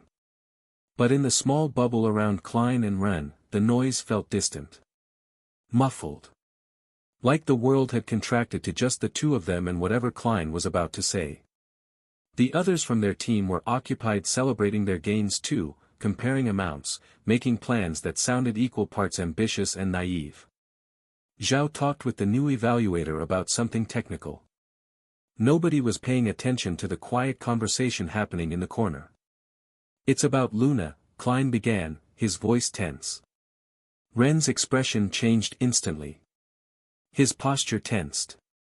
Shoulders drawing back. Weight shifting to the balls of his feet in unconscious combat readiness. His eyes narrowed, focus sharpening from casual attention to absolute concentration. Almost like a transformation. From relaxed genius student to something far more dangerous in the space of a heartbeat. What about her? The words were carefully neutral, but Klein could hear the edge beneath them. The promise of violence if the answer was something Ren didn't want to hear. You need to know something. Something that. Klein swallowed, his mouth suddenly dry. Something she probably doesn't want you to know, but that I think you need to know anyway. He breathed deep, gathering the courage that wanted to flee. A few weeks ago they called me Luna's uncles. Orion Starweaver specifically. They called you? Ren frowned, confusion mixing with growing concern. Why? Why would the Starweaver power players contact a fallen noble heir with no apparent connection to their family politics? The question hung unspoken but obvious. They offered me a paper role. The role of. Klein paused, the words sticking in his throat like physical objects he couldn't quite force out. Husband. In an arrangement. The air between them became dense with mana. Dangerous. Not an overt technique, not a deliberate attack. Just raw energy pressure leaking from someone whose control was slipping under the weight of sudden rage. The unconscious power expression that happened when emotion overwhelmed discipline. Klein felt it pressing against his skin. Making breathing difficult. His own beast stirring in response, recognizing the threat even if Klein himself had expected this reaction. Continue, Ren said, his voice dangerously low. The kind of low that suggested violence was being held back through sheer force of will and might be released at any moment depending on what Klein said next. They blackmailed me with a property that was formerly mine. Klein spoke faster now, recognizing that delay would only make this worse. One of many the crown had taken when my family fell into disgrace because of my idiot brother. Luna's uncles bought it afterward along with many others, and they told me they'd return it if I acted as I should. The words tumbled out in a rush. Confession mixed with explanation mixed with desperate need to get this said before courage failed completely. In fact they had much more they could gradually give me. Until I got them the heir they want one way or another. Heir. Ren's voice was ice. Pure fury that made the surrounding temperature feel like it had actually dropped several degrees. Wait, let me finish. Klein raised his hands, sweat beading on his forehead despite the suddenly too cold air. When I heard that, the house didn't matter to me. Nothing about that mattered. But I accepted meeting with her anyway, because it meant I'd talk to Luna about an arrangement. Why would you do that? The question carried implications. Why help the uncles? Why participate in schemes that sounded increasingly sinister? Why agree to meet Luna under false pretenses? Because they told me Luna had already categorically rejected having anything to do with Jean. Klein explained quickly, words racing to get ahead of Ren's building rage. She said he was an idiot kid who'd be a headache to negotiate with. Her exact words. So that left Saya and me as the best prospects according to her uncles, and an endless list of minor nobles who wouldn't be a good match given House Starweaver's size. He paused, gathering some more courage for the next part. The part where he admitted to having been driven by a desperate need to fix his past mistakes. I realized that if I wanted to do something to make up for my former idiocy, to redeem myself for the stuff I did in the past, I had to act here before they sent that Saya. At least offer help to Luna. So that's what I did. What kind of help? Ren asked, his tone still cold but with a hint of curiosity forcing its way through the anger. A crack in the ice. Not forgiveness, but at least willingness to hear the full explanation before deciding whether Klein deserved whatever violence Ren was contemplating. When Luna allowed the visit and we met, she was just going to scold me. Klein smiled bitterly at the memory. She thought I'd become insistent again after so many years of leaving her alone. That I was reverting to my academy days behavior of pursuing someone who'd made it clear they weren't interested. The shame of those memories still burned. Klein had been an arrogant ass during their first school years. Had treated Luna's rejections as challenges to overcome rather than boundaries to respect. Had made himself into exactly the kind of entitled noble that made people hate the aristocracy. But I was quick to tell her everything I knew and thought. Everything about the blackmail, about the offers, about what her uncles wanted. And her mana eyes read me completely. Klein remembered that moment with crystal clarity. Luna's gaze stripping away every defense, every careful mask, seeing straight through to his genuine intentions. She saw I only wanted to help and redeem my past actions.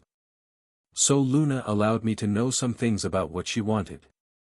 Klein was blushing heavily now but he looked directly at Ren. Ren relaxed a bit, seeing easily that all Klein had said until now was true. So she saw that you really wanted to help, then. What did she tell you? Klein was still meeting his eyes. Refusing to look away even though every instinct screamed to break eye contact. She needs to recover her artifact at all costs.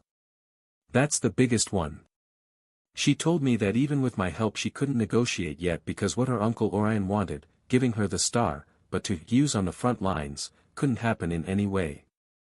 That's why she hadn't chosen anything yet. And she also wanted to wait to have her reward secured to negotiate properly. Use the star. Ren interrupted, confusion breaking through anger. I don't fully understand all this about having it but not using it, and why is it so important? The question was genuine. Not rhetorical or aggressive. Real incomprehension about what made an artifact, even if an important family heirloom, worth this level of desperation and political maneuvering. I asked her something similar. Klein's voice softened. Basically. It's somehow her mother's crystallized heart. He let that sink in for a moment. Watched comprehension dawn in Ren's expression. Luna's uncles have it. That Starweaver family relic, one of the twin stars. And apparently they used it to repel the large mutant attack on the city before. Ren's expression transformed. The image of Sirius crystallized arriving in his mind. Maybe. He didn't say it to Klein, but he thought he understood something deeper there. But then, shock, comprehension, and finally pure fury crossing his features in rapid succession. They used her mother's heart as a weapon, Klein completed. And Luna was devastated by that. Because according to what she told me, her father Sirius said the star depletes with each use. It's apparently minimal depletion, it would have thousands of uses before exhausting completely, but for Luna not even one of the previous uses is acceptable. Much less using it more. The words hung heavy between them. Thousands of uses sounded like plenty. But Klein understood, had seen it in her eyes during that conversation. This wasn't about the math of depletion rates or strategic value of powerful artifacts. This was about her mother.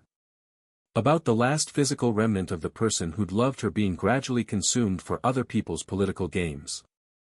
Ren closed his eyes for a moment, processing. Based on serious situation. Was it truly the last remnant of her mother? When he opened his eyes, determination burned there.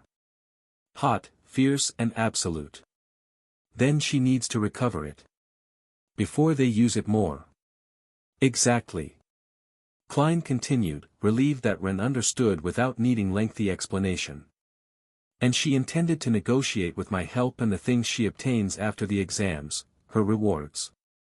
He paused, remembering Luna's expression when she delivered this particular warning.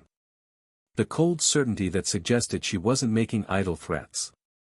Though she warned me that if I thought even minimally like Lionel Ashenway or her uncles, she'd kill me. Lionel Ashenway? Ren frowned. One of Selfra's grandsons. The name was vaguely familiar. Someone that might have been mentioned somewhere. A noble connected to the most powerful family in the kingdom but not prominent enough to be commonly discussed. Adopted son apparently. Klein explained.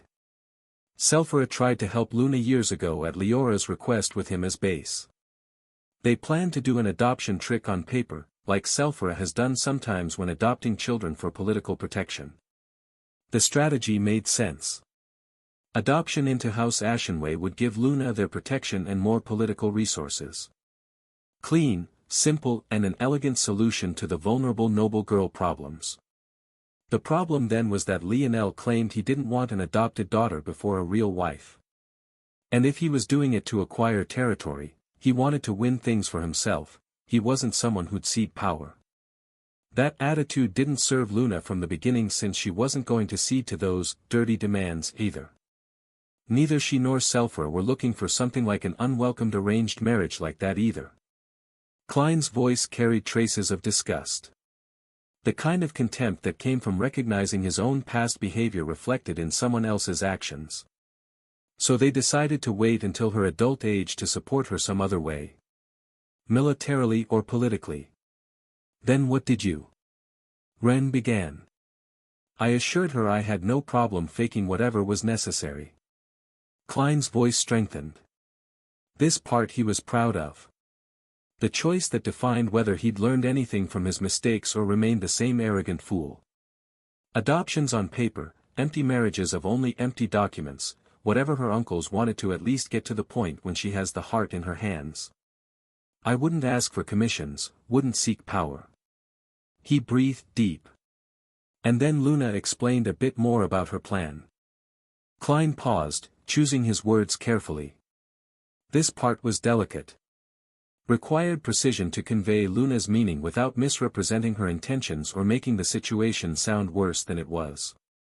So Klein used her exact words. She finally told me in her words that the price her uncles are asking till that point is almost manageable. That if they let her fake certain things, barely. That if they didn't ask for heirs. That if she closed her eyes to certain realities. That if she ignored certain implications. That if she convinced herself the end justified the means. Then. Ren's expression darkened dangerously. And his mana. Everyone felt it. The surroundings became oppressive. Mana pressure so dense it felt like something was pressing down from above. Ears popping from sudden atmospheric change. Bodies freezing mid-motion as if everyone's survival instincts recognized an apex predator and demanded absolute stillness. Students stopped celebrating. Even the experienced adults froze, professional composure cracking under the weight of power that had no business existing in a 14-year-old student. In the end it's the same damned. They're forcing her to marry. To have children with. The words were barely recognizable. More growl than language. No. Klein raised his hands as quickly as he could, facing the terrible sensation pressing down on him. His own beast was screaming warnings. Telling him to run, to submit, to do anything except stay in the presence of whatever Ren was becoming in this moment. But he stood his ground. No, listen. It's not what you think, and Luna was trying to avoid specifically this from you. Please don't suddenly grow wings and go flying to attack. Remember they shouldn't use the heart. And it's not what you believe. That's what I thought at first too, but it's not that. The pressure didn't lessen. If anything, it intensified. Reality itself seeming to groan under the weight of Ren's barely contained rage. Then what is it? The shout echoed across the area. Klein swallowed hard, knowing the next words would either defuse this situation or make it exponentially worse. When she says they let her pretend certain things, she's referring to things on paper. Names, territorial documents, those things. Legal formalities that don't mean as much to her. Klein explained rapidly, words tumbling out in his desperation to defuse Ren's building fury before it exploded into something irreversible. The most important part. When she said, if they don't ask for heirs, she's not necessarily referring to blood children. She's referring to knowing her uncles will ask that the Starweaver territory remain in the name of someone from the opposing family branch in case she dies. The clarification hung in the oppressive air. Ren processed that with more calm while Zhao and the Watcher checked on the fainted students. They had collapsed under the mana pressure, their beasts unconsciously shutting down their hosts to prevent permanent damage to their systems. Inheritance. The word carried weight. If not the horror of forced marriage or unwanted children, still something insidious. Political maneuvering that treated Luna like a chess piece rather than a person. In the end, that's what they're asking me and the sticking point to negotiate. Klein enumerated, relief seeping into his voice as Ren's mana pressure began to ease slightly. Signed inheritance, legal adoption, or of course, as you thought, in case she ever wants to truly marry and have a real Starweaver child, it would be best for them, someone they do everything to control from childhood. He paused, making sure Ren was really listening rather than just waiting to explode again. But they don't care that much about which option she chooses as long as they get one, and still they can't force her. She herself also seems very indisposed to certain options, and I suppose it has to be because. Klein looked at Ren for a moment and cleared his throat. Well. The point to keep in mind to change that perspective is understanding that what they want is to have the territory unified and controlled to acquire power for a specific end. What end? Ren breathed deeply with effort, forcing his mana back under control through sheer willpower. The mana around them was still dense but no longer crushing. The shift from almost uncontrolled rage to forced calm tangible in how the atmosphere gradually stopped feeling like it wanted to suffocate everyone nearby. I don't know. Luna didn't tell me, and honestly I don't think she fully knows herself. Klein admitted. She only knows her uncles want to consolidate the territory's power in their hands first and foremost. That was the pattern with powerful families. Consolidation always came before revelation of true intentions. Gather the resources, secure the control, then explain what it was all for when resistance was no longer possible.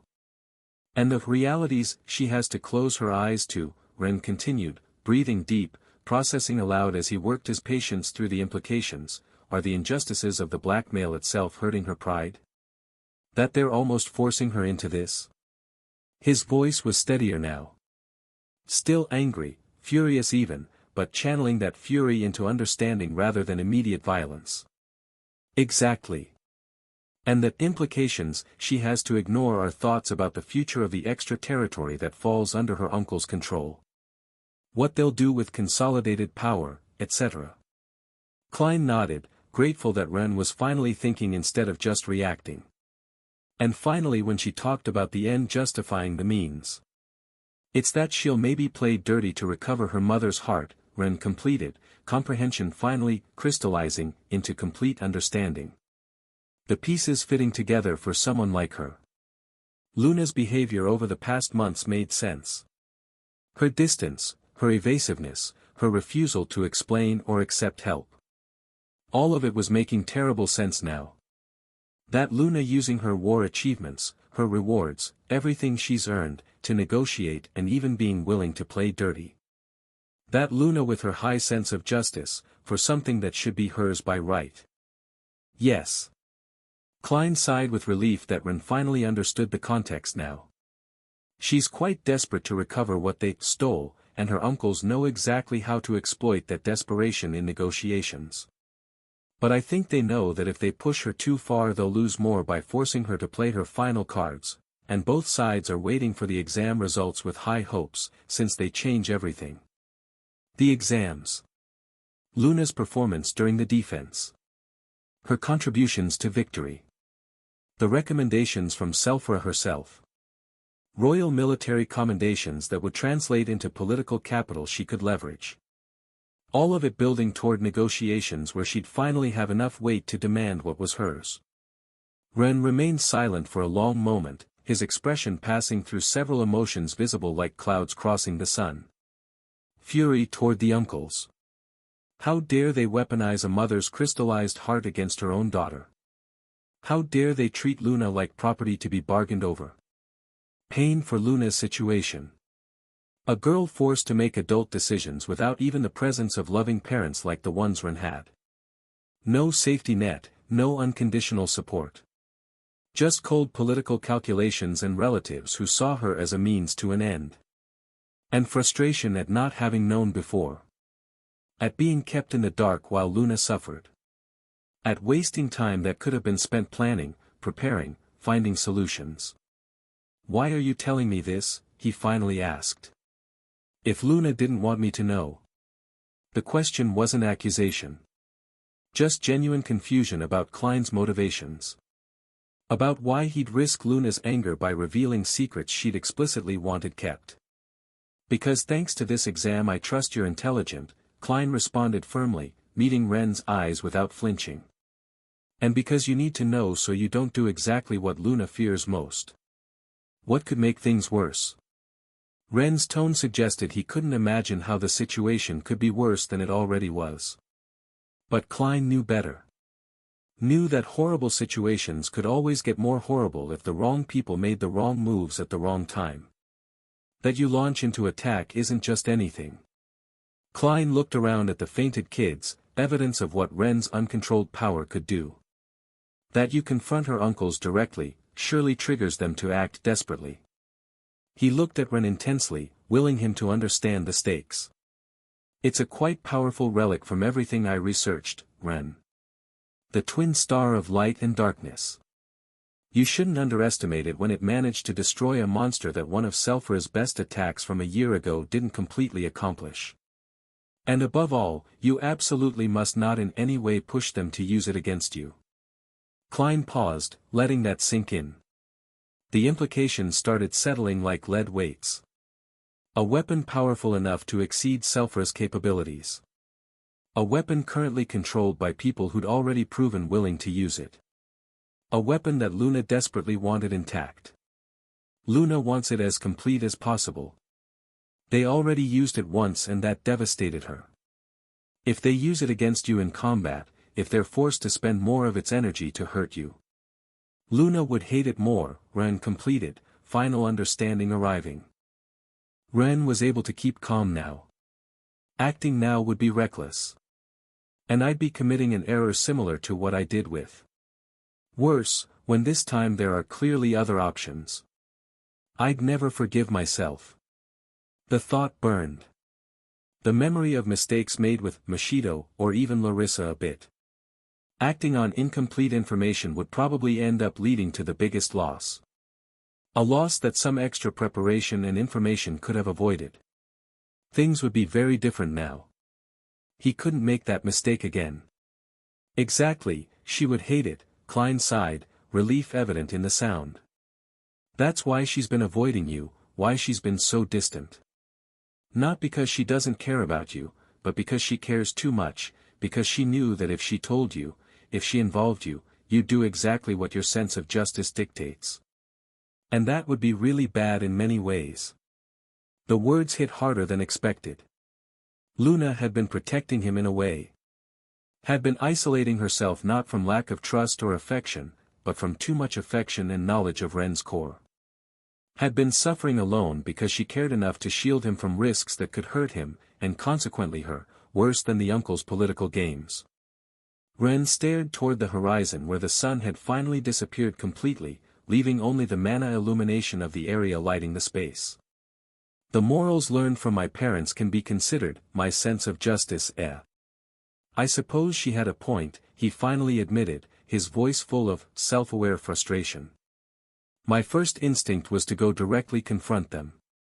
Demand they return what's Luna's and use my maximum force if necessary.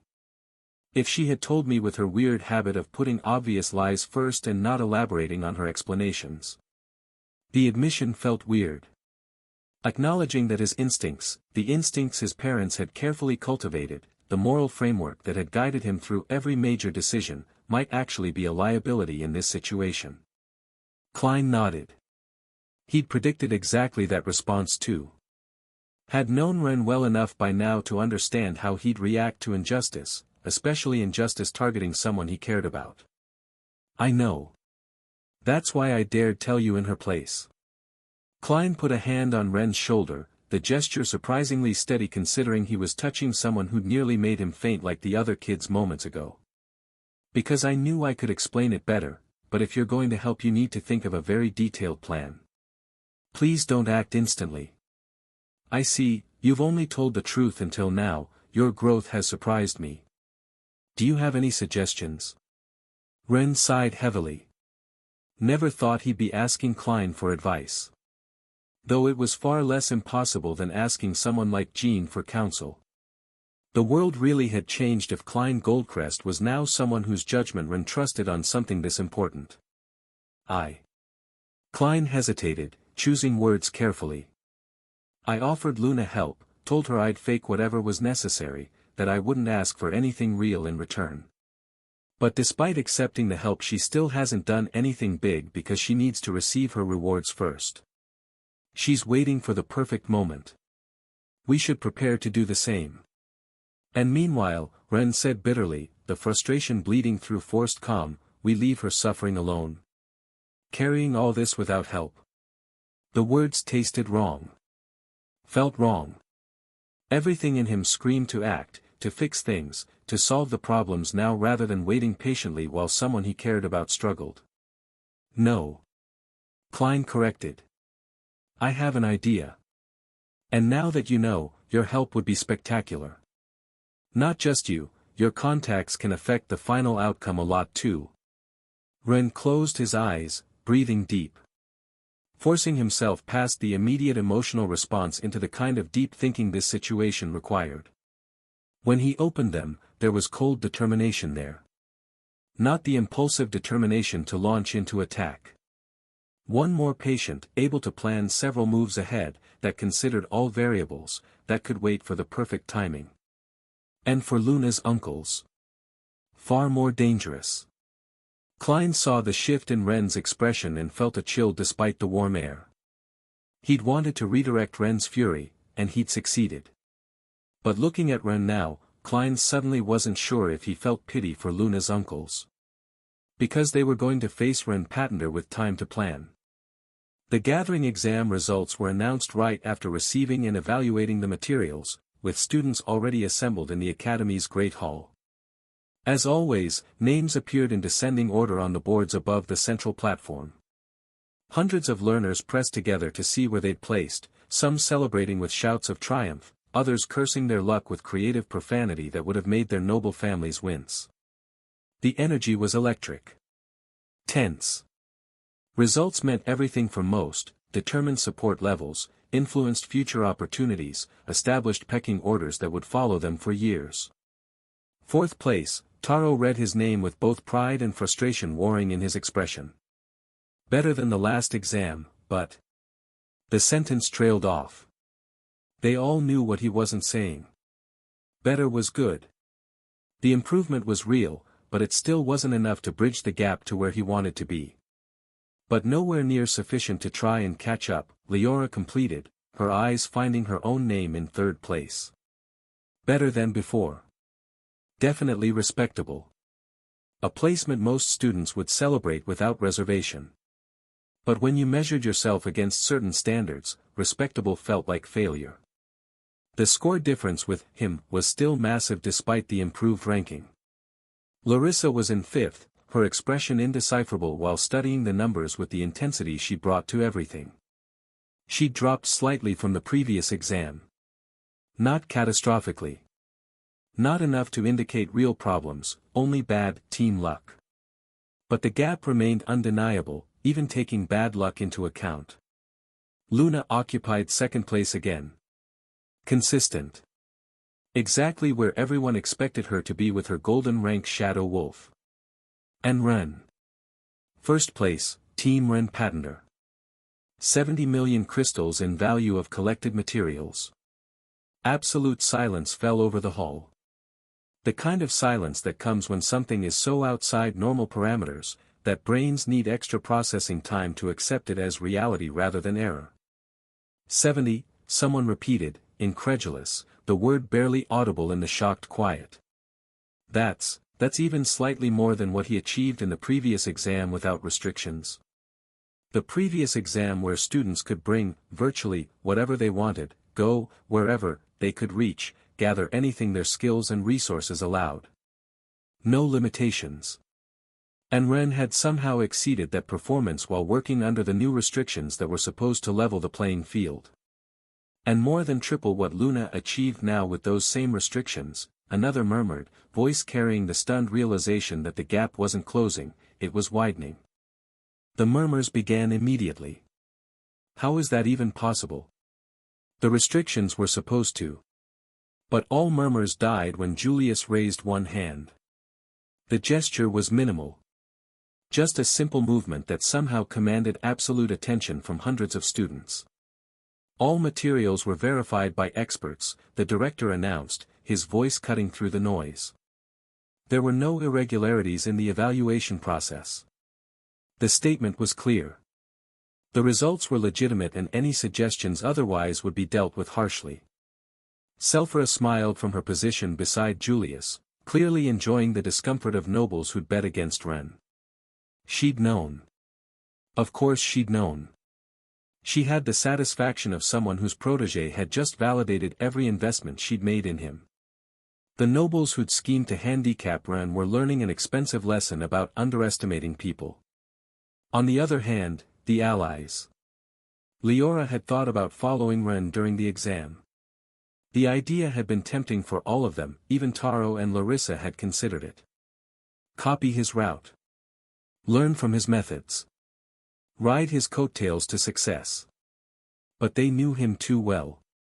They knew that trying to copy him in a competition where they were technically opposed and where he wouldn't explain anything he was doing was simply a terrible idea. Ren helped almost anyone. Would spend hours teaching if you asked outside competitive contexts. Would share knowledge freely when it didn't compromise his own goals. But if you were competing against him, you solved your own problems. That was the unspoken rule. Competition meant you stood on your own merits or you fell on your own failures. No hand-holding there. It was better to act without interfering with each other mutually. And again they'd obtained good places. This time closer in score to Luna than before. That was progress in their relative level. Real and honest progress they could be proud of having earned through their own merit. They'd improved. Genuinely. But looking at Ren who was much higher. This time even more than previously. They couldn't help feeling the gap kept growing despite their improvements. It was frustrating in ways that were hard to articulate. Like running as fast as you could only to watch someone else pull further ahead without seeming to try harder. Like climbing a mountain only to realize the summit kept receding with each step forward. Furthermore, Julius continued, his voice carrying satisfaction that suggested he'd been waiting to deliver this particular announcement. I'm pleased to announce that Student Patenter generously shared his route and knowledge not only with his team companions, but for everyone in a program that will be integrated into other gathering curricula at the academies. The statement landed like a bombshell. Shared his methods. The techniques that had let him achieve 70 million in restricted conditions. The knowledge that would represent months or years of accumulated expertise. Just gave it away. Klein, watching from his position among the crowd, felt gazes turn toward him. But it was too late. He'd already been paid for Ren's method, the same one both had known Ren decided to reveal to everyone. The money was spent. The knowledge was public. And Klein found he didn't regret it even slightly. The celebration should have been joyful. Students who'd improved their rankings were feasting, sharing food and drinks they'd bought with their new earnings. Music sounded from various windows. Laughter and victory shouts filled the spaces between buildings. The academy felt alive in ways it rarely did. Klein found Ren in one of the back gardens, away from the noise. He was sitting on a stone bench, looking at the stars with a distant expression. Not sad, not troubled. Just, contemplative. "Aren't you going to celebrate?" Klein asked, sitting beside him. "Already celebrated for a while. Bought everyone a round of decent food at the gold-ranked dining hall." Ren responded without looking away from the sky. "But I needed a moment to think." "Think about what?" "About what's coming." Ren finally looked at him. "About how we're going to make this work." Klein didn't need to ask what he was referring to. Since their conversation one day ago, he knew Ren had been processing, planning, calculating every possible angle. Turning the Luna situation over in his mind from every direction. "Still have doubts?" "Some," Ren admitted with the honesty that Klein was learning to appreciate. No bravado or false confidence. Just genuine assessment of uncertainty. "I'm mainly worried about how she's going to react tomorrow." "She won't run." "You're right about that." Ren smiled slightly, the expression carrying both fondness and concern. "But yes, maybe that worries me more." He looked toward the building where the girls' dormitories were located.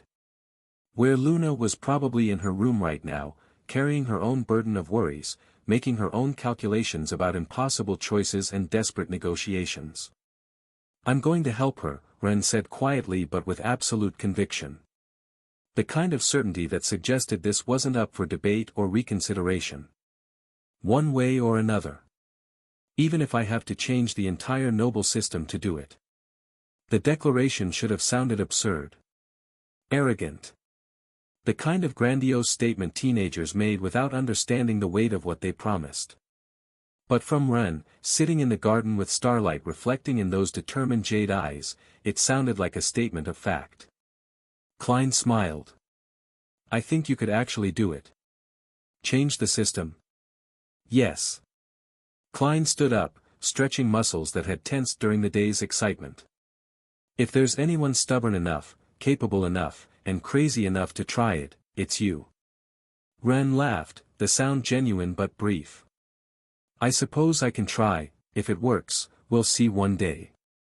They stayed in comfortable silence for a moment, listening to distant celebration, each lost in their own thoughts about what would come. Finally, Klein broke the silence. "We should rest. Tomorrow they announce the next tests." "Right." Ren started walking back toward the dormitories, his pace casual despite the weight he carried. "It'll be interesting to see their faces." Klein smiled to himself while following Ren. If they knew how interesting it would really be. The announcement board the following day was surrounded by an even larger crowd than the previous days. The next tests always generated excitement, but this time there was something different in the air. Anticipation mixed with curiosity and, for some, notable apprehension. Ren and Klein made their way through the crowd, finally reaching the front where they could read the announcements clearly. The board was new, the ink still smelled faintly. Final evaluations, 5th year. Noble Protocol competition date, in 1 day. Solo competition formal Noble Dance competition. Date, in 1 week. Partners assigned by the Academy for all 5th-year students. Ren read the list. The protocol was the usual theater. Arguments and counter-arguments. Demonstrating you understood noble games well enough to play them without revealing you thought they were mostly theatrical nonsense. He'd manage. Had been learning all from Larissa long enough to navigate that particular minefield. But the dance. Partners assigned by the Academy, Klein read aloud, a smile beginning to form on his lips. There was something in his tone. Amusement and anticipation. Like he wanted confirmation before fully committing to the reaction. Further down on the board, another sheet was posted. This one with a title in larger letters that made it impossible to miss. Partner assignments, Central Academy dancers. The list was long. Names on the left were ordered alphabetically. Ren started scanning, looking for. And he stopped. Ren Patender, Luna Starweaver. Ren Patender, Luna Starweaver. Klein, reading alongside him, couldn't contain his laughter. "Oh, look at their lurker faces, poker faces, on the podium," he murmured, elbowing Ren and pointing toward where Julius and Selphra stood watching the crowd's reaction. Very difficult to hide.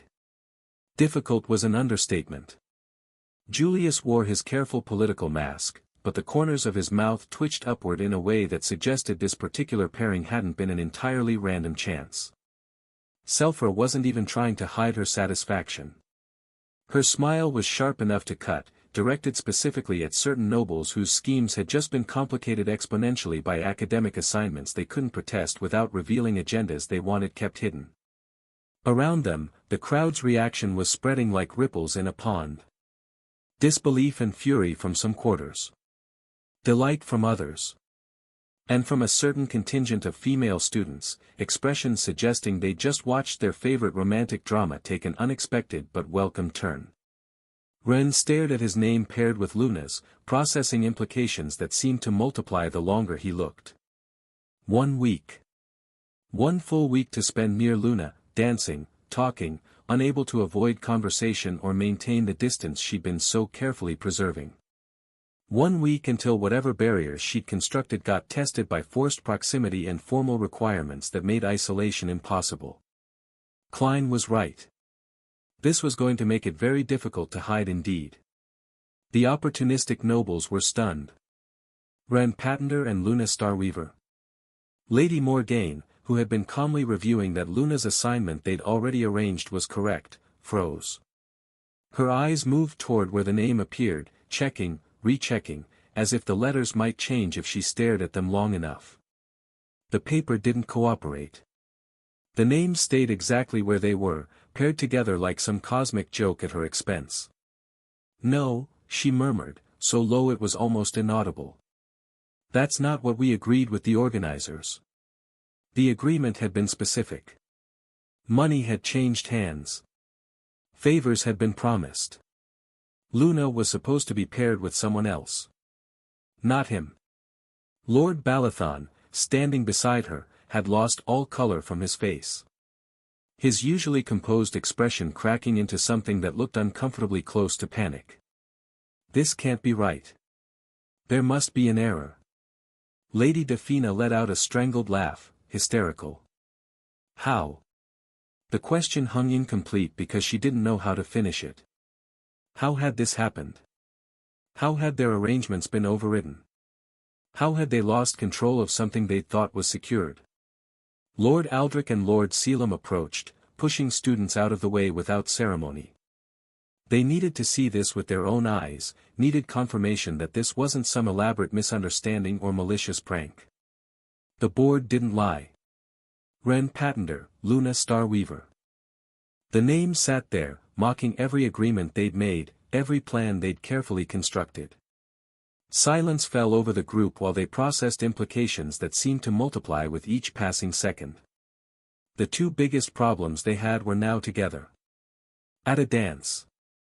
An event where they'd have to interact, cooperate, spend extended time in close proximity while everyone watched. "This can't be coincidence," Lord Balathon finally managed to say, his voice tense with anger. Not after. He didn't finish. Didn't need to. Everyone knew what he was referring to. The assassination attempt with Jean and his group, the multiple bribed individuals, the Strawfang Watcher who'd fed them information and then been captured along with everyone else. Everything had gone disastrously wrong, but they hadn't been fined yet, they hadn't faced official consequences. They had been living in limbo waiting for the other shoe to drop. And now this. It had to be premeditated. And when they understood that, really understood it, the paranoia they'd been containing all this time exploded across their expressions. "Romance," Lady Morgaine whispered, and the word fell like a death sentence among them. Do you think there's? Because if there was, if Ren was personally involved with Luna, if that unstoppable monster decided to interpose himself in their plans. We don't know, Lord Selim admitted, but his tone suggested that not knowing was almost worse than knowing with certainty. And that's the problem. We've been so focused on negotiating with Luna and treating Patender as a piece on Julius and Selfra's board that we didn't consider that he could be his own piece, with his own intentions and much grander aspirations, Aldrich completed, voice hollow with dawning realization. With his own interest in Luna Starweaver. His own reasons for involving himself that had nothing to do with political manipulation from above and everything to do with personal investment they completely failed to account for. Impossible. Impossible. Would Selfra and Julius be nurturing their replacement? No, their new master. Impossible. But the protest sounded weak even to the speaker's own ears. Because when you looked at Ren's trajectory, when you really examined what he'd accomplished, was it so impossible? The paranoia began gaining strength. Seeing them as dance partners now awakened them to a reality they'd been deliberately ignoring. If Ren wasn't a puppet of Julius or Selfra, if Ren truly was the monster his actions demonstrated and they weren't embellished by external support, then they'd been ignoring the bull elephant in the room. They'd been so focused on the known immediate threats, on Julius's political maneuvering, on Selfra's military backing, on established power structures they understood, that they'd missed the emergence of something potentially far more dangerous. A new player who didn't follow the old rules because he didn't care about the old rules. Who made his own path regardless of what tradition or protocol suggested was possible. Is there romance between those two? Lady Morgaine asked again, this time with more urgency. The question that mattered more than anything else because it determined whether this was manageable or catastrophic. The other nobles exchanged uncomfortable looks, remembering the stories. If all the stories about Ren were true. If that kind of irrational, was directed toward protecting Luna. We need to inform Orion and the Starweaver twins, someone suggested, voice carrying the desperation of drowning people grasping for anything that might float. They already know, Lady Defina responded with bitterness. And they're probably as worried as we are. Because the Starweavers had more to lose than anyone. Had been negotiating carefully, maintaining leverage, keeping Luna desperate enough to accept their terms but not so desperate she'd do something drastic. That delicate balance could shatter if Ren involved himself. If he offered Luna alternatives they hadn't anticipated. Selfra watched from her position, her eyes shining with satisfaction. She reveled in the opportunists' expressions when some left moments later, their faces pale and tense with concern. She'd seen this coming. Had watched the pieces fall into place with the satisfaction of someone whose student had just demonstrated he'd learned lessons she'd thought would take years to internalize. Yes, she thought while watching panic spread among the opportunistic nobles. Let them worry. Let them suffer a bit imagining all the implications. The confrontation came that same afternoon. Julius and Selfra were working in the administrative office when the door opened without knocking. 3 men entered, followed by Lady Morgaine, Lord Balathon and the others. The Starweaver uncles. Magnus and Dorian, identical twins with eyes sharing the same blue tone as Luna's.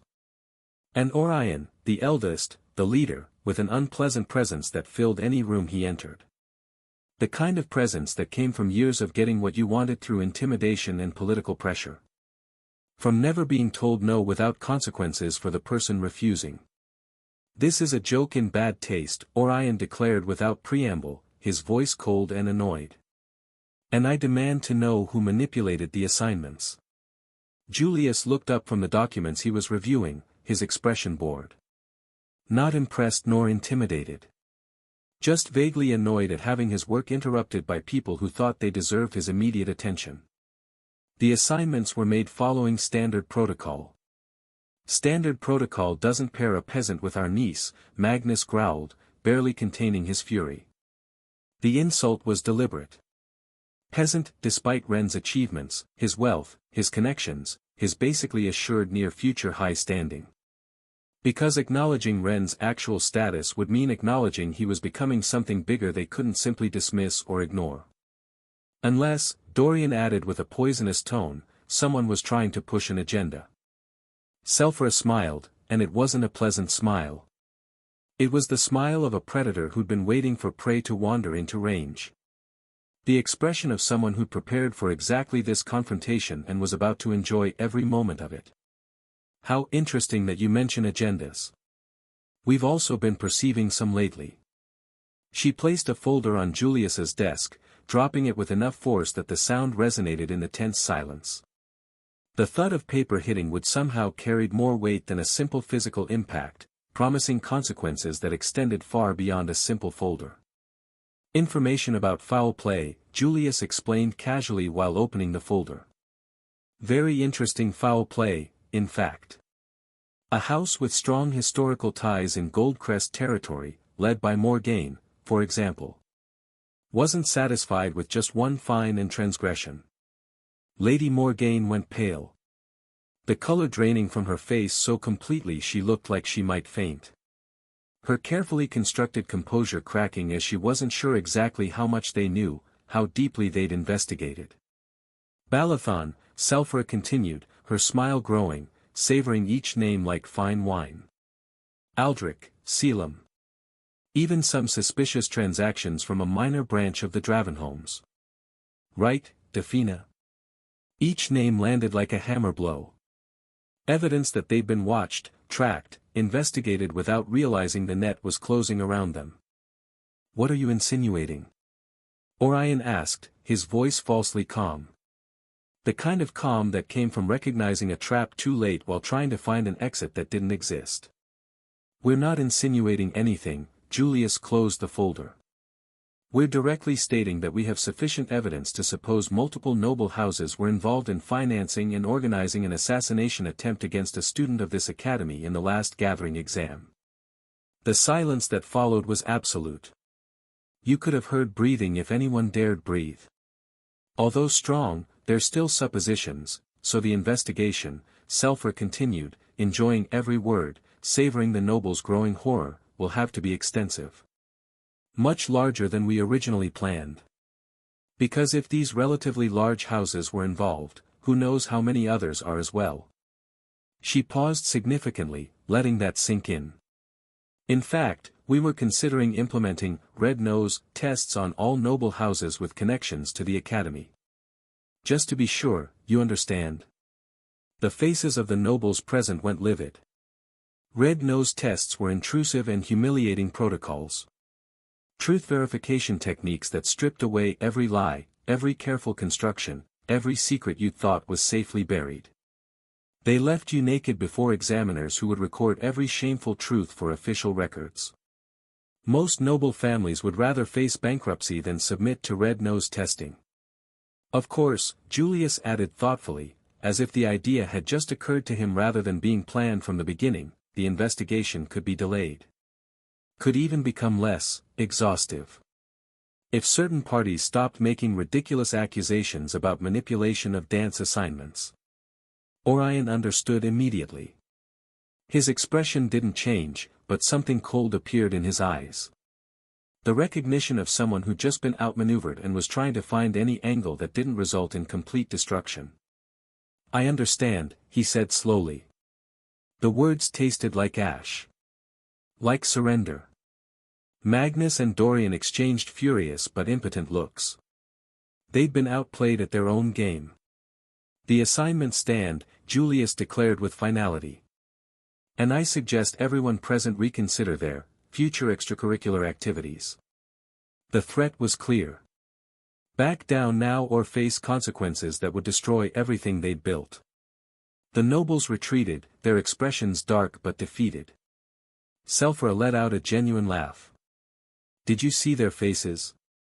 Totally worth it, Julius agreed, allowing himself a small smile. The kind of smile that came from a perfectly executed political maneuver that left opponents with no good options. Although Ren playing dirty still surprises me. I know. Selfra smiled with almost maternal pride. I'm so proud. Because she knew the truth. Ren had talked to her and Julius about the situation before.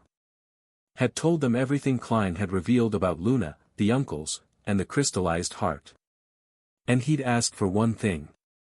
Use the assassination attempt situation as leverage if necessary, Ren had said with that calm voice he used when being strategic instead of impulsive. The nobles who supported Jean, who put money and resources into that attack, they don't want that to become public and be punished, right? Julius had smiled slowly. No. They wouldn't want that. The understatement of the year. Then give them an out, Ren continued. Don't press too hard.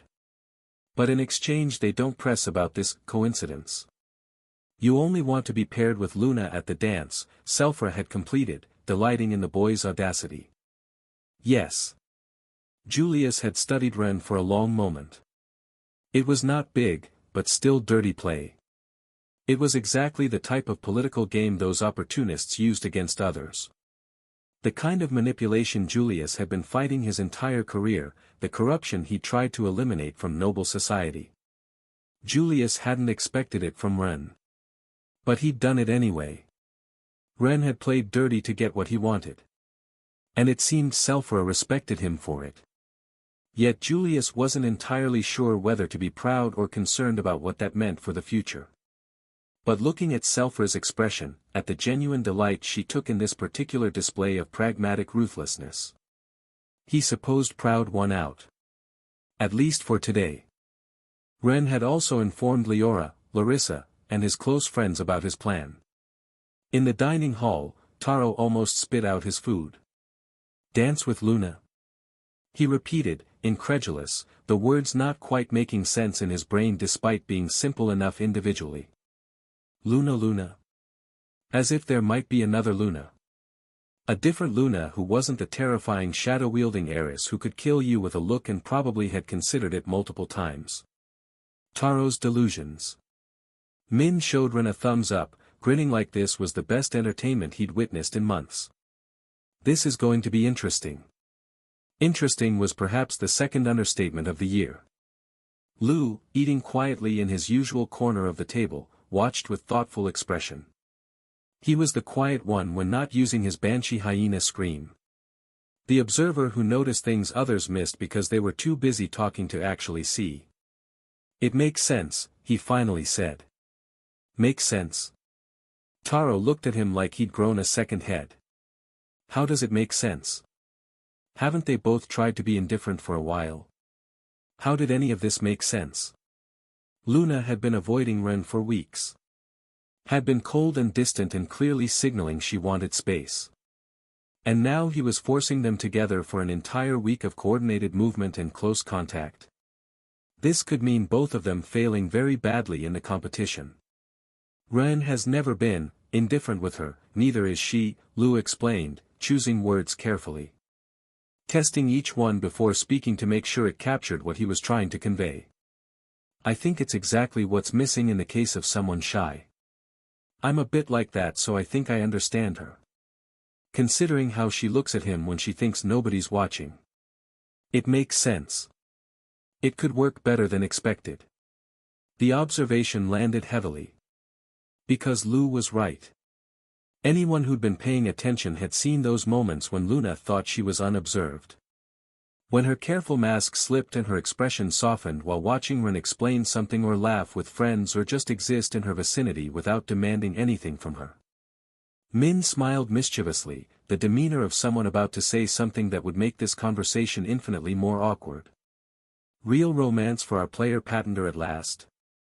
Maybe, Lu shrugged, refusing to commit to speculation about other people's feelings when they hadn't explicitly stated them. I don't know why I tell you these things. But anyway. Ren sighed, regretting the decision to share with this particular audience who would definitely make it weird. Too late now. The information was out. And knowing this group, it would spread through their social circle by evening with embellishments and speculation that would make the reality seem tame by comparison. Leora had bitten her lip until it nearly bled when she heard she wouldn't have even a small chance to be Ren's partner again. Ren's announcement had hit harder than she'd expected. Her expression had been annoyed. Frustrated displeasure that came from forcing down more complicated emotions behind a socially acceptable mask. But after a moment she'd swallowed it and nodded. Comradely acceptance even when it hurts. Grace under pressure that her upbringing had drilled into her until it became automatic. "It's okay," she'd said, her voice trembling a bit. Just the slightest waver that suggested the composure cost her more than she wanted to admit. "Luna needs you now. And if this gets her out of her bubble of sadness, it's worth it." The words were generous. Genuinely so. Not just polite platitudes but actual acknowledgement that Luna's well-being mattered more than Leora's disappointment about partner assignments. Larissa had had a similar reaction, though more contained. More controlled from the start because Larissa had been managing more complicated feelings about Ren, had more practice at hiding reactions behind masks that revealed nothing. But then, with that mischievous smile that always meant trouble, she'd started suggesting ideas. And the suggestions that followed had made Ren blush to his ears. Specific advice about physical proximity. About the opportunities created by formal dance requirements. About how certain movements and positions could be leveraged for entirely non-dance-related purposes if one was sufficiently bold and creative. Larissa had clearly been thinking about this. In detail. With the kind of thorough analysis she brought to everything, including apparently the strategic applications of ballroom dancing to romantic situations. "I'll consider it," Ren had managed to say, his face burning hot enough he was mildly concerned about spontaneous combustion. Larissa had laughed, clearly satisfied at having flustered the imperturbable genius. Ren handled combat and politics and life-threatening situations with calm and competence. But suggestions about romance? Apparently that was his weakness. His one vulnerability that could turn him into a blushing mess despite everything else he'd accomplished. Back in the announcement. The teachers close to Ren had reactions that varied dramatically. But it was Lin who had the most knowing smile of all. Lin, who trained Ren personally, who'd seen exactly how he'd changed since Luna started avoiding him. Who'd noticed the cold determination that had replaced his usual impulsive energy. She recognized the shift. Had seen it over her years of teaching, the moment when someone stopped reacting and started acting. When emotion transformed from weakness into motivation for action. "My little student," she murmured with pride, watching Ren. Finally learning to play that game. Not the combat game. That he'd almost mastered already. But the social game. The complex dance of human interaction where power came from understanding what people wanted and positioning yourself as the path to getting it. Professor Wei had dropped his teacup when he saw the announcement. Ceramic shattering on stone floor with a crash that made nearby students jump. But there are so many books left to complete. His horror was genuine. Immediate. The reaction of someone watching a prized research assistant get distracted by romance when they could be translating ancient texts or cataloging crystal formations or doing any of the 1,000 scholarly tasks that mattered infinitely more than teenage drama. "I thought they'd take longer," Professor Yang added with an enormous smile, clearly delighted by developments that Wei found catastrophic. Though maybe it's exactly what those two need. A reason to stop avoiding each other mutually. "You support adolescent romance over world-changing research?" Wei asked, horrified. The betrayal in Wei's voice suggested Yang had just advocated for burning the library rather than merely suggesting teenagers should be allowed to have feelings. Completely. Yang crossed his arms, his stone behemoth manifesting briefly in those rocky patterns across his skin, like they were a visual emphasis to match his conviction. Those two have been dancing around each other for years. It's time they do it literally. The pun was probably unintentional, or maybe not. Yang had a dry sense of humor that was sometimes hard to read. "I can't wait," Lin declared with evident delight, practically rubbing her hands together in anticipation. "Will he apply the player tactics I taught him?" The question was rhetorical but carried genuine curiosity. She'd given Ren some coaching on interpersonal manipulation. Techniques meant for infiltration and information gathering, but applicable to basically any situation involving human interaction. It would be educational to see whether he'd internalized the lessons enough to apply them in high-stakes personal contexts. "You're a bad influence," Zhao commented from where he'd been observing in silence, but there was amusement in his voice. "The best kind of influence," Lin corrected with a wink. The reactions from the maids and guards were mixed. Mayo was practically bouncing with excitement, her usual energy multiplied by 10. Possibly by 20. It was hard to measure when she normally operated at levels that would exhaust normal people just watching. "This is perfect. Finally." Finally what, she didn't specify. Finally they'd be forced together. Finally Luna would have to confront feelings she'd been suppressing. Finally Mayo would get to witness drama up close instead of speculating from a distance. Probably all of the above. Matilda grabbed her arm, trying to calm her before the excitement manifested in something that would require damage control. "Mayo, control yourself. Luna is." Devastated, Maria completed, looking toward where Luna had remained frozen without saying a word after seeing the announcement. Not protesting, just still. Like a prey that had spotted a predator and was hoping immobility would provide protection that flight couldn't. The guards had expressions more difficult to read. Years of professional training in maintaining neutral faces regardless of personal opinions or reactions. But even professional masks showed cracks if you knew where to look. Omi had her arms crossed and a thoughtful expression. This could solve things. Could, not would. The careful distinction of someone who'd seen enough noble drama to know that forced proximity could go either direction, healing or catastrophe with roughly equal probability. Or complicate them. Mako suggested. If Ren is as romantically clueless as always, even though they're going to be together. They just won't coordinate and will fail the exam, Shizu completed, understanding the logic. Ballroom dancing required communication. Exactly what Luna and Ren didn't have right now with all the walls she'd built between them. Hikari, the youngest of the guards, simply looked worried. But doesn't Lady Luna need this? She's been working so hard to stay away from him despite how she feels. The words trailed off. Hikari was young enough that subtle social dynamics still confused her sometimes.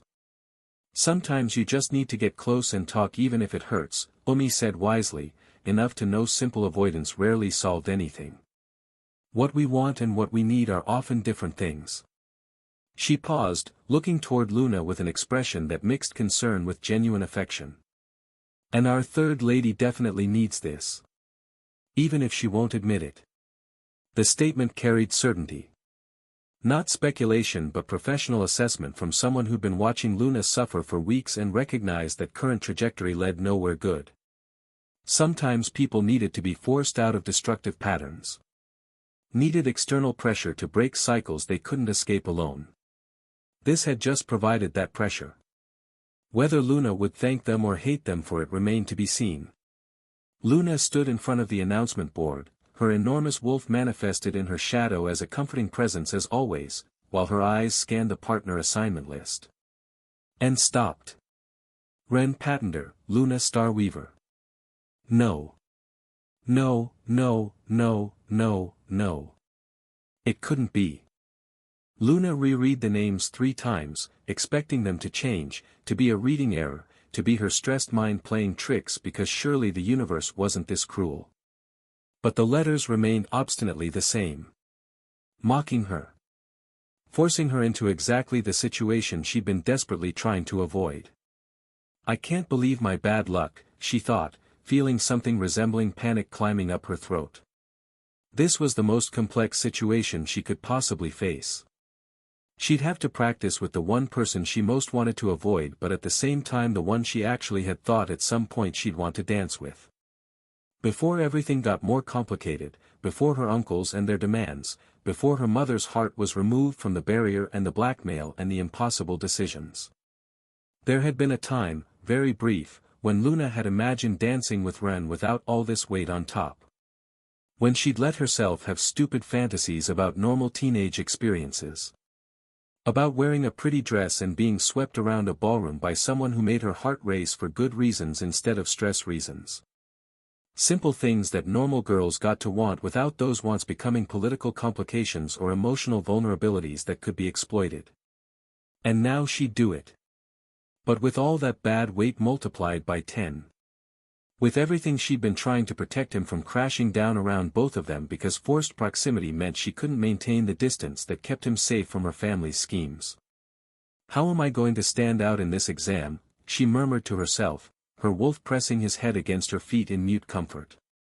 How do I secure my rewards without communicating at least a little with him? Because that's what the dance required. Coordination, communication between partners. Everything Luna had been desperately avoiding. All the barriers she'd built. All the walls she'd carefully constructed to keep Ren at safe distance where he couldn't get hurt by proximity to her disaster of a political situation.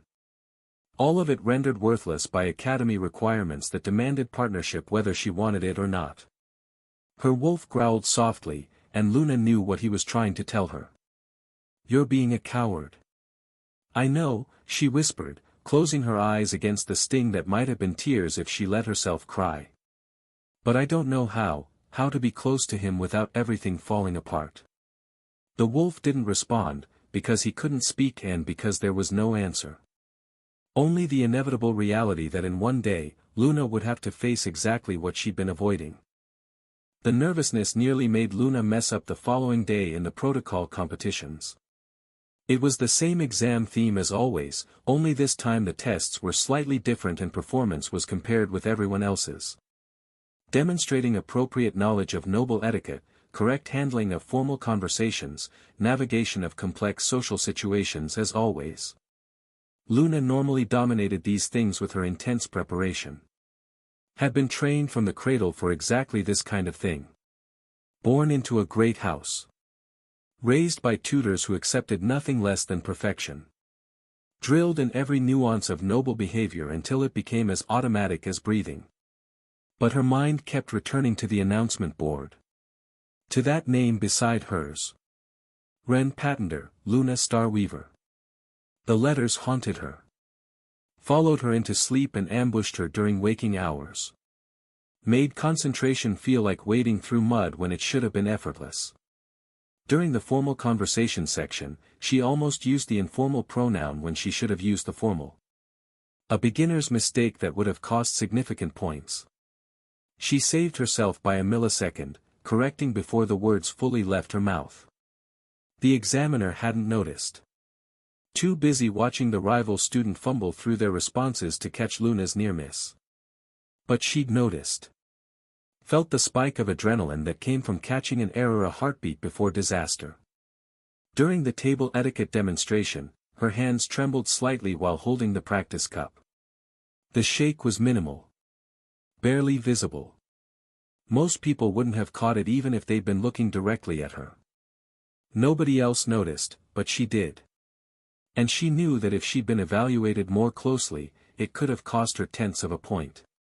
Tenths that might not seem significant until you were competing at the highest levels where tenths were the difference between first and fifth place. When the results were announced, Luna obtained third place. Ren had taken first, of course. Because apparently copying Larissa perfectly with his skill was that powerful. It made sense when you thought about it. Larissa was a genius, protocol incarnate. Had been raised in the royal family where etiquette reached heights of complexity that made normal noble houses seem casual by comparison. Every interaction a masterclass in political navigation. And Ren could just copy that. Reproduce decades of training through observation and supernatural ability that let him mimic competence he hadn't actually earned through years of practice. It should have felt unfair. Was unfair.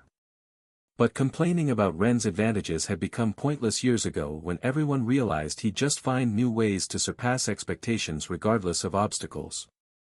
Leora had taken second, her lifelong training finally surpassing a distracted Luna. And Luna in third. A sufficient place with her overall performance in other exams.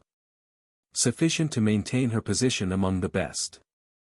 Sufficient that her rewards were still secured. But Luna knew the deeper truth. She was only not fourth place because Larissa didn't participate in protocol competitions. Third place was good. Was respectable. Most students would celebrate third place in a competition this competitive. But it felt weak for her. And Luna Starweaver never felt weak. Until now. She'd always been strong and competent. In control of herself even when everything else spiraled into chaos. But one name on an announcement board had shattered that composure more effectively than any enemy or political scheme. And she hated it. Hated the weakness. Hated that something as simple as forced proximity to someone she cared about could undermine years of training and discipline. Asking Jeanette, Kasia, and Serafina for dancing advice had felt a bit awkward, but their slightly more adult input hadn't been as useless as Ren had expected. They'd given him practical tips. The kind of wisdom that came from years of formal events where dancing wasn't just recreation but social necessity. But now he had a theoretical exam. This week wouldn't just be practice, but also one final exam in the morning, so he was on his way to the classroom. And he wasn't walking. Ren ran. It wasn't the first time he'd fled from a group of nobles determined to discuss the future with him, and it probably wouldn't be the last. But at least this time he noticed something different. There were fewer. Significantly fewer. Where normally there would be 2 or 3 dozen girls pursuing him with terrifying determination, despite their protests that it was just casual interest, now there were only 1. Maybe 1.5 if he counted the ones who'd stopped to catch their breath 3 corridors back. Interesting, he thought while rounding another corner, using his superior stamina to maintain pace that would exhaust normal pursuers. The dance announcement really changed the dynamics, like Jeanette said. Apparently, being publicly paired with Luna Starweaver sent a clear enough message for most noble girls to reconsider their persistent attempts to capture his attention. Most. Not all. The ones who remained were the truly stubborn. Or the truly desperate. Ren wasn't sure which was worse. He finally managed to lose them using several jumps. Now he used a light jump to blind them, followed by several less conspicuous shadow jumps that let him relocate without too obvious visual tracking. He emerged near his classroom with sufficient time before class began, lungs not even burning a little and his stride steady from months of combat training that made running feel almost recreational by comparison. He breathed in relief. Too soon. Because when he entered the classroom, he was immediately surrounded. Run. Pattender, we need to talk about. It's about you and Luna dancing. I can only imagine. What kind of dance will you give as the best duet according to rankings so far? The questions overlapped each other, voices mixing into incomprehensible noise that made Ren immediately regret entering. He should have waited outside. Should have known that a classroom full of teenagers wouldn't let something this gossip-worthy pass without extensive interrogation. But the group that managed to push their way to the front was one particularly persistent. Roran, with his smile that Ren had learned meant trouble. The kind of smile that preceded uncomfortable questions or unwanted advice delivered with aggressive enthusiasm. Trent, practically vibrating with poorly disguised excitement. His energy threatening to explode into commentary Ren definitely didn't want to hear. And June, who at least had the decency to look slightly embarrassed by whatever they were about to ask. The 3 perverts, as Ren referred to them in his mind now. Not because they were actually perverted in a truly malicious sense. But because their current obsession with romance had reached levels Ren found deeply uncomfortable. Master, Roran began with that exaggerated reverence he used when he wanted something, we need your wisdom. Ren sighed deeply, the kind of sigh that expressed weariness with the entire situation. I'm not your master. But you are, Trent insisted, his eyes shining with admiration Ren definitely hadn't earned and didn't want. You managed to be paired with Luna Starweaver. The Luna Starweaver. How will you proceed? I didn't manage anything, and I won't do anything special, Ren lied shamelessly. Lie, June called him out, though he didn't have mana eyes and his tone was more curious than accusatory. We all know the odds were minimal. The probability of getting specifically Luna was tiny enough. Which meant either cosmic intervention, not really, or manipulation. And these three had clearly decided on manipulation with Ren as some mastermind, funnily true. "Tell us your secrets," Roran practically begged, desperation making his voice crack slightly. "How will you conquer her heart? What techniques will you use? Is there some method we can apply too?" Ren looked at them with a flat expression. "Method? Techniques? What are you talking about?" "The art of romance," Trent exclaimed as if it were obvious.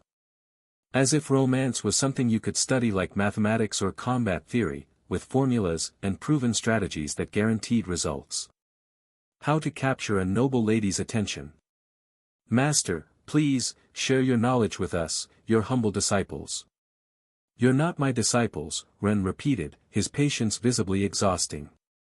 "And there's no art or method. Things just happened." The three exchanged looks that clearly said, that's exactly what a true master would say to keep his secrets. The logic was circular and impenetrable. Any denial became evidence of hidden wisdom. Any explanation became proof of techniques too advanced for novices to understand. Ren wanted to bang his head against the nearest wall. Besides, he added with a tone he hoped sounded final, "I haven't conquered anything. It's just a random dance assignment. Nothing more." For now, Roran responded with a conspiratorial wink that made Ren seriously consider using his light claws for something non-academic. Violence wouldn't solve this. Would probably make it worse. But the temptation was strong. Behind the classroom, Ren could hear Sora and Mira whispering with their new group of girlfriends. Words like romantic and destiny and finally floated toward him, each one making him want to disappear more deeply into his seat. Since when had his life become everyone's entertainment? Since when had his personal business become public spectacle for teenage speculation and romantic projections? June, noticing Ren's increasingly desperate expression, had some mercy. "It's okay, Master.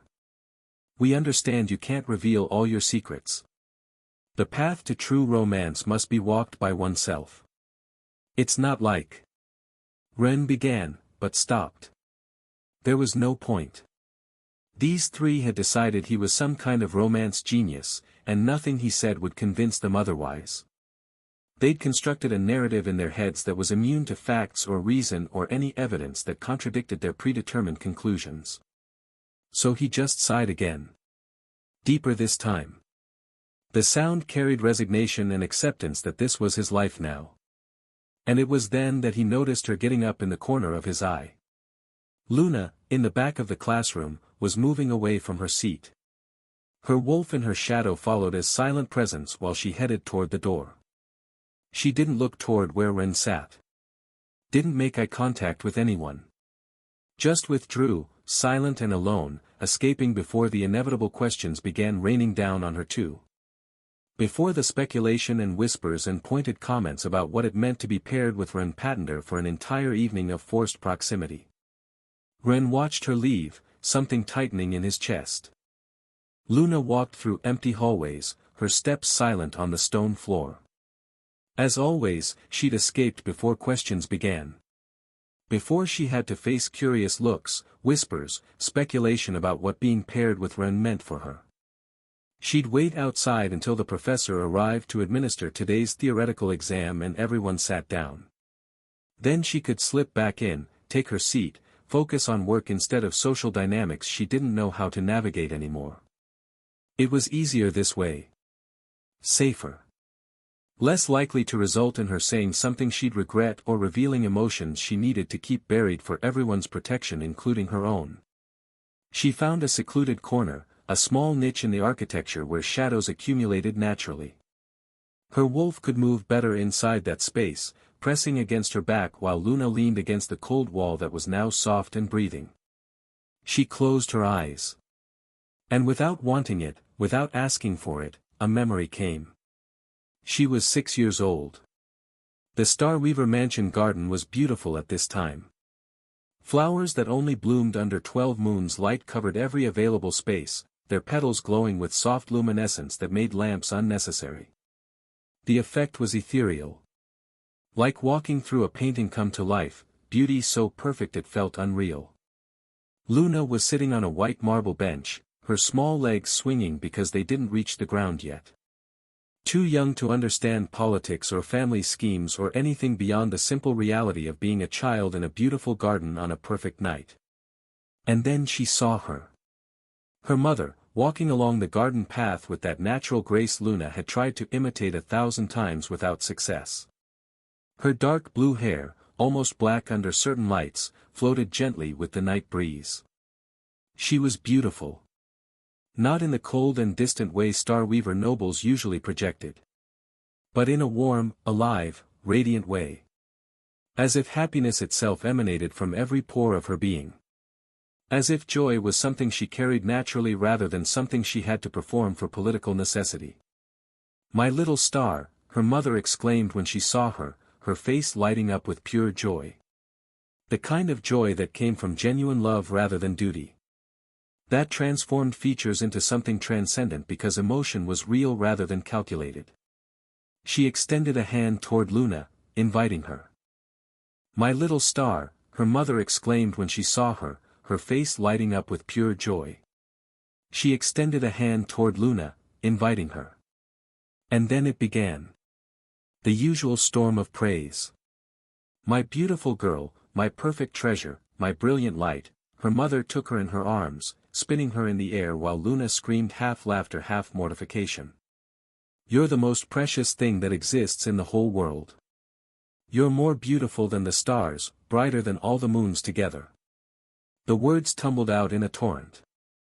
Exaggerated and dramatic, but completely sincere despite sounding like dialogue from a romantic play. "Mom," Luna had protested, her face burning with embarrassment. "Stop. Stop," her mother laughed, the sound like music. Like joy given voice. "Stop telling my perfect daughter how much I love her. Impossible.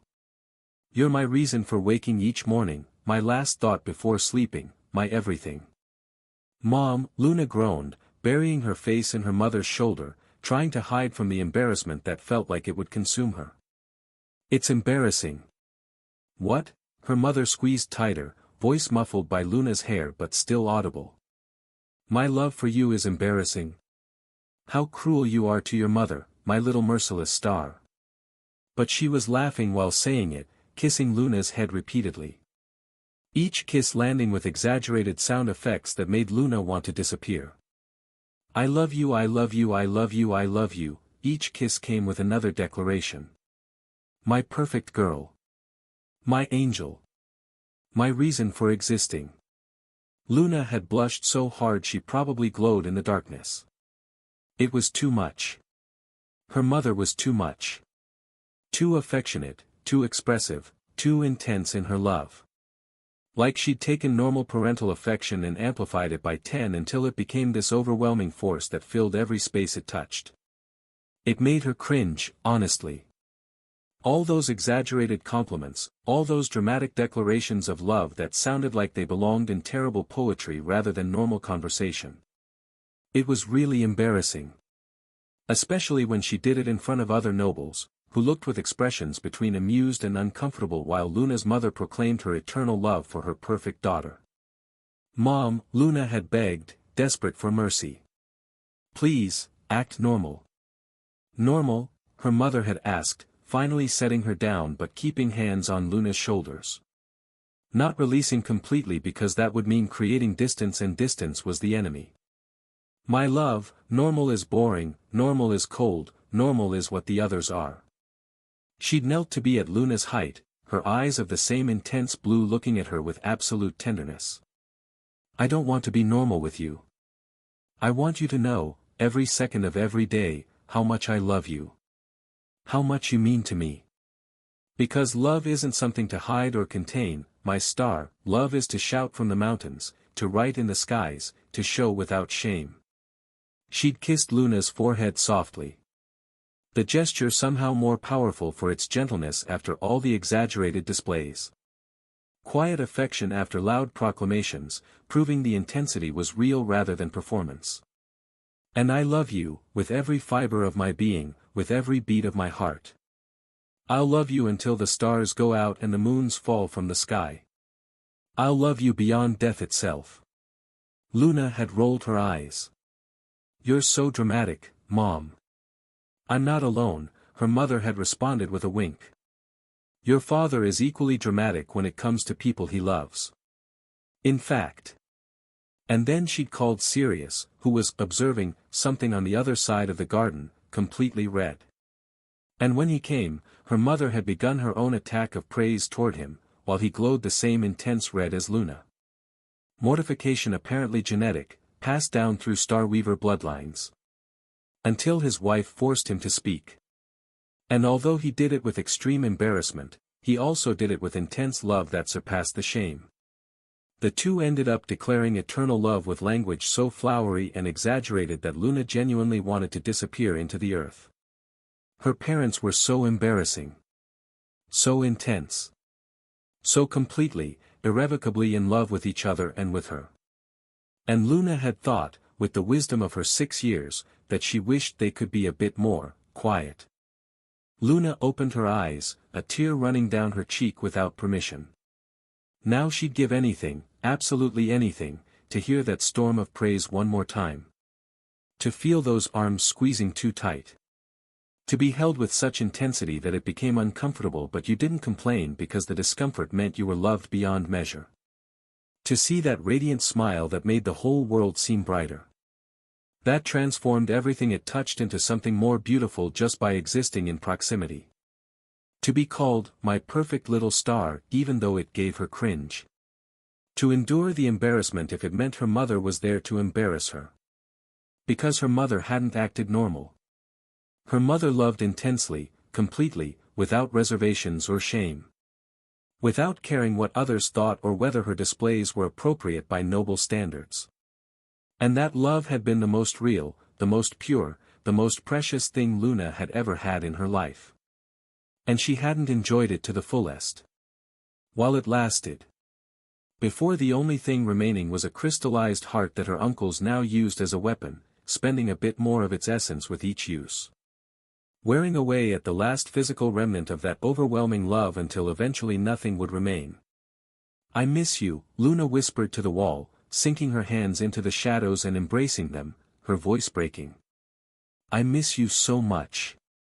And I'm sorry. Sorry for rolling my eyes. For not saying I love you back enough. For being embarrassed instead of grateful. For not understanding until it was too late. Her shadow wolf whimpered softly, pressing his enormous head against Luna. Solid comfort from a beast who couldn't speak but understood anyway.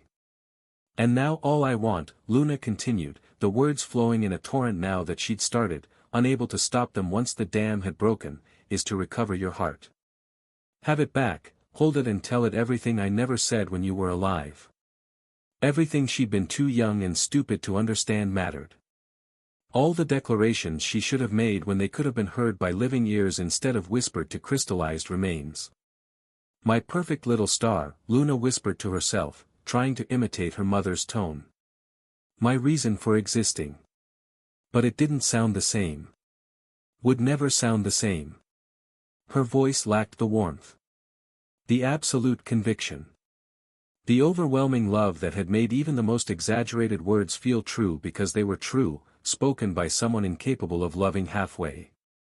Only the echo of her words remained in the manna. And a crystallized heart that Luna would recover.